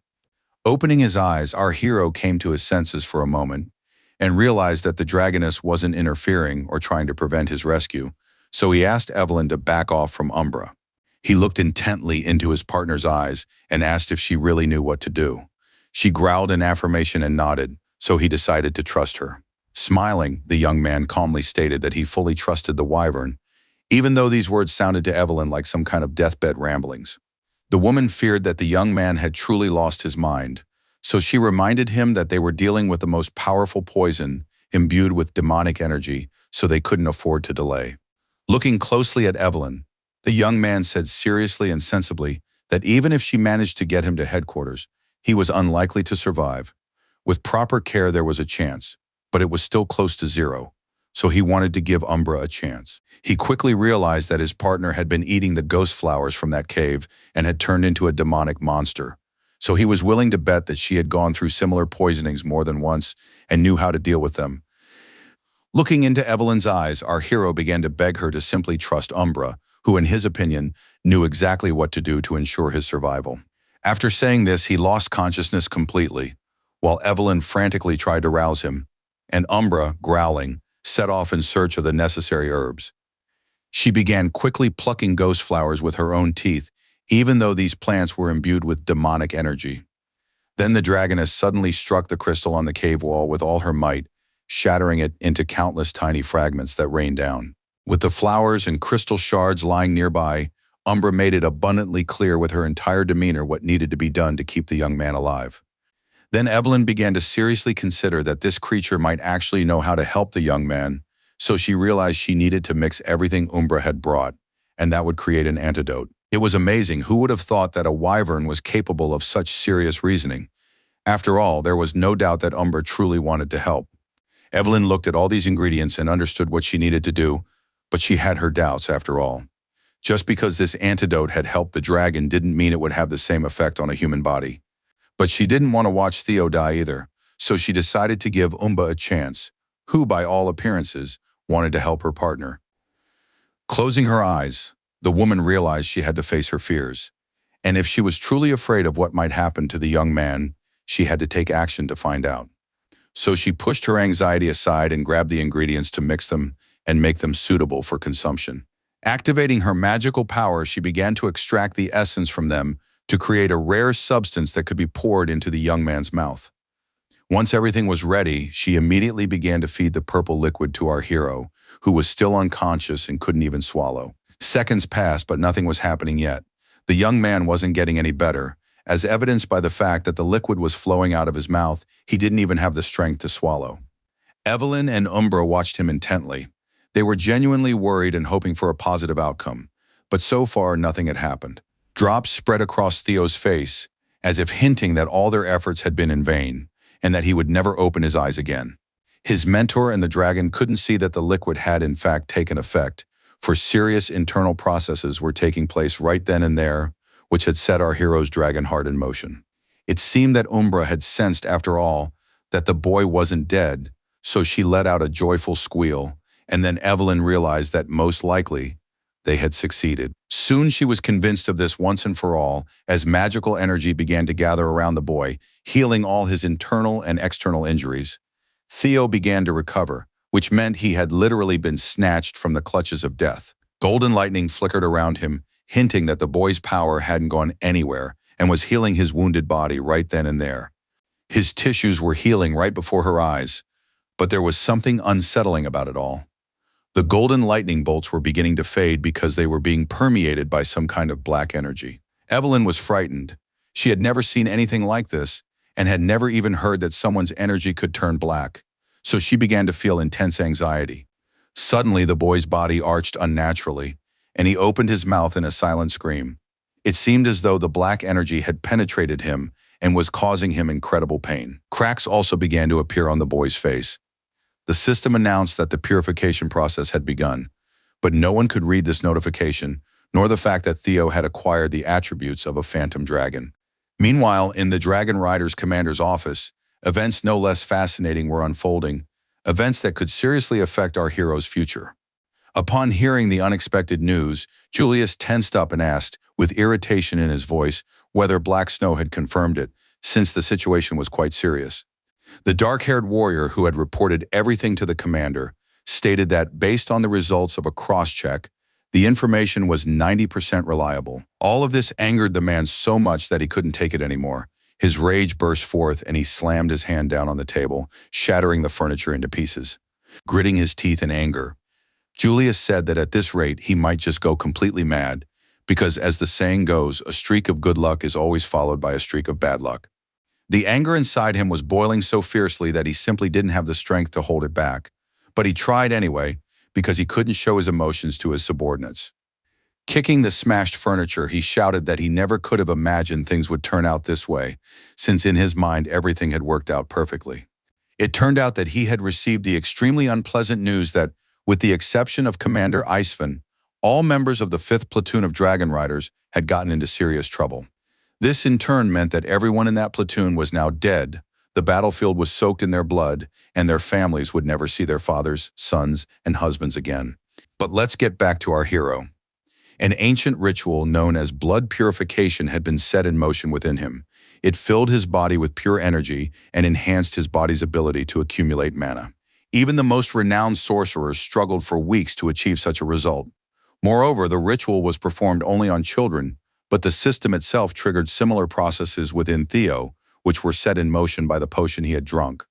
So what happened to our hero could be called an incredible turn of events that literally saved his life and brought him back from the brink of death. After all, a powerful poison, considered one of the deadliest in the entire world, had entered his body, and survival was only possible in the first few seconds after poisoning. Not only was the poison incredibly dangerous to begin with, but it had also mixed with a powerful surge of ancient magic and demonic essence contained in the local plants. So now it remained a mystery to everyone whether Theo's body would even be able to withstand the colossal strain it had been subjected to due to the poisoning. The final touch was the antidote from Umbra, which was also quite toxic in its own right, since it consisted of magical herbs that grew in this cave and were imbued with demonic energy. All of this miraculously blended into a single whole, and now this single substance spread throughout the body of our hero, who remained unconscious. Thus, the body's natural purification process was triggered, which instead of killing Theo, absorbed the poison's power and pulled our hero back from the brink of death. Finally, the young man opened his eyes. He felt as if he had truly been to the afterlife. All his limbs ached and his mind was slightly foggy. Evelyn and Umbra immediately rushed to his side, eager to make sure he was all right, since he had been unconscious for far too long, and they had begun to get seriously worried. As soon as the fog in his head cleared a little, the young man sat up with Evelyn's help and assured them that he was fine, even though his appearance didn't exactly suggest it. With a smile, he apologized for the inconvenience and worry he'd caused. It's worth noting that Theo looked as if he'd been fighting death himself the whole time. But even though he looked, to put it mildly, a bit rough around the edges, Evelyn and Umbra were pleased with the result. After all, at the very least, the guy was alive, and it was all thanks to his wyvern. When the young man decided to check his stats, he saw that he now had a new skill called Phantom Dragon, though access to it was still restricted. The system knew the boy was bewildered by what was happening.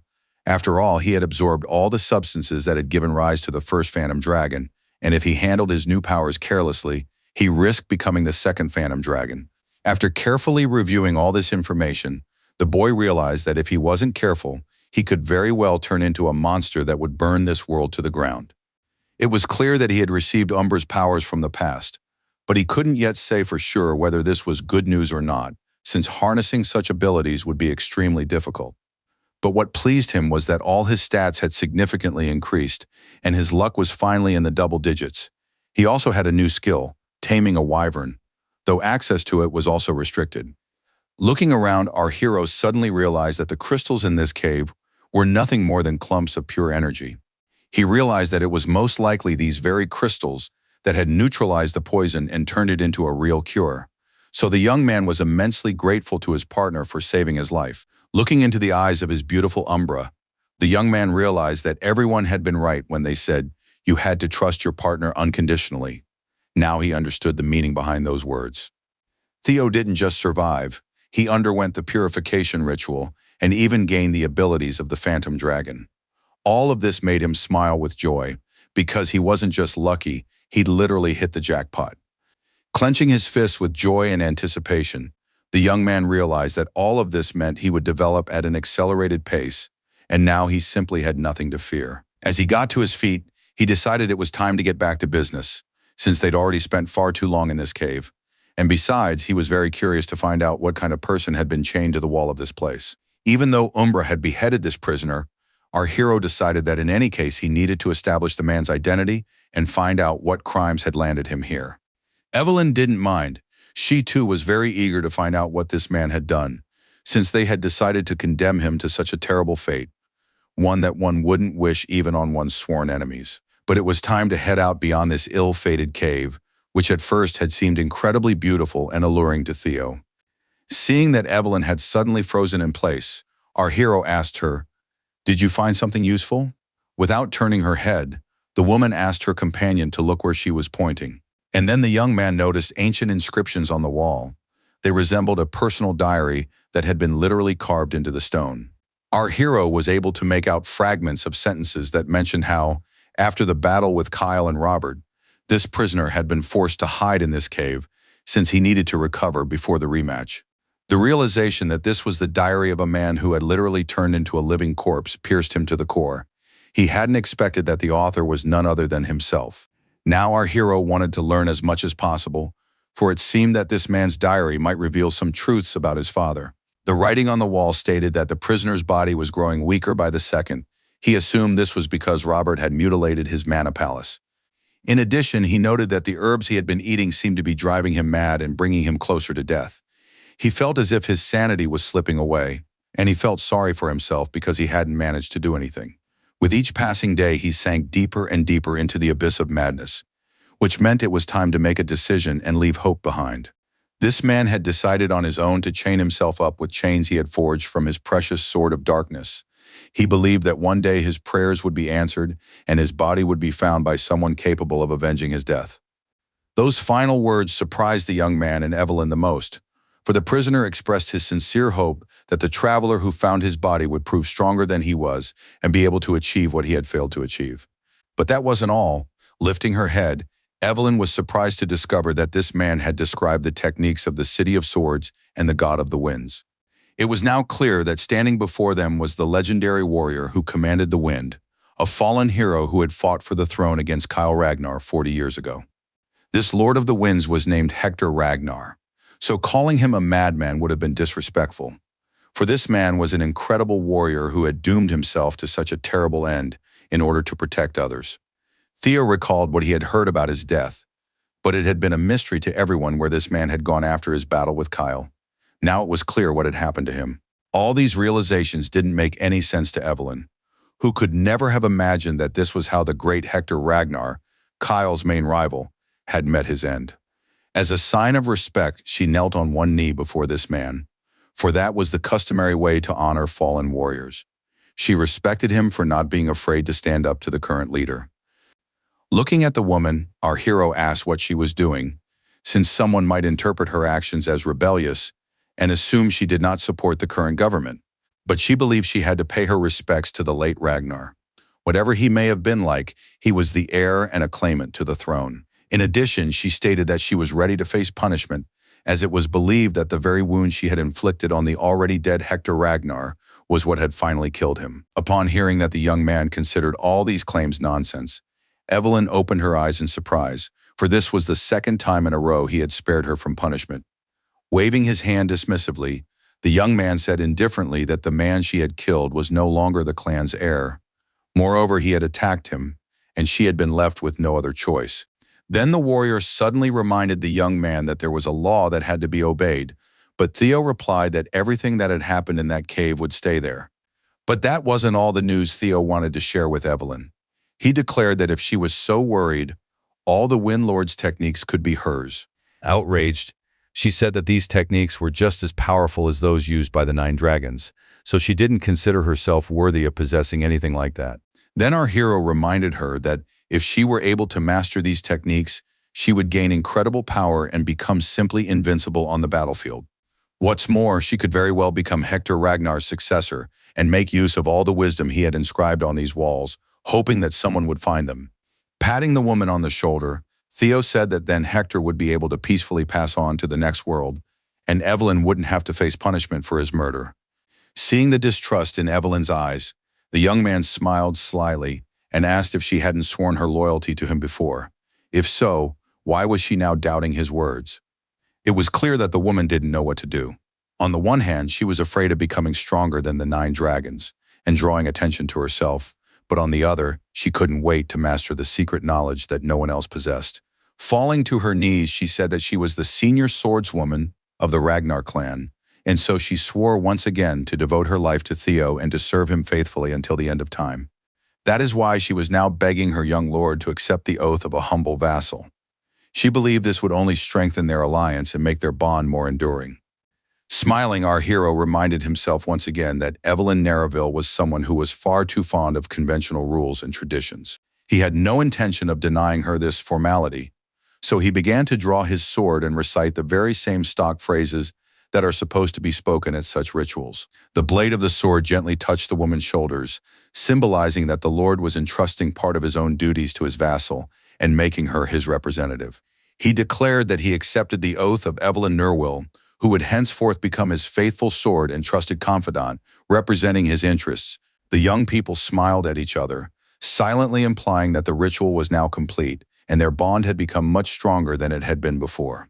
Umbra watched the entire formal ceremony with a smile. It seemed she too finally felt like a member of this team. After that, they finally left the cave and once again saw the picturesque waterfall beneath which they had been all this time. If they flew a little further, the picturesque landscape would give way to a more frightening one. The cliffs would seem even sharper, and a blood-red mist would fill the area with an eerie spell. It was right there, in this rather unpleasant area, that the Dragon Riders' headquarters was located. A special arena where people who had managed to establish a connection with dragons gathered.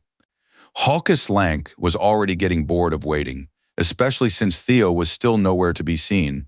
The boy figured that most likely Theo hadn't been able to tame a dragon and hadn't made it into the Dragon Riders. Almost immediately after those words, Theo himself appeared in the arena, ready to show everyone what he was capable of and where he fell short. When the red-haired boy and his partner saw who Theo had brought into the arena, their mouths dropped open in surprise. They hadn't expected to see anything like that. No one understood why Theo Ragnar had decided to bring a real monster here. Everyone had assumed that Umbra was not a purebred wyvern. The Dragon Riders whispered among themselves, unable to believe that our hero had actually managed to tame Umbra, a creature that let absolutely no one near her.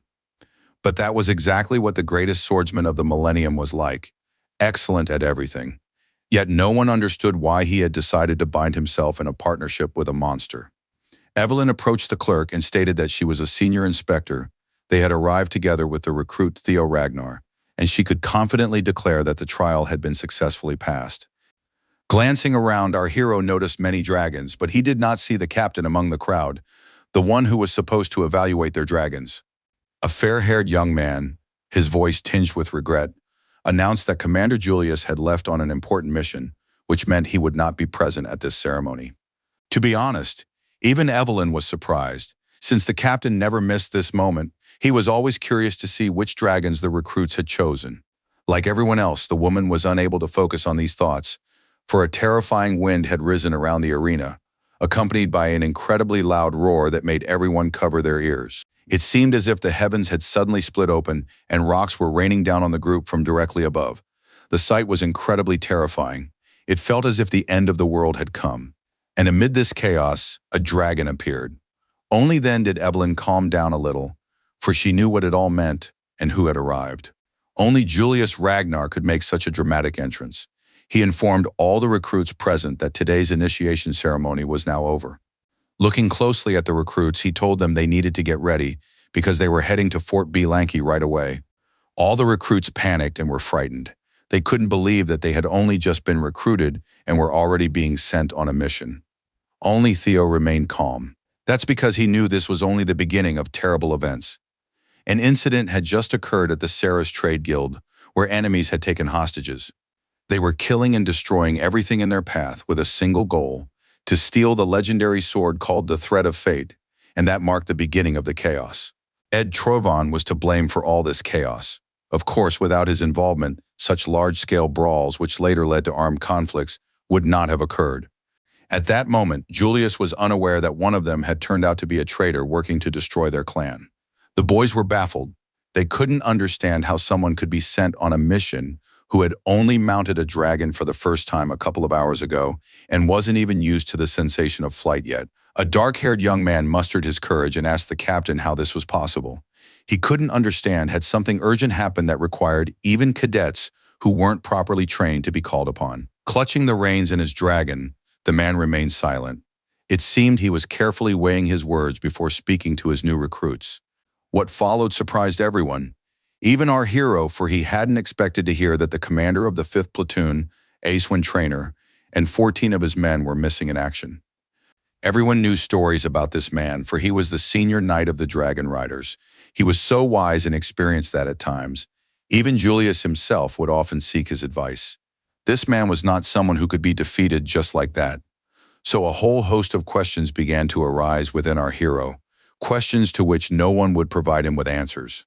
Nothing like this had ever happened in his past life. So the young man wondered if this, too, was the butterfly effect caused by him, an effect whose consequences were impossible to reverse. Julius went on to explain that, judging by the Black Snow report, these people were most likely dead, and even if they were alive, they were clearly not in a condition to continue the mission. Consequently, a difficult decision was made. The cadets would form a temporary 5th team and continue the mission under the leadership of Evelyn Nereville. No one wanted to believe that the guys had died. However, there were 3 days left before the mission began, which meant there was no time for mourning. They had to train the new recruits in the basics.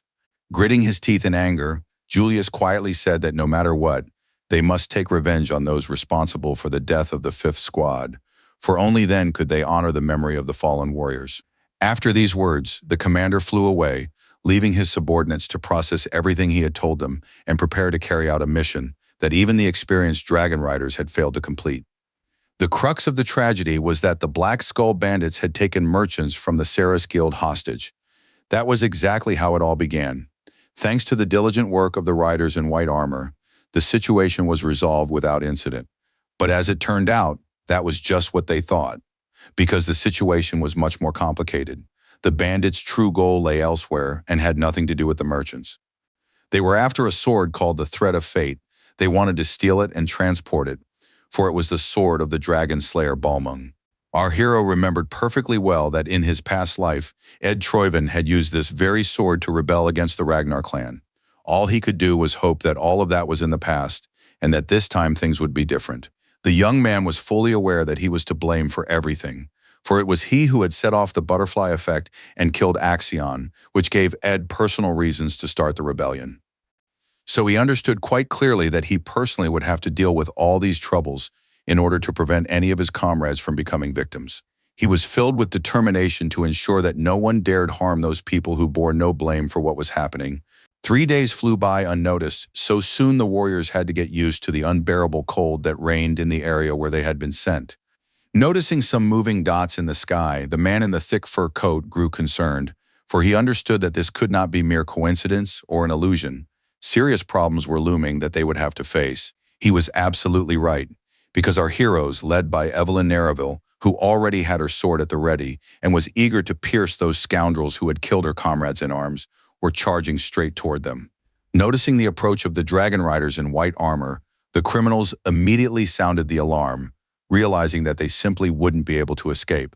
Upon hearing that enemies were approaching, these people sprang into action, knowing that if they didn't save their own skins, no one would come to their aid.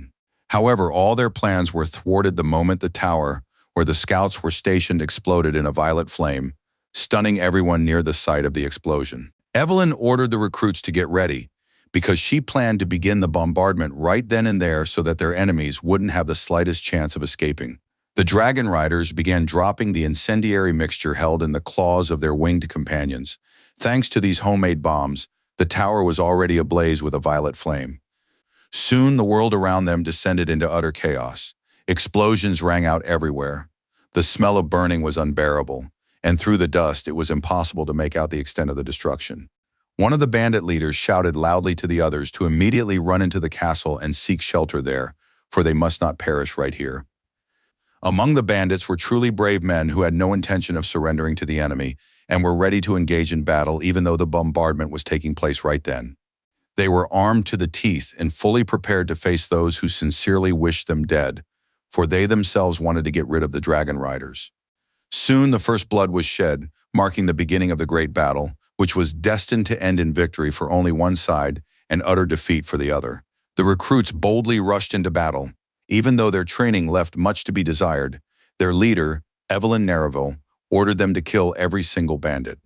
She wanted those scoundrels to understand what it meant to stand in the way of the dragon riders and harm even one of them, let alone 14 people. The place the bandits had considered their safe haven had now turned into a veritable nightmare. The explosions wouldn't stop, and the buildings were burning as if they were nothing but matches. And despite all this horror, one gangster still managed to escape. He was furious that his men hadn't dealt with the Ragnars, and if he hadn't left a couple of minutes earlier, he might have found himself trapped in the inferno. Smiling, he clutched his sword tighter and decided that all that remained was to deliver it to its destination, after which he would be able to rest for the rest of his life and never want for anything again. That's exactly what would have happened had it not been for the intervention of the mysterious man in the black cloak who killed the fugitive and splattered his own sword with the man's blood. It seemed this man was such a cold-blooded killer that he had completely forgotten the value of human life, for he didn't even bother to turn his head toward the man he had killed. This man's eyes burned with a bright red flame that grew ever brighter as he gazed at the amazing weapon he held in his hands. Turning his head toward his partner, he asked if the guys had found what they came for. Bowing, another man in a cloak stated that he had the goods on him. To verify this for himself, the man decided to unwrap the bundle where the legendary weapon, one that could start a war, was hidden. Turning to his henchmen, the group's leader announced that part of their plan had been completed, meaning they could now move on to the next stage with a clear conscience. Watching the bandits' fortress burn, the hooded man realized that there was only one thing left for them to do, a task that seemed utterly insignificant compared to everything else. Meanwhile, his henchmen rolled out the cannons hidden in the forest, cannons intended to eliminate the pests who had decided to run rampant here. The stronghold continued to burn, and the dragon riders fought more fiercely than ever before, seeking revenge for their slain comrades. Some time passed, and Hulkus Lank finally reported that the entire area had been cleared, meaning we no longer had to worry that any of the enemies had managed to escape. While everyone was rejoicing that the mission had turned out to be fairly straightforward, our hero was extremely tense, as he agreed that their victory had come far too easily.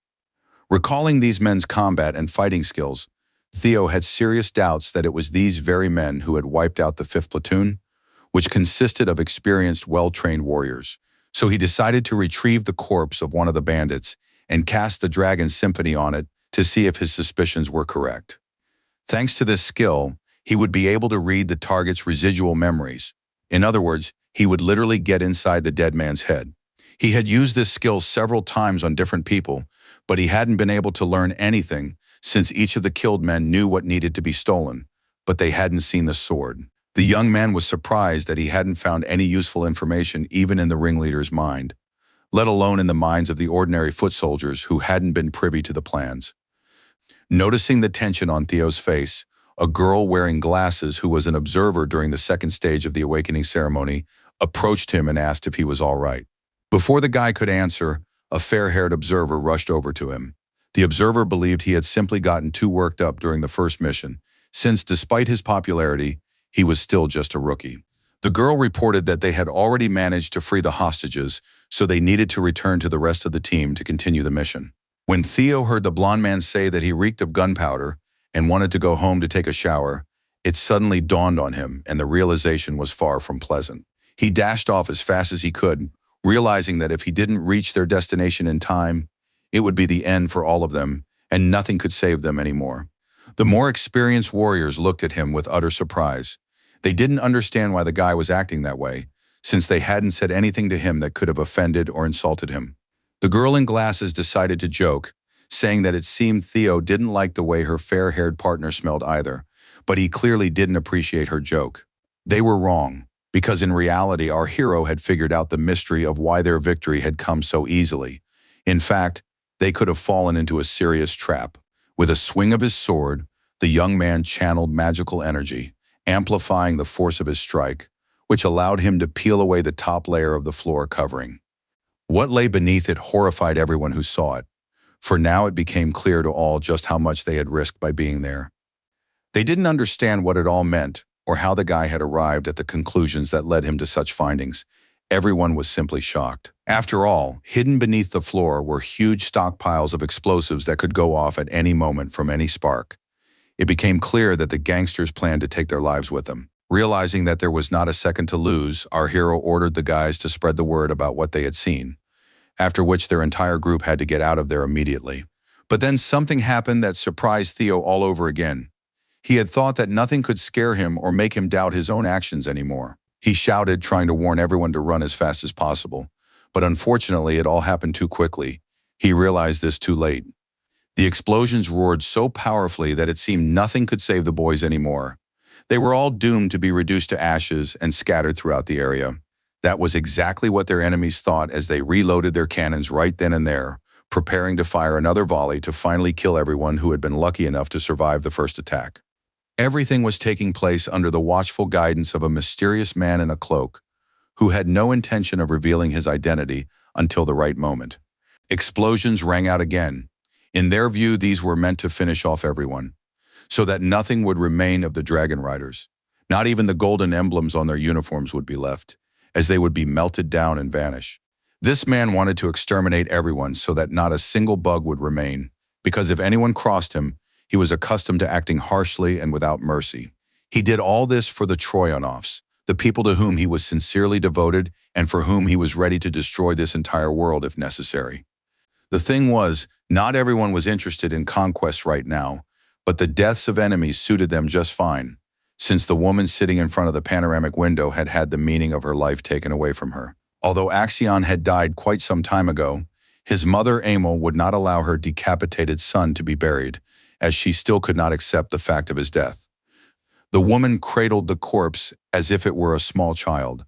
She kept asking if Axion was in pain, and she also promised to bring her son the head of the one who had committed this atrocity against him. But let's get back to what was happening with the Dragon Riders. Even though the explosions had destroyed everything around them, these guys weren't so easy to kill. Evelyn Narraville managed to find cover in time, so now she was alive and well, and full of enthusiasm to kill everyone who dared to attack her and her subordinates. She understood perfectly well that her enemies were behind all of this, so she ordered her subordinates to find those bastards and make them answer for everything they had done. All of this had happened even before the explosion. So as she looked at the corpses of the defeated enemies, Evelyn simply couldn't understand how such good-for-nothings had managed to defeat the 5th Platoon. She realized that they simply couldn't have held their ground against the well-trained Dragon Riders, so she suspected something wasn't right, and these suspicions wouldn't leave her alone. And then the woman suddenly realized that they might have simply been led astray, made to believe they had defeated their main opponents so quickly, but that wasn't the case at all. It was at that very moment that an explosion thundered, forcing Evelyn to jump back. Everything around her was exploding, and then the warrior realized she had been absolutely right. There was no victory in sight. She managed to survive and escape with only minor injuries, such as a scorched cloak. Evelyn realized they needed to get as far away from here as possible because they had fallen into a trap. But for the time being, she couldn't figure out how to get out of there quickly, since they were literally sitting on a powder keg and could be blown up at any moment. But when the woman saw that, on top of all their other problems, artillery fire had begun, she immediately screamed, urging all the soldiers to retreat, because they were now on the brink of life and death. She noticed that another bandit was running among them, one who had somehow managed to escape. But just as she was about to move toward him, some inner premonition stopped her, and she listened to that intuition. And for good reason. Literally, at that very second, a shell struck the spot where the thug had been standing, tearing him to pieces. If Evelyn had chased after him, not even ashes would have remained of her. The world around them had turned into utter chaos. Everything was exploding, burning, and reeking of gunpowder and smoke at times. Despair was so overwhelming that it was hard to believe anyone could survive such a situation. The tower had turned into a veritable torch, which could become a deadly trap for those trapped inside it. Our heroes quickly realized that running toward it would be tantamount to suicide, yet they still approached the entrance, knowing full well that their commander was there. Fortunately, Evelyn burst out of there at that very moment. She screamed, urging all team members to get out of there immediately, since they didn't have much chance of survival.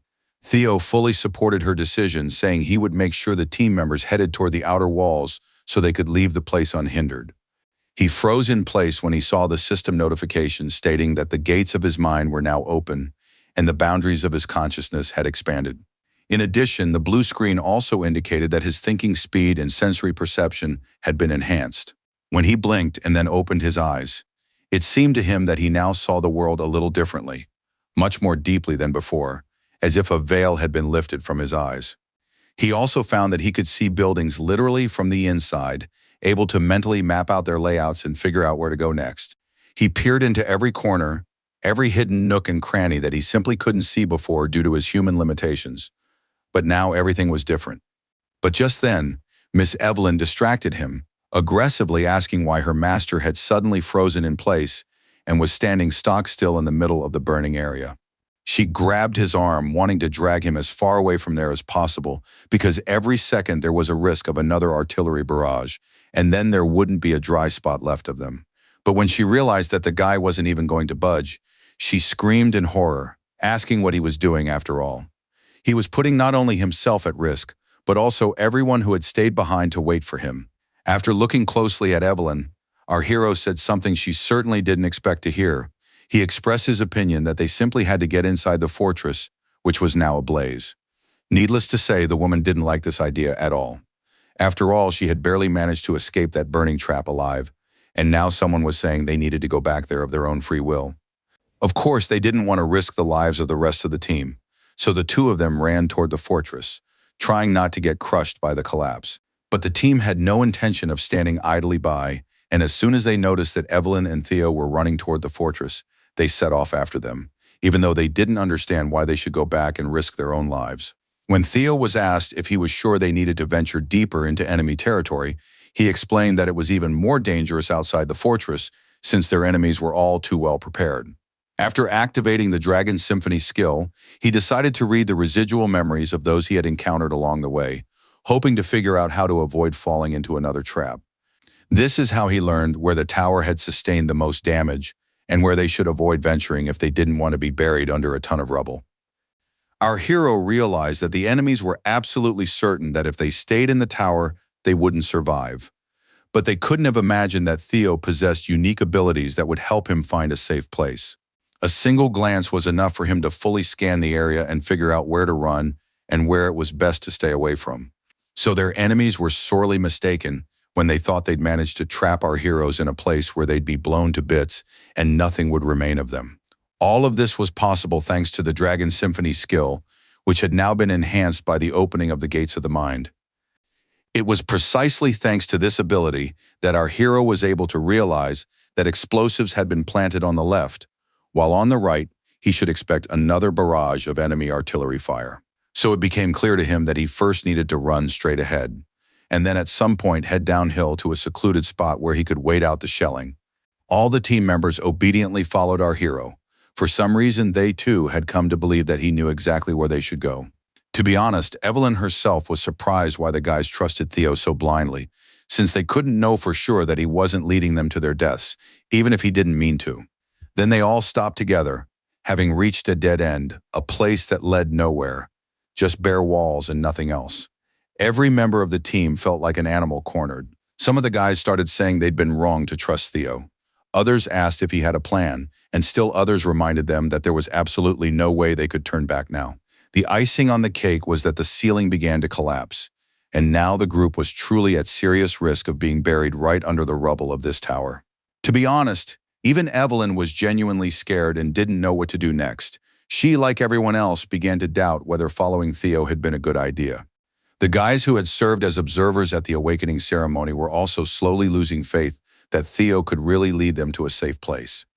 What can I say? Even his friends, like Halkus and Erica, were disappointed, since they thought the guy had led them straight to what would become a mass grave.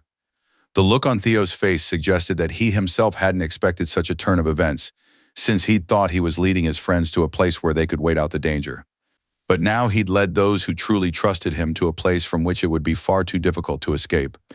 The next artillery barrage was so powerful and intense that the entire area around the tower was now ablaze. No one had any doubt that everyone there had been burned to death. The attack ceased only when one of the subordinates approached his commander and informed him that they had run out of ammunition, so it was impossible to reload the cannons.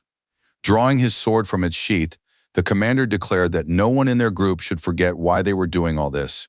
According to him, this was revenge for Lord Axion's death. He didn't care that Theo was the only one to blame. Everyone who supported him would suffer. The commander didn't care how his subordinate went about it, but he demanded that Theo Ragnar's head be brought to him, that bastard who had decided to take the place of their lord, in whom they had placed so much hope. Yes, to get Theo, or at least his head, they first had to dig the guy out from under the rubble of stone under which he was buried. One might think so, if the story hadn't told us that. In fact, our heroes weren't dead, yes. They'd fallen into a stone trap, but they were all alive and well, and now they just had to get out of that cave. Everyone rejoiced together that they were alive and said they'd been wrong not to believe in Theo, but their joy ended the very moment they saw the gangsters who, looking bewildered, pointed their guns at them and asked how the warriors had ended up there. Quickly realizing that they were facing members of the Black Skull Gang, our hero tried to figure out how they were involved after all. He'd simply noticed there was a room below them and chosen that path. It was unexpected to find anyone else here. Then the young man suddenly noticed something that made his eyes widen in surprise, if not outright shock. A few meters away from them, behind the gang members who had their weapons trained on them, was a cage behind which a group of people sat. One could only guess who they might be. Looking more closely, our hero noticed an old man who was chained up. He immediately recognized him as Icevind Trainer, even though the man looked very emaciated, so now it was obvious that the people behind bars were the very ones they had assumed were dead. The soldiers from the 5th Squad whom they had come to replace. Once they had regained their composure, the team immediately attacked the thugs, and within a few minutes, all of them had been neutralized and tied up.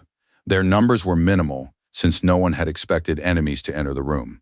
Evelyn was overjoyed when she realized the commander was alive. She couldn't believe that the intelligence directorate was behind all of this, since that was exactly what the old man had reported. When the shackles were finally removed, Icewind Trainer suddenly felt his strength slowly returning, and he no longer felt so worthless. After examining the warriors, it became clear that they had endured true horrors, as many of them were missing limbs, and in addition, their bodies bore numerous injuries. Evelyn shared her suspicions that such a large-scale operation would have been impossible without someone's help, but she could never have imagined that anyone would dare to draw their swords against their own clan. The guys declared that this was treason, which meant it had to be avenged, because people like Ed Troven don't give up easily and will make further attempts to ignite a war. But Icewind told the guys to calm down and not rush into danger, because first they needed to come up with a clear plan. After all, they'd been fighting a handful of bandits, not experienced warriors who were used to planning all their operations. He believed it wouldn't be easy to defeat their enemies given the current circumstances. Icewind mentioned the need to warn Black Snow about everything, but our hero insisted that was impossible.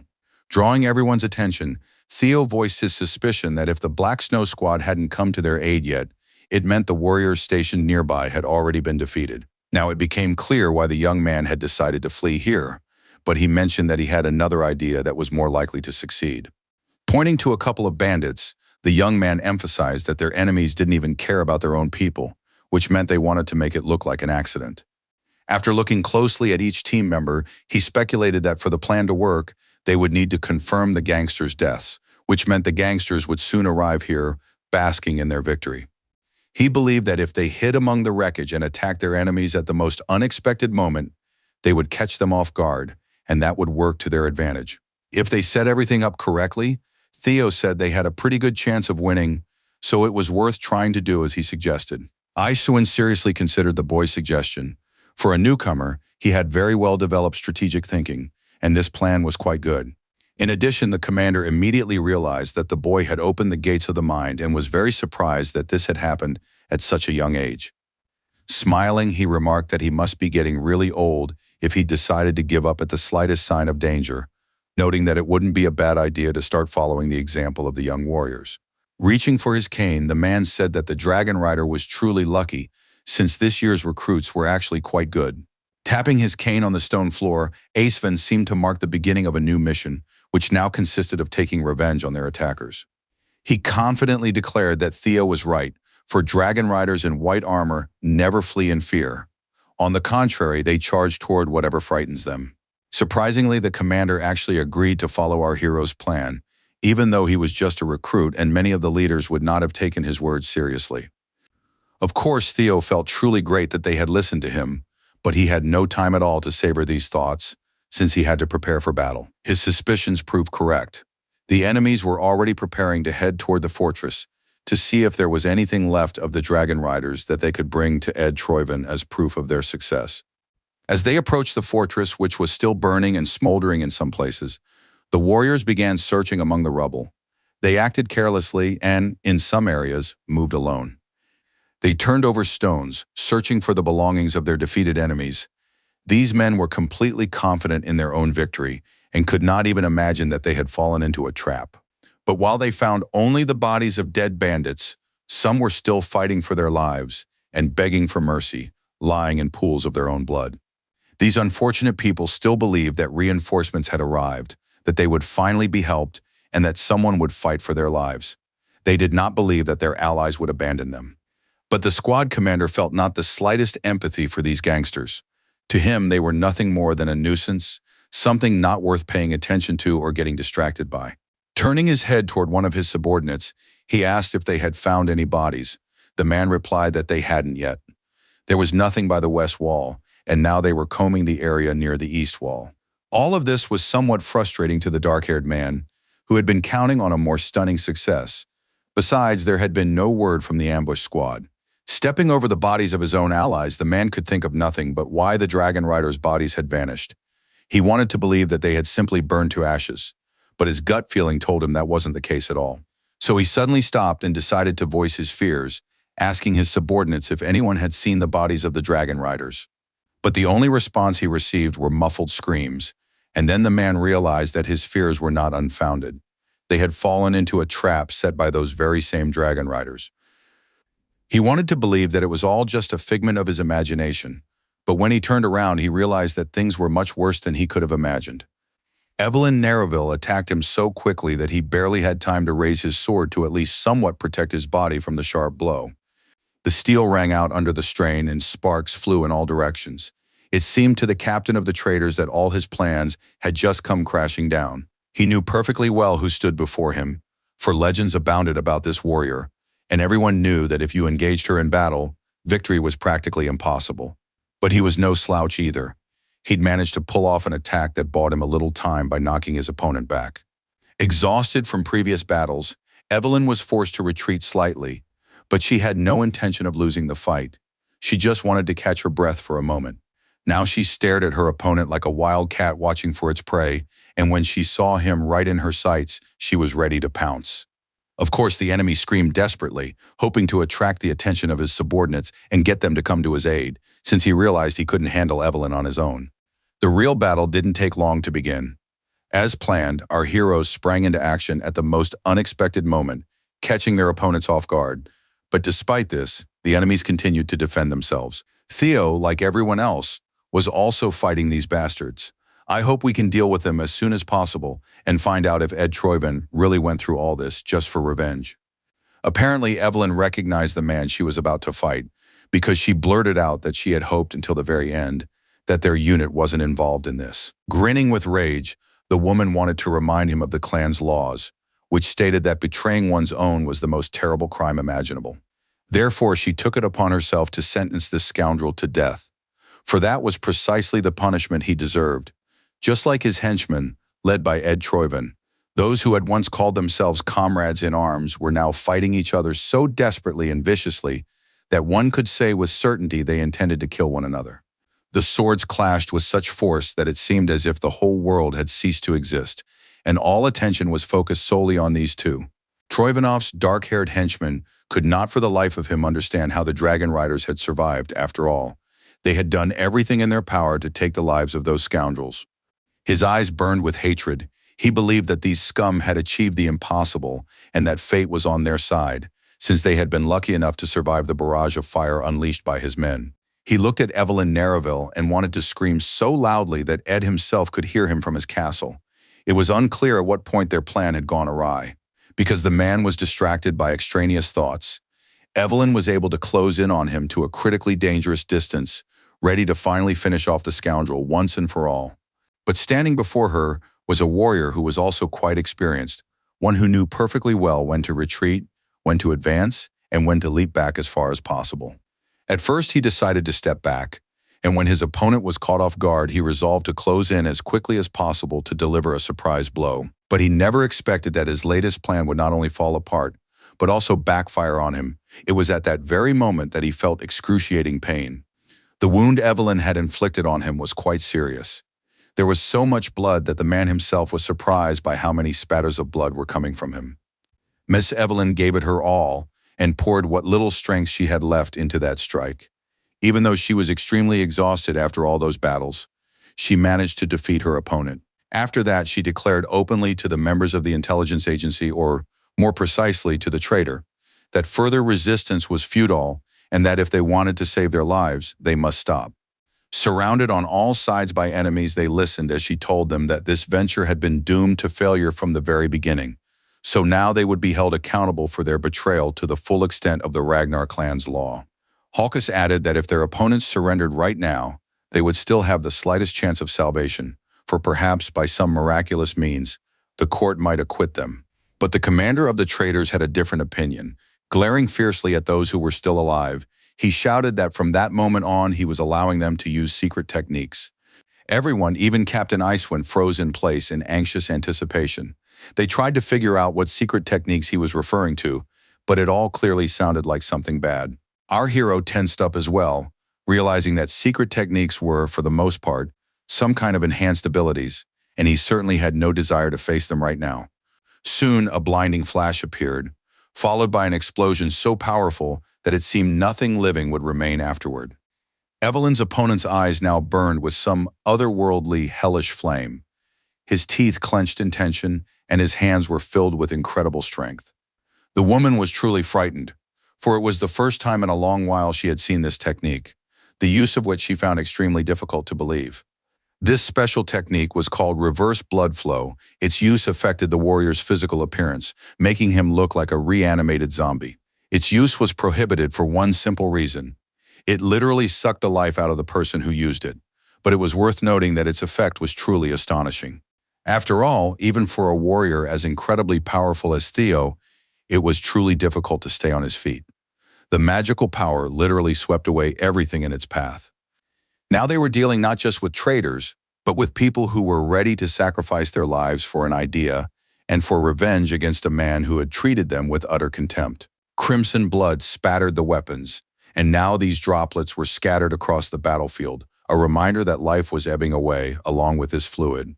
These monsters wounded one of the dragon riders, driving a dozen swords into his body, mercilessly piercing his chest, abdomen, and internal organs. Realizing there was no chance of survival, the dying man found the strength to smile and look at our hero, telling him that he must save his own life and flee from there. Theo was so shocked by the cruelty he witnessed that his mouth fell open in astonishment and he couldn't say a word. He wanted to comfort this man somehow, but he didn't have time because the poor man was finished off. It was so bitter for the young man to realize that life was leaving the bodies of these wonderful people that he almost burst into tears. Now a genuine feeling of hatred toward his enemies had taken root within him.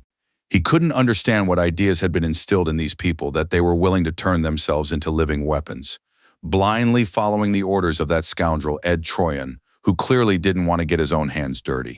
Without a moment's hesitation, Theo unleashed the dragon's triple strike and literally knocked down all the enemies nearby, who happened to be the very killers of his comrade. The system alerted the young man that the gates of his mind had been activated and his perception was now several times sharper, making him more effective in combat. His consciousness literally highlighted his enemies, as if marking targets for his next strikes. And that was exactly what our hero planned to do: eliminate all of those targets. Gathering a little more strength within himself, the young man decided it was time to act. So he activated the dragon's triple strike once again.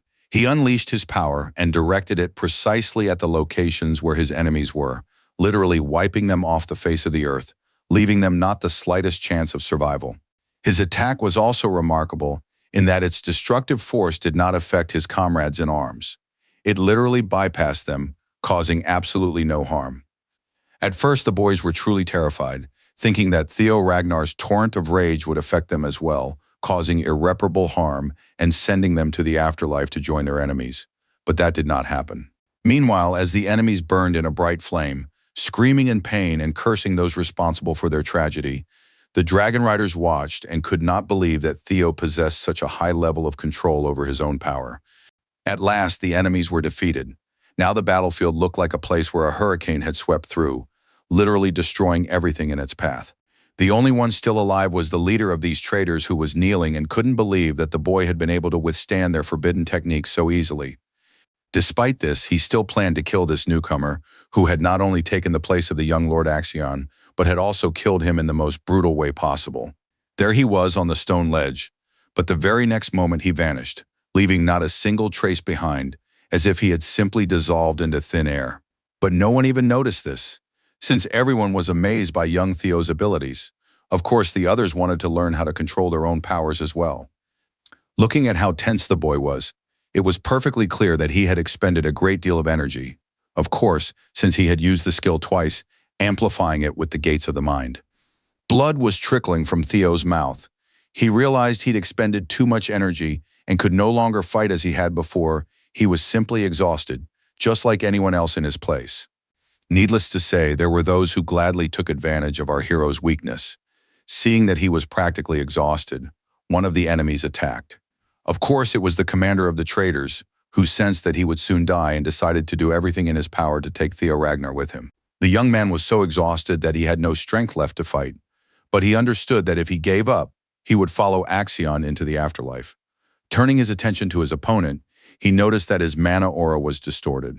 By all appearances, this man was about to explode, in the literal sense of the word, because in just a moment, his body simply wouldn't be able to withstand the strain it was under. And then our hero realized that if he didn't come up with some kind of plan, he might suffer along with this man. But suddenly, his attention was drawn to a green light that literally enveloped him from all sides. Looking around carefully, the young man realized that this was the technique of the God of Winds, which could only be used by Evelyn Neraville, who had become the successor to the one who possessed such abilities. Now that the pressure on the traitor's body had increased due to this ability, he truly began to explode, screaming even louder, for he was literally being torn apart from the inside. The woman activated an ability called Squall, and the pressure on her opponent only intensified, literally tearing him out of reality with pain. When she finally closed in on the traitor, she activated the God of Winds technique, directing it straight at the one who was ready to sell out even his own mother, just to earn praise from Ed Trovan. Her power was simply incredible. Compared to her opponent, it was so harmonious that it was astonishing. Such power would clearly never lead to self-destruction if used correctly. The whirlwind of her power was directed at the enemy, who was already suffering, but it seemed his torment was only just beginning, for Evelyn had only just begun to demonstrate her new skills. Our hero was no less surprised than their enemy. He found it hard to believe that the woman lacked the strength to stop Ed's crazed minion. But when the mana hall exploded, the young man was completely speechless, for he realized just how powerful Evelyn was. She had been hiding her true potential for quite some time. Now she had finally unleashed it and shown everyone around her what she was capable of. Even though she had previously been written off due to an injury, she was now stronger than anyone else. Her strength literally pinned her opponent to the ground, leaving him no chance of escape. Now there wasn't a single spot left on this man, or what was left of him, that wasn't injured. Such a display of power literally knocked our hero off his feet. He was already exhausted, and this burst of inner energy sent him reeling. Glancing at Evelyn, Theo didn't even know what to say to her at first, but then decided to simply point out that she had performed as always flawlessly. But it wasn't just Evelyn who was being praised. Our hero, Halkus, went so far as to declare that he intended to become the master's first sword, so those around him should keep that in mind and not try to take his place. When Theo heard that they had all survived thanks to him, he didn't even know what to say, because he didn't believe that at all. His plan had succeeded only thanks to their combined efforts. But then he just smiled. He really enjoyed having such reliable people by his side who were always ready to come to his aid and respond the moment their support was needed. He truly loved the feeling of shared team spirit and the knowledge that if he asked for help, a hand would always be extended to him, just as he would do for others. Finally, the rest of the team brought out the senior dragon riders, who were amazed by the newcomers' abilities and asked where they had learned all of this. As always, Halkus laughed the loudest, saying it was a deadly secret they would never share. The others hugged Theo and were thrilled to be on the same team as him. Asvin looked at these kids with a slight smile. He understood that the future lay with people just like them, and he felt at ease, knowing that they could create a world better than the one they were living in now. He also knew that even after the darkest night, dawn still comes, and that's exactly what happened. Sitting in the dungeon, they had thought it was all over, but now they could see the boundless sky once again. As they left that cursed place, no one even noticed the sword that remained amid the ruins, since its former owner had been killed by Evelyn. If anyone was curious to know how things were going at the Palace of Roses, the story takes us right there. Axion's inconsolable mother, Lady Amel, was living there now. To put it mildly, no one was supporting her. On the contrary, someone had dared to choke her in an attempt to bring her to her senses. That person was Ed Trovan, who had once literally blown the dust off his sister's shoes and professed his eternal love to her. But now he was showing her incredible cruelty, throwing the poor woman aside as if she were a rag doll. Ed was outraged that she had dared to scheme behind his back. He wanted her to know her place.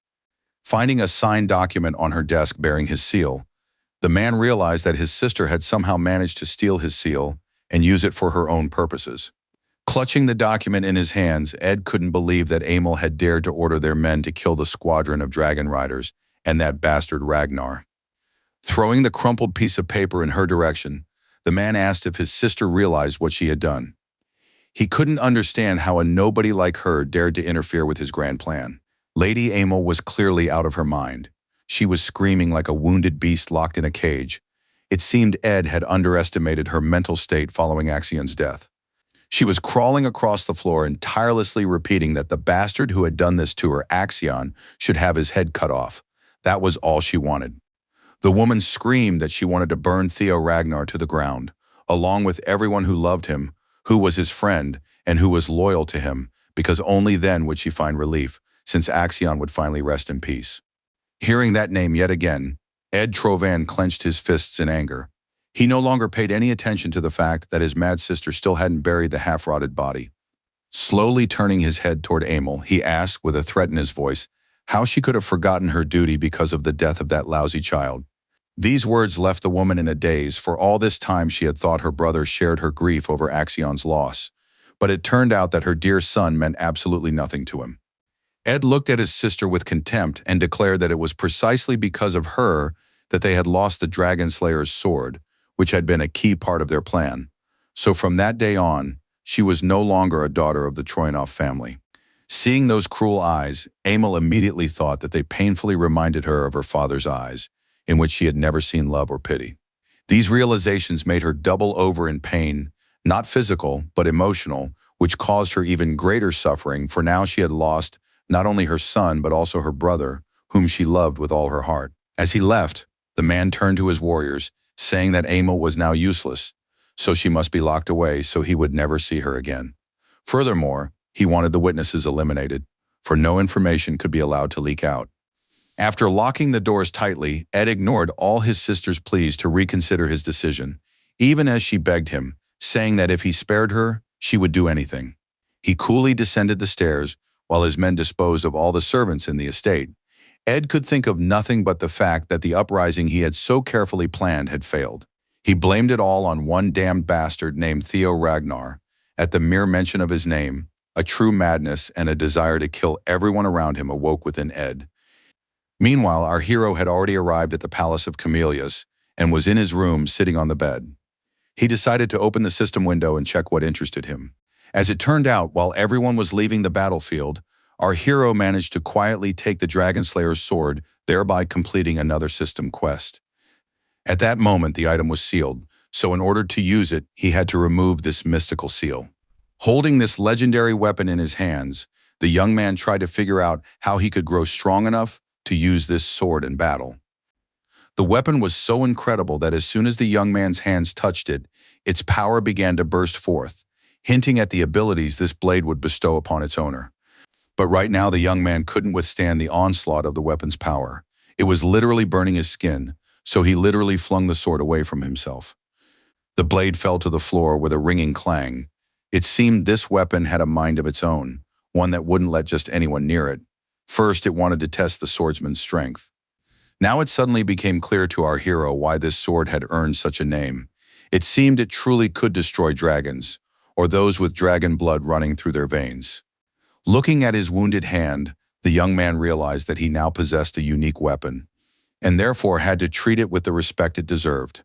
The weapon glowed with an otherworldly violet flame, and the young man suddenly realized that he would most likely be unable to use it without unraveling the mystery of the mystical seal. Mystical relics were a legacy of ancestral times, the age of myths.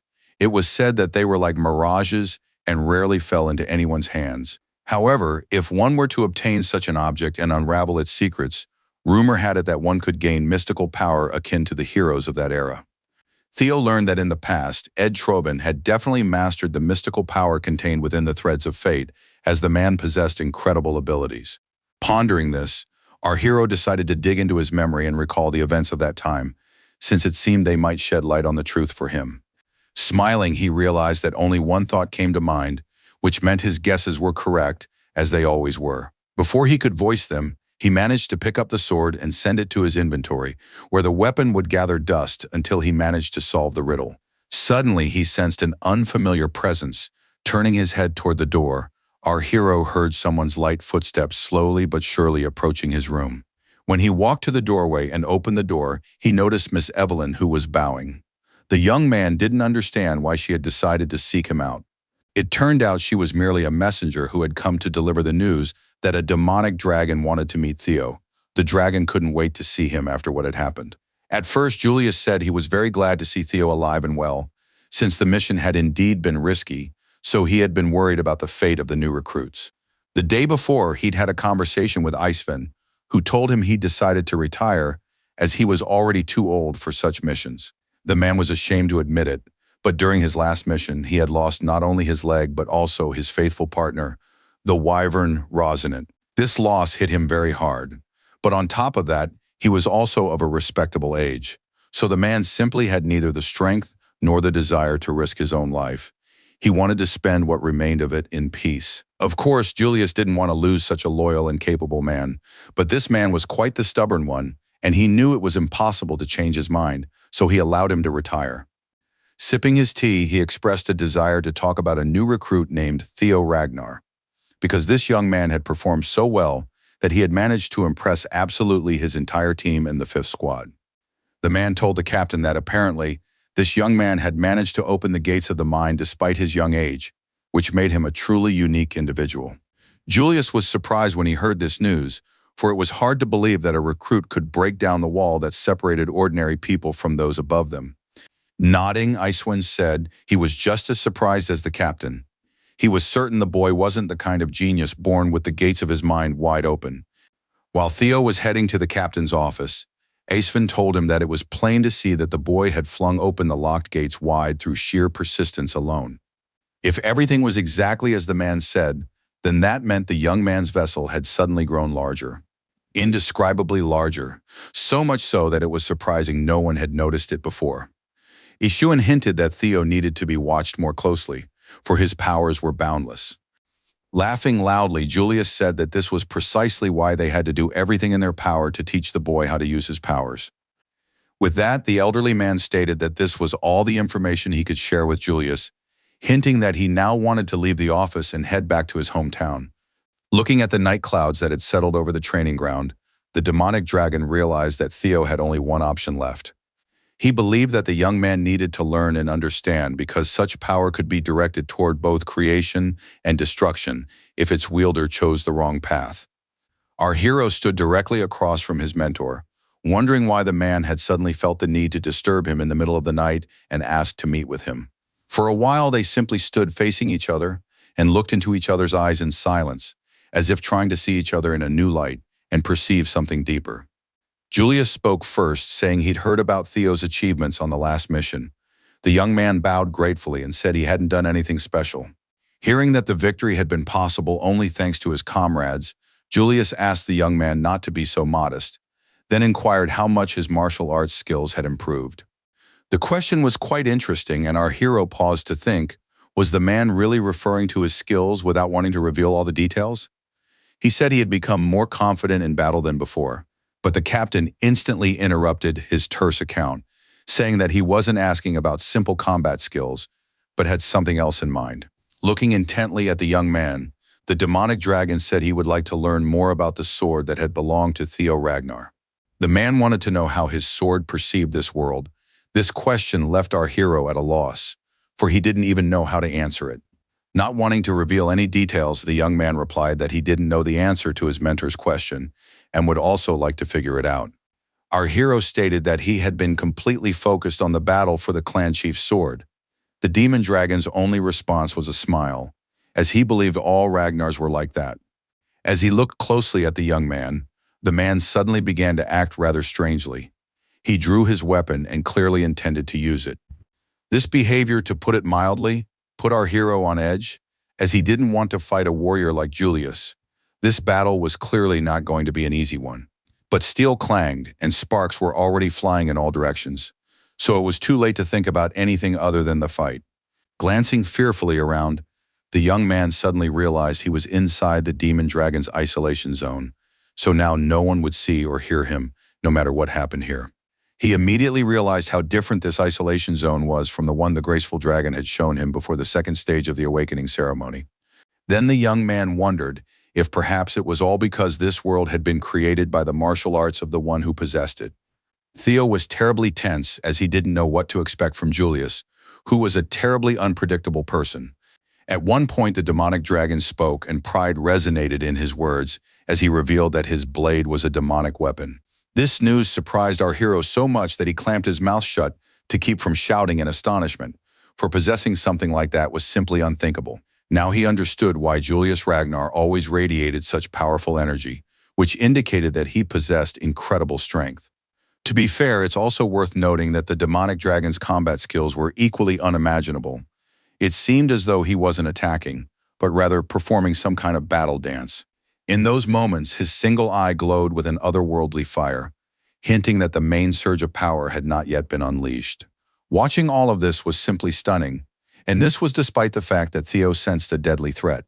Yet despite this, he simply couldn't take his eyes off his mentor's movements. It seemed as though this man could destroy the entire world with a single blow, so powerful were the waves of his energy. So our hero stood there, simply unable to move even as everything around him began to crumble, and it seemed he might very well perish right there.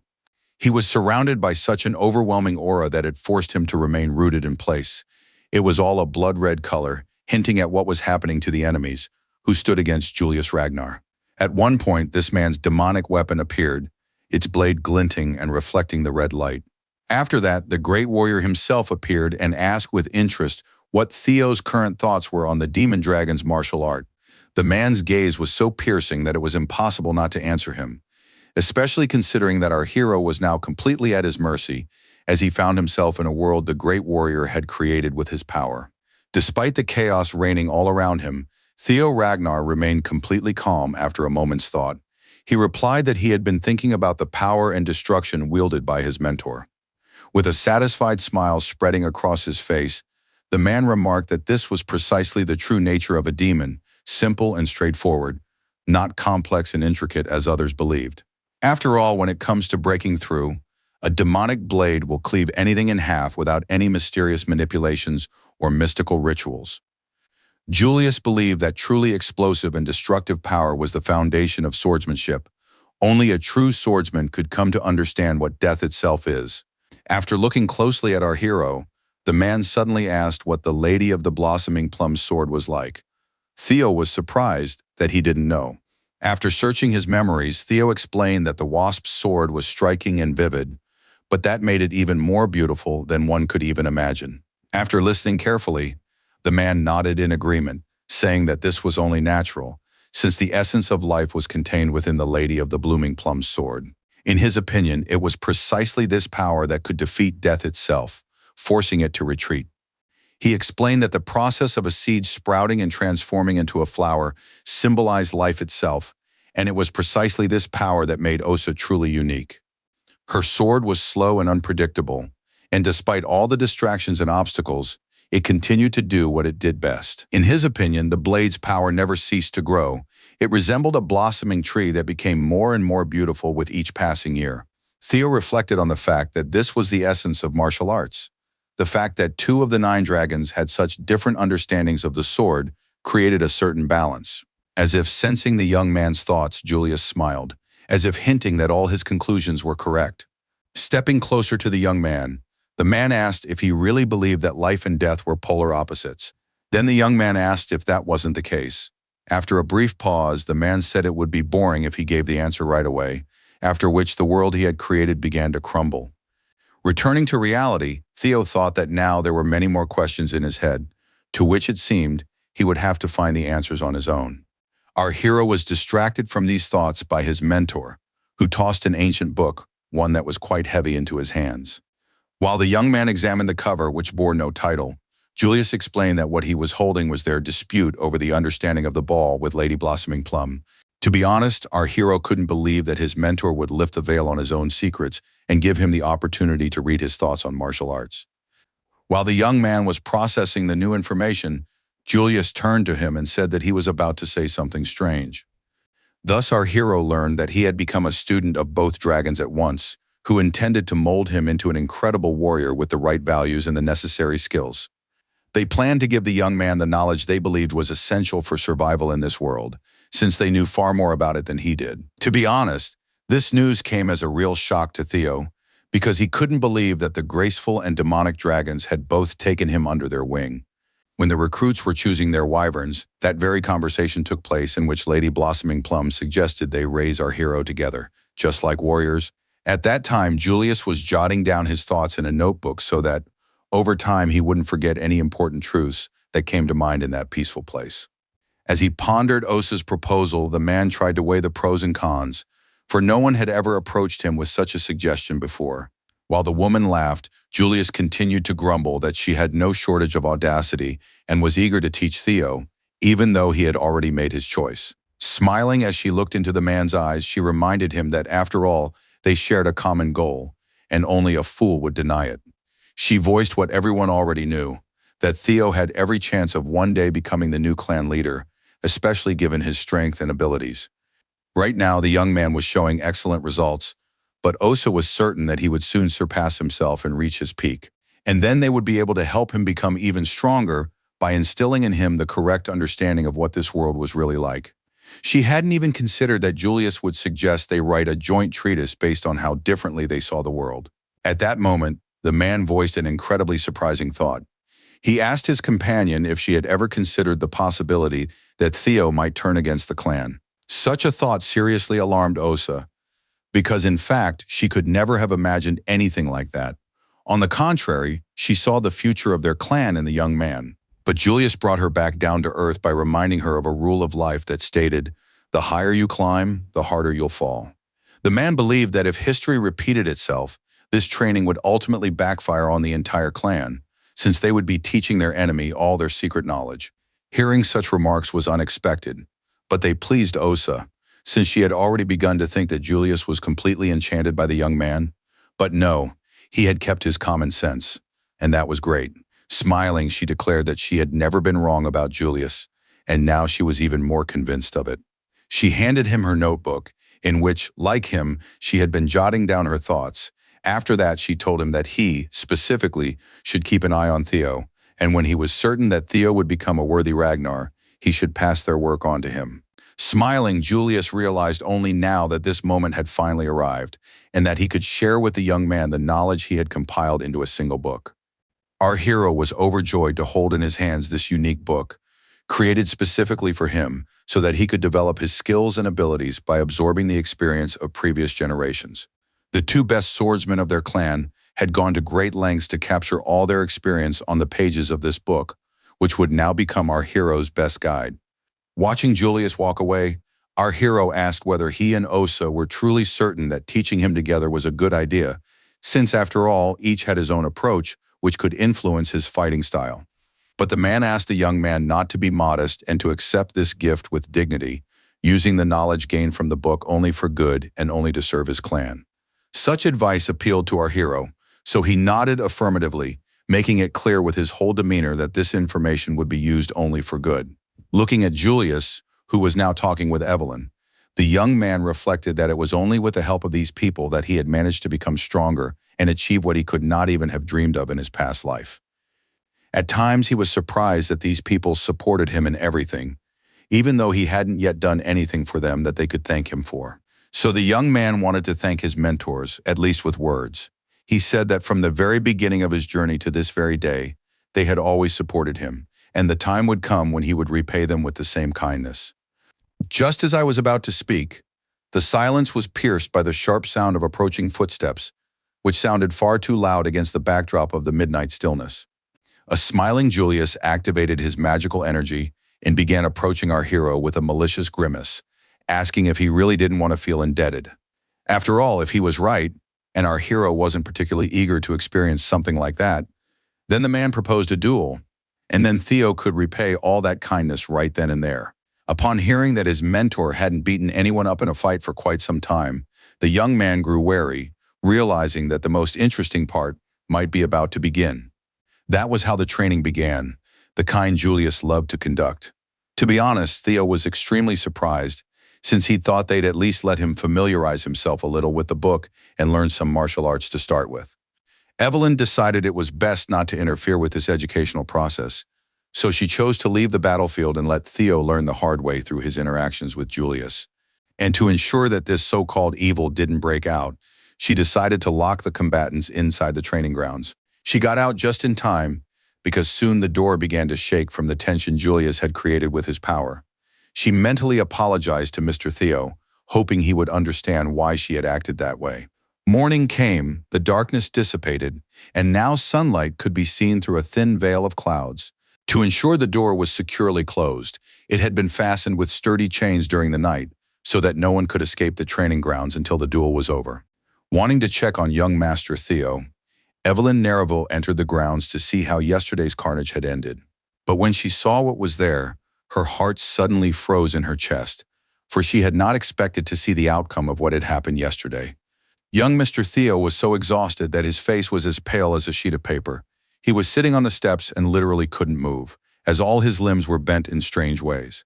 She ran up and asked how he was feeling, but he didn't answer. He just smiled. It seemed as though that expression had been frozen on his face since yesterday. Stammering, Evelyn said that it seemed the captain had gone a little overboard. With a smirk, the young man asked if she really meant a little. To lighten the mood a little, Evelyn mentioned that the man Theo had been talking about had been locked up in a dungeon, just as he'd requested. But even though this man was behind bars, Evelyn was still worried, which she told our hero, adding that she wouldn't mind if they posted a couple of guards there. She believed that this man wasn't the type to crack so easily, but everything could change if he were left completely alone, though of course the decision was entirely up to Theo. After thinking for a moment, the young man asked Evelyn to come closer so he could whisper his thoughts on the matter into her ear, as he was worried that outsiders might overhear him. When the woman heard his words, she was stunned for a moment, as she hadn't expected the young gentleman to say something like that. But as she had mentioned earlier, the decision was entirely up to him. Meanwhile, events take us to the Palace of the Blooming Plum.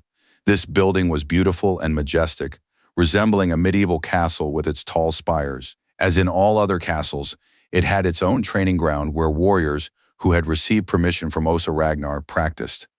Our hero had now arrived there on a visit. He bowed respectfully and greeted the lady of the palace, trying to be as courteous as possible. Descending the steps of the arena, Osa also greeted him and mentioned that, in fact, she had been eagerly awaiting their meeting, since Theo had managed to learn a great deal since their last encounter. She asked if they had given the young man her gift. Recalling the book she had presented, our hero bowed once more and thanked her for this gift, which he truly loved. At that moment, the woman activated her magical energy, allowing the young man to fully experience her powerful aura, which was in no way inferior to Julius's power. It was simply its polar opposite. Her power caused one of the swords standing in a rack nearby to soar into the air and begin moving straight toward them. It was an astonishing sight. And then she soared into the air herself, heading straight for the very center of the arena where Theo stood. The entire training ground was now strewn with rose petals, symbolizing this woman's power. Approaching our hero, she told him that she was very pleased that he truly appreciated such gifts, because some might consider a book merely a formality rather than a real gift that unlocks secret powers. After looking closely at our hero, she told him that she wanted to teach him the fundamentals of the art, even those nuances that usually escape the attention of the masses. She believed that training should begin with the roots of the art of the sword because, in her opinion, only then could one eventually understand how to make the steel of one's blade bloom. Looking at the young man with interest, the lady of the blossoming plum palace stated that she had one question and would very much like to receive a clear answer to it. Leaning in close to the young man, kneeling before her, she placed her sword on his shoulder and asked if Theo Ragnar was ready to become her apprentice and learn all the truths she would offer him. Bowing his head respectfully, our hero did not rush to answer. After a moment's thought, he asked if he could make his decision after asking the woman one question. Without raising his head, Theo asked whether her graceful dragon would take him on as a student, since she had to make the same decision as he did. Osa was very surprised by this question, since no one had ever asked her anything like that before, and Theo seemed to understand the responsibility she was taking on, so he was giving her a chance to change her mind if she wasn't sure. Smiling, she said that if the guy knew everything, then there was no point in playing games and pretending he wasn't aware of what was going on in this world. Striking the floor with her sword, the woman drove the weapon into the tile, which was very surprising, since she seemed so delicate and graceful. Yet here she had used brute force. She did not deny the fact that the technique of the graceful dragon had been passed down from master to apprentice for centuries, so whoever learns it will bear its mark. The woman also clarified that she was the last person to know this technique. So Osa asked if the young man wanted to know about her plans. This question made our hero feel guilty, and he apologized, but the woman added that she had no intention of scolding him. After all, she had no ulterior motives. She simply wanted to pass on the technique to a worthy person, and since she had no heirs of her own, the choice fell on Theo, the most worthy heir of the Ragnar clan. Our hero was extremely surprised when he heard of her desire to pass everything on to him, from the basics to the very pinnacle of her techniques, for this experience was simply priceless and beyond comprehension. After that, the young man was allowed to take a short stroll through the palace of the blooming plum tree. He walked along the path, marveling at the beauty of the local nature, for it seemed that everything around him reflected the mistress's power. His peace was disturbed at the very moment an unfamiliar voice called out from the path opposite, clearly addressing our hero. Local warriors began to emerge from behind the trees. They recognized the young man as a newcomer among the dragon riders. They had heard of Theo Ragnar and it seemed wanted to get to know him better. The young man confirmed that they had not mistaken his identity. He wasn't particularly polite to them, as he had wanted to take a walk alone and his peace had been rudely disturbed. This slight rudeness deeply hurt the sensibilities of one of the warriors, who also decided to be rude in return, and asked if the boy hadn't been taught good manners at home, since he hadn't even greeted them. As he drew closer, the fair-haired young man stated that since Theo had become a student at the Palace of the Blooming Plum, he must accept the rules of the game and treat his elders with the respect they deserve. These words brought a sarcastic smile to our hero's face. He said that if the guys were so jealous of him, they could just go cry to soothe their wounded feelings a little. After that, he added that the guys had better leave him alone, since he didn't feel obligated to respect them, especially since they weren't even acquainted, and these words sparked outrage among the local warriors. They were so angry that they could barely contain their rage. The blond man shouted that Theo had no right to be rude to them, and that if he was going to train here, he was obligated to respect those higher in rank. Without turning his head, the young man told the others that it seemed they had misunderstood each other a bit, since they had misinterpreted the offer from the lady of the blossoming plum palace. To be more precise, the offer had indeed been made, but he had rejected it, which meant he had never been, and never would be, Osa Ragnar's student. Upon hearing these words, the local warriors froze in their tracks, and the fair-haired young man's eyes widened so much that it seemed they were about to pop out of their sockets. Let's go back to the moment when Osa and Theo were talking. The young man asked if she really wanted to teach him everything she knew, and the woman asked if there was something about that he didn't like. The young man was fine with everything. He was just troubled by one question. To be honest, he simply didn't understand why Lady had chosen him specifically. What had he done to deserve such a great honor? Lifting the young man's bowed head, she said that nothing had influenced her choice, and there really were no compelling reasons for it. She simply felt deep down that this was the right thing to do. And then she said something that made our hero's eyes widen in surprise, because in her opinion, Theo looked remarkably like Kyle. Her shining eyes, full of tenderness and love, showed that she wasn't lying. In her opinion, it wasn't just about appearance. When Kyle was young, his dreams and ideals meant more to him than anything else. However, according to Osa, that hasn't changed even now. It's just that the years have taken their toll, and Kyle has become quite hardened, having faced numerous difficulties along the way that have toughened his character far too much. The woman explained that the Kyle she knew never lost hope, trained diligently, and made sure he could overcome absolutely every obstacle. If her words are to be believed, young Kyle lived in a reality where every day was a test for him, and if he hadn't been strong enough, he simply wouldn't have survived. But despite all the hardships, he didn't give up. He continued on his path, kept fighting, and moved through life with the belief that he could change the world for the better and do whatever was necessary for the clan.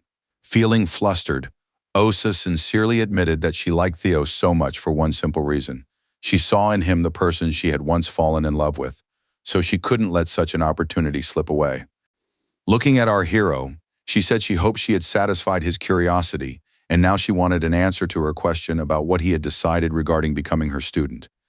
The young man told her that he greatly appreciated her offer, since it was truly tempting, but he was forced to decline. Narrowing her eyes, Osa asked why he was turning her down. The reason was simple. Theo already had mentors whom he truly loved, valued, and respected, so he didn't want to be torn between them all. Looking at the surprised and slightly hurt woman, Theo tried to tell her as gently as possible that while she had taught him invaluable lessons, there were others whom he valued just as much. Realizing that he needed to explain his position, the young man said that the demonic dragon, also known as Captain Julius, as well as Evelyn, Selford, and Aaron, who had supported him in the Dragon Riders squad, had become friends he'd made only recently. All these comrades with whom they'd trained together, even Axion and Ed Troyvon had taught him something. He simply needed to learn from every situation and not fixate on just one teacher, as Osa had suggested. Hearing Ed Troyvon's name mentioned along with that of his deceased nephew was extremely unexpected, which is why Osa said she'd always thought they didn't get along. That was indeed the case, but in our hero's opinion, that man's blows had tempered his blade and forced him to become stronger. Thus, he too had influenced his development as a warrior. Such wisdom surprised the Lady of the Blooming Plum. She hadn't expected such a young lad to be so wise, as if he were a 100-year-old sage who had lived life to the fullest. Meanwhile, Theo continued his story, explaining that it didn't matter whether the person in front of you was a friend or an enemy. You could learn a valuable lesson from anyone, as long as you were ready to take it to heart and open yourself up to new experiences. So he said he wouldn't be able to carry on the tradition and pass on his knowledge to the next generation. Smiling, Osa remarked that there was no tradition for someone whose blade was constantly in motion. This frustrated the woman just as much as it charmed her, but still, it was very unpleasant for her to realize that such an interesting character would not become her student. But Theo didn't want to be a student for one simple reason. He was ready to take on the role of heir, which made him a far more significant figure in the palace. Osa was already tired of catching herself thinking that this guy never ceased to surprise her. On the one hand, he was brazen and defiant, but on the other, she liked how he knew how to get what he wanted, and that made him even more like Kyle. Having made the right decision, the woman decided to finally relax by going to her favorite spot near a small pond, where the maids had already hurried to bring her some treats. Sipping expensive aged wine, the Lady of the Blossoming Plum Palace sincerely enjoyed the end of this day, which had been very unexpected, but no less pleasant for it. A maid noticed that her mistress was literally beaming after meeting that young man. Laughing heartily, the woman said that was certainly true, for that young man knew how to surprise her. She explained that by the will of the heavens, she was unable to have children of her own. However, the young man who looked so much like Kyle would be the one to rule this place after her, so now she couldn't help but rejoice. Smiling, the maid said sincerely that she really enjoyed seeing her mistress in such high spirits. So if this young man was responsible for it, she already liked him. Despite this, Osa believed that the clan chief should be notified of such a decision, since this was a rather significant gesture. meaning an explanatory letter needed to be written.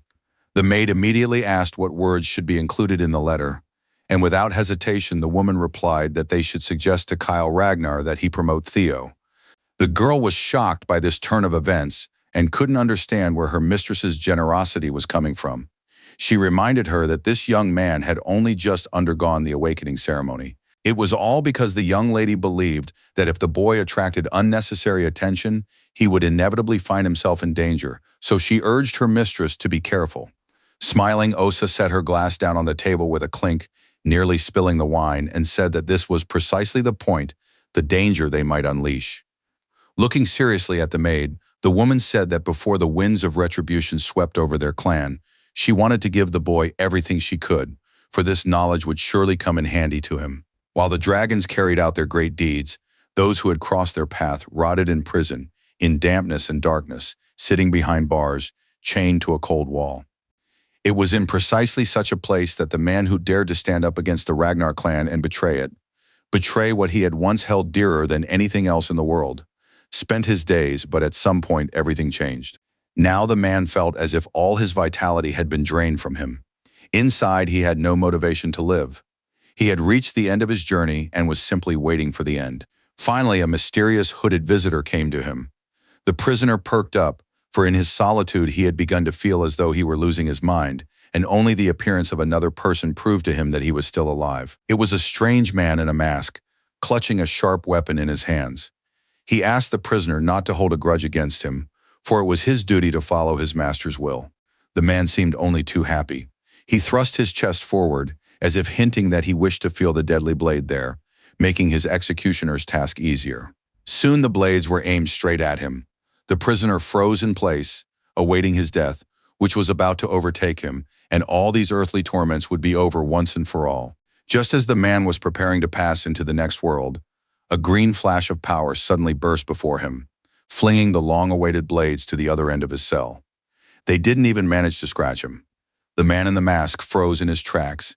He hadn't expected anyone to interfere, and now, trapped in this confined space, he didn't know what to do next. Evelyn Nerevel arrived just in time. She didn't want the masked man to put the prisoner out of his misery, because that was precisely why he had been locked in the cell, so he would suffer for the rest of his days and regret having gone against the clan. With hatred in her voice, the woman shouted that she had been expecting this man to appear, for she knew full well the traditions followed by their enemies, so she was prepared for the arrival of the ritual killer of captives. The masked man froze in place once more. He didn't know what to do. Inside, he felt such indignation that words could not describe it, for it was inexplicable how this woman had found out about everything. Their secrets had been carefully guarded. A fierce battle began, during which Evelyn decided to vent all her frustration and anger, which had been building up over those long, agonizing days of waiting, on her enemies. It seemed that because the enemy was unprepared for her attack, the quality of his defensive abilities had declined, and he was unable to defend himself properly. As he dodged her attacks, the man tried to figure out when Evelyn had learned to move so smoothly, quickly, and almost silently. After all, she hadn't been able to do that before. He was very sorry that he hadn't been able to rescue or finish off the prisoner, but he understood perfectly well that if he were caught and forced to reveal secrets, it would be much worse for everyone. So he realized that the best course of action at the moment was to leave the prison cell and try to come up with another plan. But no one was going to let him leave this place. Using a secret technique of the God of Winds, Evelyn literally pinned her opponent to the opposite wall, completely depriving him of the ability to move normally. After that, she activated a skill called Squall, which not only knocked the wind out of the masked man, but also caused him to cough up blood. It was at that very moment that the man suddenly realized his end was near, so he decided to get rid of the evidence so that his death wouldn't harm the group of which he was a member.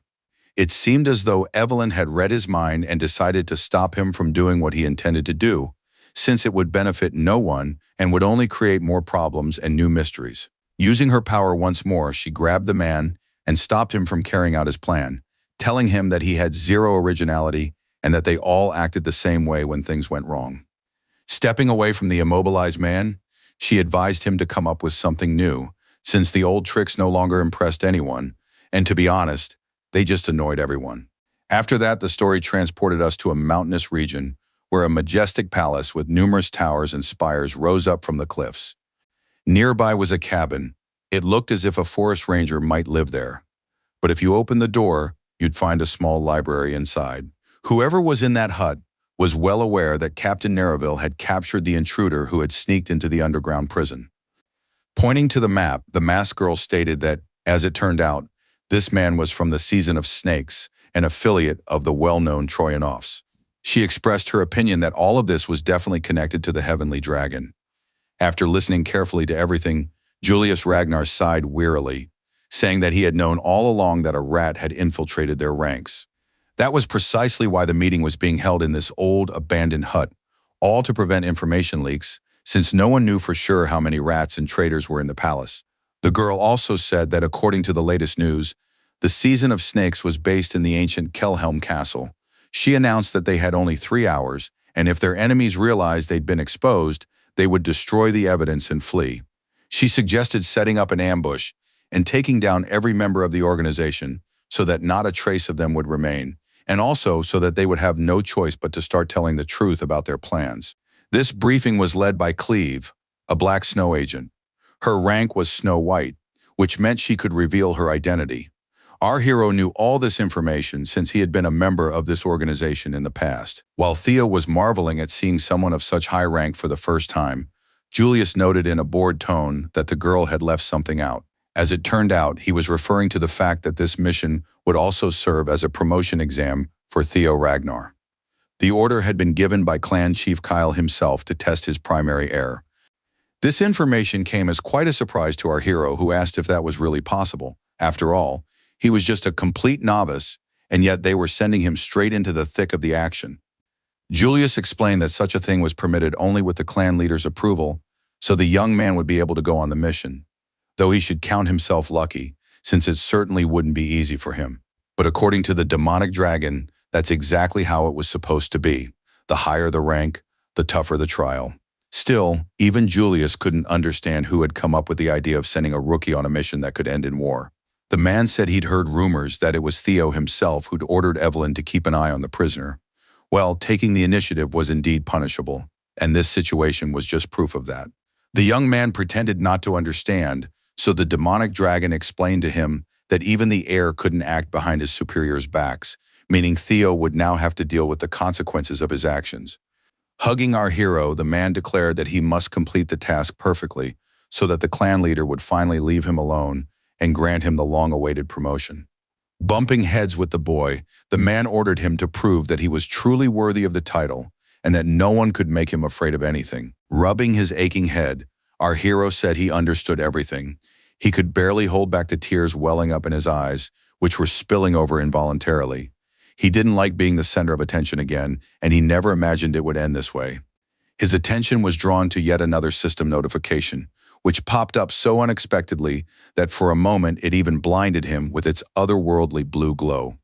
It turned out that the 4th story quest had been unlocked, one that would help the guy put his past behind him once and for all, and stop the insidious plot hatched by the Trojans. To be honest, the guy had always been extremely curious as to why the Trojans were so fixated on him. After all, he'd never done anything wrong to them.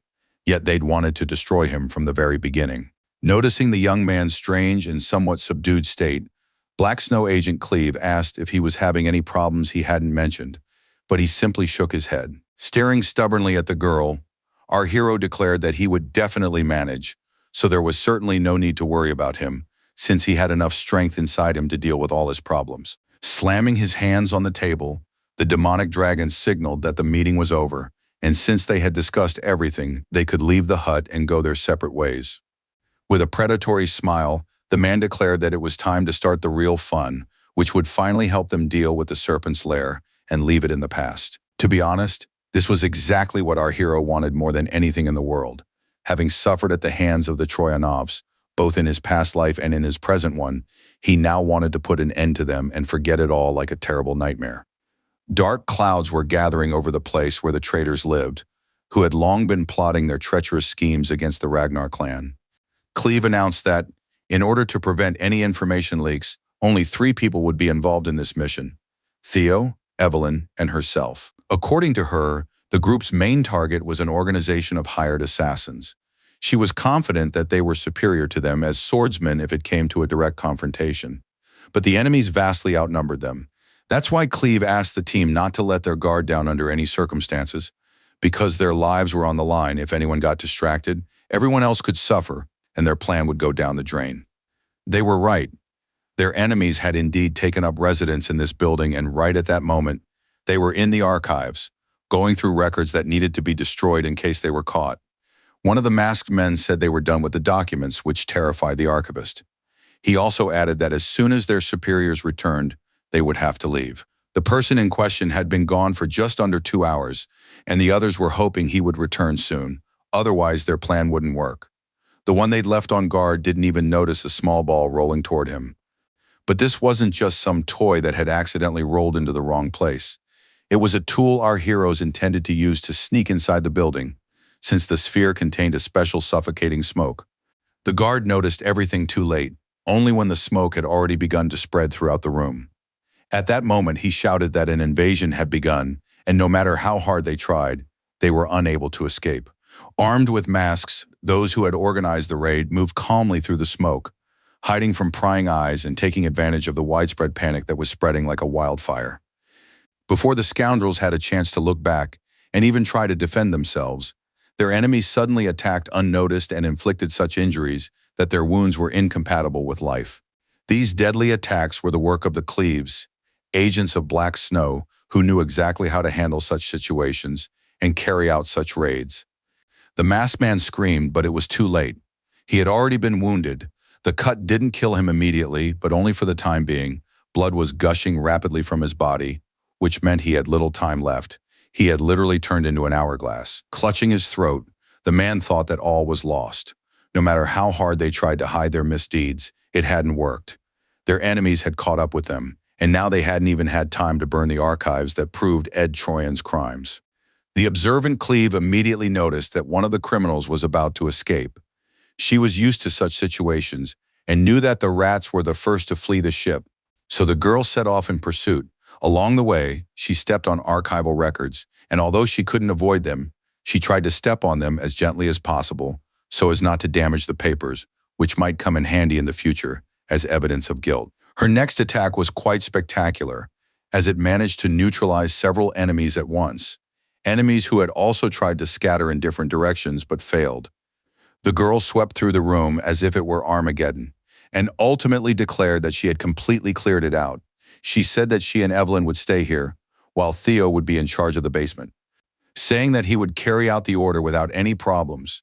Our hero could think of nothing but the fact that this beast had taken down 3 enemies in the blink of an eye, so arguing with her was a matter of life and death. Not wanting to waste any time, the guy ran straight to where he thought the basement should be. He knew that valuable records might be stored there, along with people who thought they were safe from being found. If the blueprints he'd received during their meeting were correct, the staircase to the basement should have been right ahead, so our hero kept his eyes peeled so as not to miss a thing. At one point, the young man felt as if he'd caught a light thread.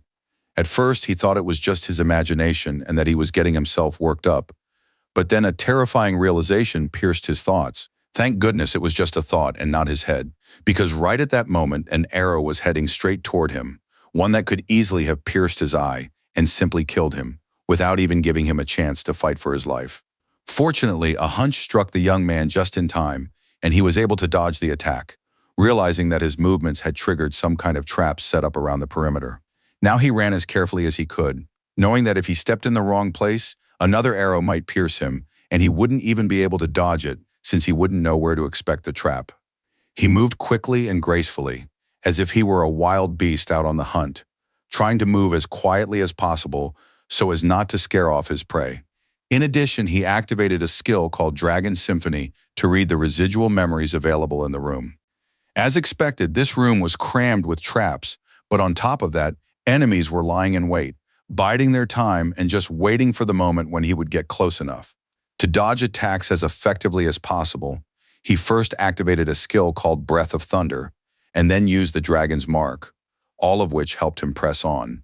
After a while, most of his opponents were already out of commission. They were immobilized and lying right in the middle of the basement, where our hero had already managed to descend. Another masked freak was trying to figure out at what point things had gone wrong and why they hadn't noticed the enemy's advance. Enemies who had now taken over the entire building and even reached the basement, where the secret documents were stored. Leaving him behind, the young man began his descent, wondering what he would find there after all. Basements usually held something quite interesting, and he was curious to see what he might discover. Moreover, he was certain that if his enemies had prepared so thoroughly, it meant there really was something valuable in the basement, something worth hiding at the cost of their own lives. But what the young man saw next didn't meet his expectations at all. He was truly horrified, because he realized they had gotten involved with terrible people, and that destroying them was the right decision. Without waiting for him to speak first, the man who had been in the basement addressed the young man. He was wearing a red cloak and believed that a terrible stench of wickedness emanated from our hero. In addition, he wore a wide-brimmed hat. Without turning his head, this man declared that the young man had committed a grave sin by daring to interrupt the sacred time of prayer with all this carnage. But this man was not the most terrifying thing in that basement. Behind him stood some sort of altar, the base of which was completely strewn with human skulls covered in blood. Realizing this was truly terrifying, but our hero quickly understood that he was right in the middle of the Church of the Dark Revelation, an organization that had been officially banned throughout the country. This church was a genuine cult, whose followers sincerely believed that the world would soon come to an end with the arrival of the apocalypse. In their view, human suffering would reach its peak at that time, and those who were not followers of their sect would endure unimaginable torment, paying for their so-called sins.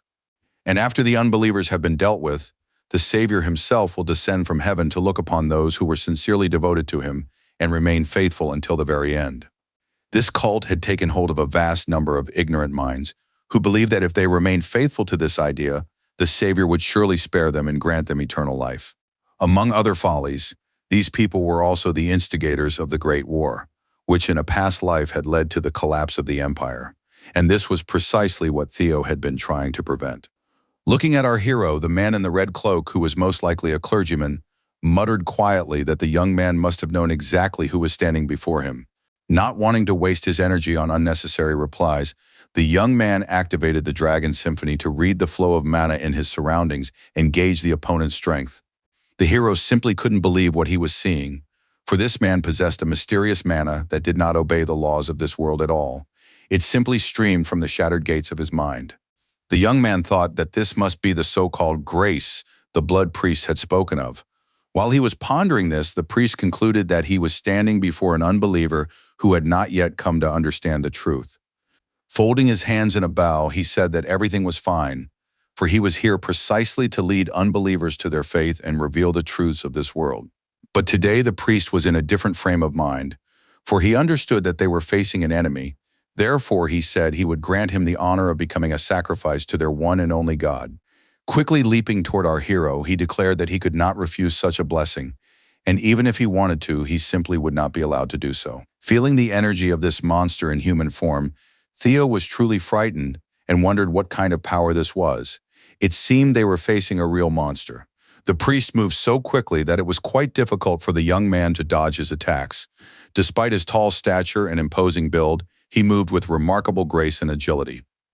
Our hero also felt as though this man was literally draining his energy, for he sensed that his movements were becoming slightly slower and less agile.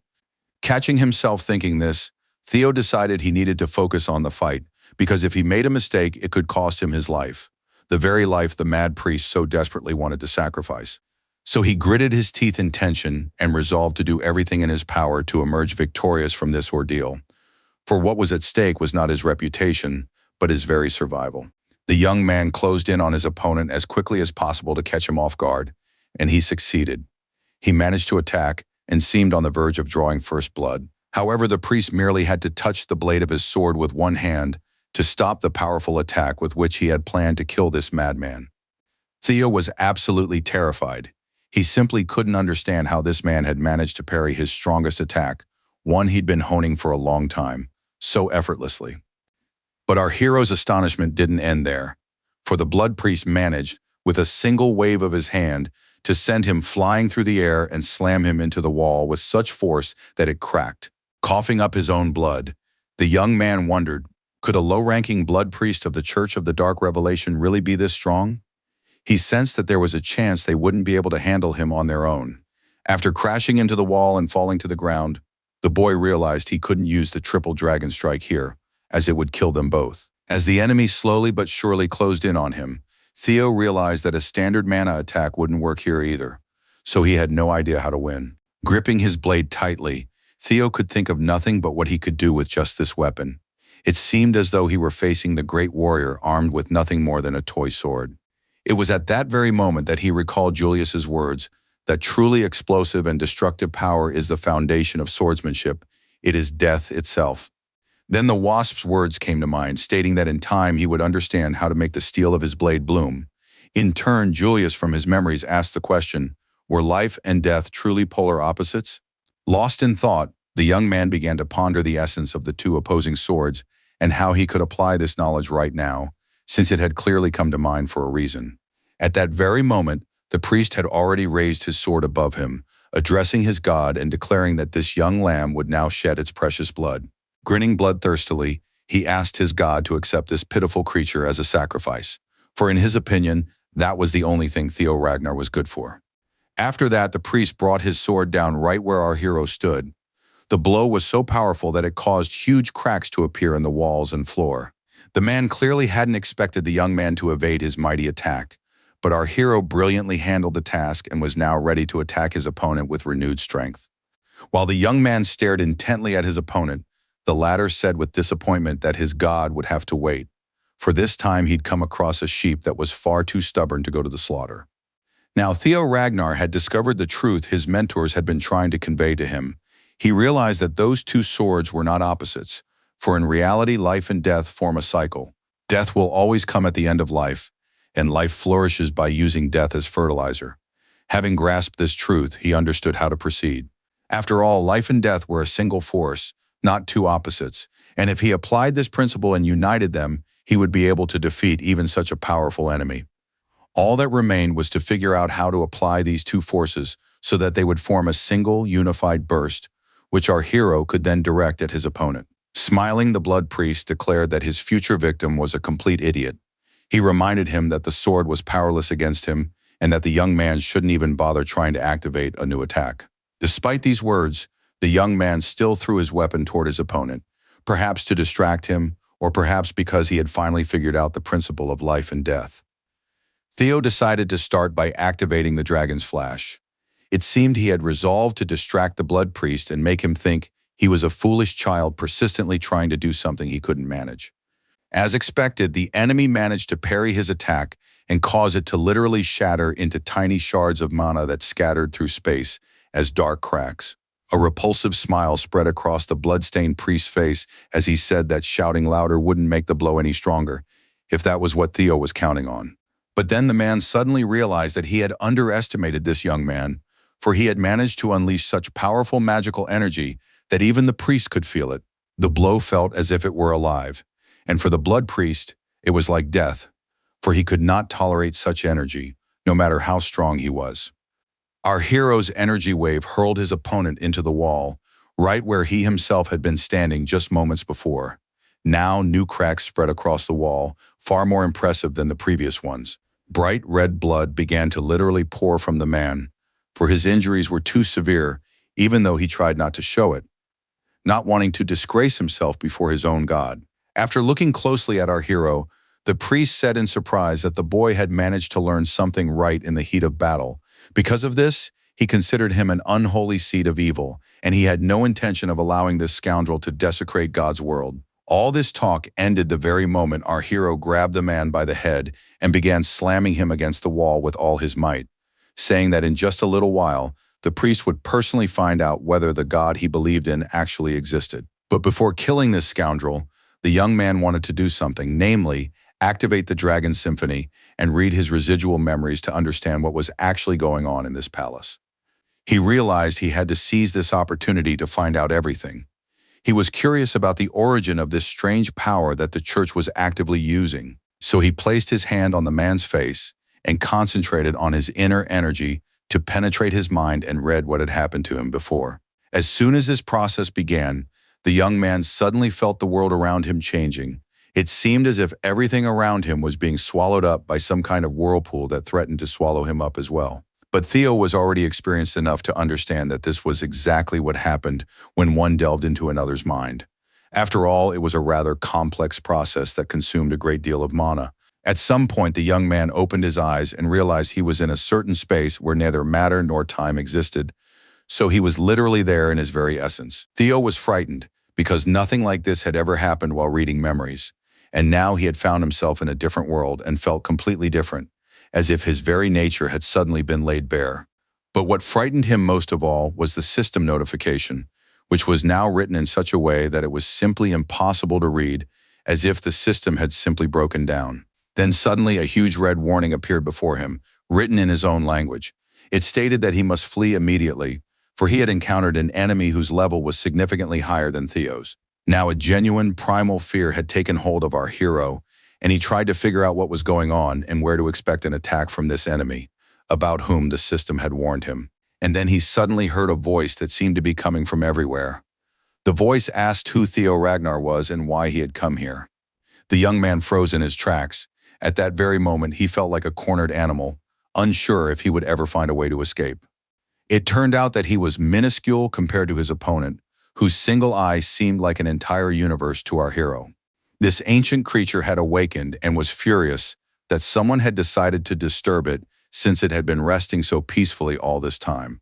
But now someone had yanked it out of its sweet slumber, and it had returned once again to this reality, which it absolutely hated. Theo felt its anger with every fiber of his being upon waking, and he realized the system hadn't lied. This opponent truly was simply invincible.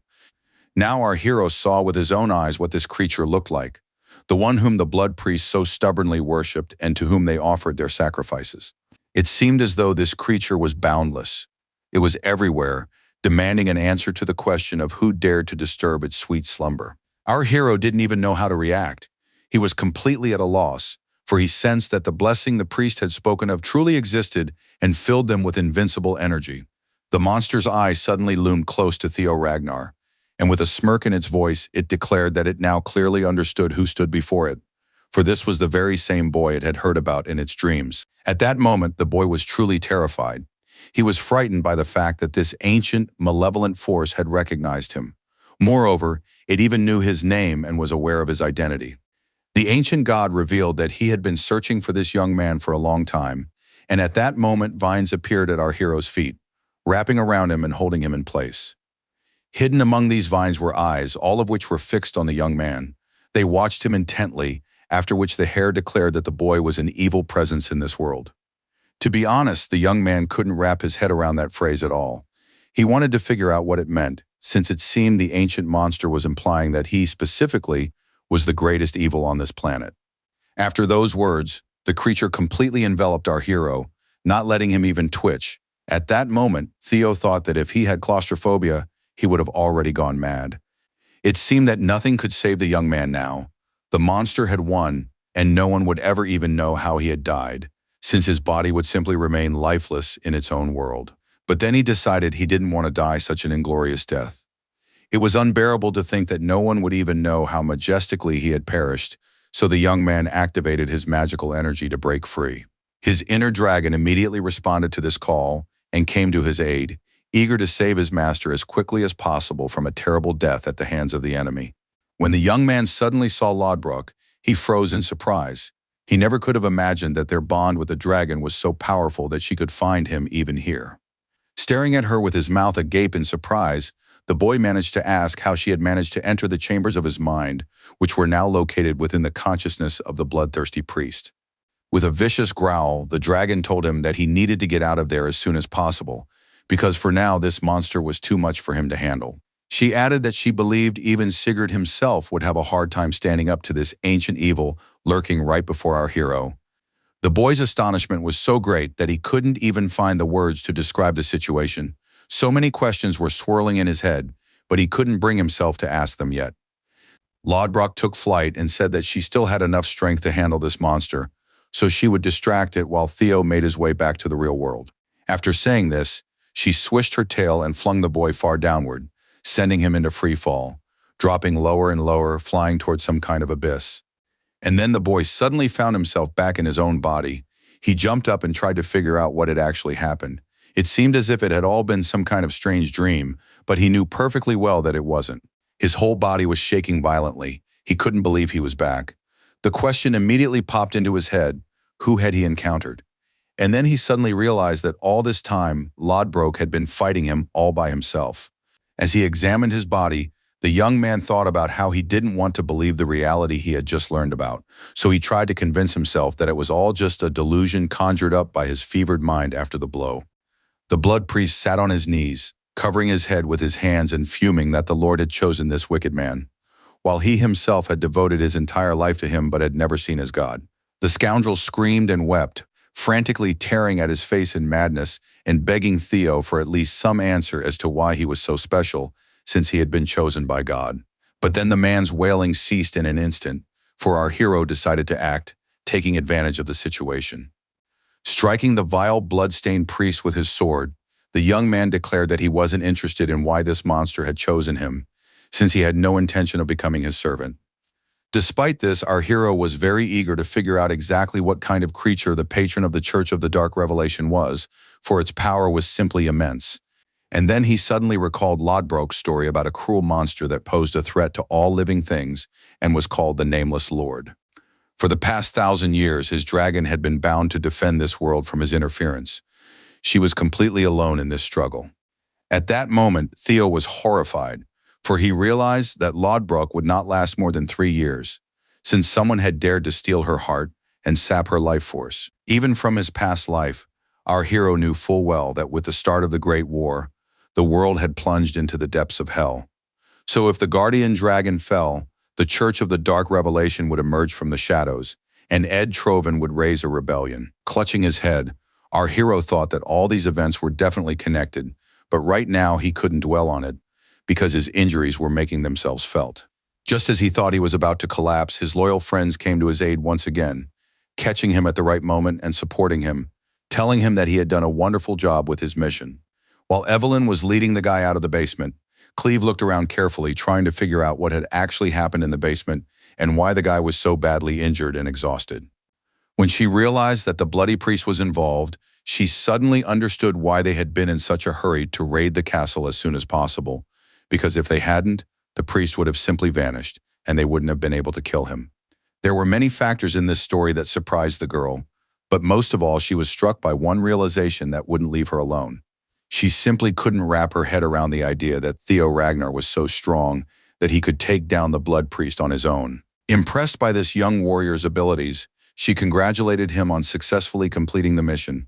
Now, in her opinion, he simply had to be promoted. She believed that with his victory, the young man had proven himself worthy of being called the heir to the Ragnar clan, and that he would now be held in even higher regard.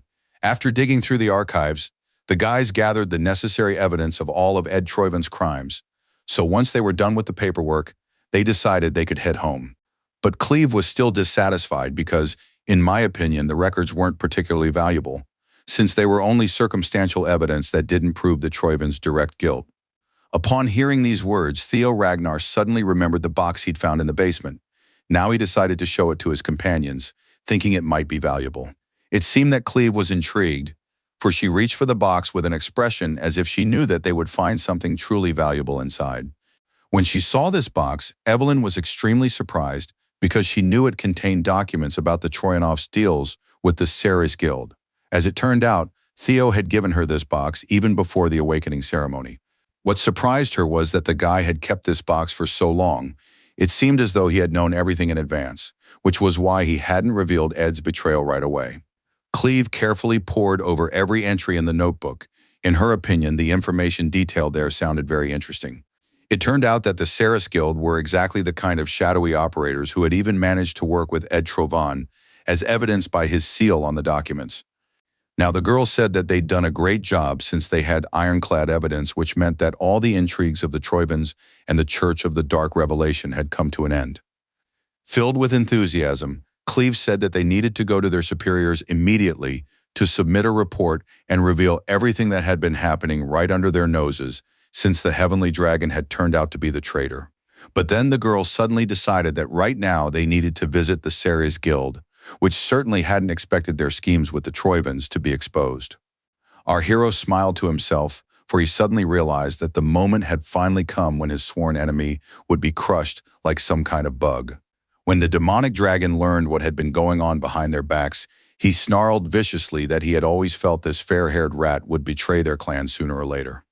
The man sitting across from him asked the man not to get carried away and not to jump to conclusions.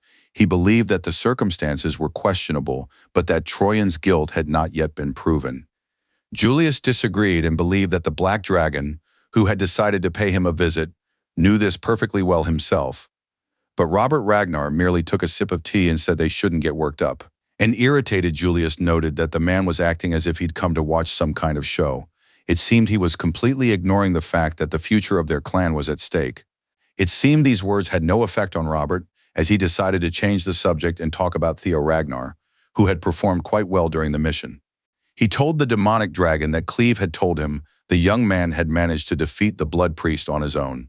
Because of this, the demonic dragon recalled an old tune he'd heard from others, and Robert began pleading for Theo to be handed over to him, since in his opinion, it was with him that the young man's power would truly blossom.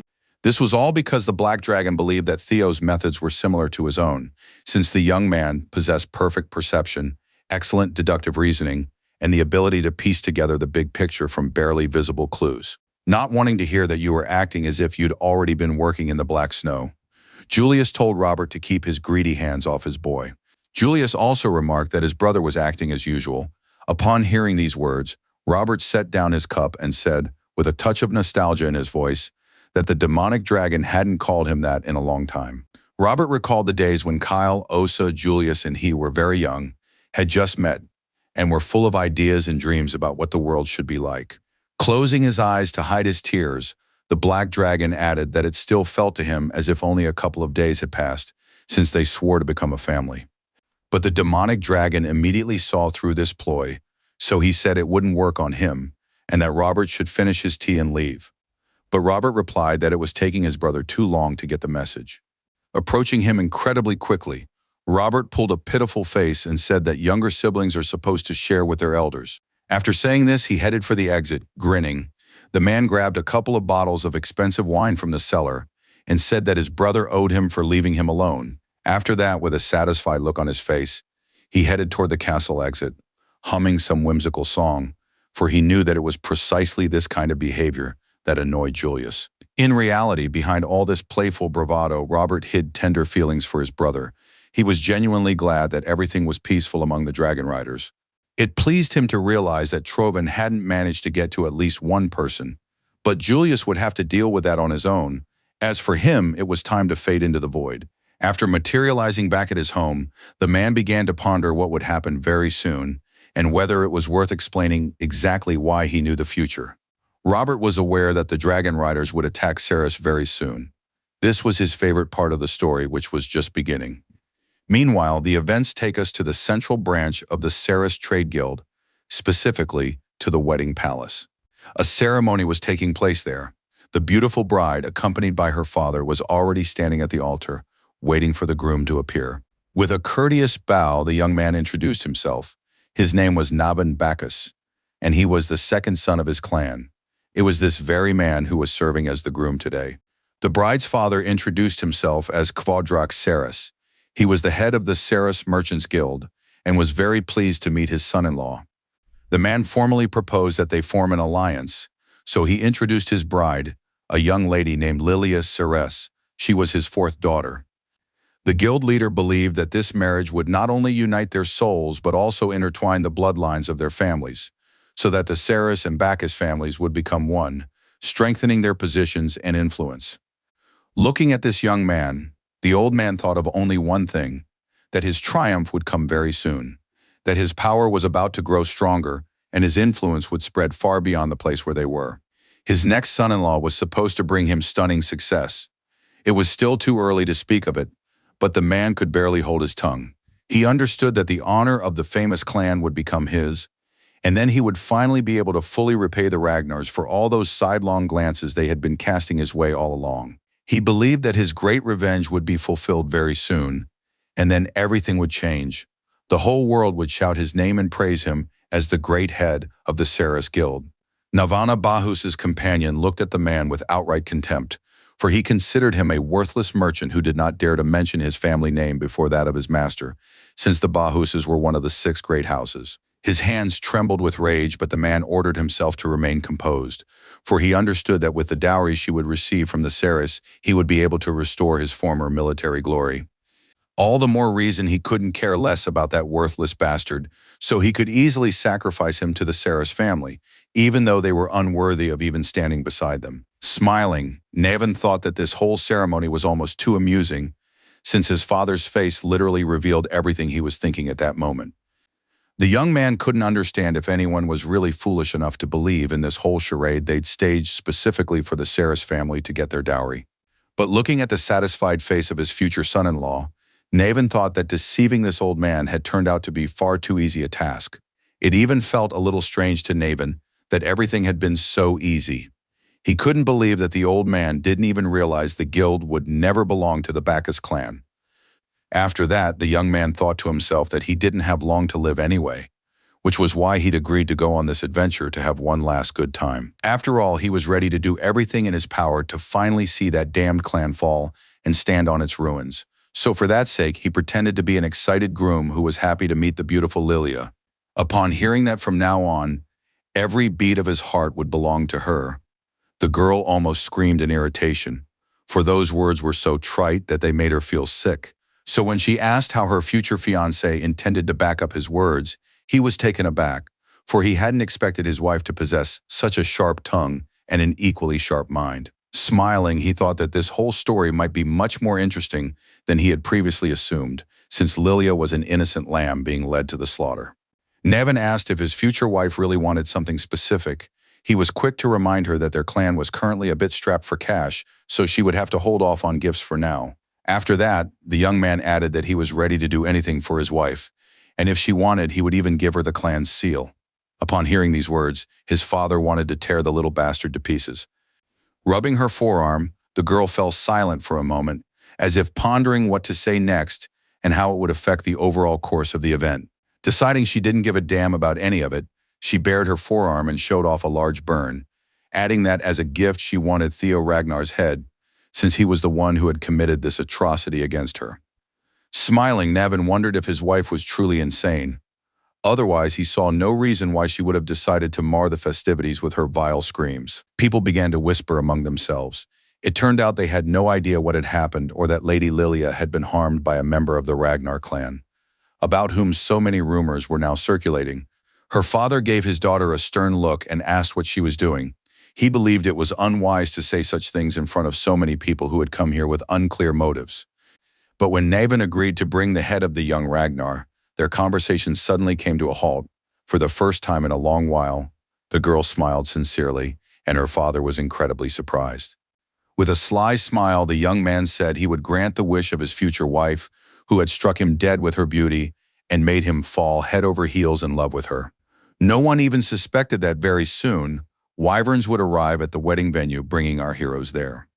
When people spotted these winged monsters, they were truly terrified, for such creatures were not found in their lands, which meant that outsiders had arrived right at that very moment. When they saw the riders atop their wyverns, the people were even more terrified, for now they realized that enemies had invaded their territory and were preparing to strike. Of course, only our heroes could have staged such a spectacular entrance. They leaped dramatically from their winged companions and landed right in front of the wedding palace. When the people saw those who had arrived in their land, they were nearly paralyzed with terror, for they immediately recognized the newcomers, and this terrified them immensely.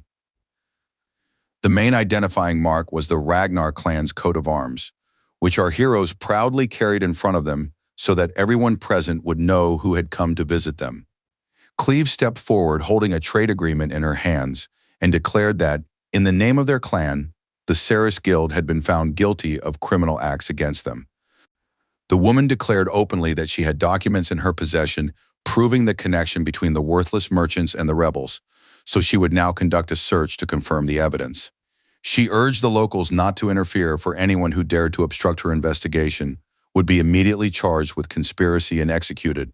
All these words truly terrified the ordinary people. Cleve asked people to prove their innocence, and to do so they had to stay out of the way while she and her partners determined who was truly to blame. When the guild leader heard that members of the Ragnar clan were calling on him to come out and set the record straight, he was terrified because he knew he was indeed at fault. He decided he no longer cared about the consequences since he needed to get out of this situation urgently. The leader of the Bacchus clan asked the man to explain himself. Cleve's voice grew increasingly harsh and insistent as she once again called on Quadrax Ceres to come out and explain himself, since she had a whole host of questions. Everyone around began to worry for the clan leader, for it was obvious that the woman had no intention of letting him go so easily, especially if their master was guilty, and judging by the documents she held in her hands, that was exactly the case. With a forced laugh, the guild leader said that a piece of paper could easily be forged, after which he demanded to see real evidence that would clearly prove his guilt. Through the half-open window, Kvadrak shouted that if the Ragnars had decided to slander them, they wouldn't succeed, no matter how hard they tried to pull it off. The man pointed out that their guild had been cooperating with the Ragnar clan for years, so no sane person would believe such a brazen lie, which they were trying to pass off as the truth. Shouting loudly, Kvadrak summoned his soldiers, telling them that he was authorizing them to immediately arrest these men who had disrupted his daughter's wedding ceremony. One of the high-ranking officials approached him and asked the gentleman if he was seriously refusing to cooperate with the investigation, since on the surface, this only proved his guilt. His future father-in-law announced that he now wished to break off the engagement. But upon hearing this, Mr. Ceres merely brushed his hand aside rudely, clearly implying a refusal. Quadrak called his father-in-law an old fool and said that under no circumstances would he allow their little family to run away at such an inopportune moment, since the man himself had heard what they were accused of. With an ominous smile, Ceres asked if the leader of one of the 6 snow clans had really forgotten what happens to traitors in winter. If so, he'd be happy to remind him. It seemed that Kvadrak had decided that if they were going to die, they would all die together. But despite this, he believed their opponents weren't taking them seriously. Otherwise, they would have sent an army here, not just 3 swordsmen. Mr. Ceres urged his future relative to use his head, because if he did, the man said, he would immediately realize that all their words were just empty talk. Suddenly, Navin interrupted the conversation, urging the fathers not to argue and reminding them that they were both getting on in years and that if they didn't take care of their nerves, their hearts might simply not be able to withstand such a strain. Winking at his father, the young man asked if he was saying everything correctly. His father could barely contain his anger, but he didn't want to strike his son right there at his wedding ceremony. Continuing his rant, the young man said that one should look for the silver lining in everything. For example, he'd stumbled upon a great opportunity to please his beloved wife. Climbing out the window onto the street, Navin said he intended to give his fiancée a gift by bringing her the head of the man she hated with all her cruel heart. His father was clearly displeased with his son's behavior, for he did not want the groom to take any risks. And the risk was enormous, since everyone had heard plenty about the abilities of young Theo Ragnar. But it was already too late to stop his son, for he had leaped out the window and run straight toward the dragon riders who had arrived there on their wyverns. Now the man realized that his child was a thick-headed fool, for if he attacked the Ragnars, he would lose his head, and so would his father, so there was no turning back. So he decided to send his warriors to aid those whom he now considered his loyal comrades in arms, even though he hated Ceres with every fiber of his being. But now his men's spears were aimed at Ceres's enemies, which meant there really was no turning back. And he was bound to this man for the rest of his life. A whole horde of Ceres's warriors and his father-in-law lined up against our heroes, whose faces showed not the slightest fear of these people. Cleve said that this was the final warning. They were giving them a chance to resolve the matter peacefully, but if the warriors didn't leave right now, they would execute every single one of them. To be honest, the soldiers became truly frightened, because they didn't know whether their master was guilty or not, and if he was indeed to blame, no one wanted to die because of his lies. Meanwhile, the guys had no idea that another enemy was approaching them, one who was currently running across the rooftops toward them. This man landed right behind Cleve, who sensed the presence of a stranger behind her, someone who clearly shouldn't be there. Of course, it was Navin, who believed that the Ragnar clan and violence went hand in hand, and he was ready to treat people to a spectacular show of this combination. Oh, our heroes hadn't expected this man to show up at all, because that meant they now had new problems to deal with. A new opponent was already approaching Cleve, who still had her back to this guy, as if ignoring the fact that he was right in front of her. When he swung his weapon, our heroes had to jump back to avoid his attack, which was quite impressive and powerful. After catching their breath a bit following that attack, Naven announced that the Bacchus clan welcomed their dear guests and expressed his sincere hope that they were all satisfied. He gave a special welcome to Theo Ragnar. Naven added that he never thought he'd say such words to a guy upon their very first meeting. From his past life, our hero remembered perfectly well that during the Great War, the Ragnar clan was shaken with terror, and the blame lay not only with the Trojans, but also with a member of the Ceres Guild. He was known as the Phantom Blade, and as for his real name, it was none other than Naven Bacchus, who now stood right in front of our heroes and claimed he had come for Theo's head. That's why our hero knew full well that this man was not to be trifled with, for he was incredibly strong and could pose a very real and serious threat to them. And so the attack began. Theo was the first to engage Naven in combat, taking the brunt of the blow himself and allowing his allies to retreat to a safe distance. Theo decided that he definitely needed someone that strong on his team. He was sincerely grateful for the knowledge he had retained from his past life. When Evelyn heard that the young gentleman was taking on this opponent himself, she tried to talk him out of it, since he was putting his life at risk. The guy was truly dangerous. But Cleve stopped her, saying that Theo would definitely handle this enemy, and that they should go to the rest of the guild members, who were surely destroying all the evidence right now. Theo also confirmed that they had absolutely no time, so he urged the girls not to worry about him and to go out and mete out justice while he played with the young heir, Naven.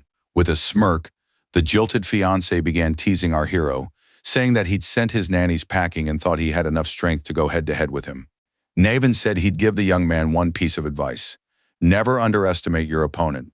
Smiling, Theo said they'd be happy to take it to heart. He also asked permission to ask the young man a question. The latter was flattered that he was actually being asked for permission, so I'll let our hero do so. Theo asked if Naven had really forgotten that drawing a sword against their clan was a heinous crime, and as everyone knew, all traitors met the same fate. Their heads were severed from their shoulders, so our hero couldn't understand why his opponent would want such a fate for himself. Upon hearing that he wanted to avenge his mother in this way, Naven found yet another reason to kill Theo, for he had so shamelessly disturbed the peace of his dear mother, who had long since passed away. While he was shouting that he would tear his opponent to pieces, Theo merely smiled and asked him to hear him out, since he hadn't yet finished his brilliant speech, which deserved attention. Our hero declared that he would help his opponent if the latter agreed to join him. Then together they would avenge his mother and overthrow the Bacchus clan, which they both hated. After these words, the system immediately made itself known and announced that a hidden quest had been unlocked, the essence of which was for the young man to become allies with the Phantom Sword, Naven Bacchus. From his past life, Theo Ragnar was well aware that Naven was the strongest swordsman in the Bacchus clan, even though no one had ever recognized him as such. In terms of skill, he was on par with Torcel, but that did nothing to change the fact that the clan never accepted him. He was merely a shadow at whom they did nothing but point fingers, all because he was born to a concubine in a brothel. From childhood, the boy possessed an extraordinary talent, and because of this, his biological mother was wiped off the face of the earth, as if she were merely a pawn that could be picked up and tossed off the chessboard like an unnecessary piece. Little Naven learned what death was very early on. He saw it with his own eyes, and no child deserves to know what it's like to look at his dead mother. Ever since then, Naven had harbored a desire to take revenge on his clan, so now he and Theo shared a common goal, which meant he needed to win Theo over to his side right away, before it was too late and Theo turned against the Ragnars. The suggestion that someone could help him carry out his revenge and destroy Bacchus piqued the young man's interest. He said he didn't know how Theo knew such details about his mother, which had been carefully concealed at court. After that, Theo realized the conversation was taking a wrong turn, and he needed to be prepared for an attack that could harm him at any moment. And he was absolutely right, because in the very next second, a whirlwind literally swept toward him, sweeping away everything in its path and leaving only chaos and destruction. Because our hero was prepared for this attack, he was able to withstand it. So, drawing his sword, Theo Ragnar braced himself for whatever else fate might throw at him. He managed to leap back several meters from his opponent, and now a considerable distance separated them. Deep furrows had formed on the cobblestones between them due to the force of Naven's attack. Waving his sword menacingly, Naven told our hero that he had no reason whatsoever to accept his help, since he believed he could handle all his difficulties on his own. He declared that even if he didn't join forces with Theo Ragnar, he would still do everything in his power to ensure that the Bahus clan was destroyed, so that every member would regret what they had done to his mother. Nodding in agreement, Theo said that his opponent was absolutely right and that the clan would disappear today, since the traitors would be killed.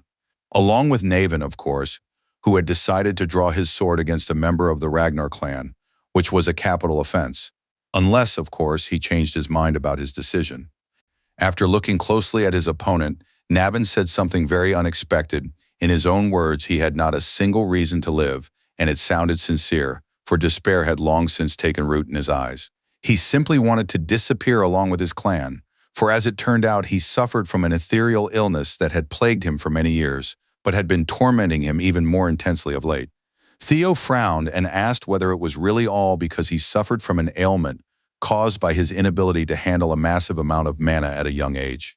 Everyone knew that this disease could only be cured in its early stages, but if that window was missed, no medicine would help, and life expectancy would be drastically reduced. Even the strongest person would literally have their wings clipped. Because of his careless attitude toward the clan, Naven was doomed to such a terrible fate, and if the doctor's estimates were correct, the poor guy had no more than 5 years left to live.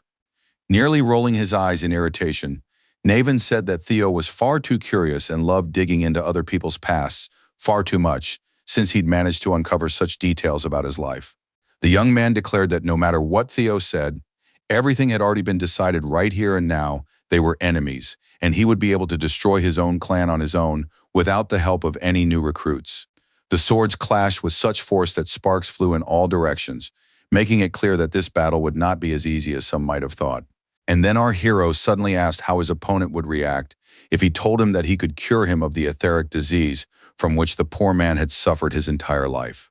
In response, Naven simply struck his opponent even harder, saying that all his words were nonsense, since he knew perfectly well that there was simply no cure for the ethereal disease.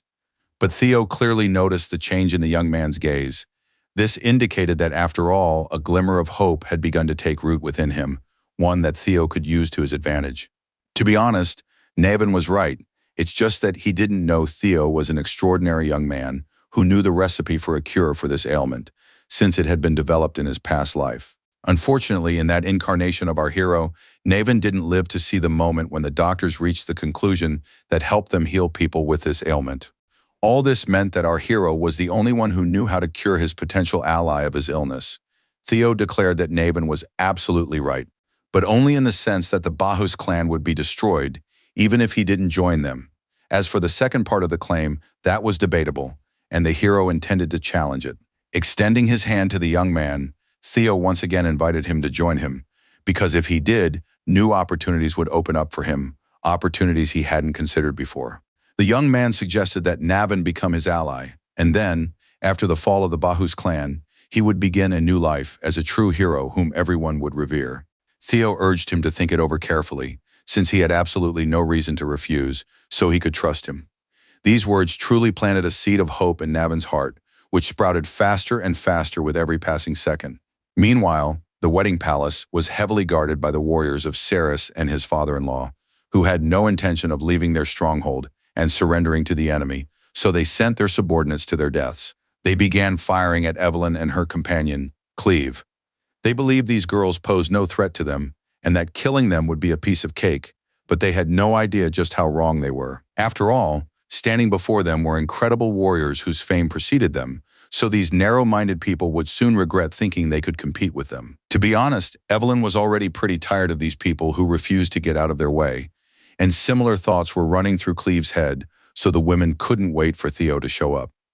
They watched the guys closely and couldn't understand why they'd suddenly stopped fighting and were now standing there like statues chatting amiably as if they were old friends who hadn't seen each other in a long time.